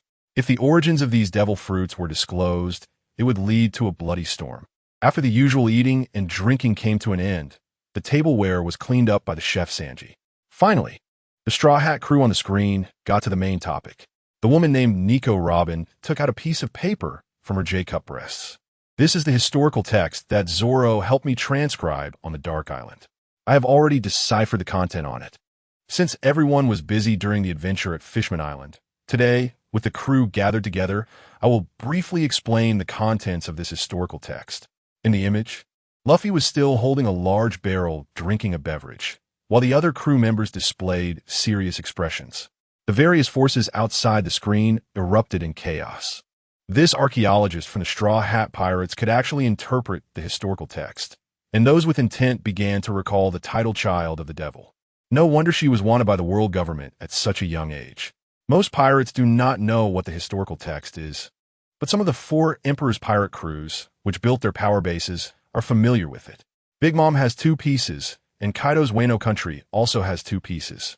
Apart from being unbreakable, no one can understand the content of the historical text, and scattered around the world, they are at most regarded as collectibles. In the past, only ghosts knew what use they might have. But today, the screen told everyone that this beautiful woman, Nico Robin, could interpret the historical text. No one had imagined this would happen, except for the higher-ups of the world government and the Navy. For a moment, everyone was still digesting the information, and the narration of the historical text continued on the screen. So far, I have seen 2 types of historical texts, one containing information and the other indicating its historical location. I have seen the historical texts regarding the ancient weapons, the King of the Underworld and the King of the Sea. However, the historical text that Zoro brought back revealed a hidden history to me. When Nico Robin unfolded the transcription of the historical text, for the first time showcasing it to the wise beings of the world, her words made those watching the screen hold their breath. Such a great secret was about to be shared publicly. Should common folks know about this? Would the world government silence them? I once explained to you that ancient weapons appeared at least before the establishment of the world government. And 3 types have been passed down: Hades, Poseidon, and Uranus. We have all seen the power of Hades, haven't we? Nami had a puzzled expression as she leaned against a creature that was originally a chair. But this snake-like creature had crawled out from under the table and became Miss Nami's flesh chair. Creature note: name Xiao Bei. Originally a weapon called the Weather Stick that consumed the Zoan-type mythical beast fruit, the 3-headed serpent form, with each head capable of using the 3 types of haki, can transform into the weapon triple-edged sword during combat. Do you all remember Judicial Island? The unique terrain nearby, I speculate, may be the result of a blast from Hades. That terrifying power is a disaster for this world. At this moment, the screen kindly provided a 3-dimensional illustration. The underwater prison, the Navy headquarters at Marineford, and Judicial Island form an equilateral triangle, with a huge hollow area in the middle, which is quite clear. Robin believes this place was once a complete island, enlightening the audience who did not understand. This historical text introduced an ancient weapon I had never heard of before called the King of Humans, and it presented information about the King of Humans. Robin briefly described the King of Humans, and her voice was the only one heard on the entire pirate ship. Even Luffy stopped chewing. Compared to the well-known ancient weapons Hades, Poseidon, and Uranus, the King of Humans is described in the historical text as a devil fruit with its own will. This fruit will appear next to a specific person, and once it does, it brings great disaster to the world. To fulfill the desire to annihilate all intelligent beings in the world, the King of Humans will eventually stop. The specific person has a significant characteristic. They are in despair about this world and harbor thoughts of destroying it. This devil fruit will come to this person, ultimately merging to create the king of humans, this ancient weapon hidden by history, fortunately recorded in the historical text. The king of humans can grant humans the power to transform into giants, and the king of humans itself is also known as the progenitor giant, which then leads to other giants that fought for the progenitor: the colossal giant, the attack titan, the female titan, the armored titan, the jaw titan, the beast titan, the war hammer titan, and the cart titan. Unfortunately, due to space limitations, the historical text only mentioned that each type of giant has special abilities, but did not specify what those abilities are, which is truly a shame. That's all the information about the king of humans. Lastly, there is a segment introducing the rumbling, summarizing that the progenitor giant will control giants to trample the world. However, I somewhat doubt how many giants would be needed to flatten the world. Robin displayed a mysterious smile. The Straw Hat crew knew this smile represented their caring big sister, who was once again imagining the dark deaths of the crew members, causing the other companions to roll their eyes. One moment the screen showed the harmonious atmosphere of the Straw Hat Pirates, and the next moment, interspersed clips let the audience watching the screen experience what hell is and what despair means. The first clip, the territory of the Four Emperors, Whole Cake Island. Charlotte Linlin, wielding her large sword, was about to strike. In front of her were rows upon rows of colossal giants just landing on Whole Cake Island. Wherever these giants walked, the machi on the island would die in droves. In the footage, numerous pirates were directly stomped into a pulp by the giants, as if humans were stepping on ants. There was hardly any difference between humans and ants under the giants' feet. These giants were enveloped in armed color hockey, exceeding the Big Mom pirates' understanding of hardness. The children of the Four Emperors were engaged in close combat with the colossal giants, but every time they took down one giant, another colossal giant would take its place. Giants taller than 100 meters surged like waves, endlessly sweeping across Whole Cake Island. The second clip, seen from the Fishman Kingdom. A sea king was forcibly dragging a gigantic mermaid princess away, as behind them were densely packed 100-meter colossal giants. They could even dive 10,000 meters underwater, using the strange steam propulsion behind them, marching in formation without leaving any gaps, trampling the Fishman Kingdom. Countless sea kings' corpses lay beneath the giants' feet. No matter how many sea kings there were, they could not withstand the endless colossal giants. Destroying you meant nothing to them. Beautiful mermaids scattered in panic. And with the Fishman King leading the last resistance, the fishmen sacrificed to take down one colossal giant, but soon it would be replaced, compressing their living space bit by bit. Without the protection of the Fishman Kingdom, where would the mermaids go? For the beautiful mermaids, wherein the vast sea is safe. King Neptune of the Fishman Kingdom displayed a shadow of despair on the screen. The three princes beside him did not leave. They merely watched their sister, Shirahoshi, depart, hoping she could survive this catastrophe. Chapter 70. Buggy's appearance, a giant towering at a height of 100 meters, with a face resembling that of a Buddha. Neither joyful nor sorrowful, treats all things beneath him equally. Wherever he goes, he leaves indelible marks, and his massive footprints are often accompanied by traces of blood. The corpses of various creatures lie scattered, as all beings are equal in the presence of the giant. The third segment, Little Sky Island, also known as Visalia.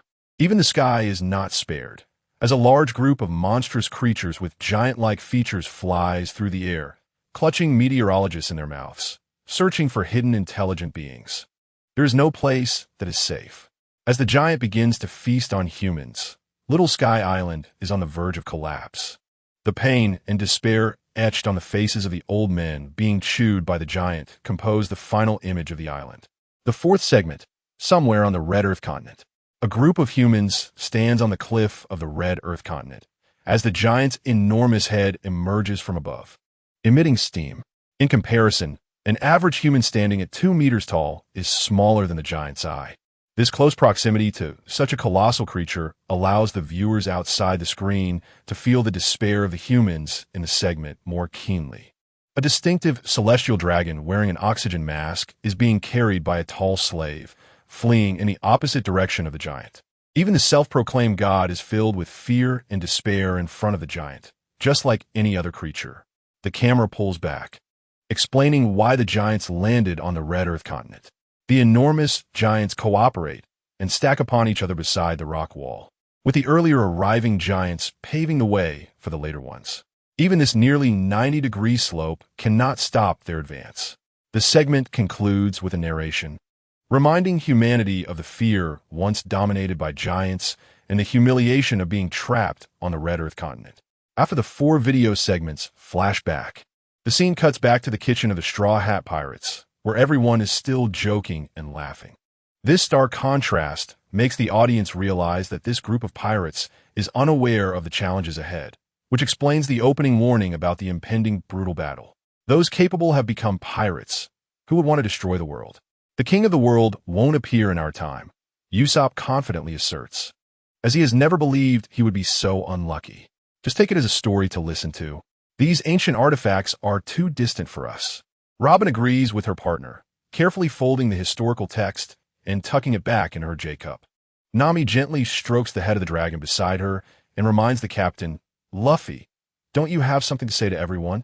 You haven't forgotten, have you? 5 years later, Luffy still has his carefree personality. He puts aside the special drink that Sanji made for him and suddenly becomes serious. The fact that Captain Luffy is taking this seriously must mean it's very important. Maybe? Sometimes it's really hard to understand his thought process. He tends to prioritize unimportant things. However, the other crew members are more than willing to accompany their captain in his antics. I want to talk about the devil fruit. I forgot about it when we were on Fishman Island, but I just remembered it in the last few days. I'm really sorry, he says, but the crew is still waiting for him to continue. They listen intently, but he falls silent. Just a moment ago, he was serious. But now he has a bubble of snot on his nose and has fallen asleep at a critical moment. Luffy, wake up. You always sleep at crucial times. Nami, furious, jumps up from her meat chair, grabs the captain's collar, and shakes him frantically, trying to get the thick-headed captain to continue. Is it already morning? What did you want to say about the devil fruit? If you can't remember, I'll help you recall with my fist. Nami raises her fist and gestures at Luffy's face. Nami, I was wrong. I remember now. It's what Buggy the Clown told me. His understanding of training is impressive. The screen then cuts directly into Luffy's memories, not allowing him to waste any more time, as the audience is already hooked. 3 years ago, on a beast-infested island in the first half of the Grand Line, Luffy is battling dozens of towering beasts. Behind him stands an old man with white hair, looking very satisfied with his disciples' progress. Today you did well, Luffy. You've mastered the use of armament haki and observation haki. Bring back the corpse of a beast to where we stay. Character note, Rayleigh, vice captain of the Roger Pirates. The rubber man unleashes all his strength, his armament haki enveloping his fist like a giant, and with one punch, he knocks a pink elephant to the ground. The other beasts, seeing their leader defeated in an instant, scatter into the jungle.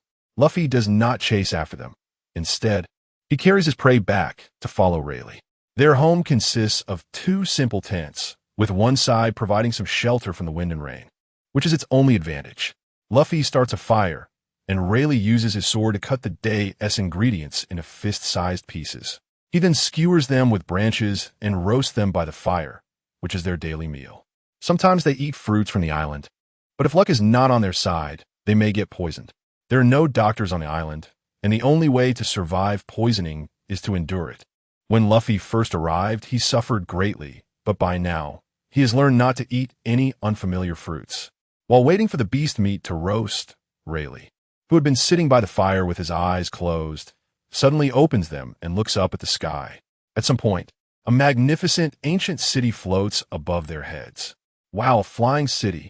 There really is everything in this sea, Luffy exclaims, having also noticed the suddenly appeared city. However, the fact that this desolate island can attract outsiders makes the newly adult young man quite happy. It's coming towards us. Rayleigh and Luffy both hear a sound of string instruments. When they open their eyes again, the surrounding scenery has changed. They find themselves inside the moving city, carried by a building beneath their feet, as lights around them begin to illuminate one by one. Cool. The buildings around are moving. Luffy lies down to look below, as the ancient-style architecture continuously shifts. The two of them move up and down with the buildings, and the entire space keeps changing as if it is trying to form something, piquing the curiosity of the young boy. The ancient buildings continuously connect together, and they hear the sound of the string instruments again. Finally, the surrounding buildings stop and reveal their original form, and the two of them sense a powerful aura with their observation hockey.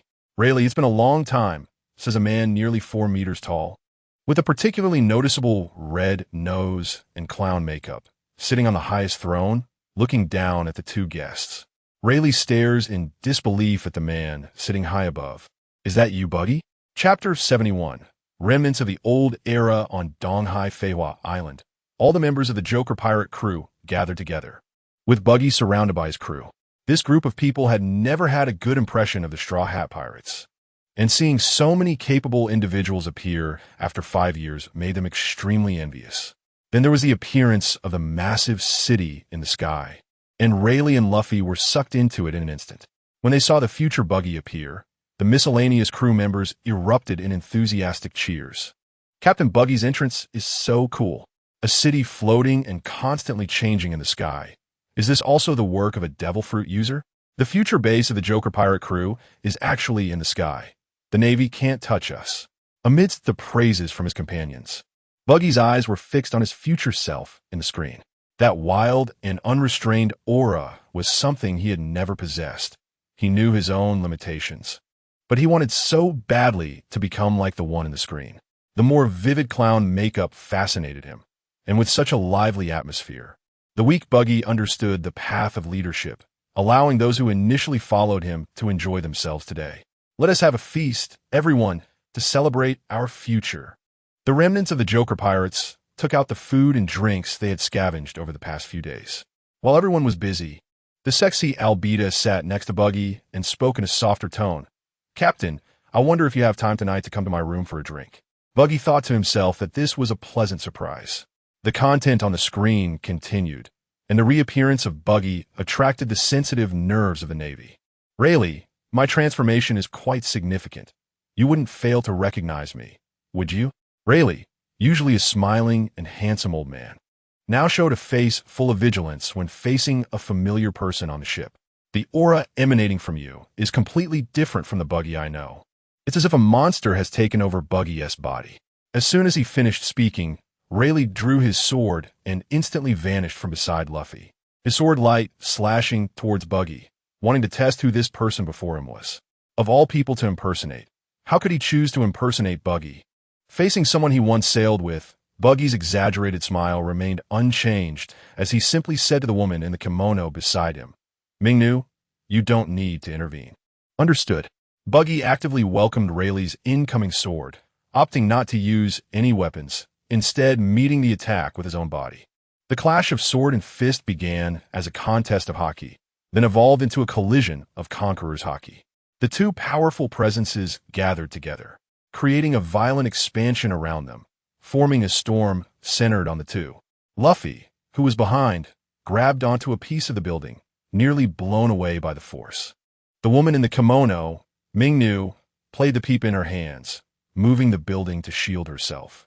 Rayleigh, the vice captain, still has it. Even at this age, he can unleash such powerful conqueror's hockey. It would be a pity to retire now. You little brat, I really misjudged you in the past. I didn't expect you to hide your abilities like Shanks. When did you start doing that? The simple clash of conqueror's hockey allowed Luffy to see the practical use of it. In the presence of these two monsters, he suddenly felt a vast space for improvement. After a fight to confirm their identities, Rayleigh and Buggy reconciled once more. After all, they had sailed on the same ship and had no grudges. Buggy invited Luffy and Rayleigh to join the feast prepared for them. Mingnu called Barrett back. He probably hasn't seen the vice captain since he broke out of prison. The camera zoomed in on the woman in the kimono, her attire and aura resembling those of women from Wano country, with thick hair covering the upper half of her face. All right, character note. Mingnu, the fifth of the 12 Kazuki of the Joker pirate crew, a Paramecia-type user of the city fruit.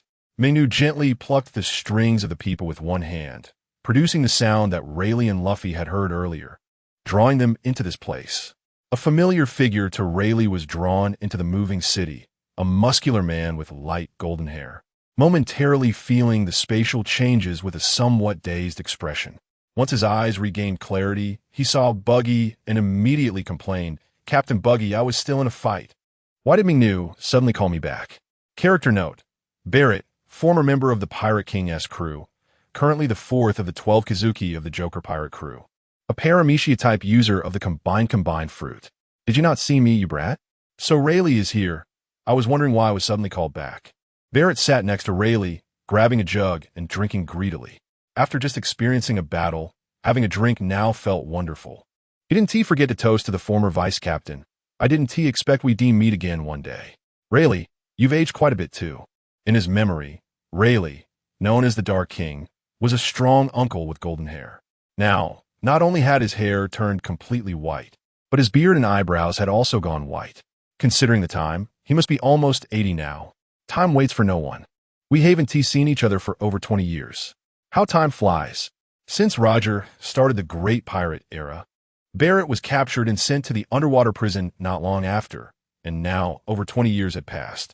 With alcohol in his system, Rayleigh felt a mix of emotions, realizing he was really getting old. If it weren't for Luffy, he might have stayed on Sabati Archipelago for a lifetime. Barrett looked at the straw-hatted kid beside Rayleigh, whose head was buried in food. Due to being a rubber man, he could stuff a lot of food into his mouth at once. His cheeks puffed up like a big meatball. It's Luffy, just as Captain Buggy said. He really does resemble Roger a bit. Buggy, sitting in the main seat, noticed his subordinate's eager expression and interrupted. You've picked the wrong opponent. Right now, Luffy can't take a few punches from you. Even Captain Roger had a growth process. He is still too immature. He is a benefactor of the prisoners who broke out of the underwater prison. I owe my escape from the 6th level to him, so I'll let him off this time. Luffy avoided a beating today, though he didn't hear this. As he was focused on the delicious food, moved to tears by the first taste of such delicacies after over 2 years of training. He was sick of eating roasted beast meat. Everyone at the feast chatted and reminisced about their experiences on Roger's ship, collectively recalling that legendary time. Chapter 72. Absorbing damage. The casual chatter within the light curtain continued for a while, discussing trivial matters on Roger's ship, such as beautiful women, drinks, and crew members' embarrassing stories. In short, there was no critical intelligence, but rather a way to bond with each other. Buggy, you didn't invite me and Luffy here just for a meal, did you? If you have something to say, just say it directly. Rayleigh felt he had eaten enough and took the initiative to bring up the topic, knowing the other party must have a request. After the war in Marineford, I guessed Luffy would train with you. He asked, starting from scratch to learn hockey. And I think 2 years should be enough. I'm worried that if you teach him too much, you might lead him astray. Roger and Luffy are two different types of fighters. Leading him down Roger's path would only waste this kid's talent. Buggy's words sounded quite harsh to Rayleigh. Hadn't he worked hard for 2 years teaching without any credit or reward? And now he was being accused of leading someone astray? He was almost 80, and it wasn't easy to teach a disciple. The protagonist of the conversation was still eating and drinking, continuously stuffing various delicacies into his mouth. The rubber man seemed to have a bottomless stomach, desperately replenishing food as if he had been starved for 2 years. What else could he learn besides hockey? The second half of the Grand Line was dominated by hockey. If he didn't master the 3 types of hockey with his character, he would get far. Is the 3-color hockey really that useful? Luffy has eaten a devil fruit. He should focus more on developing his devil fruit abilities. As for hockey, it's enough just to have a basic grasp. Rayleigh and Buggy's debate went back and forth, with neither convincing the other. Since their ideas clashed, they decided to settle it on the spot by seeing who was right. Barrett, I've taught you so much in these 2 years. Why don't you show Rayleigh a little of your new abilities? Putting down the barrel of wine, Barrett stood up from his seat. He had escaped from prison for 2 years and had yet to find an evenly matched opponent. Today was a good opportunity to practice against the former vice captain. Rayleigh, it's been a long time since we fought. I wonder if your skills have deteriorated. I want to hold back this time. The female musician instructed Infinite City to prepare the venue for them.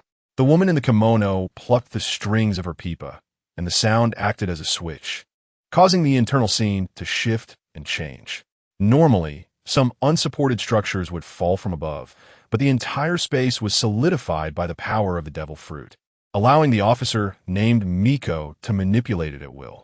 After more than a minute of changing the venue, the dining area was raised, and a circular, flat arena formed right in front, which came to a halt with the sound of the pipa strings.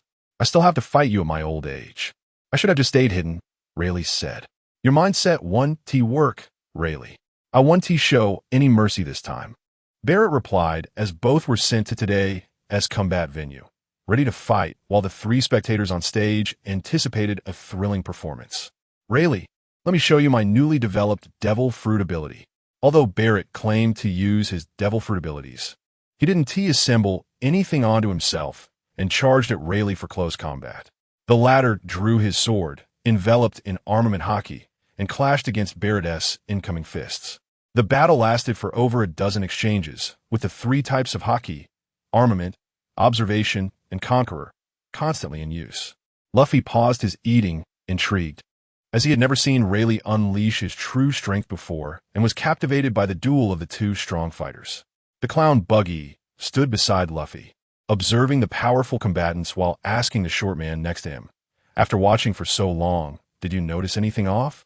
Luffy watched the fierce battle between Barrett and Rayleigh for dozens of exchanges, realizing the gap in strength between himself and the powerful fighters.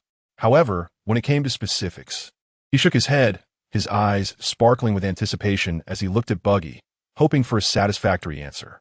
"It's simple. Pay attention to Rayleigh's attacks. That old guy's stamina and hockey are slightly decreasing. Don't you think Barrett is getting stronger?" Rayleigh, engaged in the battle, wholeheartedly agreed with this observation. Although his sword techniques could injure Barrett, something fell off. The opponent seemed to gain strength as the fight progressed, with all aspects of his physical abilities improving, even though they had both used their full strength from the start. Rayleigh had never noticed that Barrett was using a combined devil fruit. This wasn't entirely his fault. Previously, Barrett would create a monstrous body with his combined devil fruit, and he would be the pilot inside. The towering figure was fine against fodder, but against strong opponents, he would be dismantled in just a few moves. Barrett's strength lay in his physicality and hockey. Eating the combined devil fruit had actually given him a weakness. With his failure as an example, fewer people on Roger's ship would consume devil fruits, a sentiment that was later carried on by the red-haired Shanks. "Rayleigh, I've been using the combined devil fruit all along. The damage you've inflicted on me has merged with me, converting the damage into special energy that enters my body. This is the idea Captain Buggy provided me." Barrett's increasingly powerful body absorbed Rayleigh's sword techniques. No matter how much damage the opponent inflicted, it transformed into energy that replenished him, allowing for rapid wound healing and a significant boost to his stamina, hockey, and mental strength, turning him into an inexhaustible fighting machine. This close-quarters combat suited him perfectly, fully leveraging his advantages. What a cheating ability! Rayleigh finally understood the mystery in his heart. He hadn't expected the combined devil fruit to be developed in such a way, allowing Barrett's raw strength to rise at least a level. He realized that continuing the battle was meaningless. Fighting against such a monster in a war of attrition was pure self-torture. "Stop it, you monster. I don't want to get hurt at my age. I want to live a few more years. I've just warmed up. No, I want to keep fighting for a while longer." Barrett insisted, continuing to throw punches, eager to continue battling Rayleigh. He felt restless if he didn't fight for a day. "Barrett, stop it. If we keep going, it'll hurt our feelings. You and Vice Captain Rayleigh can come up together." Buggy's command immediately cooled Barrett, who was lost in a frenzied state of battle. He glanced at the captain on the high platform and then shot a glare at Rayleigh, feeling disappointed. "What a buzzkill today. This is just a waste of my time." Rayleigh, the charming old man, returned to his smiling demeanor. He didn't want to fight anymore. At this point in his life, winning or losing no longer mattered to him. Chapter 73. The Navy is plagued by doubts. Naval Headquarters, Marineford. The newly appointed head of the Intelligence Department didn't have to worry about his hat falling off. Nobody cared about the low bounty set on pirates anymore. Compared to the other information revealed by the screen, this minor mistake was of no concern to anyone. Only a few high-ranking Navy officials and the world government knew that Nico Robin could read the poneglyphs. Now that the abilities of this demon child were publicized, pirates across the seas would be intrigued by this woman. To become the Pirate King, one must find the One Piece, and that requires understanding the poneglyphs. Otherwise, the location of the final island, Laugh Tale, cannot be determined. Since Roger started the Great Pirate Era, this group of sea bandits found their goal. Those who risked their lives at sea would rally around a powerful leader to vie for the title of Pirate King. And the appointed captain wouldn't agree to the dissent of his subordinates. Many have given their lives for the honor of being the Pirate King. The emergence of the Demon Child gave some pirate factions hope. She was the most crucial piece on the path to becoming the Pirate King. Without Robin on board, sailing would be like playing pirate dress-up, leading a life of futility at sea. Charlotte Leanlean's Yonko faction was an exception, as Big Mom often fell ill. And even if her daughter had the ability to interpret the poneglyphs, she had lost her qualification to compete for the title of Pirate King. Akiji, you created this mess, so you clean it up. Immediately capture Nico Robin. I don't need any reasons this time. If this mission fails, don't expect to remain a Marine Admiral. This is also the will of the 5 elders. Marshal Sengoku shouted into the Den Mushi to the Marine Admiral on the other end. If they had left that little girl on that island forever, they wouldn't be in such trouble now. The Navy surveillance ships deployed in the latter half of the Grand Line had already reported back to headquarters that pirates in the New World were starting to become unruly, especially the most troublesome Yonko crews, who were resupplying their ships for long voyages, suspected to be targeting Nico Robin. Akiji, riding his bike on the sea, was the closest Marine Admiral to Nico Robin. If Sengoku had not been tied up, he would have sent another admiral. The ancient weapon, King of the Giants, interpreted by the Demon Child, was too disruptive to one's understanding with the ability to transform humans into giants. This power was terrifying, and the brutal images interspersed validated the truth of the matter. In 5 years, the Straw Hat crew did not stop the King's awakening. Once the ground rumbled, it continued for a long time, with giants spreading destruction all around, whether in the sky, sea, or land, all within the realm of the King's devastation. Currently, the busiest department in the Navy, aside from the constantly ringing intelligence division, was the General Staff led by Vice Admiral Tsuru. The smartest group in the Navy gathered to analyze the scene of the ground rumbling to derive more intelligence. Tsuru sat at the head, looking at the locations of the giants on the map. She understood this old foe too well. The King's location should not be debated. He should be in Dressrosa, and it was none other than their old friend Don Quixote da Flamingo. It was no surprise to her that he was behind the King's awakening. Unable to regain the identity of a celestial dragon, the psychological state of the night demon had twisted. Da Flamingo, this madman, could indeed engage in world-destroying activities, and even the 5 elders in the world government agreed, as his methods aligned with their consistent impressions. The ground rumbling passed through Tato Land, Big Mom's territory, leaving her to worry about it herself. However, the rumbling reaching Fishman Island meant that the super-giant landing on the Red Line was imminent. Just before the rumbling approached Marie Joyce, Tsuru's analysis led to a chilling conclusion. What about the Navy protecting the holy land of Marie Joyce? Had they been destroyed by the rumbling? The Navy, even with mid-tier combat power, could not contend with a giant of that magnitude. On the surface, the Navy's strongest forces, the 3 admirals, were all users of Logia-type devil fruits, each of their abilities comparable to a natural disaster. Could it be that even they could not stop the rumbling? Tsuru wore a bitter smile. The future truly was distressing. Knowing the future in advance was indeed not a good thing. The ancient weapons, Uranus, Poseidon, and Pluton, were names known to high-ranking Navy officials. Marshal Sengoku had commissioned the intelligence department to search through the vast sea of historical texts for clues about the king. But the result was a huge expenditure of manpower and resources with not even a single hair found. The poneglyphs were truly something people loved and hated at the same time. Currently, Nico Robin was the only one known to be able to interpret them. Her words were authoritative both in the future and the present. As the foremost expert in her field, others in different circles could neither disprove her nor refuse to believe her. They did not want to wake up one day to find that the rumbling had reached their doorstep, a scenario where they were flattened by a giant, which had already created a psychological shadow for the viewers watching the screen. Poliusolino, if you had chased after Buggy the Clown with me back then, if we had teamed up to capture him, perhaps this terrible future wouldn't have come to pass. Akainu's tolerance for Admiral Kazuru had reached its limit, compounded by the future Buggy showcasing such strong power. He truly regretted letting Buggy go back then.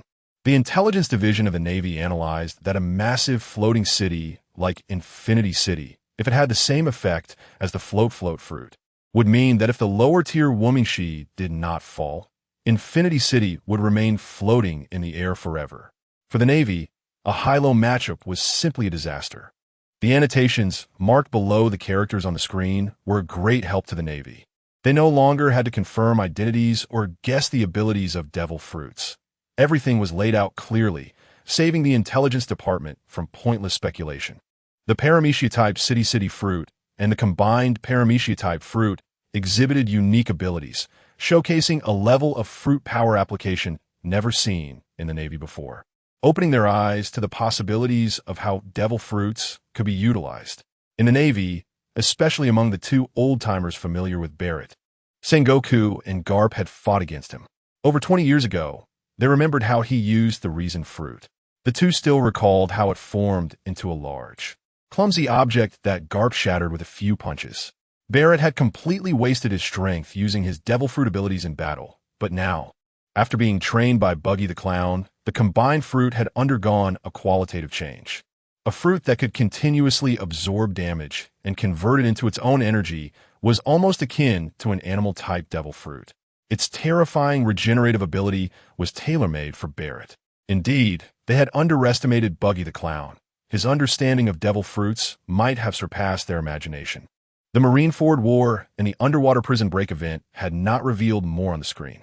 The future seemed unfriendly to the Navy, and the Marine Admiral looked out the window, suddenly feeling somewhat powerless.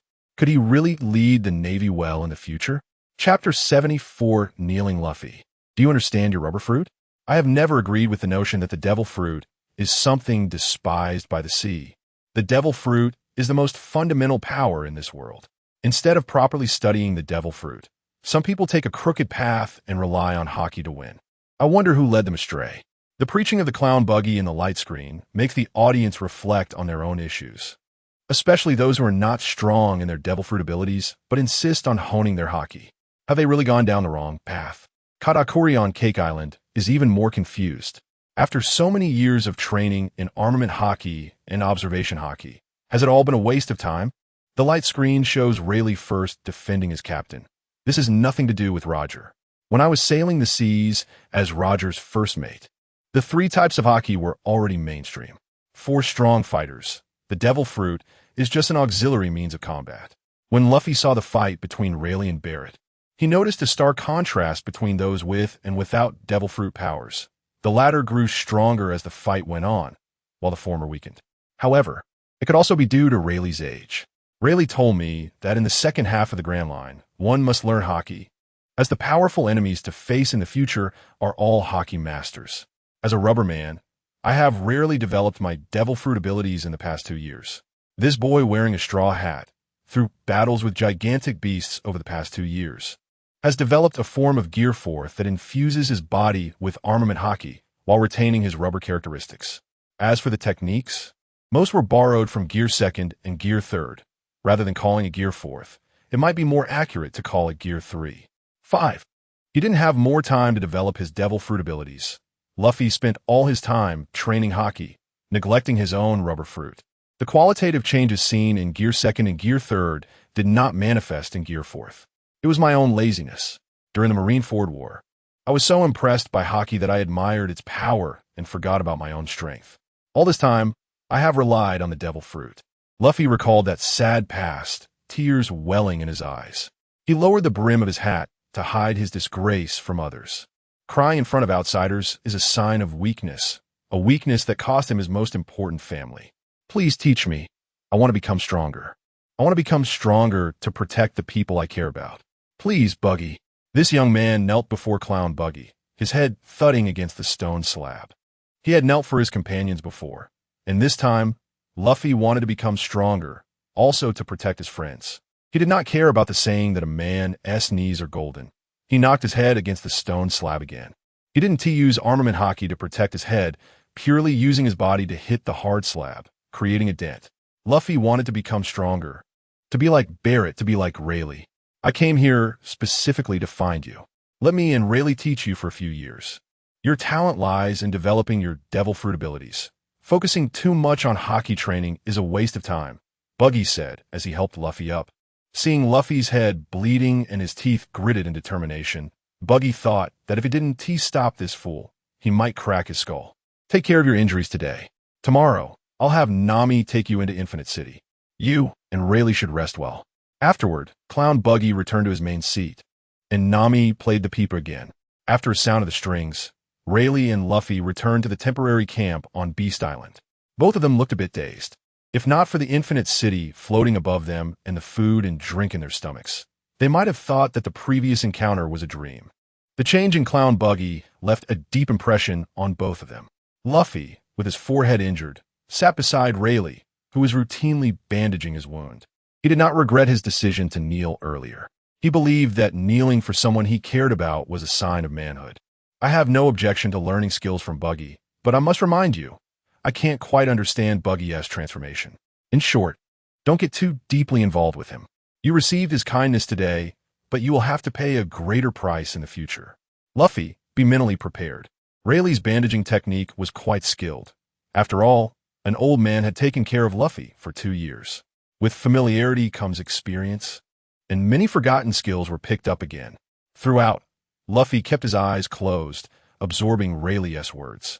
He couldn't think of what Buggy wanted from him at the moment, and the huge price to pay was a matter for the future. After a night passed, Luffy and Rayleigh had rested well. They heard Nami's pipa calling again and re-entered Infinite City. The layout of this moving city was different from when they last came in. If the previous arrangement was more like an ancient banquet hall, this time it resembled a large classroom. Besides Luffy and Rayleigh, there was also a hot and sexy woman in the classroom. Buggy, why has your chest grown so big in just one day? Are you blind? I'm Albetta, Straw Hat Kid. What kind of eyesight do you have? This woman also wore clown makeup. Luffy, who had face blindness, could only identify people through unique facial features, often leading to many humorous misunderstandings. Mistaking the similarly long-nosed Kaku for Usopp and a skeleton for Nami. His recognition of Buggy's image was that of clown makeup. Albetta? Who is Albetta? That name sounds familiar. The clown woman holding a spike club was itching to hit Luffy on the head to help him remember, as if it weren't for the fact that the Straw Hat Kid was moved onto the ship by Albetta's crew. His journey to become Pirate King would likely have ended in the East Blue. Albetta looked at Luffy, who was deep in thought, and did not expect him to remember her. Holding her head, she said helplessly, "In a moment, Buggy will talk about his understanding of the devil fruit. Just keep your mouth shut or beware the club in my hand." Waving the spike club in front of him, Luffy wisely nodded, covering his mouth with both hands and finding a spot to sit down. "Thank you all for waiting," Buggy's voice rang out from behind everyone. For this day, he even specially changed into a new outfit. Dressed in a red suit with a yellow lining, he dyed his previously blue hair to dark green, and his face was painted with classic clown makeup. The remaining skin on his face painted a ghastly white, creating a stark contrast. The makeup gave Buggy a more crazy, charming, and enigmatic aura. They say a person's appearance is a reflection of their heart. Is this the real him? Chapter 75. Buggy's teaching today is very important for all devil fruit users, as they have the chance to hear the future teachings of the great Buggy. For those weaker individuals, it is truly a once-in-a-lifetime opportunity. After all, the development of devil fruits varies from person to person. Those who consume the fruit rely on their own exploration without a systematic teaching process. This leads to 2 types of situations at sea. One group shows particularly low combat power despite having consumed a god-tier fruit, while the other exhibits exceptionally high combat power from a worthless devil fruit. Essentially 2 extremes. These examples can be seen among the 7 warlords, such as Gecko Moria and Don Quixote da Flamingo, both of whom have Paramecia-type devil fruits. From the capabilities of their fruits to their actual combat levels, it can only be said that Moria wasted his Shadow fruit. The teaching content on the screen officially begins. Behind Clown Buggy appears a whiteboard, and in front of him sit Luffy and the clown girl obediently, while Rayleigh is just there to make up the numbers, lounging in the corner with his legs crossed. We 3 are all Paramecia-type devil fruit users. I have the deepest understanding of Paramecia-type fruits, and other types of devil fruits can also draw on my ideas. Luffy, let us start with your gum fruit. Tell us about its characteristics. Luffy places his precious straw hat on the table and rests his chin in thought. It takes a long time for this not-so-smart head to consider certain matters. Let me think. I'm a rubber man, so the elasticity and extensibility of rubber can be manifested in my body. I can blow air into my body or infuse it with haki. All right. I also seem to be immune to lightning strikes. After about 5 minutes of thought, he arrives at this understanding. It can be said that he has already developed the capabilities of the gum fruit to its limits. The progress he has made today relies on his own efforts and the training of his fruit's abilities. I categorize paramecia-type devil fruits into 2 types, external and internal. In the initial case, those who consume a devil fruit will fall into one of the aforementioned situations.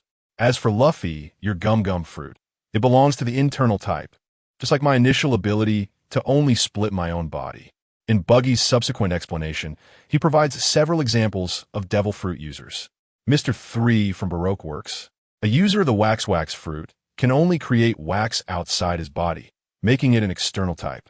Charlotte Lean's son, Oven, a user of the heat fruit, can heat objects but cannot heat himself, also an external type. Gecko Moria, the user of the shadow fruit, can cut off other shadows to use for himself. But his method of eating shadows is simply self-destructive.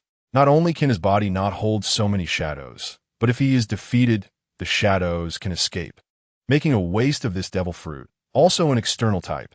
If one wants to break through the limitations of their devil fruit and have both external and internal types present in one devil fruit, that is the awakening of the devil fruit. After saying the word awakening, Buggy places a hand on a building, and in an instant, what was once a magnificent and ancient structure is broken down into dozens of pieces of various sizes. He demonstrates the ability of devil fruit awakening before Luffy. Cool. Can I do that in the future too? Buggy's destructive power is indeed strong. Unintentionally, he gains 2 fans. This ability of fruit awakening is something they have never seen before, adding depth to their ordinary understanding. What I just demonstrated is the most basic awakening of a devil fruit. If you, Luffy, reach this awakening stage, whatever you touch will turn into rubber. The awakening of a devil fruit grows stronger over time, allowing surrounding objects to be assimilated. However, this ability has limitations.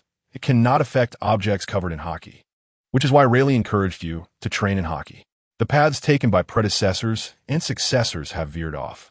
After Buggy finishes this statement with a mocking smile, he finds himself in the spotlight of the world, with everyone inside and outside the screen anticipating an answer. The next stage of the devil fruit. I call it devil fruit liberation. Rayleigh, come up here and help me with something. Rayleigh, who had been meditating with his eyes closed, stands up and walks toward Buggy's position, thinking to himself, "You're using me as teaching material? You really are becoming more and more disrespectful." Though he complains, he still approaches, asking, "What do you want me to do? Do you want to fight me?" No, Vice Captain Heilige. Just let your fists, including your armament haki. Be ready. When you see something, don't dodge. I will be careful and won't harm you. Confidently, Rayleigh raises his right wrist, instantly enveloped in black armament haki. He wants to see what Buggy is up to. Buggy places his palm on Rayleigh's arm, instructing him to pay close attention to the changes in his arm. As Buggy's palm touches, the surrounding armament haki quickly disintegrates. This is haki that Rayleigh has cultivated for many years, and in the face of Buggy's disintegration powers, it offers no defensive effect whatsoever. How is this possible?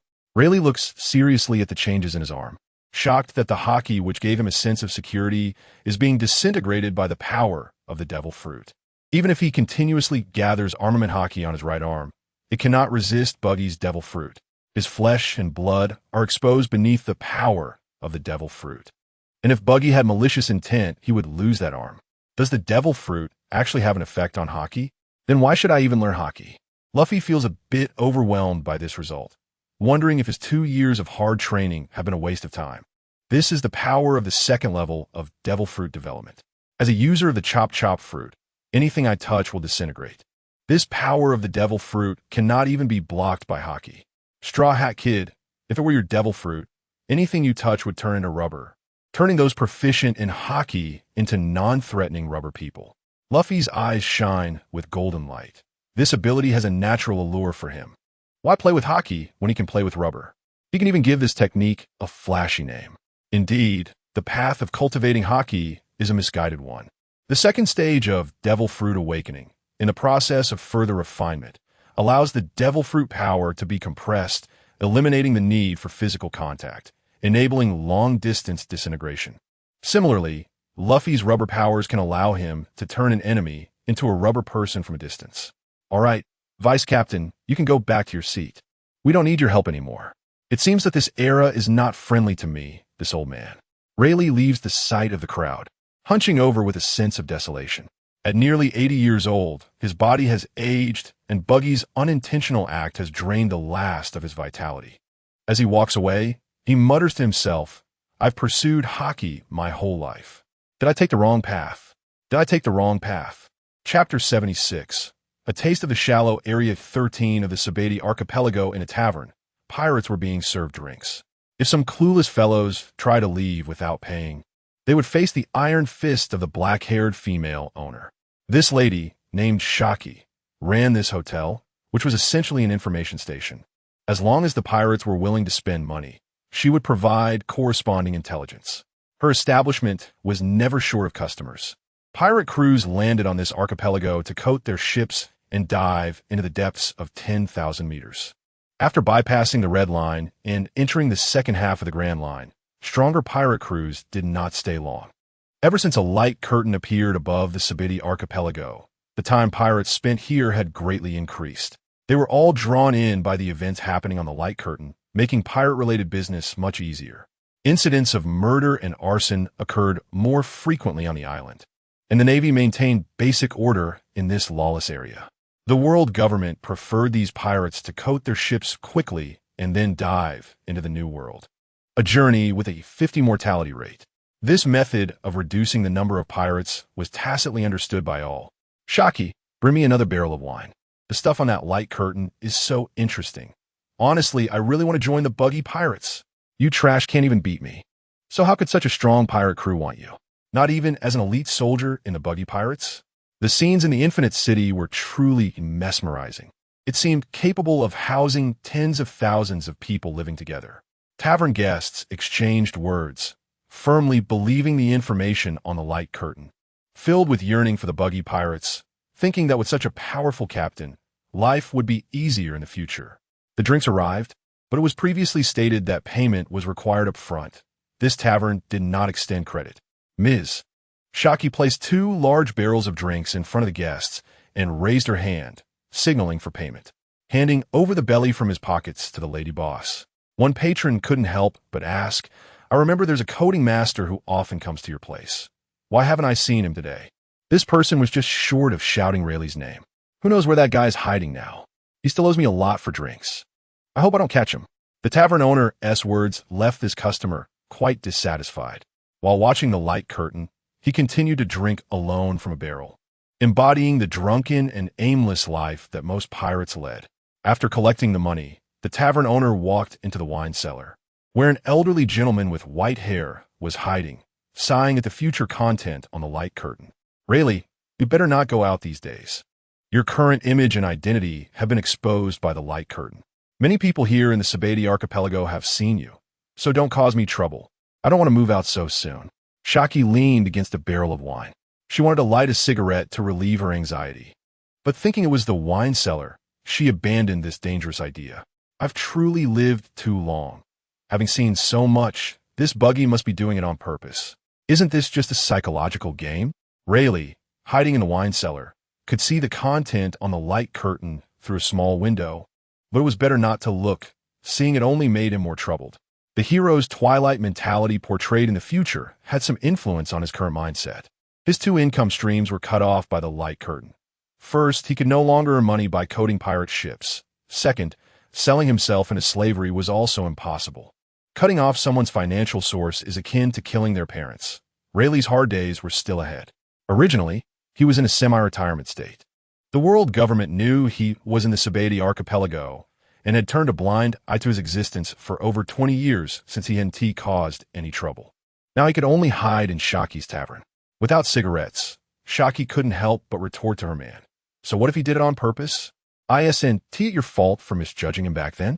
With your current strength, you can't even defeat Buggy's subordinates, that Barrett who escaped from prison. You'd better stay honest in the wine cellar for a while. Buggy had already surpassed the influence of the former vice-captain of the Pirate King. Shaki was worried that the world government might implicate Roger's surviving crew members in their search for him. I really misjudged him before. Buggy's talent is not inferior to Shank's. Was it his acting skills that were too good, or were we just too foolish? Rayleigh scratched his head, constantly recalling his interactions with Buggy on Roger's ship. After digging through old accounts for a long time, he couldn't find a single flaw. The clown on the light curtain seemed like a completely different person. On the light curtain, Buggy was exposed to the world as having the second stage of the Devil Fruit's ability, and unexpectedly, he still had reserves. The second stage of the Devil Fruit's awakening. This is a realm I reached 5 years ago. Now, I have taken a step forward. I have reached the third stage. There is actually a third stage. Wow, I want to learn this move. Luffy jumped up from his stool, looking ready to pounce on Buggy. Shtalhakit, Bahava Yosef. The clown girl, Alvida, directly grabbed Luffy by the back of his neck, preventing this carefree guy from offending her idol. Luffy, I acknowledge your talent. I was going to teach you this move. If you don't learn it in the future, this world will be a lot less fun. The third stage of the Devil Fruit, named Domain by the clown Buggy. If the awakening stage of the Devil Fruit is equivalent to 1 in terms of development, and the liberation stage is only 10, then the final domain stage of the Devil Fruit is almost 100, the power closest to the essence of the Devil Fruit. What is Buggy's domain? I can't quite understand. Mischievous Luffy raised his hand like a good student, humbly asking Buggy for advice. Once the Devil Fruit domain is unleashed, it encompasses the enemy, and the effects of the Devil Fruit's abilities within this domain are guaranteed to hit 100. Describing it verbally is ultimately pale. Let me show you my unique domain power. The audience outside the light curtain saw the shocked expressions of Luffy and the others, but did not see Buggy unleash his domain.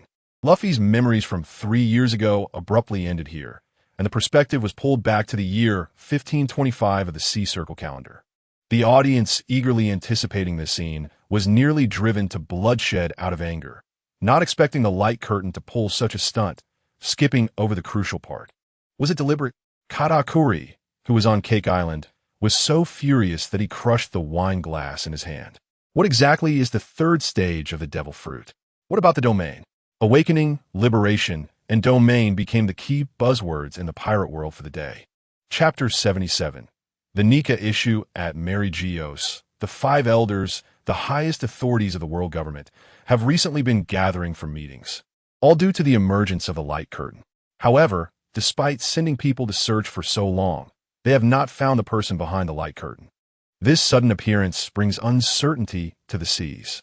The light curtain has appeared all over the world on this planet, in the sky, in the sea, wherever light can penetrate. The light curtain will infiltrate.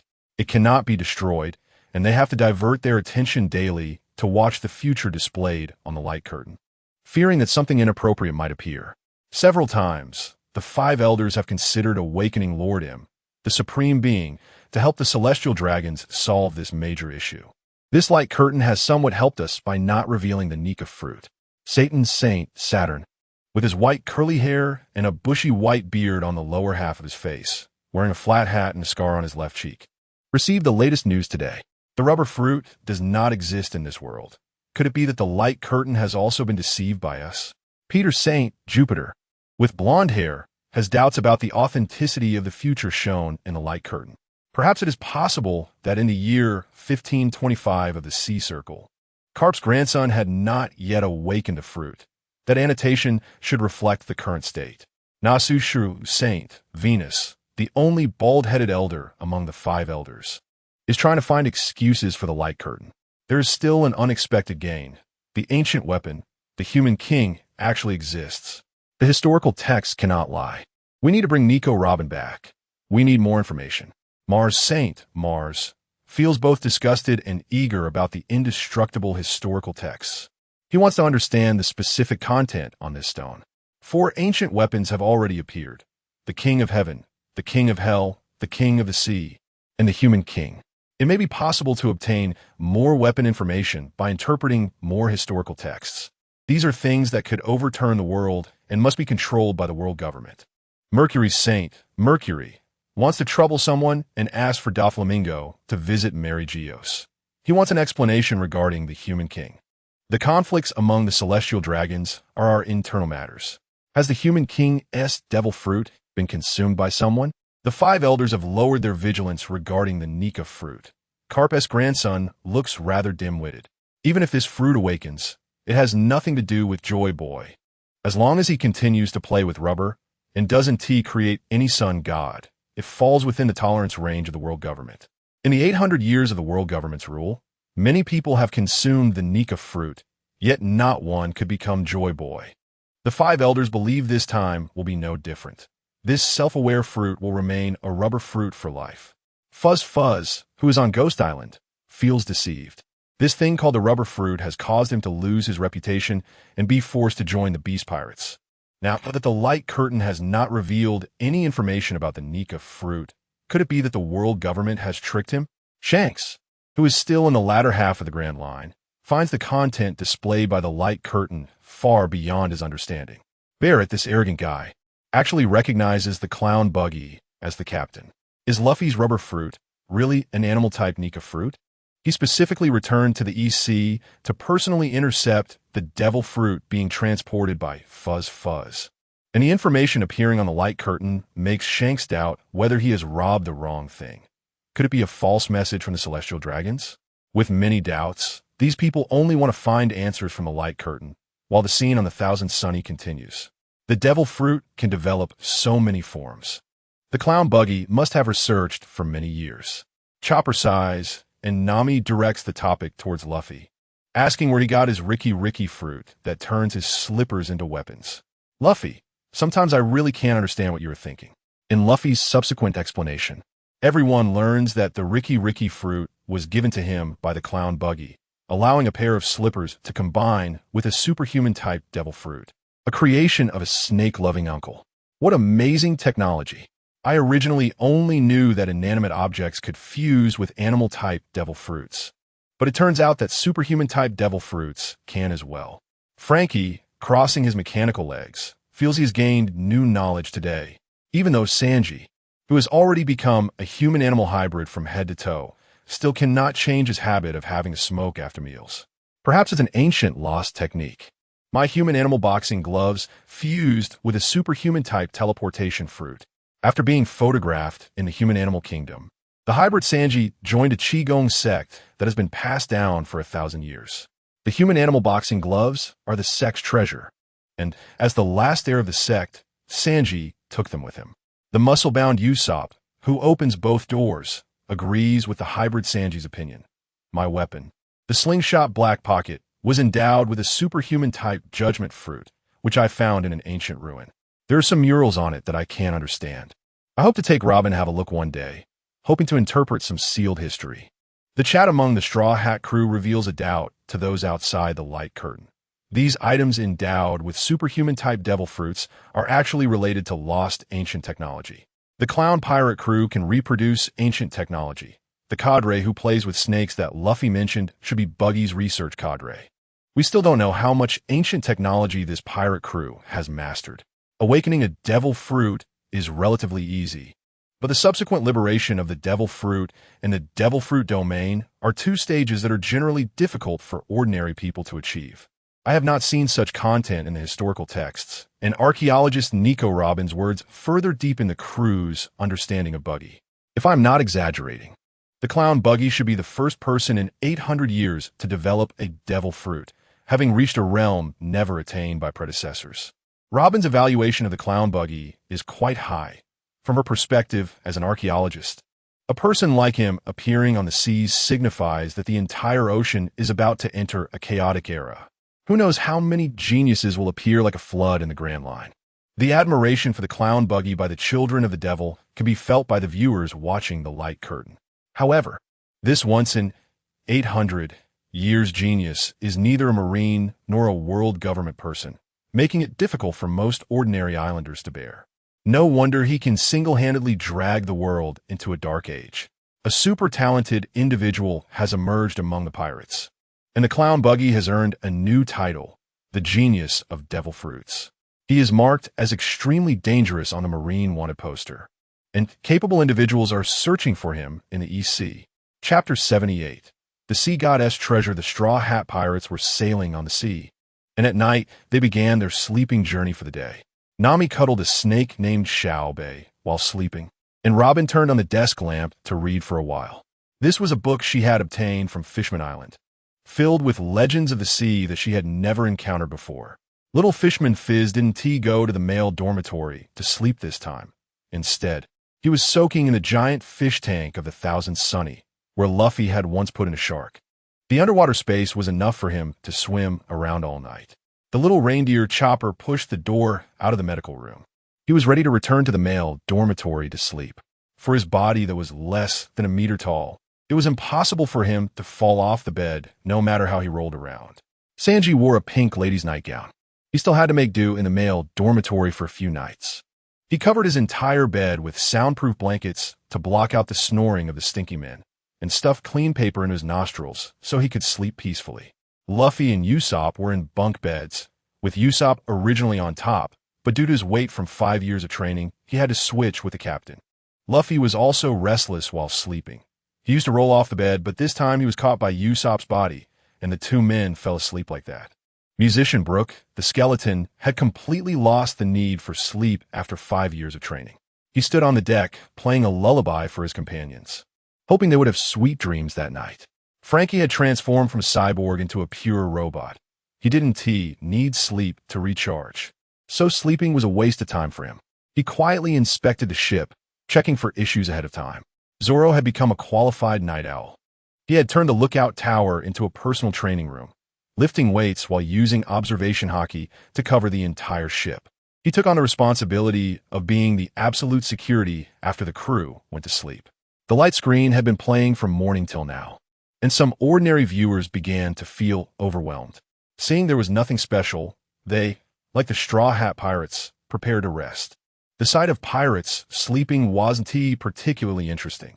If the camera focused on the two beautiful women on board, fans could admire Nami and Robin's sleeping faces until dawn.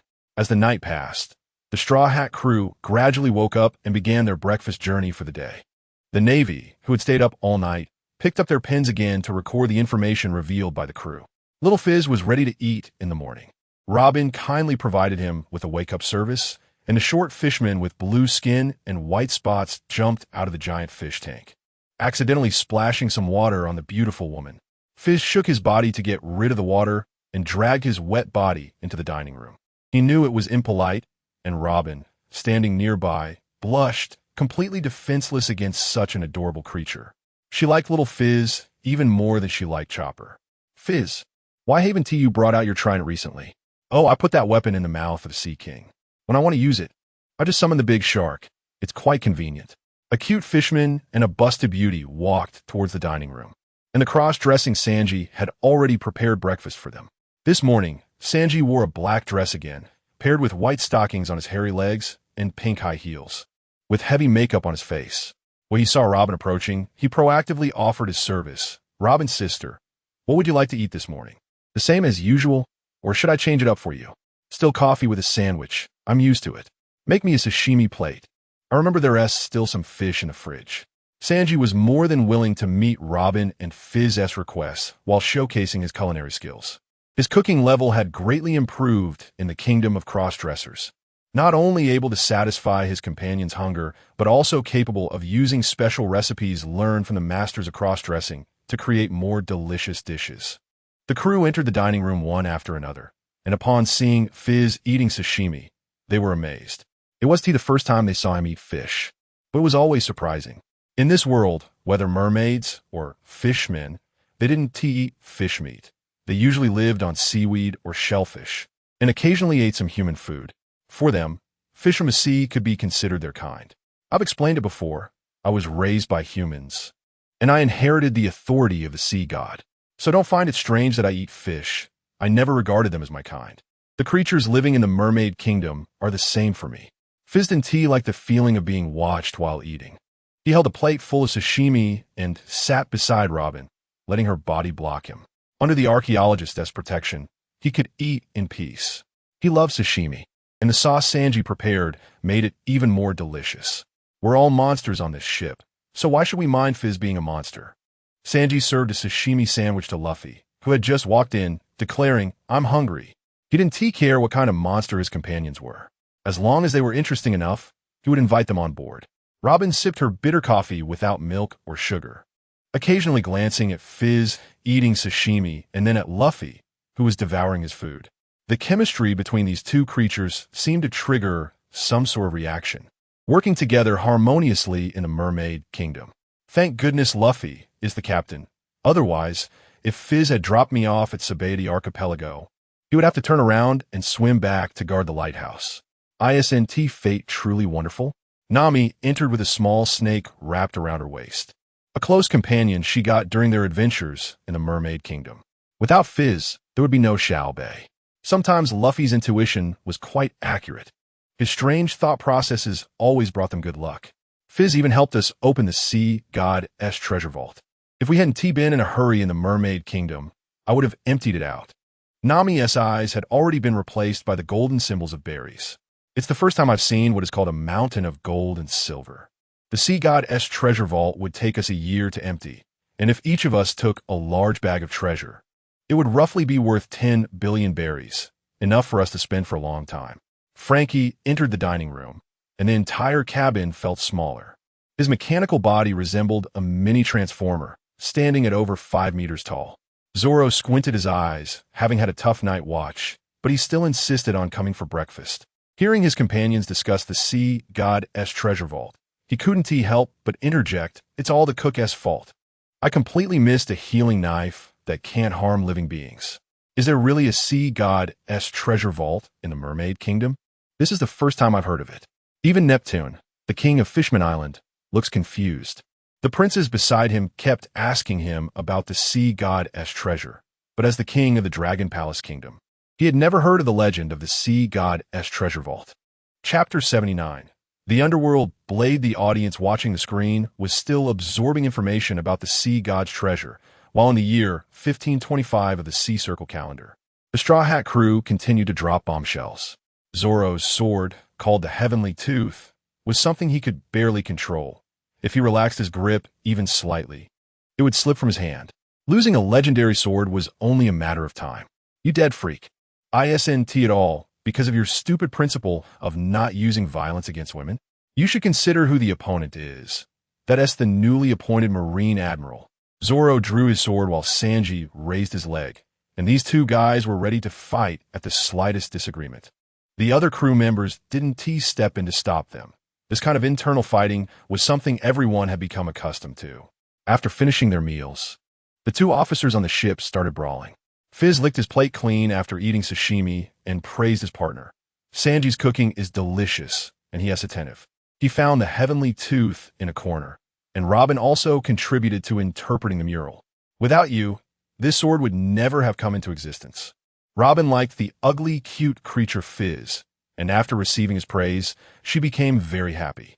The legendary underworld blade that could bring the dead back to life was something only Luffy would dare to use. We almost couldn't leave Fishman Island. Just thinking about it scares me. That big idiot Luffy actually took the Heavenly Tooth to the tomb of Princess Otoheim. If the resurrection ability is fake, it would be a serious offense to insult the princess's corpse, and that would be hard to explain. Hihi, ibetrait. Princess Shirahoshi misses her mother, and I'm just fulfilling her wish. Since we have the Heavenly Tooth, we might as well use it to revive Princess Otoheim. After that, we can hold a banquet on Fishman Island for 10 days and nights. The crew shook their heads at their reckless captain. Luffy always had an extraordinary intuition and execution when it came to critical matters. The resurrection of Princess Otoheim couldn't be kept a secret. It would definitely attract the attention of the newly appointed Marine Admiral. The Heavenly Tooth eventually fell into the sea and disappeared without a trace, leaving no one to benefit. Just thinking about a sword that could bring intelligent beings back to life being lost so carelessly made Nami hold her head in pain. Fortunately, she obtained a mythical Zoan-type devil fruit from the sea god's treasure, Otherwise, it would have been a huge loss. Robin comforted her close friend, Nami. The heavenly tooth has its limitations. First, the deceased must have a lifespan left when they died. Those who died of natural causes or illness wound last long even if their souls were summoned back. Second, the body of the deceased must be preserved as intact as possible. Princess Odoheim was noble in life, and her body has been well cared for in the tomb. Ordinary people wound have such treatment. This information was interpreted by this archaeologist through murals. The deceased struck by the heavenly tooth would have their corresponding souls summoned back from the underworld, restoring their bodies to their original state. It couldn't be used to cure diseases. Any ailments they had would also be restored. Each intelligent being could only be revived once. This legendary sword had a consciousness of its own. Only those with pure hearts could use it to bring the dead back to life. If other crew members of the Straw Hat Pirates used the heavenly tooth, it would merely be a sharp weapon. Only Captain Luffy could wield the heavenly tooth to save lives. After reviving a life, it would automatically leave. Zoro suppressing it with strength wasn't a long-term solution. The heavenly tooth returned to the sea, perhaps in search of its next wielder. Robin's sister was right. Green algae head, you can't blame me. Nonsense. If it weren't for Sanji letting the Marine Admiral in, the heavenly tooth would have never escaped my grasp. It's all your fault, you freak. The two combatants on the ship resumed fighting. This was part of their daily routine. The loss of the heavenly tooth was merely an excuse. Sanji and Zoro wanted to practice whenever they could. No one wanted the other to gain the upper hand. The rivalry between the second and third in command continued to unfold aboard the Thousand Sunny. Outside the screen, Fishman Island was bustling with excitement. Fisherman Street was discussing Princess Odoheim's potential resurrection. Such a great leader, beloved by most of her subjects before her death. Who would have thought she could return to life? Some fishmen, unable to coexist peacefully with humans and harboring hatred for them, were very interested in the sea god's treasure. This great secret left to the Fishman Kingdom might fall into the hands of a group of humans, and this weak and incompetent Dragon Palace should be overthrown soon. Neptune, the highest ruler of the Fishman Kingdom and Dragon Palace, sat on his throne listening to the arguments between princes and ministers below. They had never heard of the sea god's treasure, but even if they revealed the truth, no intelligent beings would believe them. They would think these fishmen wanted to claim the treasure for themselves. Mother's resurrection in the future would be a great thing. I can't wait 5 years. I want to go find the sea god's treasure now. Take me with you, brother. If Mother can revive, Shirahoshi will be so happy. I feel sorry for keeping her locked away. But we have no idea where the sea god's treasure is. The screen didn't reveal its specific location. It's so annoying that it always says half and leaves half unsaid. The three princes, Shark Star, Royal Star, and Flip Star argued in front of their father. They had lived on Fishman Island for many years, but there was only one thing related to the sea god, a subordinate of Vanderdecken 9, a redfin pufferfish fishman over 80 meters tall, known as the sea god, had a particularly low IQ and was completely unrelated to the sea god's treasure. Neptune sighed. The appearance of the sea god treasure may be a disaster for us on Fishman Island. Arm the Dragon Palace's troops and raise their vigilance. Sharkstar, you take charge of this matter. Even if we find the legendary treasure, we won't be able to protect it with the strength of the Dragon Palace. King Neptune of the Fishman Kingdom had no other means but to wait passively for unknown enemies to make the first move. Unfortunately, Princess Odoheim died too early, and the entire Fishman Island had become disillusioned with the Dragon Palace. A cowardly king who cannot protect his people is not needed by the citizens.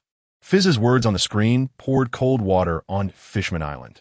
The sea god's treasure was not so easily obtained. Nami laughed like a female villain. Hee. Without Fizz's sea god trident, even if the fishmen turned Fishman Island upside down, they wouldn't find the entrance to the sea god's treasure.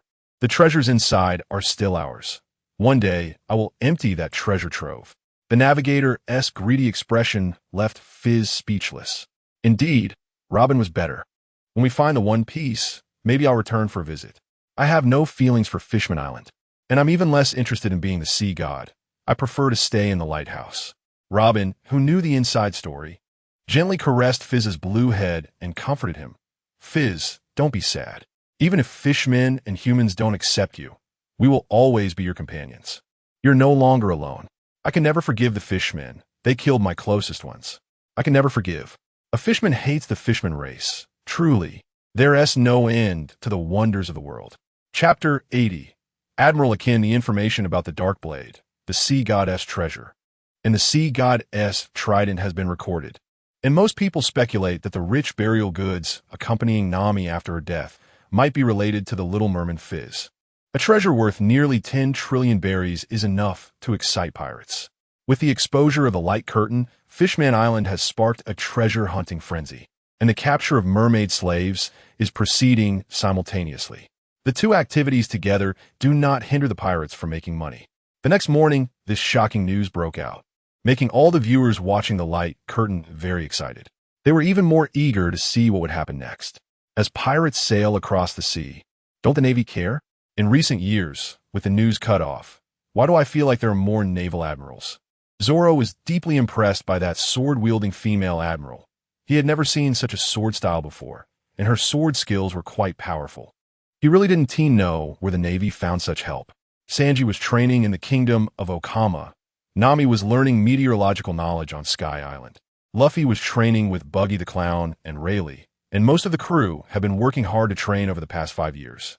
Occasionally, they could read the newspaper, but they had no direct understanding of what was really happening at sea.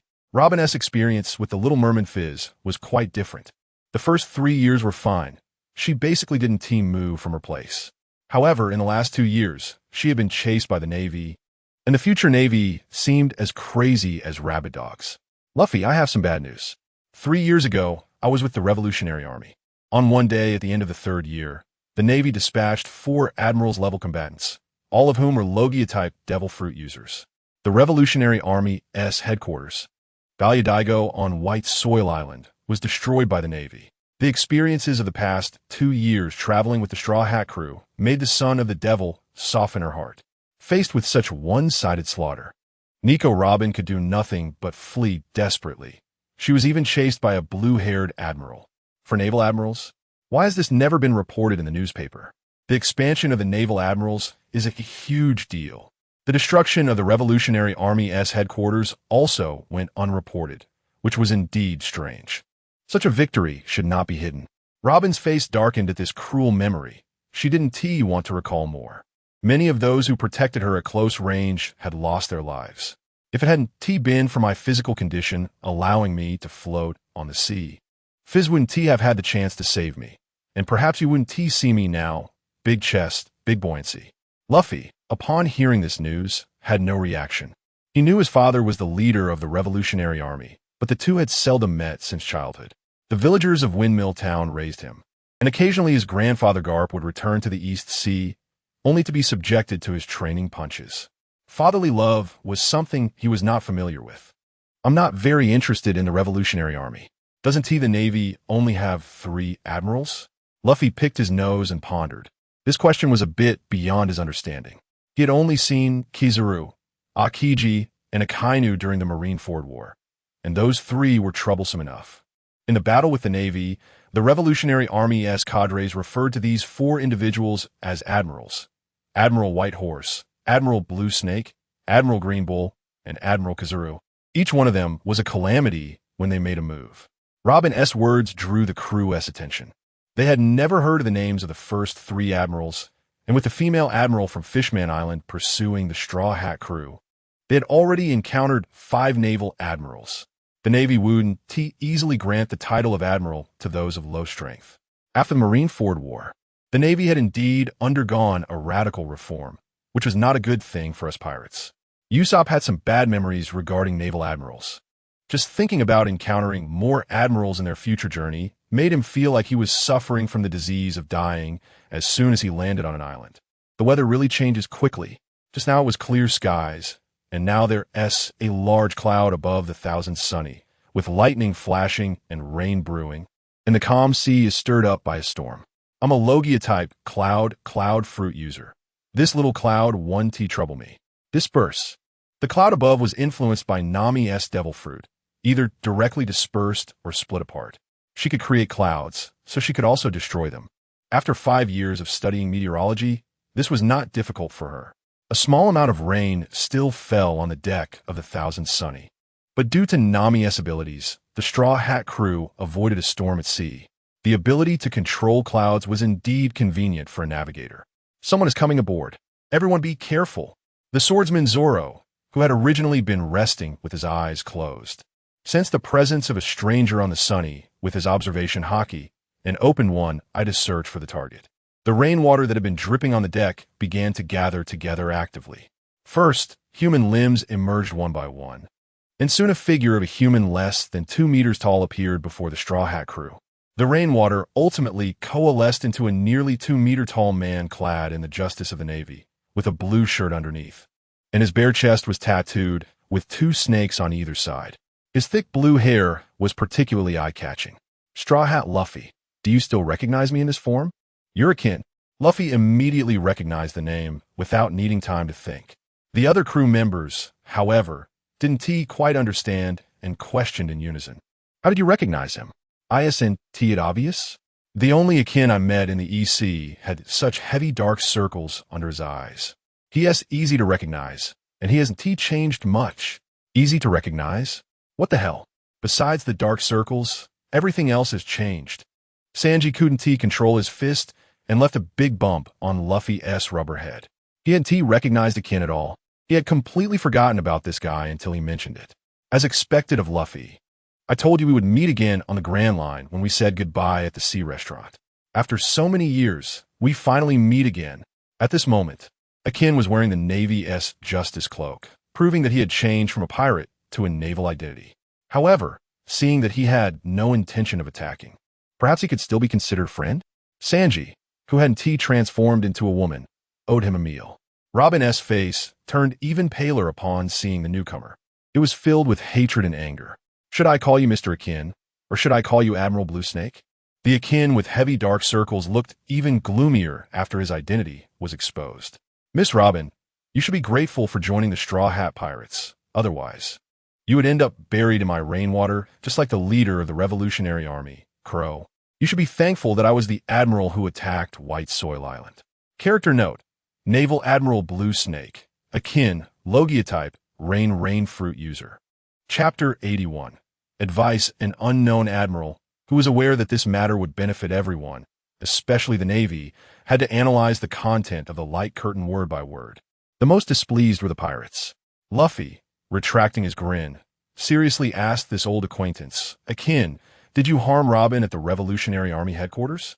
The admiral, cloaked in Navy justice, simply shook his head in response to the pirate's inquiry. Without Miss Robin, she wouldn't have been able to survive on White Soil Island. Although the process was rather complicated, I just ensured she survived. As for others, they were not within my consideration. Hearing this, Luffy's smile returned. Then there's no problem. As long as you don't hurt Robin, we've always been good friends. This unusual thought process of the captain left the other crew members speechless. But it seemed this newly appointed admiral did not intend to make a move on the Thousand Sunny. Luffy, I'll head back to my room. You guys can chat. Okay. Robin. Robin understood her captain well.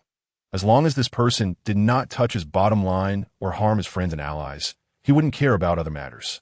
Although Luffy was the son of the leader of the Revolutionary Army, his perception of them was rather neutral, not fully considered one of their own, especially since he was unaware that another sworn brother, Sabo, was within the Revolutionary Army. Sanji remarked, it seems you've changed the most. What have you been through these years? I remember you used to be quite fond of beautiful women. Have you become so twisted that you want to become a woman yourself? Akin looked at Sanji, who was dressed in a cross-dressing style, unable to hold back a retort. If it weren't for his standard curly eyebrows still on his head, he wouldn't dare to acknowledge him directly. The cross-dressing Sanji, smoking a cigarette, thought to himself that although Luffy still considered Akin a friend, remembering the fearful expression on Sister Robin's face made it clear that this person's actions were far from simple, leaving a mature woman with psychological scars. What exactly did this admiral do at the Revolutionary Army headquarters? He directly asked, Akin, why did you suddenly come aboard? Our identities are different now. You are the Navy and we are pirates. Let's avoid unnecessary misunderstandings and clarify your intentions. Akin, with his pronounced dark circles, looked at the cross-dressing Sanji, and an invisible distance was created between them. Originally hoping to enjoy a meal prepared by him, Akin decided to be straightforward since you want to know. You guys are heading to Dressrosa, right?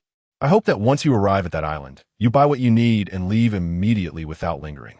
His words shocked the Straw Hat crew, as it was different from what they had imagined. The Admiral was not here to cause trouble. Akin seemed to be specifically delivering a message. Dressrosa, is that the Navy's next target? I can't tell you more, Zoro. Dressrosa is about to become a battlefield, and I don't want to drag you into it. Another admiral will be on the battlefield, and when the time comes, some things will be hard to manage. Akin's reply to Zoro made everyone present understand the seriousness of the situation. The Navy had actually dispatched 2 admirals for the island of Dressrosa. It was unclear what had attracted the Navy to send out such high-level combat power. All right, enough small talk. I've been gone long enough. After giving you this information, I need to return to the warship. I don't know when we'll meet again, so I wish you a smooth adventure. Akin revealed a friendly smile on his gloomy face. And after saying this, his body voluntarily transformed into a raindrop-like form, rising into the air, becoming a dark cloud that drifted away from above the Thousand Sunny. He truly came and went quickly. Luffy stretched his body and jumped onto the head of the Sunny, waving goodbye to the dark cloud flying away in the sky. Akin, we must meet again next time. Your ability to turn into a cloud is really interesting. Having received advice from an admiral, the Straw Hat crew felt a bit troubled. It wasn't difficult to obtain the record pointer for the next island at Dressrosa and set sail immediately after replenishing supplies. But they couldn't shake the feeling that things wouldn't be that simple. Guys, don't think too much. Let's head towards Dressrosa. Nothing can stop our progress. The optimistic Luffy sat on the head of the Sunny, spreading his arms wide to welcome the sun. He was not intimidated by the 2 admirals. And as for what would happen at Dressrosa, he didn't care. As long as he wanted to intervene, he would. And if he didn't want to, no one could force him. Why are we still worried? Let's think about what to eat today. Fizz, go catch a fish from the sea. I'll make a top-notch fish dish for Robin since she's not in a good mood. I'll check what supplies the ship needs to replenish. We can save time when we reach Dressrosa. The Straw Hat crew exchanged words in the light curtain, and the perspective shifted to the dark cloud that had just floated away. In the sea, a massive fleet appeared on the horizon, composed of more than 20 Navy warships, all heading towards Dressrosa. Akin, transformed into a cloud, floated to the top of a warship, raining down on the deck, under the watchful eyes of the Navy soldiers. The Admiral's body reassembled into human form, appearing before everyone. Salute! The stationed Navy soldiers saluted the Admiral, and from their enthusiastic expressions, it was clear they admired Akin. Among the crowd, a shiny bald head caught the eye. Upon seeing Akin return to the Navy warship, the Admiral's aide approached him. Mr. Akin, Admiral Smoker came by your flagship earlier. He said to find him personally when you return, as there is an important operational meeting to hold. Character note, Navy Rear Admiral Balumeb, Zoan-type human fruit, mythical beast form. An operational meeting? What's there to discuss? Doflamingo poses no threat to us. We can just push straight through. This was originally my mission alone, and now Smoker wants to intervene. He really loves to meddle. An admiral complained to another admiral, while the Navy personnel on the warship pretended not to hear. This was a matter for the highest combat power, and they, as small soldiers, just needed to follow orders. Balumeb, accompany me. Help me take notes. What is Smoker planning after returning from the G5 Navy base? Yes, sir. As the 2 Navy members executed moonwalks into the air, the audience watching the light curtain grew curious about Akin's true identity. The Navy's intelligence department finally played a role at this moment, placing the bounty notice for the Phantom Akin on Admiral Sengoku's desk. Chapter 82. Acting Marshal in the future, a pirate actually became an admiral in the Navy. Even if the Navy's higher-ups racked their brains, they couldn't imagine what had happened in these 5 years to integrate pirates into the Navy system. While there have been precedents for incorporating pirates, never before has anyone stepped straight to the position of admiral.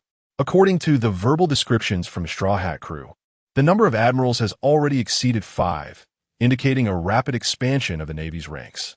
Blue Snake Akin managed to defeat the Revolutionary Army's Northern Army Commander Crow, a testament to his formidable strength. In the future, as the Navy encircles the Revolutionary Army's headquarters, although the results have only hinted at superficial victories.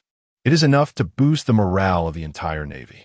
5 years later, not only have the pirates grown stronger, but the Navy has also added several admiral-level powers. If they lacked such strength, how could they exert dominance over the seas? Outside the screen, the Navy's intelligence department was taking notes, eager to record the conversation between the two admirals, hoping to glean unexpected insights. "Smoker, did you come here suddenly to join me on the trip to Dressrosa? I joined the fleet not to steal your achievements. I've already informed you about the events at the G5 base through the Den Mushi. I'm afraid you underestimate Don Quixote da Flamingo, the night trawler." Wearing the Navy's justice, the white-haired man puffed on 2 cigars, smoking them at an extraordinary speed. Every minute or two, he would light up another one, a true, uncontrollable chain smoker. Character note: Admiral Smoker, a Logia-type smoke fruit user. Are the spies from the G5 Navy base on your ship? I've assigned someone to watch over them. Once we reach Dressrosa, they might come in handy. As for the names of the Navy spies, the two admirals didn't mention them, causing the intelligence department outside to scratch their heads in frustration, wishing for even a bit more information. Then the two admirals engaged in casual conversation. During their chat, Admiral Smoker pulled a gold coin from his pocket and tossed it towards Admiral Akin. This was the second-generation gold coin newly produced by the Navy headquarters. It was surprising that even in such a remote place as the G5 base, the Navy's private currency was already circulating. Akin caught the flying gold coin in his hand and examined it closely, noting that the craftsmanship was indeed superior to that of the first generation. The acting marshal was quite attentive to such trivial matters. This was the first time he had seen the second-generation gold coin after being at sea for so long. Berries are becoming less valuable, almost inflating into a pile of worthless paper. Originally, these gold coins were meant for compensation, but now they are becoming increasingly popular in the Navy. Who wouldn't like this precious metal? I recently heard a rumor that Admiral Kizaru is discussing salary issues with the acting marshal, suggesting replacing the paper currency, berries, with gold coins for salary payments. If this succeeds, the Navy could really benefit. Smoker was willing to part with a gold coin, and he noticed Akin holding it without any intention of returning it. He didn't ask for it back, considering it was obtained from a trader, and during the inspection of the G5 base, they had confiscated quite a bit of ill-gotten gains. These gold coins were not just popular within the Navy.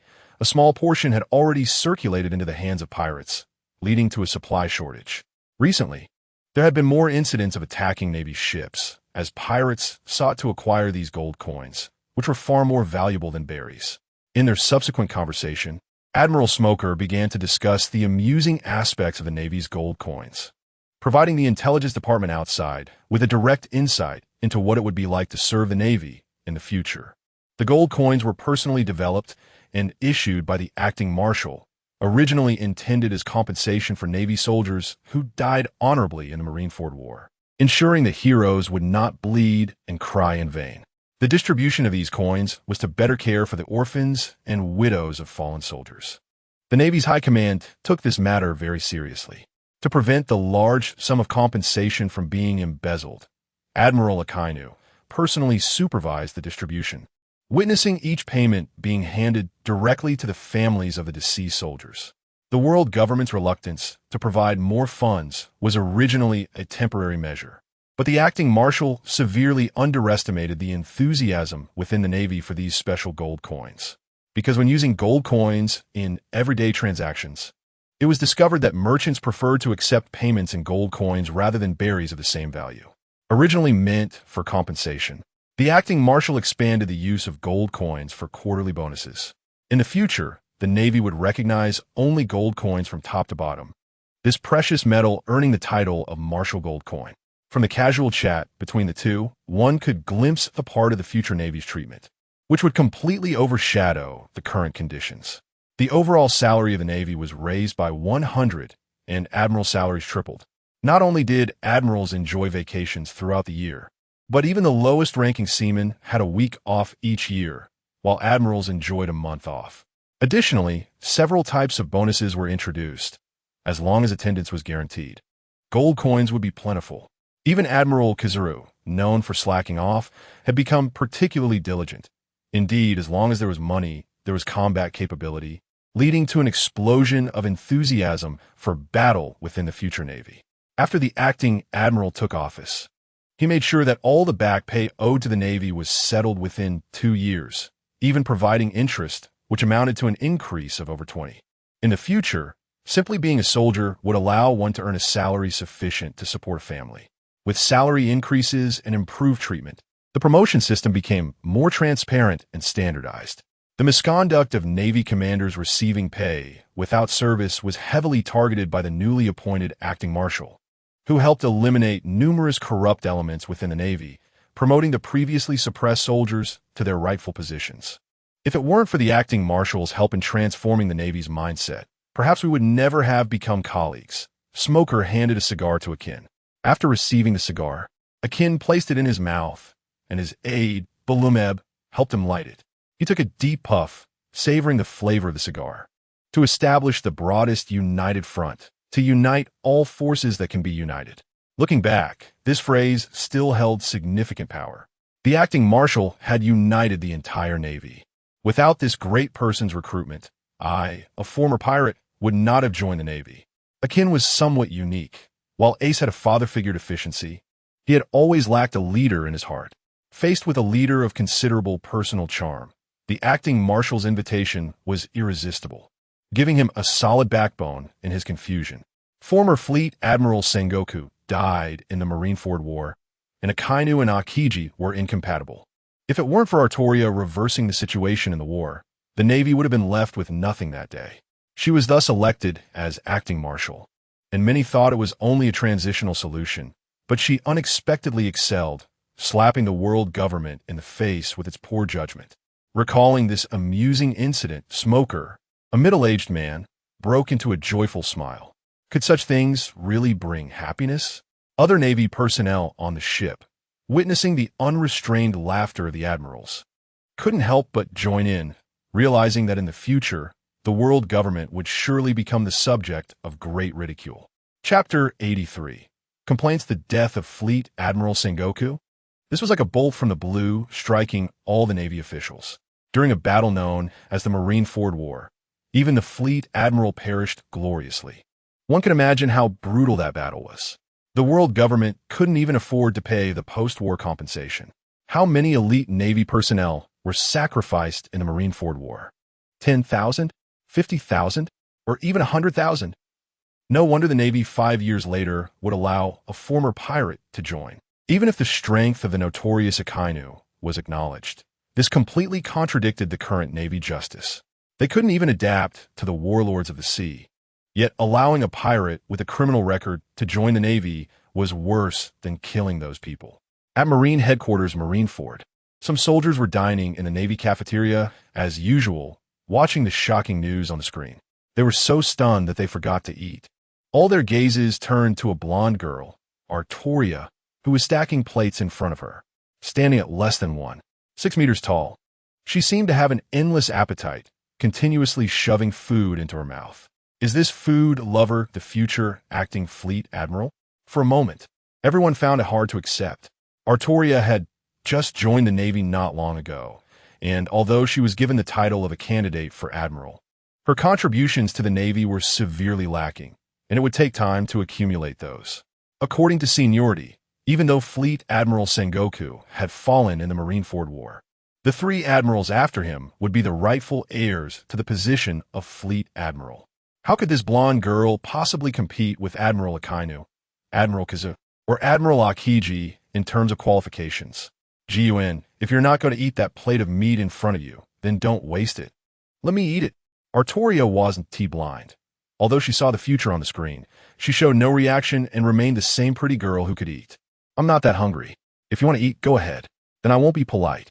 Gyun looked at the beautiful girl in front of him, holding the plate, and he couldn't see any trace of a fleet admiral in her. Could someone who only ate and slept really lead the Navy well in the future? Yet Smoker, who was a rebellious troublemaker, surprisingly had a very good impression of the acting fleet admiral in the future.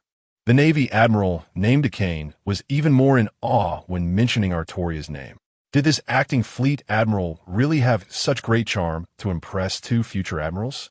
If the salary could really double and come with a paid vacation for a month, I would fully support Artoria becoming the acting fleet admiral. The future really seems frightening. Borsellino and other high-ranking Navy officials were in the war room. Just thinking about the future salary being directly doubled made him more lively.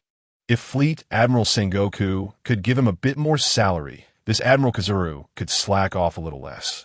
Establish the broadest united front. Unite all forces that can be united. Can pirates be united too? Vice Admiral Tsuru pondered the meaning of this sentence. She didn't expect such a philosophical statement to come from a girl like Artoria. In the future, the acting fleet admiral really brought some changes to the Navy.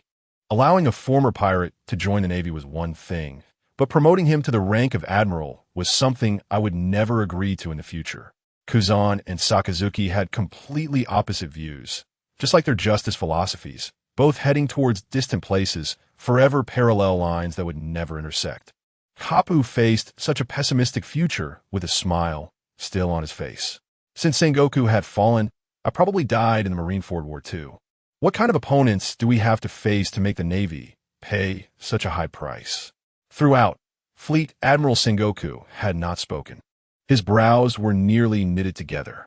It was a soldier's duty to sacrifice on the battlefield, and he didn't care too much about his own death. He wanted to know more about what had happened to the Navy in the future. Could it be that his decision-making mistakes led to the Navy's defeat in the Marineford War, not only costing him his life, but also dragging more Navy personnel down with him? This potential blow, which had yet to happen, made this aged man a bit anxious. Having led the Navy for so long, Sengoku actually didn't want to continue. The once supreme justice had long been cast aside and turned into a mere decoration in the Fleet Admiral's office. Bit by bit, through repeated compromises, his heroic spirit had been worn down, becoming the best tool for the world government. However, Sengoku soon saw something that surprised him. That supreme justice was being inherited by a blonde girl named Artoria. With money and people, the Navy was becoming increasingly powerful. A few days ago, I received internal news that Vice Admiral Tsuru actually took the lead in rebutting the orders of the world government, something that had never happened before. Smoker's words made Akane ponder. The latter had only joined the Navy for a few years and knew little about the conflicts between the Navy and the world government as a former pirate. Was the Navy that cowardly before? I thought saying no to the world government was a long-standing practice of the Navy. Smoker's resentment toward the former Navy was written all over his face. How could it be? It turned out the Navy was just a dog in the world government's hand, summoned and dismissed at will. If things were done well, there might not even be a reward. If things were messed up, budget cuts were the least of it. Maintaining justice in the previous Navy was a rare occurrence. The other party's words amused Akane. He never expected that this upright Navy admiral would complain about his former employer, and his skills were not to be underestimated. After that, the future smoker seemed to have opened up, using his own experience as an example to lament the shortcomings and darkness of the former Navy. After all, Smoker was a natural fruit user, and the only connection he had in the Navy was his teacher Zephyr. However, ever since that incident happened to his teacher, his spirit had also dwindled. It was likely that the justice he had maintained would also undergo a change. Having worked in the Navy for so many years, he ended up being pushed out to East Blue Lowtown as a colonel. No one would believe it if he told them he and T been marginalized. Those with a bit of influence would be transferred to the Navy headquarters, and only there could one quickly rise in rank. The Navy personnel stationed elsewhere were treated like stepchildren. Not only was the Navy headquarters stingy with military funds, but issues with personnel and supplies were also a problem. It was no wonder that those stationed far from the Navy headquarters would desperately exploit the island's residents. Without money, even one's own subordinates wouldn't listen to orders. Without funds, it was impossible to establish connections above. One would remain in a small place for life, and any passion would be worn down by reality. Seeing that everyone around was their own people, Smoker spoke freely. In the past, rising in rank and wealth was the mainstream thought in the Navy. As for that so-called justice, to me, it was merely business, slowly eroding the Navy headquarters from the distribution bases. The former Navy was truly rotten.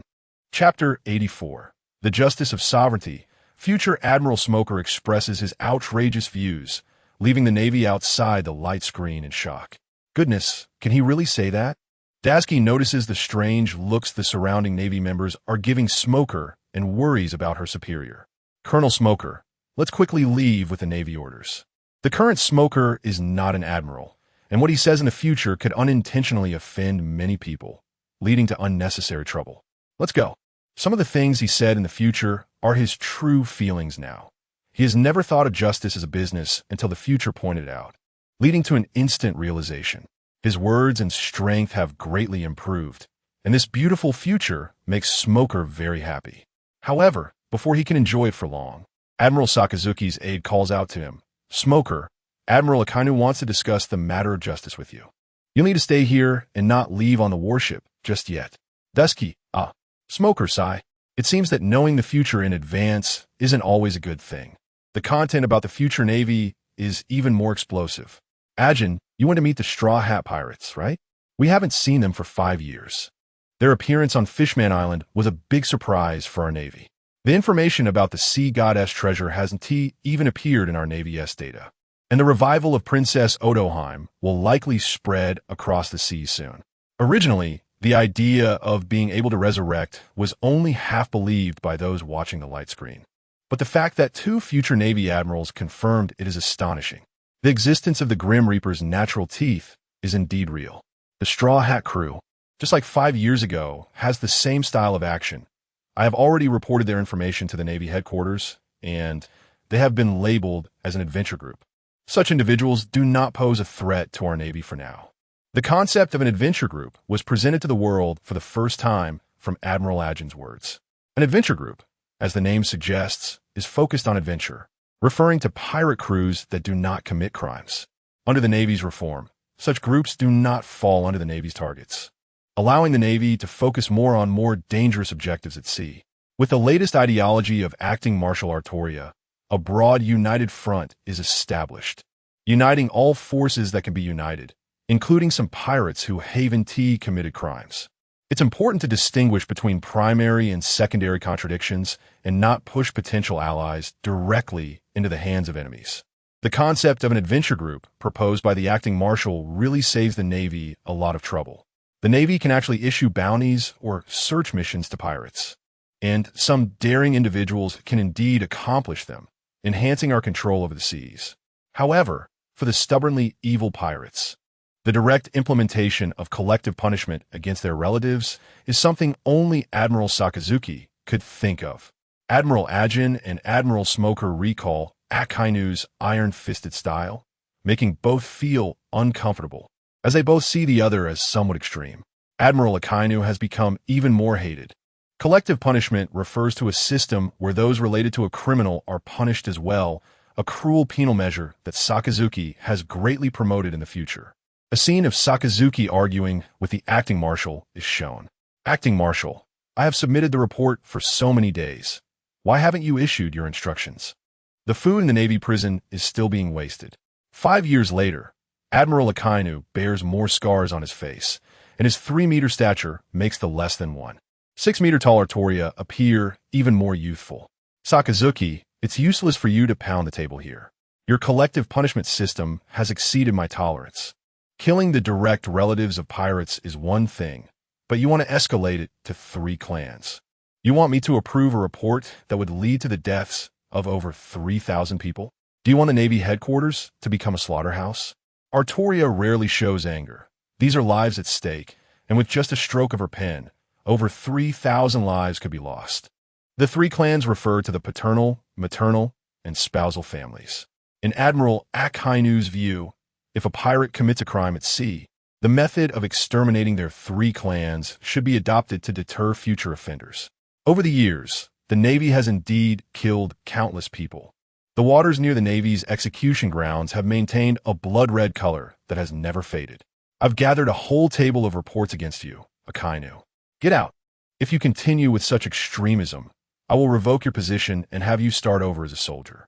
Admiral Akainu merely huffed, slamming the report down and storming out. When the acting marshal tells him to leave, he leaves without hesitation, and if he doesn't get his way here, he will find a way to regain his footing elsewhere. Artoria runs her fingers through her golden hair with a tired expression. "Admiral Sengoku. Oh, Admiral Sengoku. Why do you have so many troublemakers on your hands? Sakazuki really gives me a headache. Behind the golden-haired girl hangs a plaque that clearly reads Justice of Sovereignty. This item is not just decoration. For the past 5 years, Artoria has been practicing this justice while ruling the Navy. In terms of achievements, the acting marshal has far surpassed any previous Navy marshal. One wonders how long the world government will continue to label her as acting. However, it is merely self-deception on the part of the world government. 2 years ago, the acting marshal dispatched 4 Navy admirals to eliminate the regional forces on White Earth Island, the headquarters of the Revolutionary Army. The forces cultivated by Dragon over the years were uprooted, and the heads of those military leaders under him became our merits for promotion. A year ago, the acting marshal personally devised a strategy to lure the red-haired pirates into an encirclement. The 8 Navy admirals lying in ambush acted together. Even the strongest Yonko pirates were swept into the annals of history, leaving only Shanks as the sole survivor. The justice of former Admiral Sengoku was merely empty talk. Admiral Artoria truly leads the Navy to sovereignty. Sooner or later, there will only be one voice across this sea. After Smoker finishes speaking, he becomes like Ajin before him, his face filled with admiration and fanaticism. Such a powerful Navy is truly worthy of their service. Once the dialogue between the 2 admirals ends, the light screen presents a shocking dark-toned image to the world. The golden-haired girl sits high in the main seat, with 6 Navy admirals sitting beside her. A total of 12 Navy admirals appear in this scene. The 3 old admirals, Kizu, Akainu, and Akiji, sit among them, while the remaining 9 can stand alongside these 3 monsters, creating a terrifying scene for the pirates. Chapter 85. The King of Souls Before the Summit War. The former Navy admiral died in battle, leading to a rootless Artoria taking on the role of acting admiral. These events are hardly the most outrageous news. The destruction of the Revolutionary Army headquarters, the eradication of the red-haired Shanks pirate crew, and the expansion of the Navy's admiral ranks to 12 have created a future that most pirates cannot accept. This has also taught the lower-ranking pirates a lesson about what it means to have justice reigning supreme. In the future, Sakazuki is stained with even more blood. The Navy headquarters execution ground is his favorite place, where countless pirates, perhaps even some of their direct relatives, have been executed. Without the powerful Navy backing him, he could never achieve this. Taking Admiral Akainu as an example demonstrates just how domineering and overbearing the future Navy has become. They have money when they need it and the highest combat power available. The Yonko pirate crews can be wiped out at a whim, and such a colossal force is currently suffocating some, including drawing the ire of the world government.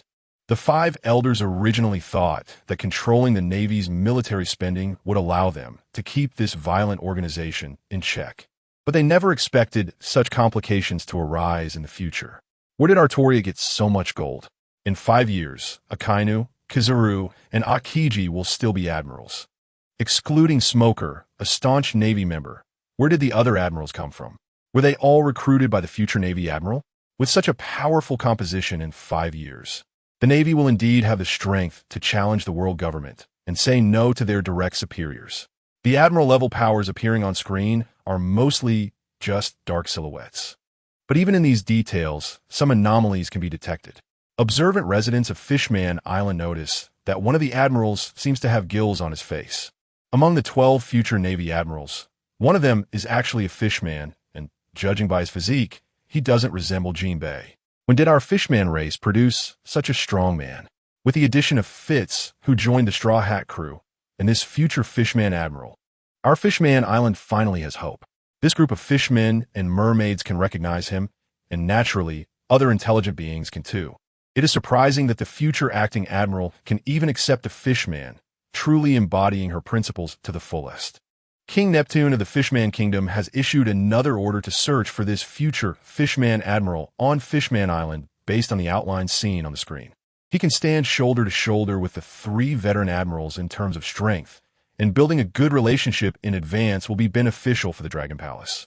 Fitz, inheriting the legacy of the sea god, has a poor impression of Fishman Island.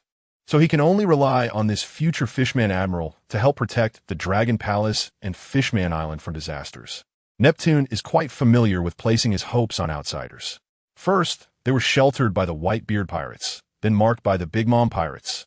And finally, it was the Straw Hat's turn. In any case, ever since Princess Odoheim's failed self-rescue, these mermaids have completely depended on outsiders as their saviors, following this familiar path to the end, just like their ancestors did 800 years ago. In the year 1525 of the Sea Circle calendar, the scene concerning the Navy came to an end, with 1,000 Sunny sailing across the sea. The fact that Admiral Akin had visited did not affect the joyful atmosphere among the Straw Hats. After filling their stomachs, the crew began to enjoy Brooke's music. Enchanted by the beautiful violin melodies, Luffy and the others felt a strong desire to join in the performance. Unfortunately, their lack of musical theory knowledge hindered their steps. If only we could play an instrument, we could accompany Brooke in creating even more wonderful music. Learning an instrument can't be that hard, right? Even just learning one song would be fine. Luffy, with a drink prepared by Sanji hanging around his neck, noticed Brooke playing alone and sensed a hint of loneliness. This small emotional detail was keenly picked up by the crew. A white cloud floated in the sky, carrying Nami and her battle pet, Chopper, as they extinguished their captain's unrealistic thoughts. Luffy, I don't have any musical talent. You're lucky to have a musician with us on the sea. Just be content with that. I've been adventuring on the sea for many years. Brooke's musical prowess can be considered top-notch out here. Many musicians haven't lived as long as he has. Brooke's music, which has been refined over many years, tells stories. Robin's praise for this lecherous skeleton is sincere. Brooke is also very interesting and a reliable partner at crucial moments. I can fulfill your wish. Before we head to Dressrosa, Brooke will put on a grand performance for the crew, and that requires my old partners to join in. Brooke set down his violin, inserted his Soul King's sword into the deck, and a green light radiated from the soul level, spreading out from the skeleton. The Soul King commanded, "Open the gates of the underworld for me. All members of the Rum Bar Pirates, awaken. Wake up quickly." At the call of the user of the Yomi Yomi no Mi, a towering gate appeared behind Brooke, intricately engraved with scenes from hell. The 18 circles represented the 18 layers of hell, and the gate of hell was alive, listening to the wails of the dead. At the request of the King of Souls, the gate of hell opened slightly, releasing a fierce cold wind. The souls of the deceased flowed through the gate, returning from the underworld to the present world. Every member of the Rum Bar Pirates, who had previously been with Brooke, appeared in spirit form, each holding the instrument they were most skilled at. These spirits surrounded the King of Souls, waiting for the latest commands. Displaying such terrifying abilities, Brooke, with his hollow skull, was in tears in front of his companions. He held back his sadness, determined to deliver the most spectacular performance for Straw Hat Luffy, urging the captain to enjoy Bink Sake. Though the Rum Bar Pirates appeared in spirit form and had lost their most important physical bodies, they would never forget music, even after many years of death. Under the guidance of their companion Brooke, the prelude to Bink Sake began to play. They had worked together for many years, and even separated by life and death, their synergy remained intact. Yo-ho-ho-ho, yo-ho-ho-ho, yo-ho-ho-ho, yo-ho-ho-ho, delivering Bink Sake to your side, like the sea breeze, carefree and riding the waves. On the other side of the sea, the sunset is also noisy, the bird songs drawing circles in the air. Farewell, the harbor of the Silk Country, come sing a song, the sailing song. Brooke and his spirit partners worked in perfect harmony. He alone was like an entire high-level orchestra. Bink Sake once again echoed across the vast sea. Chapter 86. Brooke under surveillance at this moment. Brooke, the fallen skeleton who has been wandering in the Devil's Triangle for many years, dares not live in the sunlight after losing his shadow to Moria. He can only hide in the shadows and watch the content of the light screen. The light screen has become a glimmer of solace in Brooke's miserable life. Through the chat room, he connects with Coloca's, who is still at Twin Cape, and learns that the whale Laboon is still waiting for his return. He knows that he must defeat the corpse of the Dragon Horse swordsman to reclaim his shadow and live under the sun again. In the future, he hopes to join the Straw Hat Pirates, believing that the other party accidentally entered the Devil's Triangle and defeated Moria, a warlord of the sea. The spirit of the Rum Bar Pirates members appearing on the light screen makes this skeleton cry bitterly. He longs to play music with his former companions again. Although Brooke, as a skeleton, does not have to worry about starving or dying of thirst, The lack of conversation and music to appreciate alone makes him feel extremely lonely. Eating the yomi yomi no mi in life did not grant him any special abilities. After being resurrected by the devil fruit's power, he can utilize some of the yomi's strength, but he never thought of pulling the souls of the deceased from the underworld for his own use. Besides being a musician, he is also a swordsman, using the cold air of the underworld attached to his cane sword as his main means of attack.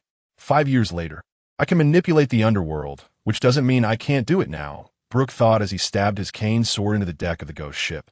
Imitating the future appearance from the light screen, trying to communicate with the underworld and attempting to open the terrifying gates of hell. Master of Souls, I command you, open the gates for me. All members of the Rumbar pirates, awaken. Quickly awaken. A gust of wind blew, but nothing happened. Brook stood on the ghost ship, wondering if it was because he lacked his shadow that he could not perceive the existence of the underworld at all.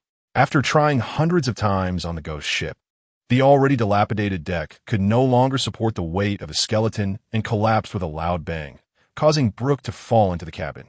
Fortunately, he only damaged the upper layer. If he had punctured the bottom of the ship, he would have sunk to the seabed along with the ghost ship and would never have waited for Luffy and the crew to rescue him. Woo! Woo! Luffy, when will you come? Lying in the cabin, Brook was too lazy to move, his skeleton frame lying on the ground, continuously shedding tears. He needed a savior to help him leave this place. While Brook was collapsing on the ghost ship, Moria, who was closest to him, had already set his sights on him. This warlord of the sea did not expect the skeleton's devil fruit ability to be so powerful. Everyone go out and find him. Bring Brook back to me. A talent like him must belong to me, Moria. The self-satisfied fat man believed that returning Brook's shadow would make him obediently join Moria's camp. He planned to send out the zombie army he had managed for many years and ensure that Brook was under his control. Moreover, the two were a perfect match. One liked to play with corpses, while the other would enjoy playing with souls in the future. Moria suddenly had a new idea. Previously, he had stuffed shadows into corpses to create his zombie army. But what if he could put a strong person's soul and shadow into a corpse? Moria, this fat man, made the same mistake as Crocodile. After being defeated by the Yonko, Kaido, and Wano, he had to escape with his severely injured body, and before leaving, he dug up graves in Wano, bringing out the corpse of Ryuma and his famous sword as his greatest achievement. Both warlords of the sea believed that the Yonko was an unbeatable monster. Crocodile sought ancient weapons to defeat Whitebeard, while Moria chose to build a zombie army with his devil fruit ability, firmly believing that as long as he had enough time to develop, he would eventually take revenge on Wano. Since arriving in the Devil's Triangle, Moria had been implementing his zombie army plan. He had managed to create quite a few zombie foot soldiers, but he still lacked strong corpses and shadows. Over the years, he hadn't acquired anything of good quality. The Yomi Yomi no Mi can manipulate the souls of the deceased, and it is said that Charlotte Lean Lean's devil fruit ability can attach souls to objects to turn them into living beings.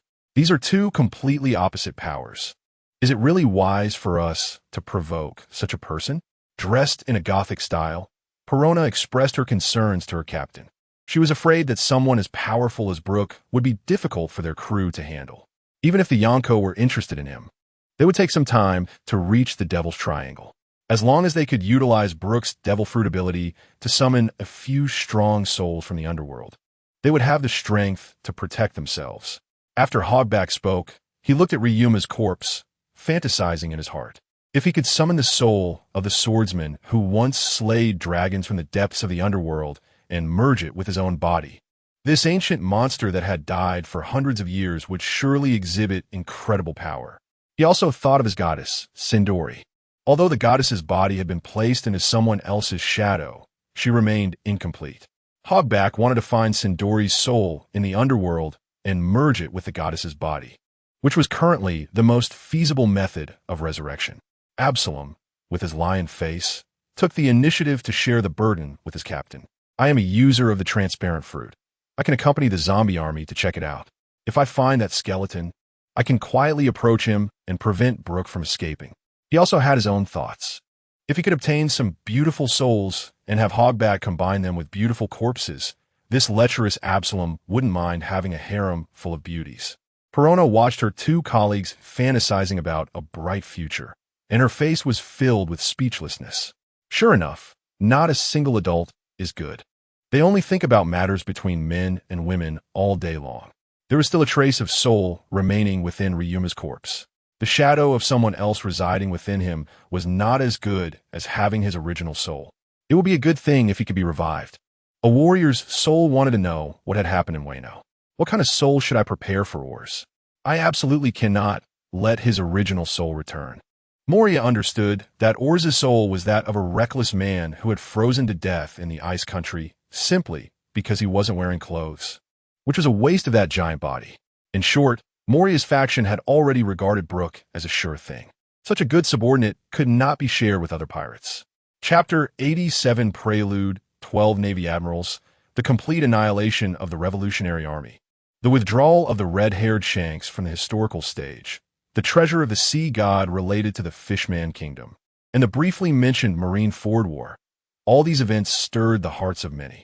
The vast majority of people believed in the content of the Light Curtain 100, reaching a point where whatever the other side fed these foolish people, they would believe it, leading to greater pessimism about the future 5 years from now.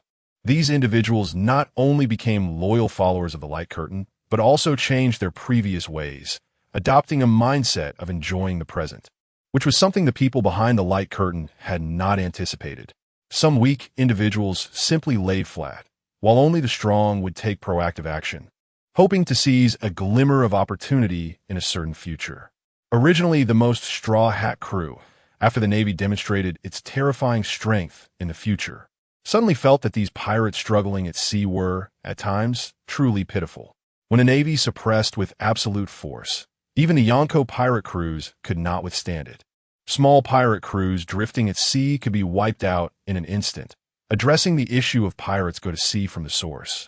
The future Navy was so powerful that the first to feel discomfort were not the pirates, but the world government above them, who found it hard to accept that the dogs they had raised would one day bite back at their masters. Truly a case of weaving their own cocoon. Thinking with one's rear end, it was clear to see that with 12 top-tier combat powers capable of independently raising military funds, would the Navy still listen to the world government? Would they still willingly serve the Celestial Dragons?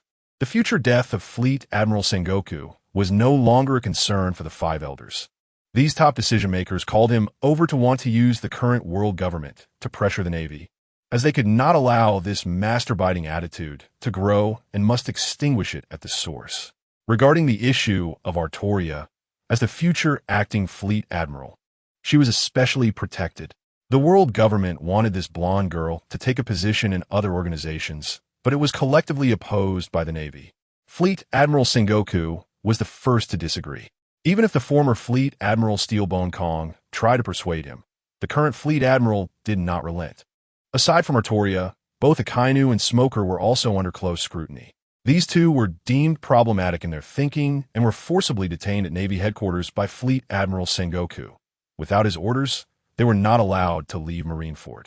Smoker's issue was simply that his mouth was too sharp.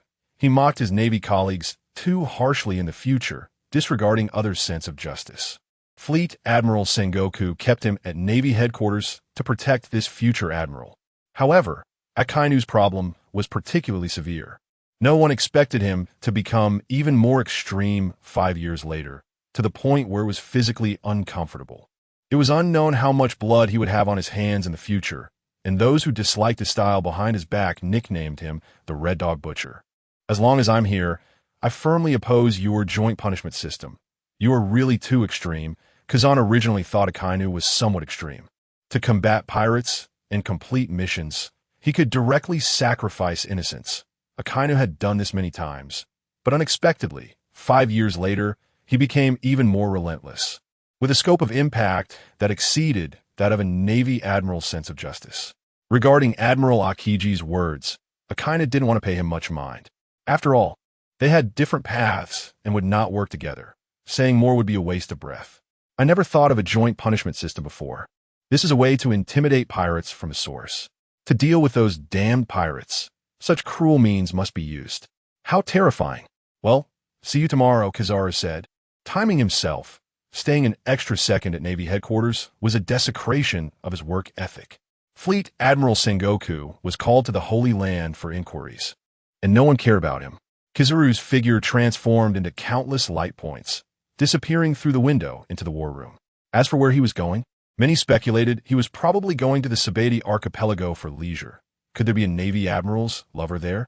In contrast to the tense atmosphere of the Navy, the headquarters of the Revolutionary Army, Balyadaigo, was currently lifeless. The future shown on the light curtain was very unfriendly to them. The complete annihilation of their army was something the Revolutionary Army had never encountered. Could 4 Navy admirals really destroy White Soil Island? Was the level of the Revolutionary Army really that far behind the Yonko pirate crews? It took 8 Navy admirals to eliminate red-haired Shanks, but the Revolutionary Army was dismissed so easily. The Revolutionary Army commanders had not gathered yet. The vast majority of elites were overturning the kingdom's forces across the 4 seas, helping the rebels overthrow the parasitic world government. However, if all these efforts would fail in the future, what was the point of overthrowing the kingdom's regime now? The overwhelming majority of ideologically unstable Revolutionary Army members fell into confusion, facing the impending disastrous defeat 3 years later. These individuals were psychologically unprepared, just like what happened to Commander Ginny at that time, where some efforts became pale and powerless in the face of absolute strength. First, use the Den Mushi to notify the Revolutionary Army members everywhere, asking them to temporarily lay low and wait for more information from the light curtain. The current situation was quite unfavorable for them, and they needed to prioritize the big picture. Dragon made this difficult decision. He did not want the team he had raised to sacrifice in vain. He wanted to gain more information from the light curtain to avoid a tragic future for the Revolutionary Army. Since the light curtain predicted he would appear in Lowtown, along with the news of Pirate King Roger being captured by the Navy, these 2 pieces of information stacked together made Dragon deeply trust the information from the light curtain. Fortunately, the light curtain did not explicitly reveal the mystery of Luffy's lineage, only hinting at it through the son of the devil, Robin. The vast majority of the audience would not connect a pirate with a leader of the Revolutionary Army as father and son. This was a stroke of luck in misfortune. Currently, Luffy had not yet grown up. The light curtain exposed his future, and once he was targeted by unknown powerful enemies, he would not be able to cope at that time. I want to meet him. Sabo was seeking Dragon's consent. Through the streaming of information from the light curtain in recent days, this sworn brother of Luffy had regained his memory, recalling his past with Ace and Luffy. Carla comforted her beloved. Sabo, you don't have to worry. Our Revolutionary Army members are already secretly protecting Luffy. The son of the leader has become the protagonist of the light curtain. I really don't know if this is a blessing or a curse. Some things were not explicitly stated on the light curtain, but some analysts outside the light curtain speculated in secret. It seemed that the Straw Hat Pirate's journey was being pushed forward by a pair of unseen hands, with the clown Buggy appearing in Luffy's memories being the most suspicious, as if there was a hint of conspiracy in the air. Today's content from the light curtain brought a lot of shock to the audience, and the enthusiasm for following the series slowly rose within them. Watching others' adventure stories was also a form of enjoyment. Some who did not understand the truth thought that pirate life was just like that of the Straw Hat Pirates. Their shallow knowledge did not allow them to understand how complete Luffy's crew was. Every partner was a rare find, and they could all be deceived by the Straw Hat Kid to board the ship. Was this considered the foolish having their good fortune? Some who had no intention of going to sea felt their desire to set sail ignited by the light curtain, wanting to adventure with familiar companions. This wonderful experience was something they had never enjoyed in their lives. The Straw Hat crew inside the light curtain fell asleep again at night. Through precise calculations of their sea journey, it was anticipated that the Thousand Sunny would reach Dressrosa by noon tomorrow, and the true curtain of this major event was about to rise. Chapter 88, Official Landing. It's another energetic day. The little reindeer kicked off its blanket, and today's light screen started with Chopper getting up, unfolding today's movie adventure journey. Zoro, due to his night watch duty yesterday, was the only one missing from the Straw Hat crew who had gathered in the restaurant to enjoy the breakfast prepared by Sanji, the cross-dresser. Finally, we are almost at Dressrosa, and I can buy new clothes again. Nami leaned against her meat chair. enjoying a delicious milkshake while fantasizing about the crazy shopping scene on the island. The rational Robin remembered Admiral Akanu's warning and felt something was going to happen in Dressrosa. So she suggested, let us split into teams and we can meet back on the Sunny at the designated time. That way we can look out for each other. Sanji popped out of the kitchen to respond immediately. I'll team up with Nami and Robin. Sisters shopping for pretty clothes together. I'm definitely not teaming up with the guys. I have nothing in common with those stinky men. I want to go to the island to eat delicious food. I want to stay back to watch the ship. Luffy, as the captain, was also eager to enjoy Dressrosa. The team formation process went smoothly as they found their preferred teammates. The sub-team list is as follows. Nami and Sanji formed a purchasing team, with the navigator responsible for buying new clothes for everyone. No one on the ship could bargain better than her, saving the Straw Hat crew a lot of money. Sanji, as the laborer, would buy the necessary food and fresh water for the ship, while also helping Nami pick clothes. Chopper and Robin formed an intel team. Chopper would collect medicinal herbs and purchase medical books on the island, occasionally acting as Miss Archaeologist Mount. Robin would use her excellent intel skills to obtain the record pointer to the next island for the Straw Hat crew at the lowest cost, usually by buying it in the black market. Luffy and Usopp formed a leisure team, mainly serving the captain. Luffy was purely there to play and eat, while Usopp teamed up with him to keep an eye on him and prevent him from causing trouble in Dressrosa. With Usopp's cautious nature, he wanted to make sure the captain didn't wander into dangerous areas. Frankie acted alone since his shopping list was different from everyone else's, and the places he went to were generally unacceptable for ordinary people. Once they reached Dressrosa, he could do as he pleased. He had already gone too far down the path of eccentricity.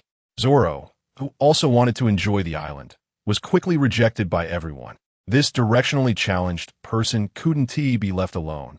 It was better for him to stay with Brook and Fizz to watch the ship. With these main forces present, the Thousand Sunny wouldn't encounter any danger.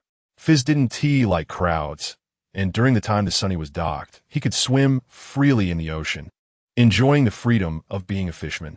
Brook, with his frightening skeleton frame, should wait until Nami bought some clothes to disguise him before he lands on the island. In any case, they needed to keep a low profile and avoid causing trouble in Dressrosa. As the Sunny sailed through the sea towards noon, they could see the coastline of Dressrosa from a distance. This time, they were entering openly, not smuggling. The port was filled with boats of all sizes, with pirate ships and merchant vessels congregating together, and occasionally a few Navy ships could be seen. What a novel sight. Dressrosa was indeed a popular island. I heard rumors about it on Fishman Island. These changes only happened in recent years. A few years ago, Dressrosa wasn't this popular. The warlords were quite good at business back then. Nami and Robin stood on the deck, gazing at this beautiful and vibrant island, eagerly anticipating their landing trip.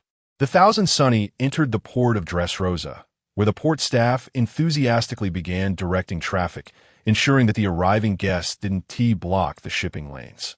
Behind the port staff were two huge men, for meters tall, holding megaphones and shouting. No matter if you're a pirate, navy, ordinary merchant, or noble, as long as you come to Dressrosa, you are a guest. We will warmly welcome you. Everyone is free on this island. Luffy was the first to jump off the ship. He didn't plan to wait for the others. Dressrosa, here I come. Food, here I come. Seeing the Straw Hat captain about to bolt, sharpshooter Usopp pulled out his weapon, the slingshot Black Cap, and shouted, "Take this." Sticky Doll. Since the slingshot Black Cap had absorbed the paramecia-type sticky fruit, Usopp didn't even need to aim. A white clay crying doll was shot out, and after several twists and turns, it hit Luffy, who was running out. The activated seed contacted the rubber man and instantly expanded, sticking Luffy in place. Even with Luffy's observation hockey, once the sticky fruit-s effect was triggered, Usopp's attack was guaranteed to hit, no matter how far the target fled. It wouldn't affect the hit. Usopp, let me go. My hands and feet are stuck. I smell food, I'm so hungry. Luffy lay there drooling. He hadn't eaten enough for breakfast. Luffy, you want to eat for free without money before you leave? This is the territory of the warlords. Have you forgotten Akainu's words? We should keep a low profile. The muscle-bound man with the double doors took the wallet from the navigator. This was the pocket money Nami had allocated, and it was all they had, Once it was gone, the treasurer wouldn't give them more. Nami strictly controlled the ship's financial situation, saving wherever possible. The biggest expense on the ship was Luffy's food.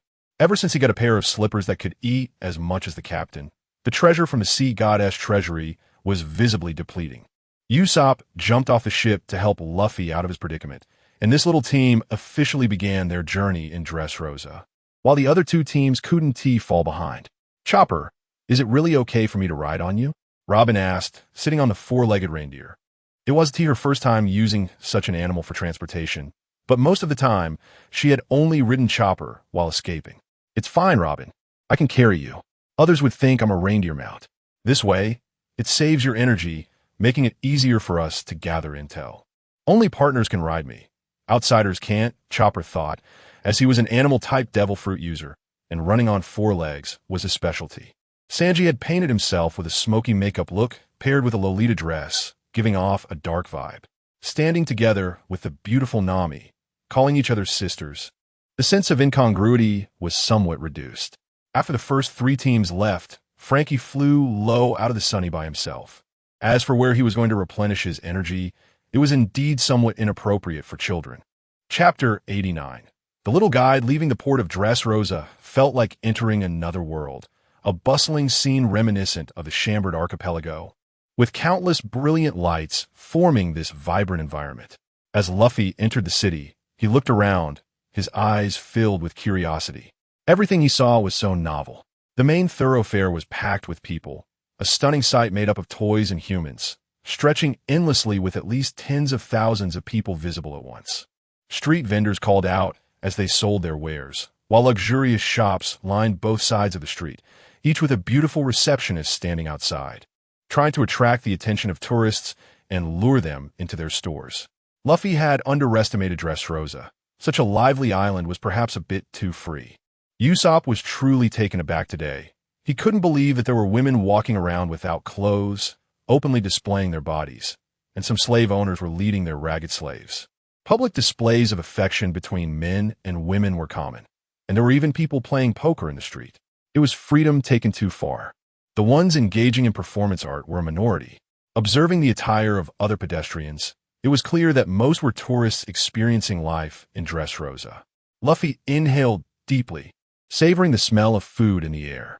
There were so many restaurants that he had to rely on his sense of smell to determine which ones served the best dishes. What a dilemma.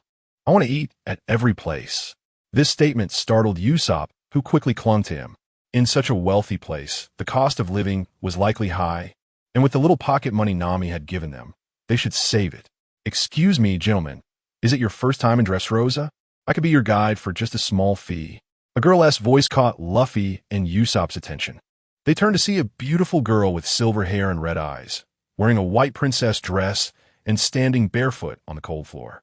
"We don't," before Usopp could finish, Luffy pushed him aside. "Then it's settled. I'm Luffy. What is your name?" Seeing the happy smile on this big brother named Luffy, the silver-haired girl relaxed her guard. Ilya. "Thank you, Luffy Onaikin, for this opportunity. I'll make sure to be a good guide." Seeing the girl jump up and down in joy, Luffy, whose intelligence often seemed absent, found Ilya excessively cute and suddenly had the idea of inviting her onto the ship. With all sorts of monsters aboard, it felt like they were missing a human child. Usopp frowned the whole time. He wasn't without kindness, but he felt that in this unfamiliar Dressrosa, the silver-haired girl might become a hassle. His sixth sense warned him to avoid getting too involved with her. Luffy had to return to the Sunny at the scheduled time. "Don't forget about this.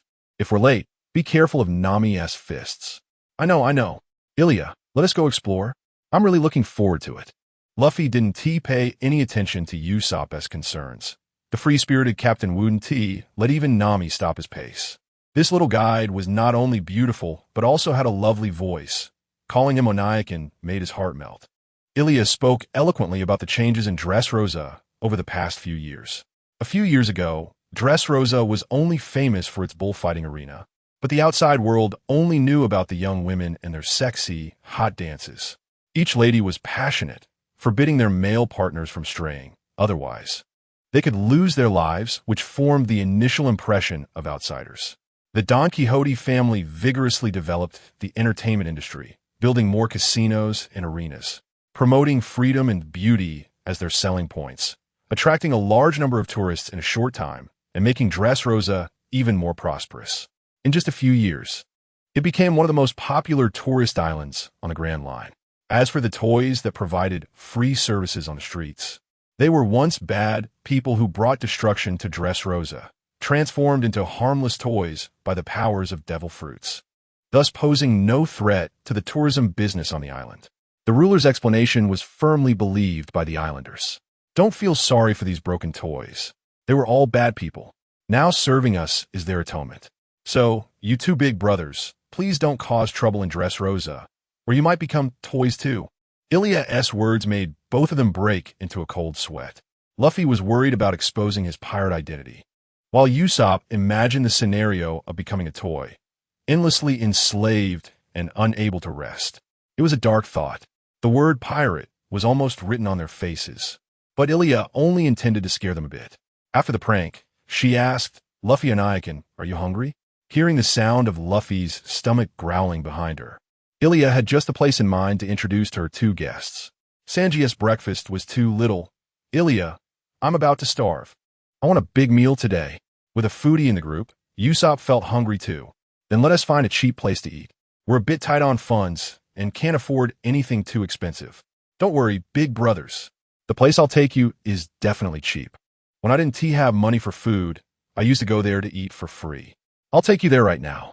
Luffy and Usopp followed the silver-haired girl, moving from the crowded main street to a narrow alley. This area looked dirty and dilapidated, likely the slums of the island. But the passers-by around seemed friendly, all looking rather tired. This is the place, Dressrosa home. Ilya excitedly introduced the two. She talked about how long this restaurant had been in Dressrosa and how good the food was. Compared to the high prices in the wealthy district, this was the cheapest dining spot on the island. Luffy wasn't the type to look down on the poor. As long as the food was delicious, he didn't care about the decor. He followed Ilya and pushed the door open. The future Pirate King urgently needed a lot of food. From the outside, the place seemed run down, with a sign showing signs of age, but the inside was quite clean. Usopp felt relieved. He had worried that Ilya would take them to a scam restaurant. Even if losing money was a small problem, with Luffy's temperament, if anything went wrong, it would be far from simple to settle. The restaurant wasn't empty either. Some laborers in worn-out clothes were happily devouring their meals, replenishing their energy in this small, lively place. Belshir, I've introduced you to two new customers. This time, don't cut my wages. A woman with dyed hair and a cigarette in her mouth emerged from the kitchen, wearing an apron. You little brat. You and that big guy have been eating and living here for free for so long. It's only right that you work for me. Usopp recognized the scolding woman. She looked somewhat familiar, as if he had seen her somewhere before. Chapter 90. Uninvited guest. Usopp was still quite cautious and didn't pay much attention to the shopkeeper, taking the menu handed to him and preparing to order with Luffy. He seemed to seriously underestimate his captain's level of hunger. Choosing dishes was really too difficult for Luffy. Now that he was an adult, he wanted everything. I want one of everything on this page, Ilya. It feels like this isn't enough for me. I'm about to starve. I want to eat more delicious food. The sharpshooter carefully checked the menu prices. During his 5 years of seclusion, after passing through Subordinates Archipelago and Fishman Island, he could feel the rising prices. The money on the ship was becoming increasingly insufficient, and the prices of goods were on the rise. Dressrosa had turned into a tourist hotspot, and the prices for dining were now comparable to those on Subordinates Archipelago.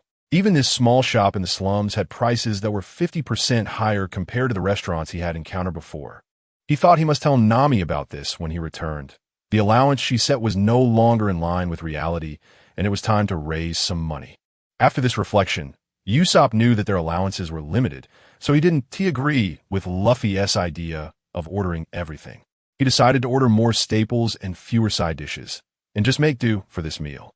The customers at this small shop were all locals, and even the now strong Usopp wouldn't dare to dine and dash in a place like this.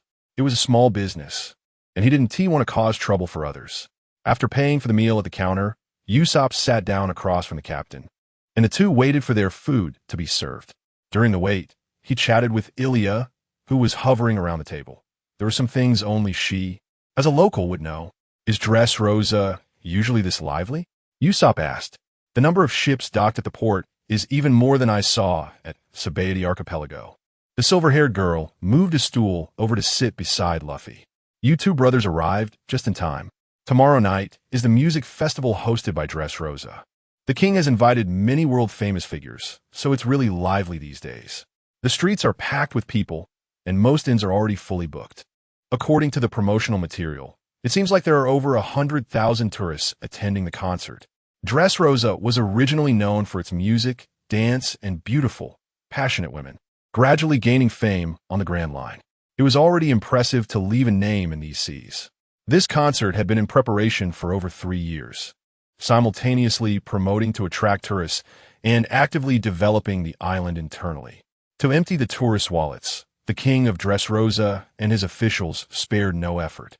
They used every incentive method available, resulting in more and more outside tourists flocking here.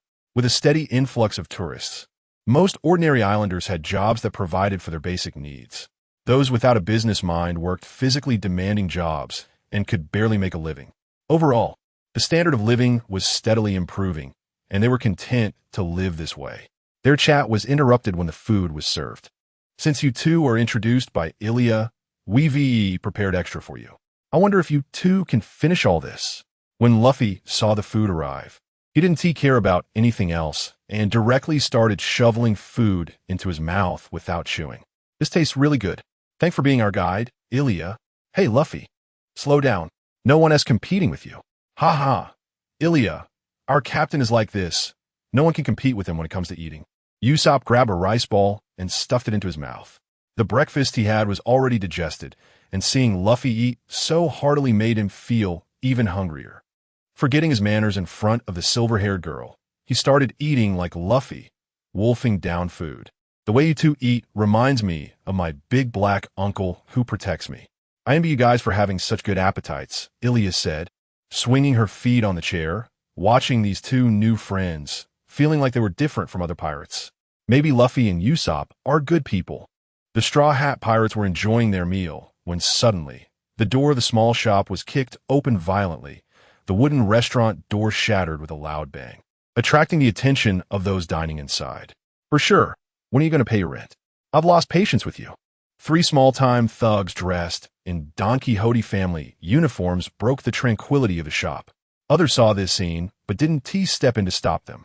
They all pretended not to see, hiding in corners while quietly eating and drinking. I paid the rent a few days ago. You must be mistaken, sir.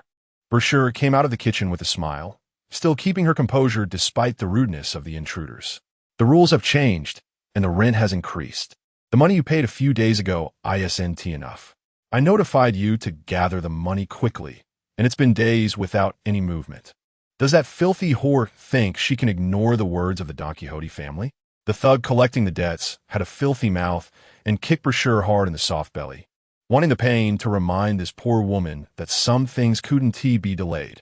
Brochure was knocked down heavily, crashing into a nearby dining table. Even in the face of such rough treatment, her smile remained. Even if she cried, she would do it in secret. In front of these rulers' lackeys, tears wouldn't bring sympathy.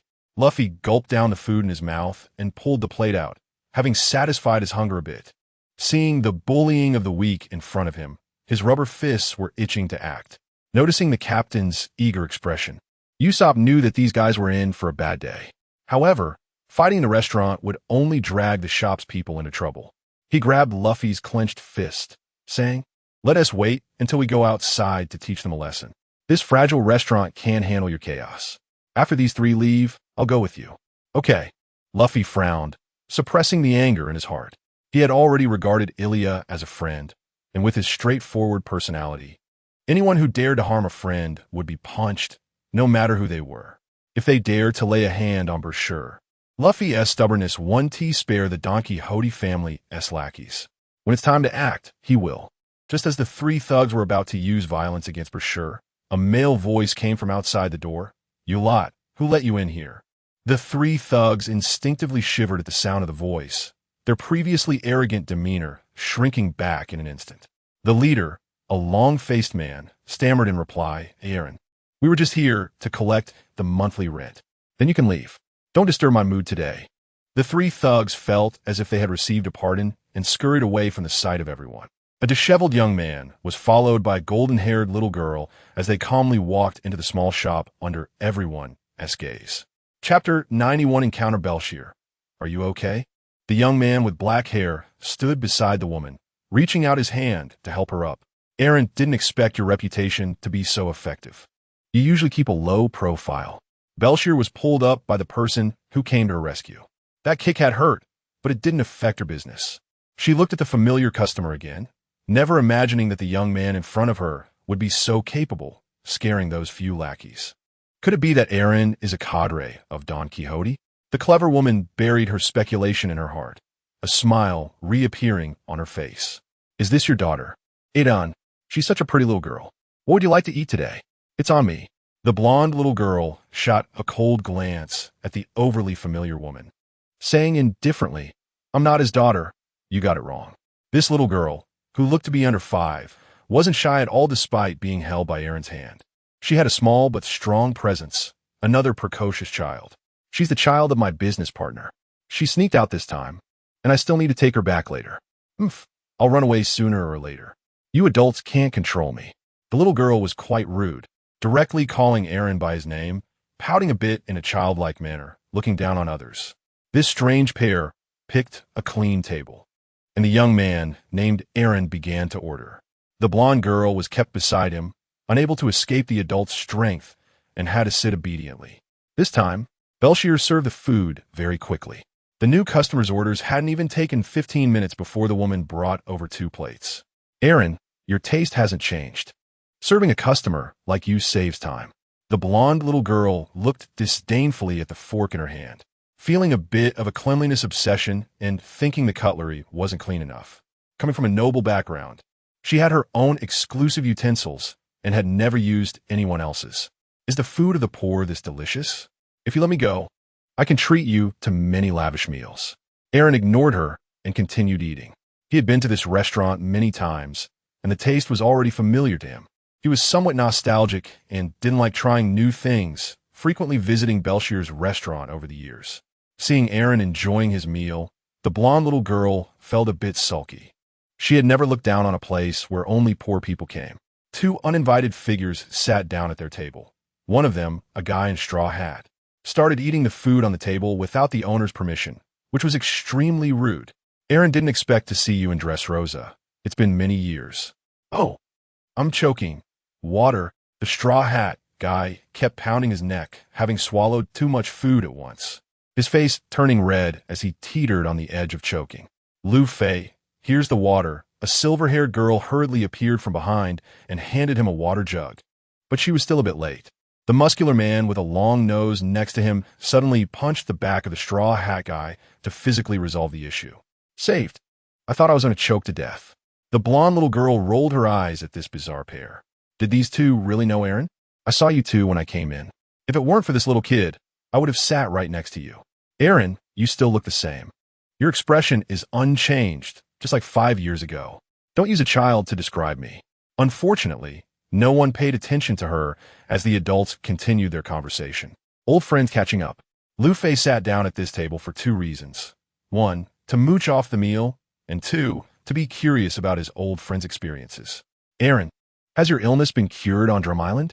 Aaron raised his glass and downed it in one go, calmly responding, "It's temporarily suppressed. It hasn't been completely cured yet." "Okay, as long as you're fine now." Lu Fei originally wanted to mention Chopper, suggesting Aaron go aboard the Thousand Sunny for treatment. But remembering that the ship's doctor couldn't guarantee 100% success, he decided not to waste his friend's time. During the meal and conversation, Aaron learned about Lu Fei and his crew's recent circumstances. They had a new ship and new companions, had gone on many adventures on other islands. And after the Marineford War, each had trained for 5 years before setting sail again for new adventures. Throughout the journey, the Straw Hat Pirates had remained free. Aaron didn't hide anything either. He had taken the medicine prepared by curly-haired mother, temporarily suppressing his condition. He didn't choose to wait for Chopper to return on Drum Island, but boarded a pirate ship and came to Dressrosa, where he had stayed for several years. The three reminisced about the past, and Aaron treated the two poor guys to a big meal, as Nami's pocket money wasn't enough. And Lu Fei had to mooch this time. Soon it was time to part ways. Aaron needed to take the blonde little girl back. It had already been out long enough, and lingering would upset the girl's mother. Watching Aaron lead the girl out of the restaurant, Usopp saw them off while Lu Fei completed his last plate, putting a perfect end to the meal. As a rubber man, after eating too much food, he became inflated and round, drawing the curiosity of the girl next to him, Ilya, who occasionally poked Lu Fei's belly, feeling its incredible elasticity. Lu Fei's skin was very fun touch. It seems Aaron has joined the warlords. What a pity, we almost had a giant crew member on our ship, Usopp said with a regretful expression. His words made Lu Fei feel a bit disappointed. If I had held on a bit longer, maybe I wouldn't have missed Aaron that day. Is that Mr. Aaron really strong? Ilya asked with her big ruby-like eyes, looking very curious. Aaron and the blonde girl couldn't be seen anymore. The two hadn't left the slum area when a man swimming through the ground successfully approached them. The newcomer wore a pink baby suit and had a pacifier in his mouth, looking like a complete weirdo. Aisha, there have been many outsiders in Dressrosa lately. It's not safe for you to sneak out alone. Call me when you want to go out. Senor, I won't do it again, Aisha said, breaking free from Aaron's big hand and going to the weirdly dressed person. Character note, Don Quixote family cadre, Senor Pink, a Paramecia-type swim fruit user. Leave Aisha to you. Don't let her run out of the palace again. If Doflamingo finds out, she'll be locked in a small dark room again, Aaron said, patting Aisha's little head as a warning to the little girl. Who exactly is Aisha's child? This piqued the curiosity of the audience outside the screen. Chapter 92. Speculation: which force is most concerned about the major event in Dressrosa? The Don Quixote family, led by Doflamingo, says they are first, and no one dares to say they are second. The screen is indeed friendly to our family, as it did not directly expose the business of Punk Hazard. Virgo should have been captured by a Marine Admiral, and the future of Dressrosa is set to stage a grand drama. Doflamingo sits on the throne in the palace. He has always been skeptical of the content appearing on the screen, as he has a serious case of paranoia. He tends to be suspicious of both people and matters. The secret business almost being exposed forced this unruly man to believe in the authenticity of the screen. The snotty man is very concerned about the issue of toys. The explanation about toys appearing in Dressrosa on the screen, using such a foolish explanation, is indeed suitable for our operation. Anyway, whatever the Don Quixote family says, the citizens will believe it, telling part of the truth to the public, while hiding another part, allowing citizens to live in a false dream bubble, perfectly aligns with the style of the Don Quixote family. In the future, turning Dressrosa into a well-known tourist city is something that some cadres of the Don Quixote family find hard to understand. Logically speaking, doing black market business, selling arms, and trafficking people should be more profitable than tourism. Bringing more outsiders into Dressrosa may lead to the exposure of underworld businesses, and giving up security for a bit more money is completely not worth it.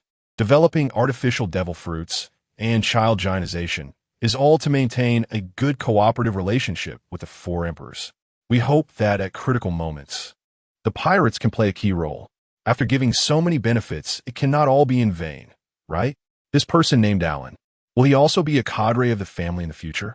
If he can get along with Senor, it indicates he is not on the opposing side. Senor, dressed in a pink baby outfit and still sucking on a pacifier, is pondering the issue of the blonde girl next to Alan, a girl who looks to be under 5 years old. He surprisingly cares so much about her future. Whose child could she be? Diamante, the clown swordsman, glances at the young Master Doflamingo's face and then observes the female cadre Violet in the family, and he has a bold idea in his mind. Could this little girl, named Aisha, be the young master's child? No way. As one of the initial 4 cadres of the Don Quixote family, Diamante has seen Doflamingo as a child. This little girl Aisha, who is under 5, has a demeanor and appearance that bears an 8-point resemblance to the young master. Soon, the atmosphere in the palace became somewhat awkward. Diamante's small movements were noticed by other cadres, and others began to imitate him, placing the young master and Violet in the same frame. It cannot be blamed that the cadres see more and more similarities. Aisha's little appearance and expressions seem to be molded from Doflamingo and Violet, combining the facial advantages of both. Considering how much Senor cares about a child in the future, Aisha's identity is almost obvious. Violet, the actual deposed princess, feels somewhat uneasy under the gaze of the Don Quixote cadres. As a woman, she also notices Aisha's resemblance. She finds it hard to believe that in the future, she would give birth to Doflamingo's child. A smart woman understands very well that, to put it nicely, she is Doflamingo's lover, maintaining a physical relationship. To put it harshly, she is merely a toy of the young master. And being trampled upon as a legitimate princess is not something everyone can enjoy. With a mad king, Violet knows she cannot gain love. Moreover, there's the enmity of their fallen kingdom between them. No matter how excellent this man is and how long he has occupied her body, he cannot wash away the hatred toward the Don Quixote family. Noticing Doflamingo's gaze on her, Violet tactfully chooses to leave. A woman needs to organize her thoughts and avoid the events on the screen. She protected her father and joined the Don Quixote family as a cadre. But having a child for her enemy has completely crossed a woman's bottom line. Don't think too much. The screen has switched scenes. Pay attention. Following the young master Doflamingo's reminder, the idle cadres redirected all their attention to the screen. This time, what appeared on the screen was the Straw Hat Crew's information team. Robin, wearing loose clothing, with her J-Cup explosive figure still very eye-catching, is riding a four-legged reindeer and is in conversation with someone in the shadows. This beautiful woman really has a way. How did you find me? Before becoming a pirate, I'm mixed in the underworld and know a bit about the contact methods of you information brokers. The explosive-haired woman in front of Robin feels that Robin understands the rules, leading these two pirates into the store. On the surface, this is a tavern, but in reality, it is an underground information center, primarily earning income by selling various information. The tavern is relatively quiet. Robin and Chopper are invited by the owner to a private room. Important matters certainly cannot be discussed in the hall. If certain information becomes common knowledge, it would be a loss for the information brokers. After sitting down, Robin gets straight to the point and asks, I want to know where I can get a permanent log pose on this island. My pirate crew needs to go to the next island, and time is of the essence. Using a record log pose in Dressrosa is already a suicidal option after Admiral Akainu appeared. Leaving Dressrosa a day earlier means less danger for the Straw Hat Pirates. The explosive-haired owner lights a cigarette and sits opposite Robin. After taking a deep breath, she enters work mode. If you had come a few days earlier, you might have been able to get one. Recently, the cadres of the Don Quixote family have been cracking down on the sale of log poses in the black market. I really don't know what got into them. Do you have a permanent log pose? I can buy it at a high price. The fact that pirates can offer a high price for items does not surprise the information broker. It would be foolish to turn down money. However, the explosive-haired owner truly does not have one. Don't mention a permanent log pose. Even a properly charged record log pose would disappear as soon as it appeared in the black market, and no one dares to touch it. Robin feels somewhat disappointed. Not obtaining either the record log pose or the permanent log pose makes this information operation her most unsuccessful one since she joined the profession. Through the information broker, they receive some free news. Tomorrow night, Dressrosa will hold a grand music festival, inviting many world celebrities to give speeches. One of the most eye-catching guests is a former royal family member from Fravans, who will reveal the truth about the White Town. The hype is strong, and it has already gained traction. In disappointment, Chopper and Robin leave the information station. The four-legged reindeer speaks up. Should we look for the next place? It seems Robin did not hear Chopper's words. She is currently pulling her hat low, almost burying her head in her chest. Just now, three strange figures in white suits and masks brushed past her. Chapter 93.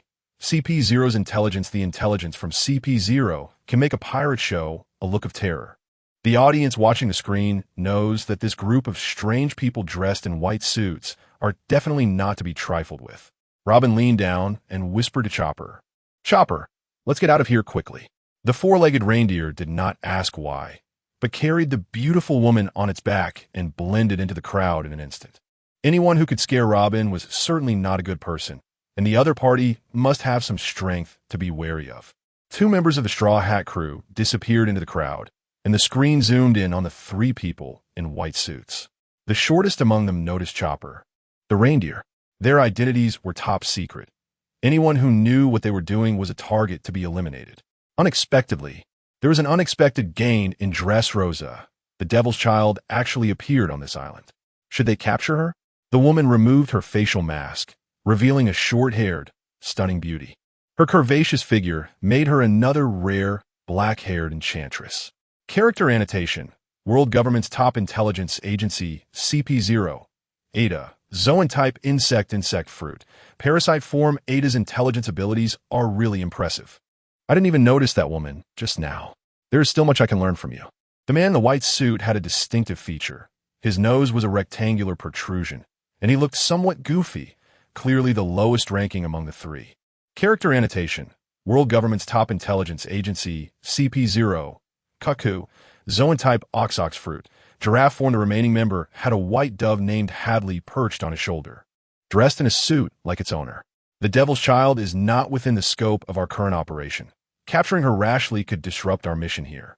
Character annotation. World Government's Top Intelligence Agency, CP0 Commander. Lucci. Zoan-type cat fruit. Leopard form. These three individuals in white suits are all members of CP0. The vast majority of people don't even know about CP9, let alone the higher-ranked CP0, which can only be commanded by the Celestial Dragons.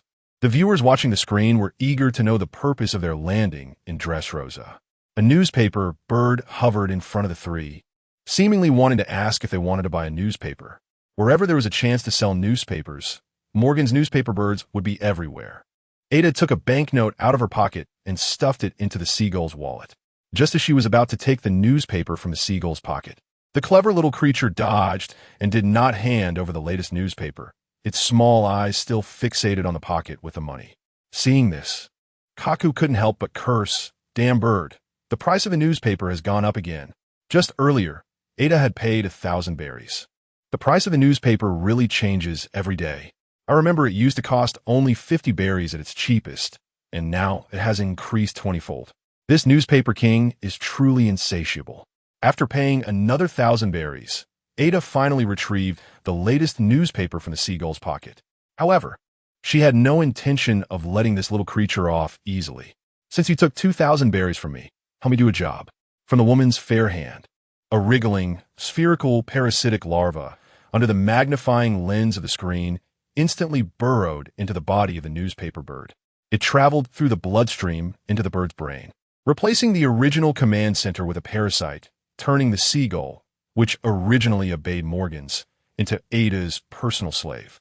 Ada placed a finger on her temple, sharing memories with the larva that had just entered the bird's body. "Fly, help me keep an eye on that woman riding the reindeer." The seagull's eyes turned blood red and became eerily strange. Following the queen's command, the larva spread its wings and left, having forgotten its mission of selling newspapers. It flew in the direction Robin and Chopper had left, disguised as a newspaper bird, making it difficult for others to notice they were being watched. "Your ability is really convenient," Kaku praised without reservation. "For combat, I'll rely on you too. I can only help you more with intelligence gathering." Ada handed the latest newspaper to Lucci. As the CP0 commander and his pet dove unfolded the newspaper, he quickly scanned its contents. Only one piece of news caught his attention. The mermaid Princess Odoheim had come back to life. The other party had already accepted a news interview. It was unexpected that such a thing could happen. Odoheim has been resurrected. Since her death, King Neptune of Fishman Island had not taken another wife. Previous sources indicated that he had buried Odoheim in the sea forest. It seems this was false information. Lucci then explained the reason for the princess's resurrection. A hellish blade capable of resurrecting intelligent beings was a crucial part of Odoheim's interview. The reason she could come back to life was thanks to this sword. Previously, it was known that this princess was a clever mermaid. After her resurrection, she actively accepted interviews, likely to satisfy the public's curiosity and spare other factions from wild speculation, thereby reducing external pressure on the Fishman Kingdom. Based on this deduction, it was likely that the one who was resurrected was indeed Odoheim herself. From Lucci's brief description of the newspaper, Ada reached this conclusion. She believed that the resurrected soul must be Princess Odoheim herself, which piqued her interest in the hellish blade, a sword capable of resurrecting intelligent beings that anyone would desire to possess. Kaku was more interested in the Straw Hat Pirates than the Hellish Blade. Why is it again the Straw Hat crew causing trouble? Even after 5 years, they still come out to stir up trouble. I guess one day we'll have to face them. I heard that the Straw Hat Pirates have been classified by the Navy as an adventure crew. Kaku, this time you won't have a Navy to back you up, Ada said with a hint of cold laughter, increasingly disappointed with the Navy's conduct. Who would have thought that one day the Navy would be riding on the head of the world government? Remembering the 12 Navy admirals, the 3 CP0 members knew they could not contend with such a violent organization. Under the leadership of the acting admiral, the Navy had become a formidable force, gradually breaking free from dependence on the world government in terms of funds and personnel. The kind of top-down justice had unleashed astonishing combat power within the Navy. They wiped out Shank's pirate crew, and such an event didn't even make the news. The Navy truly is terrifying. Even the recent abolition of one of the warlords, Don Quixote Doflamingo, was merely a notification to the world government. Ada wore a self-deprecating smile. This time she came to Dressrosa to settle Doflamingo's dark debts, cleaning up the mess without implicating the celestial dragons. Now the Navy was showing abnormal signs from top to bottom. Who knows what these monsters could do? Chapter 94. Ambushed St. Mary Joa. At this moment, Sengoku was still undergoing questioning from the 5 elders. The content displayed on the screen was like poison to his eyes. According to the statements from CP0, the highest intelligence agency of the world government, the future Navy's arrogance exceeded all imagination. Even the arrogant CP0 agents had to retreat in fear. Perhaps the Navy really was riding on the world government's head. Under such a future, would the Navy heed the commands of the 5 elders? Perhaps even the celestial dragons, their masters, were not in their sights. It would be strange if the world government was not overshadowed by the Navy. Sengoku, you better stay alive. If the Navy truly becomes like this in the future, I'd rather have you disband the Navy right now. Satan Saint showed no respect for the Navy admiral, and the 5 elders had no obligation to show the Navy any favor. They were merely dogs raised by the world government. Even the disgusting warlord system, which the Navy hated, could be forced upon this violent department to accept. Coincidentally, the warlord system was to be abolished by the future Navy themselves, truly a cycle. Originally, the warlord system was a supplement to the Navy. In 5 years, there would be 12 top-tier powers, and such a system of legal plunder should not exist. You don't need to hand over Artoria, but she must remain at Navy headquarters forever. There will be no acting admiral business. We won't make the same mistake twice. Peter Saint has already said enough to give Admiral Sengoku face. If the 5 elders really want a life, even if the Navy exhausts all its strength, it cannot change the bad outcome. Sengoku possessed the conqueror's haki and bore the posture of a king. But what could he do? He was still bound by the 5 elders, unless this Navy admiral truly wanted to abandon justice and do nothing. As long as he dedicated a day to justice, he would be under the control of the celestial dragons for another day. Smoker, like you, has awakened conqueror's haki. He was heavily trained upon enlisting at a young age. The other implication from Moss Saint was to place Smoker among the candidates for the next Navy admiral. Currently, Colonel Smoker's understanding of justice lies between Admiral Akainu and Admiral Akiji. If he strives a little harder in the future, he has a chance to ascend to the highest position in the Navy. The 5 elders believe this man would be easier to control. They certainly couldn't let Artoria take the position. If an acting admiral were to ascend and create 12 Navy admirals, the world government would not be able to withstand it. One day in the future, they might have to rely on the Navy. Just thinking about such things made the 5 elders feel uneasy. What made the 5 elders even more uncomfortable was that the CP0's stronghold had been breached. 3 CP0 members on the screen were openly attacked. Was there no law in Dressrosa? Lucci, Kaku, and Ida, these 3 government agents, did not swagger into Dressrosa like other tourists. They arrived by submarine. The spies embedded within the Don Quixote family had arranged to meet at such a desolate place. Be careful. You too, Ida warned her companions. Her sharp intuition as a woman made her feel that things would not be so simple. Kaku, being an optimistic person, was not particularly nervous. Things are going too smoothly. The business list was so easy to obtain that I feel a bit out of place. Let us add some difficulty. Here they come, Lucci said, maintaining his observation haki at full capacity. He was the first to notice someone approaching. A soldier dressed in Don Quixote attire was slowly walking toward the CP0 position, with no apparent flaws on the surface. Ida had made some arrangements near the meeting point, using parasites to control several hidden animal slaves. The larvae and the hosts could share vision. There's a problem. Someone else is following behind them. As soon as the host received this intel, the larvae were snuffed out by the enemy. Several kilometers away, a few figures were rapidly approaching. Ida spotted a black-haired youth at the forefront, flanked by two cadres from the Don Quixote family. Upon receiving the warning, Lucci and Kaku immediately entered combat mode. The two CP0 agents transformed instantly. One became a leopard human and the other a giraffe human, maximizing their physical advantages in beast form. The world government spy coming to meet them was crying, his mouth sewn shut with thread. His body, like a balloon, was slowly swelling in the eyes of CP0, quickly becoming grotesque, yet he continued to walk toward the agents. Realizing the situation was dire, the three CP0 agents kicked off into the air. But before they could reach a certain height, the inflating world government spy finally couldn't hold on any longer.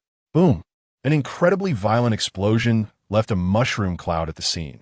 The instant blast creating a surge of flames that engulfed the position where CP0 had just stood. The explosion's shockwave reached the CP0 agents in the air, who frantically kicked off to maintain their altitude. Ida saw that the cadre from the Don Quixote family was Gladius, a user of the bonbon fruit. Aida's intelligence indicated one thing.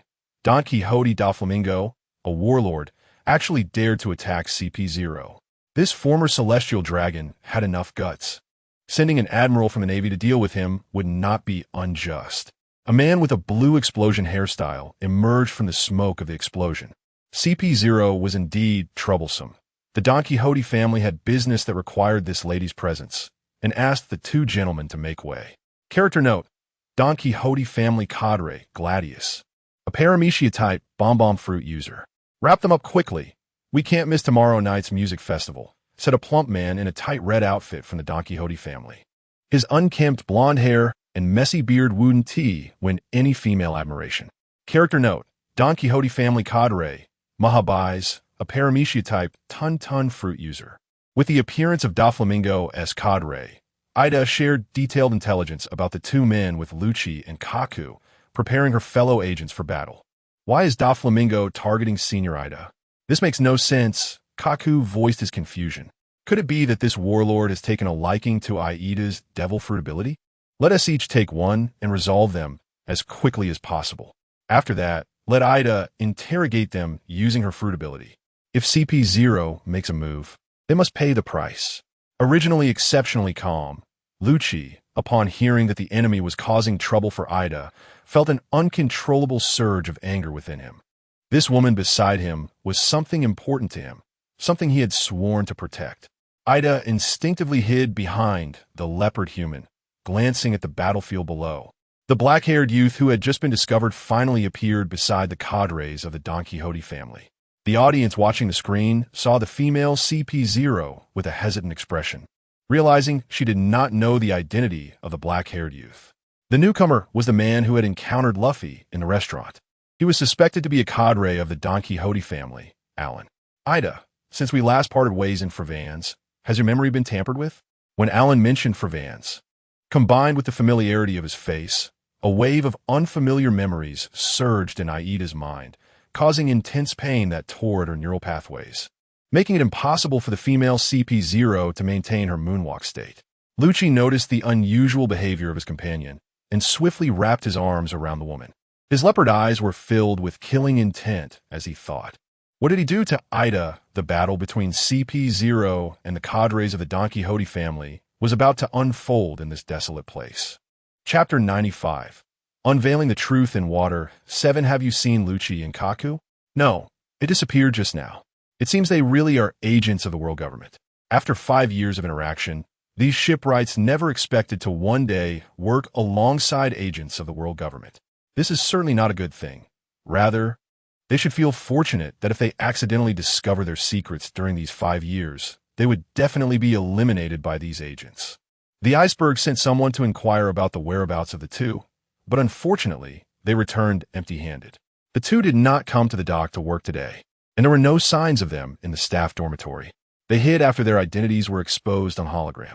These lackeys of the world government must be here to investigate the whereabouts of the Pluton design. What should I do, Teacher Tom? The president of the Carrera company sat in his office, knowing in advance that government agents had infiltrated, but it did not provide him with any more sense of security. He was well aware that with the meager skills of the company employees, they couldn't even defeat a single government agent. A blonde, bespectacled woman, the secretary of Iceberg, was eavesdropping on a man's soliloquy outside the door. Her charming appearance couldn't disguise the coldness in her eyes. Is Iceberg in the office? I need to report something to him. Iceberg is in the office. Barry, you go ahead. The boss's secretary brushed past Barry, one of the foremen, and they each went about their business. But Khalifa left Carrera Company without permission during working hours, her beautiful figure disappearing into the shadows of an alley. The woman twisted and turned through the streets to the rendezvous point for today, where Khalifa's companions were waiting for her. Khalifa, we all got promoted in the hologram. That's CP0. The long-nosed Kaku, a cheerful fellow, was ecstatic despite having his identity as a government agent leaked on the hologram. Just thinking about the potential for a promotion and raise 5 years later made this East Blue-born agent incredibly happy. Since our identities have been leaked ahead of time, we don't need to wait any longer. It's time to meet Iceberg as our true selves. Lucci sat in his seat holding a wine glass, extremely displeased about the hologram exposure. Not only did it advance their infiltration mission, but the cyborg Frankie seemed to have sensed something was off and hid away. The members of CP9 infiltrated in Water 7 were all gathered here. Lucci, Khalifa, Kaku, and Bruno, all waiting for a senior CP9 agent in the name of the CP9 commander. A beautiful woman in a red cheapao with black hair entered the room during the agent's conversation. So you all are here. I was just about to notify each of you. The figure of Ida appeared in the sight of the CP9 members. They knew this woman had a deep relationship with Spandam and was a CP9 agent from 2 generations earlier than Lucci and the others. Although they had never worked together, her demonstrated devil fruit abilities in a hologram made her a remarkable elite agent. Kaku, I remember you haven't eaten a devil fruit yet, right? Ida Senpai, I still haven't earned enough merit. The devil fruit in the intelligence department isn't for me yet. At this moment, Kaku didn't know where to find the Zoan-type bull fruit in its giraffe form. The hologram annotated it, indicating that he would definitely obtain it in the future, but he had no idea how to get it. Watching the stronger version of himself in the hologram made him itch with desire. I know where your fruit is. Commander Spandam has one that has never appeared in the Devil Fruit Encyclopedia. I guess it's your future fruit. Upon hearing this news, Kaku jumped up excitedly. So it's that easy. Great. The giraffe fruit must be perfect for me. You will complete the mission in Water 7, and the devil fruit is meant to enhance your strength. Khalifa, you also have a devil fruit. The good news brought by the senior CP9 agent excited everyone present. After 5 years of infiltration, they were finally about to reap the rewards, and the agents were getting restless. Khalifa, having been a secretary for 5 years, noticed in the hologram that Lucci seemed overly concerned about the woman named Ida, which was completely out of character for the leopard-headed boss. It felt like their relationship had surpassed mere camaraderie, and she sensed an ambiguous atmosphere between them as fellow CP0 members 5 years later. The woman's gossiping instincts ignited instantly. Although Lucci was hailed as a genius in CP9, she had never seen him with other women, nor would he engage in flirtation with females. He was entirely a killing machine that seldom revealed emotions. Ida-senpai, you all got promoted in the hologram, which is truly enviable. Let us keep watching the hologram. I have to imagine what will happen in the future every day in my mind. The hologram is really captivating. After all, Khalifa was a female agent, and her interests in gossip and watching dramas perfectly aligned with her preferences. She felt uncomfortable if she didn't watch the hologram for a day. Thankfully, there were no palace intrigue dramas in it. If such a trope existed, Khalifa might just skip sleep and use that time to binge watch instead. The enthusiasm for watching dramas wasn't just unavoidable for ordinary people at sea. Even CP9 agents couldn't escape it, becoming a seasoning in their dark lives. The battle between CP0 agents and the Don Quixote family cadres finally commenced. Ida-senpai, leave the fighting to me and Lucci. "I'll handle that fat guy," Kaku declared, choosing Mahabais as his opponent, while Lucci would face Gladius. But he intentionally overlooked that black-haired youth. The opposing side was protected by two cadres of the Don Quixote family, and Ida had never seen this person in the intelligence reports, estimating that he wasn't very strong. At most, he had a noble identity, perhaps someone related to Doflamingo, which wasn't in CP0's considerations. Ida was also holding her throbbing head in Lucci's arms when suddenly fragmented memories emerged, causing her great pain. However, now was not the time to be distracted. "Kaku, don't be careless. If you can't defeat your opponent quickly, you and Lucci should avoid a prolonged fight. If the situation goes awry, retreat immediately. It's not worth sacrificing your lives here, and it would be an insult to the world government's cultivation." They were indeed underestimated by CP0. Let these lackeys of the world government experience the power we gained from Mr. Allen. Gladius and Mahabais, the two cadres, simultaneously made a gesture, biting their palms with their teeth in front of their enemies. This pre-battle self-mutilation left Kaku speechless. What kind of special play is this from the Don Quixote family cadres? A stream of golden electricity erupted from the two cadres, initially spreading from their wounds and then enveloping their entire bodies, followed by scorching steam. Two bolts of golden lightning struck down from the sky, and after shaking the ground, a violent storm centered around the two cadres swept terrifyingly outward, causing the CP0 members in the air to struggle to maintain their balance. What is this? Bones, nerves, and flesh materialized out of thin air, converging within a short time, and a giant figure emitting steam appeared before CP0. Chapter 96, he went up and was instantly defeated in the shocked expressions of the three CP0 agents. A giant head emerged through layers of steam, slowly rising before them. The small human figures stood in stark contrast to the giant, their bodies smaller than the giant's lips. Why do humans become giants? Ida was still marveling at the shock brought by the appearance of the oversized giant, her observation hockey lax, when a giant arm several dozen meters long swept toward the CP0 agents, accompanied by a gust of wind. Fortunately, after the Don Quixote family cadre transformed into a giant, their agility significantly decreased. The CP0 agents, skilled in the Navy's 6 powers, deftly dodged the giant's sweeping attack in the air, as they had rich combat experience against large monsters. Lucci, along with his two companions, flew away from the suddenly appearing steam giant. He had seen giants over 20 meters tall before, as that was the average height among giants, but a giant over 100 meters tall was quite rare.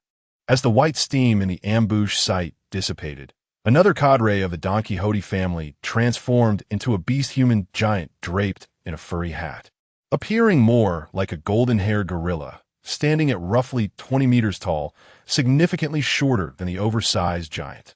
The fly in the sky eventually had to land. The golden-haired beast giant, Mahabais, inserted his armed black fingers wrapped in hockey into the ground, crushing a large number of stones with his agile hands. He planned to use these rocks to bring down the CP0 agents. Kaku was somewhat puzzled by the actions of the golden gorilla on the ground. Was he trying to throw stones? What power could stones have? They could at least prepare for bombs, but they could just dodge the big stones using observation hockey. Having prepared a stone bullet, the beast giant raised both arms, taking on a throwing posture. CP0 agents readied themselves. They couldn't afford to go down easily. The stone bullet was launched into the sky with the giant's arm strength, splitting into countless fragments like falling flowers. The CP0 agents activated their observation hockey fully. If they couldn't dodge, they would have to take it on with one of the 6 powers, iron block. How painful could these stone bullets be, which came flying like cannonballs? Each stone fragment carried a dull sound of breaking air. Lucci, the CP0 commander, sensed something was wrong immediately. The stones were imbued with the power of a devil fruit and could not be taken on with their bodies. The incoming stone bullets shattered into a large net. They could dodge part of them in the air, but the remaining ones could only be smashed with brute force. There was no place to hide, and even with observation hockey activated, they couldn't escape. Raging foot, multiple bird cuts, dozens of blue slashes resembling flying birds were instantly kicked out by Lucci. The sharp slashes collided with the incoming stones, the weight of the stones changed, but they were still essentially stones. This wave of attack was easily cut down. It seems my stones are still relatively light. Let me send you some 10,000-ton stones. Mahabais prepared the next wave of stone rain, and at the moment of release, the stone bullets were granted extra weight by the ton press fruit, increasing from 1 ton to 10,000 tons in a progressive manner. The ton press fruit could only affect his own body, at most allowing Mahabais to weigh up to 100,000 tons. He could attach ton-level weights to stones, having reached the awakening level of his fruit. Following a brief analysis by Agent Ida, they understood Mahabais' strength through the screen. The Don Quixote family cadre played a game of bullet dodging with the CP0 agents, sending wave after wave of stone bullets into the sky, while Lucci and the others could only passively reduce the threat with slashes, constantly using Moonwalk to waste stamina in the air. Even a Zoan-type Devil Fruit user did not have unlimited stamina. I will first take down that oversized giant, then deal with that golden-haired gorilla. Cover me for a bit. The Beastman giraffe, Kaku, spun his neck in a certain direction in the air, the speed increasing to the point where ordinary eyes could only see a blur. Slash strike, great top. Maintaining an ultra-fast rotation, his body became a physical top, generating dozens of semi-arc slashes aimed at the oversized giant's head. Kaku himself transformed into a white top. If the previous slashes couldn't cut through the giant's head, he would use his own body to test the hardness of the oversized giant. The giant, with its 100-meter physique, had no space to dodge. Its exposed red flesh was covered in black, shiny hockey. Kaku's slashes landed on the giant's black body, only leaving a shallow white mark. Striking the giant's face was utterly ineffective. The top formed by Kaku changed from white to black. It was time to compare hockey. Who was darker and harder? The oversized giant formed by Gladius was hit in the face by Kaku's output. The clash of hockey sparked fiercely, and soon the giraffe man, who excelled in physical techniques, gained the upper hand, cutting into the giant's face in ultra-high rotation. In a short time, he had already severed the giant's nasal bridge. If given more time, Kaku had the ability to slice off half of its head. The giant slowly raised its 2 arms in defense, its massive hands wrapped in hockey, as Gladius aimed to crush the bug on its face, finding CP0's constant movement too bothersome. Kaku chose to seize the moment and stop his spinning top, using Moonwalk to create distance. The oversized giant's arm movements were too slow. Even without observation hockey, he could easily dodge with his naked eyes. So what if he transformed into a giant? He was still a live target. The half-beast giraffe looked down on his enemy with a mocking expression. Steam blast. The oversized giant emitted scorching steam, and Kaku was already surrounded by harmless steam. Under the influence of Gladius's bomb devil fruit, the originally non-lethal steam visibly expanded around the CP0 agents. This is bad. Kaku sensed danger with observation hockey, but it was too late to shout this warning. Boom, boom, boom, boom. Countless explosions engulfed Kaku's figure, each explosion powerful enough to flatten a building, accompanied by rising black mushroom clouds. The air explosions continued around the oversized giant, exploding several hundred times without ending. The giraffe man slowly fell from the thick black smoke, his white suit tattered and burned, with large amounts of blood flowing from the corner of his mouth. He had covered his entire body with hockey before the attack, but in the violent explosions, he still lost consciousness. The power of the bomb fruit's explosions was hundreds of times more powerful than the Navy's bombs. Bombs that don't kill people were from the previous version. The Yonko Big Mom was injured by bombs, and the bird minister of the Alabasta Kingdom, Bell, who couldn't even be killed by a small nuclear bomb, would never happen again. Like Mahabais, Gladius also mastered the awakened ability of a devil fruit. After awakening, he could turn materials within a range of several dozen meters into explosive properties without needing to physically contact them, unable to detonate objects wrapped in hockey.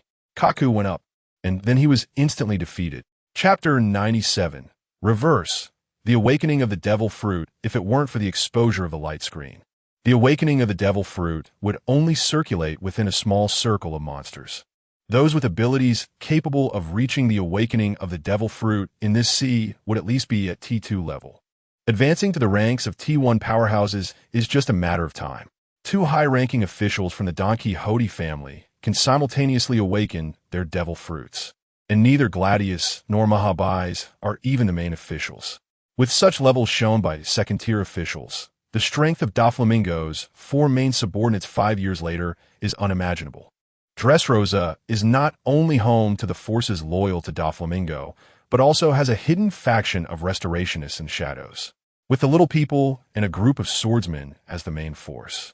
Mahabais and Gladius are not unfamiliar to them, but 5 years later, they exhibit such astonishing strength. After their main bodies have giantized, they can flexibly utilize their devil fruit abilities. These two lower-ranking officials are monsters. The gap in strength cannot be overcome merely by numbers, and getting too close would result in being blown to pieces. King Riku, wearing a silver mask, sits with a one-legged toy soldier.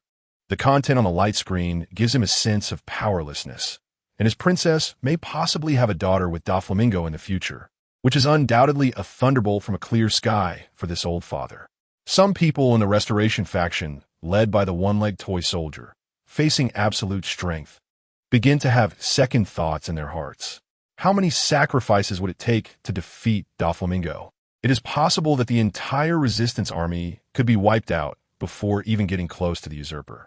The first toy soldier to appear in the country of Dressrosa makes a difficult decision. If this country is still under the rule of the warlord 5 years later, it indicates that our resistance has completely failed. Knowing this dark future, they cannot give up. They must first lie low and wait for a change in the light screen. To the leader of the Resistance Alliance, his words are law. Whatever he says is what it is. To avoid unnecessary sacrifices, the timing of the general offensive is postponed.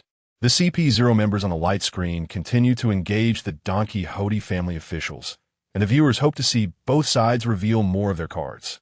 The giraffe man falls from a height of 100 meters like a kite with a broken string, and the other two CP0 companions dare not approach recklessly. Gladius's bomb fruit ability makes Lucci and Ida cautious. Getting too close could lead to unnecessary explosions. After making a mistake once, making it a second time would be foolish. The flower leopard man approaches the female CP0 member and issues combat orders in the capacity of an officer. Ida, wake it up. Let the controlling type parasite take over Kaku for combat. Kaku, please don't blame me for this. It will consume your lifespan, but CP0 cannot afford to fail. Aida's originally beautiful eyes transform into insect-like compound eyes, and her face develops some female insect characteristics. Today, she will showcase the true power of her devil fruit. Kaku, who had lost consciousness from the explosion, opens his blood-red eyes during the fall. A pair of fleshy wings burst forth from the giraffe man's back, and his limbs transform into sharp claws. The last segment of his tail grows a biological mouthpart, while the giraffe man's already long neck is stretched again, his face splitting open like a flower, filled with terrifying sharp teeth, and his entire body is covered in a black exoskeleton. After the controlling type parasite occupies Kaku's mind for a short time, he enters a state of executioner combat. In this form, he will only obey the commands of the queen parasite, losing his emotions and pain perception, maximizing his combat power to fight until death. The pair of black wings on his back allows Kaku to hover in the air. The Navy's 6 styles in this form have completely lost their utility, and even the harmful iron block technique cannot match the hardness of this exoskeleton. Kaku first targets the gorilla giant. As long as Mahabais is taken down, Lucci can free his hands in the air without worrying about protecting Aida's safety. The steam around Executioner Kaku begins to expand again, and this time Gladius does not succeed. Before the explosion begins, the parasite-controlled CP0 bursts forth with astonishing speed, covering the distance of several hundred meters in an instant. The black monster's claws pierce into the giant's eyes, tearing out its eyeballs. One ugly bug, Mahabais faces such a highly agile opponent, with Executioner Kaku continuously leaving scars on his beastly giant body, even while wrapped in armament haki. Without haki protecting the giant's body, he would have been ripped apart long ago by the Executioner. Executioner Kaku unilaterally overwhelms Mahabais in the fight. Lucci steps lightly in the air, approaching the gigantic form that Gladius has transformed into. Armament Haki gathers like blood in his right fist, and the originally black Armament Haki begins to change color, transitioning from black to white, forming a new qualitative change. There is a difference even among Armament Haki. Lucci crosses into the realm of top-tier Armament Haki, and such a large body is perfect for allowing you to witness the true power of Armament Haki. The air in front of the flower leopard man is continuously compressed into his right fist, mingling with the white Armament Haki, converging into a technique, Extreme Daylight, Skyquake. The gigantic body of Gladius, wrapped in black Armament Haki, does not receive any fist marks but is instead struck below the neck, creating a massive hollow. Looking through the hollow, a deep fist imprint is left on the hard stone wall. Gladius, who is inside the giant's head, nearly dies of fright. If that punch had been aimed at the giant's head, he would have had no reaction time under such a terrifying technique and would have been left waiting to die. This enormous body is incapacitated by CP0 in one move, unable to heal its flesh with steam in time. Losing the skeletal support, the giant's head cannot be held up, and under the influence of gravity, the giant's body collapses inward, its flesh falling straight down. That blue-haired, explosive-headed Don Quixote family official emerges halfway from the giant's head, unable to help but complain about such a freak. What a monster! Armament Haki can even change color. Could the rumors about Kaido the Beast be true? After Gladius completely separates from the human cockpit and transforms into a giant, he has lost more than half of his stamina, and the remaining stamina can only support one more transformation. Just as he prepares to self-harm again, the hand that was about to be bitten suddenly flies away in front of him, severing its connection with his body. Maintaining his human form, Lucci stands coldly in front of the enemy in his untainted white suit. You don't get a second chance here. This CP0 member is confident that before Gladius fully transforms into a giant, he can disassemble the opponent's human body into countless pieces. Lucci does not believe that the opponent can complete the transformation in such a dire state. Chapter 98. Domain expansion. The bloody scene of humans with severed limbs was unreservedly exposed by the light screen, showcasing the brutal methods of the intelligence agency CP0 to the world. Gladiolus's limbs were mercilessly severed by Lucci's handblade, and this cadre of the Don Quixote family emitted steam similar to that of a giant, slowly repairing his wounds. Yet he still became a bleeding human puppet. If you let that lightning out again, I'll slice your head into pieces. Do you dare to bet on it? The cold words sent shivers down Gladiolus's spine. He wasn't entirely sure he could avoid being killed by Lucci before transforming into a giant body. Ida descended from the sky to Lucci's side, carefully observing Gladiolus's body changes. The steam emanating from him not only healed wounds, but could even regenerate severed limbs. The self-harm of using giantification abilities could restore such severed injuries. Doflamingo was indeed hiding deep secrets. After saying this, she glanced at another battlefield, where Kaku in executioner mode had already dragged Mahabais out of the human cockpit. He was in a more miserable state than his companion, currently experiencing the agony of being eaten alive, with half of his body already in the mouth of a parasite. His head remained unharmed, enduring the dual torment of mind and body, as a black insect slowly consumed him. Mahabais' mind had completely collapsed, tears and snot streaming out as he wailed, hoping for a quick end from CP0. However, realizing that the prey could recover from wounds, Kaku began to savor this delicious human meal, tearing off newly grown limbs to eat as Mahabais provided fresh meat to CP0. All right, Kaku, return to normal quickly. Ida pointed her finger at her temple, briefly communicating with the queen parasite and the controlling parasites within her body. The lower-level parasites unconditionally obeyed the queen's orders. Under the perspective of the light screen, the parasite occupying Kaku's central nervous system crawled back into the man's heart and began to hibernate, returning bodily control to this CP0 agent. The controlling parasites resting in Kaku's heart served as insurance for the world government and also to protect his heart from sudden attacks that could incapacitate him. As long as the heart continued to beat, the parasite could stimulate the host's cellular activity factors, allowing for uncontrolled cell division akin to malignant tumors, ultimately constructing new human tissue. Kaku's black armor body was one of those masterpieces.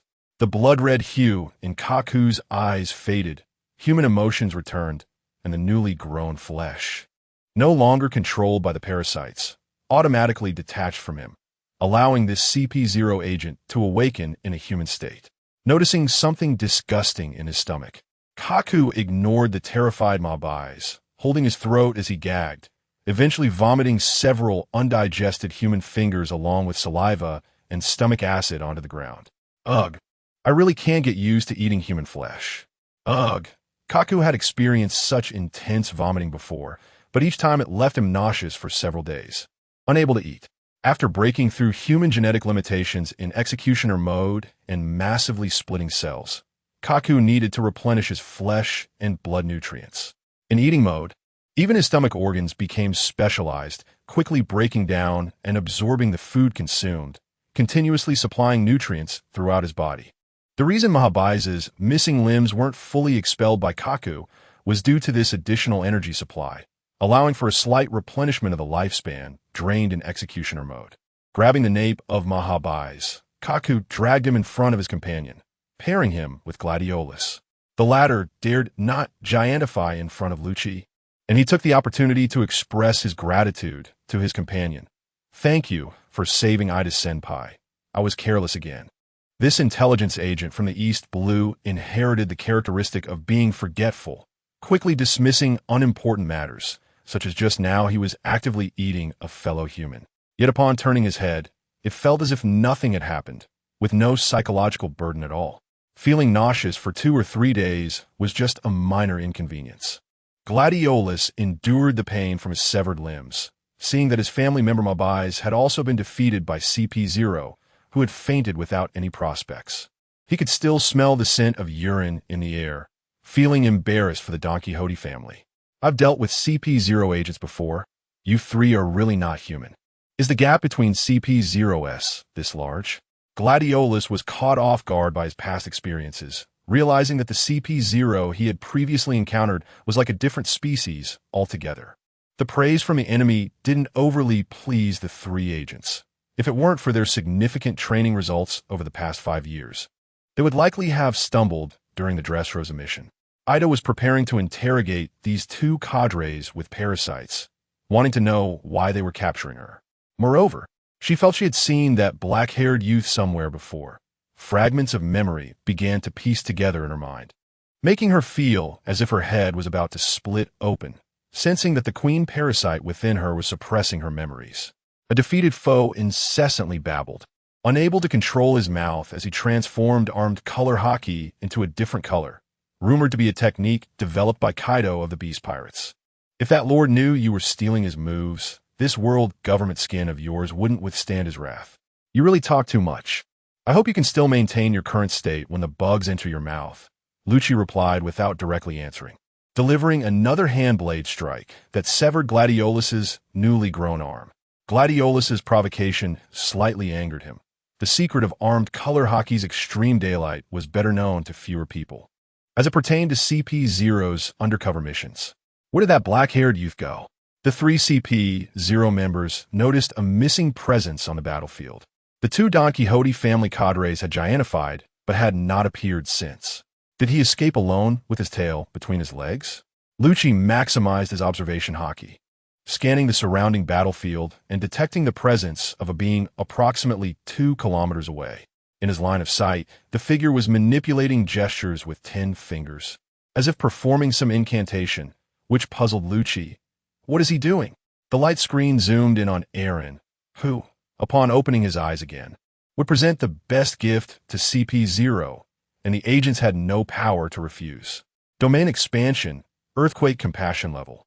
The silhouettes of 9 giants appeared one by one behind Aaron. Chapter 99 must-hit effect regarding the powers of the Devil Fruit domain. It was showcased for the first time before the world.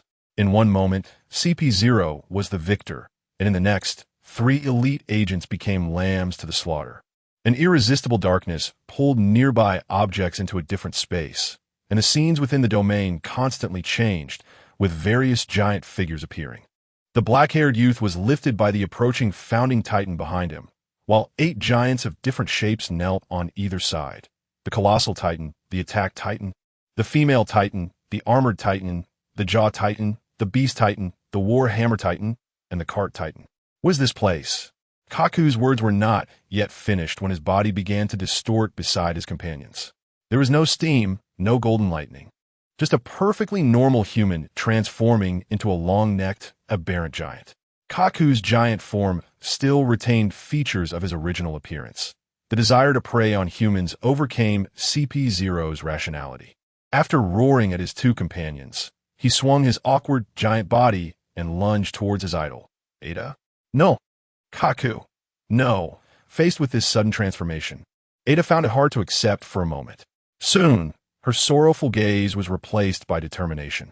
The rationality cultivated by years of training as a government agent prevented her from sitting idly by. Erasure, the CP0 female agent skilled in the Navy's 6 styles, kicked out several slashes toward her former comrades. The slashes easily severed the giant's arms. This flesh-and-blood body was no match for Arashi's skills. Ada followed up with a kick, breaking the long-necked aberrant in half. Kaku's giant body felt no pain as it collapsed, emitting white steam. With half a body, it crawled towards Ada, driven by a thirst for human flesh that filled the man's eyes. The once happy boy from the East Blue had turned into a monster. With his observation haki sensing an attack from behind, Ada dodged with a moonwalk, only to witness a more devastating scene. CP0 Commander Lucci had transformed into a feline beast titan, losing his human identity like Kaku and equally filled with a desire to hunt humans. Even you. Ada evaded the giant's arm reaching for her in midair. Lucci's beast titan was clearly much stronger than Kaku. Aside from being unable to utilize haki externally, he had inherited this CP0 agent's combat experience. While dodging in the air, Ada tried to awaken the controlling parasites within her two companions, but each call from the mother worm fell on deaf ears, marking her first taste of failure in connecting with the parasites. Ada, stop wasting your efforts. In my not yet perfected domain, all sentient beings will be transformed into pure titans. Once transformed, they will only obey my orders. The black-haired youth stood in the hands of the founding titan, enjoying the free ride as the 9 titans marched heavily towards the position of the female CP0 agent. Character notes. One of the ancient weapons, the king, Eren Yeager. The 2 defeated officers of the Don Quixote family were not transformed into pure titans within the domain. They were using their remaining strength to convert into steam to heal their severed limbs and wounds. The domain unfolded, a power even the young master could not grasp. Do you want to try it too? We relied on Lord Eren's ability to awaken our devil fruits. Don't dream about developing your own devil fruit domain in such a short time. Gladius unceremoniously knocked Mahabaiza's not-so-smart head, indicating that the 2 mediocrities were destined to be unrelated to the devil fruit domain. Overthinking would only bring discomfort to themselves. With 2 CP0 companions turning against her, Ada felt the sting of betrayal. She was not a combat genius. Gathering intelligence was her specialty. In her confrontation with Lucci's beast titan, she quickly showed signs of decline. Her movements in the air becoming slower and unnecessary pauses increasing little by little. Ada was not surprised when she was caught in the hand of the upright feline beast titan. The giant did not choose to crush the prey in its grasp. Instead, the giant Lucci opened his massive maw, revealing 2 glistening fangs, ready to send the woman's flesh into his mouth for today's meal. Stop! Bring Ada over here. Following the king's command, the feline beast titan abandoned the food in its mouth and refrained from harming Ada, holding the female human in its palm. It took a step and then another, presenting the female prey before its master. Ada initially thought she was going to die, having run a full circle in her mind, with tears still not dry from her eyes. The drastic swings between life and death led this clever woman to set her sights on Eren. Since the other party did not want her dead, they must have a demand. Now, the only bargaining chip Ada had was her own life. I've never seen you before. Who are you? Faced with the woman's question, Eren's expression was neither happy nor sad. He had already figured it all out. How ironic. Ada, in your first half of life, you worked for the enemies of your nation. I will help you recover the lost memories.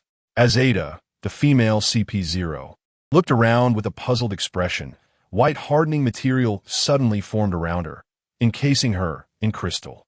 Inside the crystal, the woman lost consciousness and fell into a deep sleep. When Ada woke up again, all the truths would be revealed to her. The black void of the alternate space gradually shattered from within, sunlight streaming in from the outside.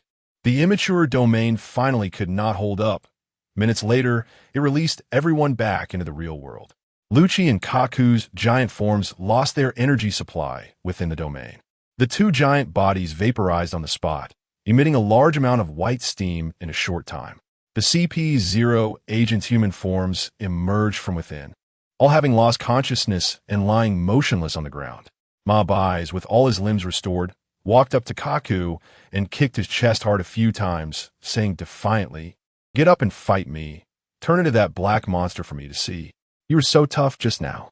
Still unsatisfied, he stomped a few times on Kaku's face. Gladius, disapproving of his companion's petty behavior, advised, "Don't wake him up. It will be troublesome later. Why keep him alive? Just kill them now." Mahabais expressed his desire to eradicate the root of the problem. Casting a glance at Aaron's direction, he did not dare to act without this master's consent. The black-haired youth looked at Ada, encased in crystal. She looked like a sleeping beauty, with tears slipping down her face. "Spare their lives. I still have use for them." As for the laborious transport work, Dressrosa had no shortage of porters. Later, Kaku and Lucci would receive 2 silver bracelets, made of sea prism stone. It truly is unpredictable. In the blink of an eye, the 3 CP0 agents had been defeated by the Don Quixote family and became captives in their hands. Chapter 100 Canary. After the defeat of the 3 CP0 members, the screen shifted to a blonde loli named Aisha, who was being taken into a luxurious palace by a perverted uncle dressed in a baby outfit. The citizens who had lived in Dressrosa recognized this place at a glance as the former royal palace of the Riku family. 10 years ago, a new master arrived here, and the name Don Quixote family came to rule this land once more. "Aisha, you sneaked out, and the young master doesn't know yet. If you don't want to be punished, keep this to yourself. We, the higher-ups, cannot interfere in the young master's family matters." Senior, holding Aisha's little hand, advised her seriously. As the most masculine man in the family, he planned to use his fruit ability to swim back to the flower fields with the girl. As long as they weren't discovered by the other executives, they could keep this matter hidden. However, in this world, what one fears often comes true. A swordsman dressed as a clown emerged from the corner. The executive who had been stationed at the bullfighting arena for some reason appeared inside the palace. "Aisha, you disobedient girl. If the young master finds out, he will be heartbroken." His tone was not caring, but rather carried a hint of gloating. This executive was a complete scumbag. Character note: Don Quixote family executive Diamante, a paramecia-type flare fruit user. Seeing Diamante's face, Aisha's mature little heart was engulfed in anger. "You bastard who hit my mother! One day, I will repay you double." Diamante wore a mocking expression and even whistled at the two. He didn't care at all about the girl's threat, showing remarkable courage. "Only when you come out of that cage will you qualify to talk to me normally. As for your bloodline, it's not worth mentioning, as long as the young master did not announce it to the outside world. Aisha and her mother would always be invisible. Respect was something only the more naive executives would show, and, of course, Diamante was not among them. Senior knew that violence was not allowed within the family. If someone reported it, it would lead to severe punishment, a rule set by the young master Doflamingo. The man suppressed his anger and told Aisha not to engage with him. "This guy is just trying to provoke you on purpose. Let us go." The paramecia-type swim fruit granted Senior the ability to swim freely in any scenario. He placed Aisha on his back, and their bodies painlessly merged into the palace walls. No matter how hard the material, it would become his swimming pool. No one could stop him except for the ocean. Really caring for children, such overflowing sympathy. If she didn't look like that, others would think she is your child with Violet. Being an unacknowledged bastard is truly sad, Diamante thought, not stopping their departure. Had it been any other day, he would have played with them, but today he was only verbally relentless, and Aisha was very lucky. Hearing Diamante's cruel words, an indescribable grievance swelled within Aisha. She tightly hugged Senier's neck, tears welling in her eyes, but the strong girl did not let them fall. She knew at her young age that in the eyes of some men, a woman's tears held no value at all. With the pervert and the little girl together, Senior managed to bring Aisha into a sea of flowers. Surrounded by countless blooming flowers, Aisha had seen these beautiful things for many years. The unchanging scenery had long since bored her. In the flower sea stood a 2-story small villa, which was their final destination and the place Aisha had lived with her mother since birth. Aisha, Senior, you're finally back. I was so worried about you. A girl, also blonde and with 2 pigtails, emerged from a field of sunflowers. Compared to Aisha, who was like a little adult, this girl showed a happy expression, holding a small shovel, her clothes dirty, and her little face smeared with dirt from digging.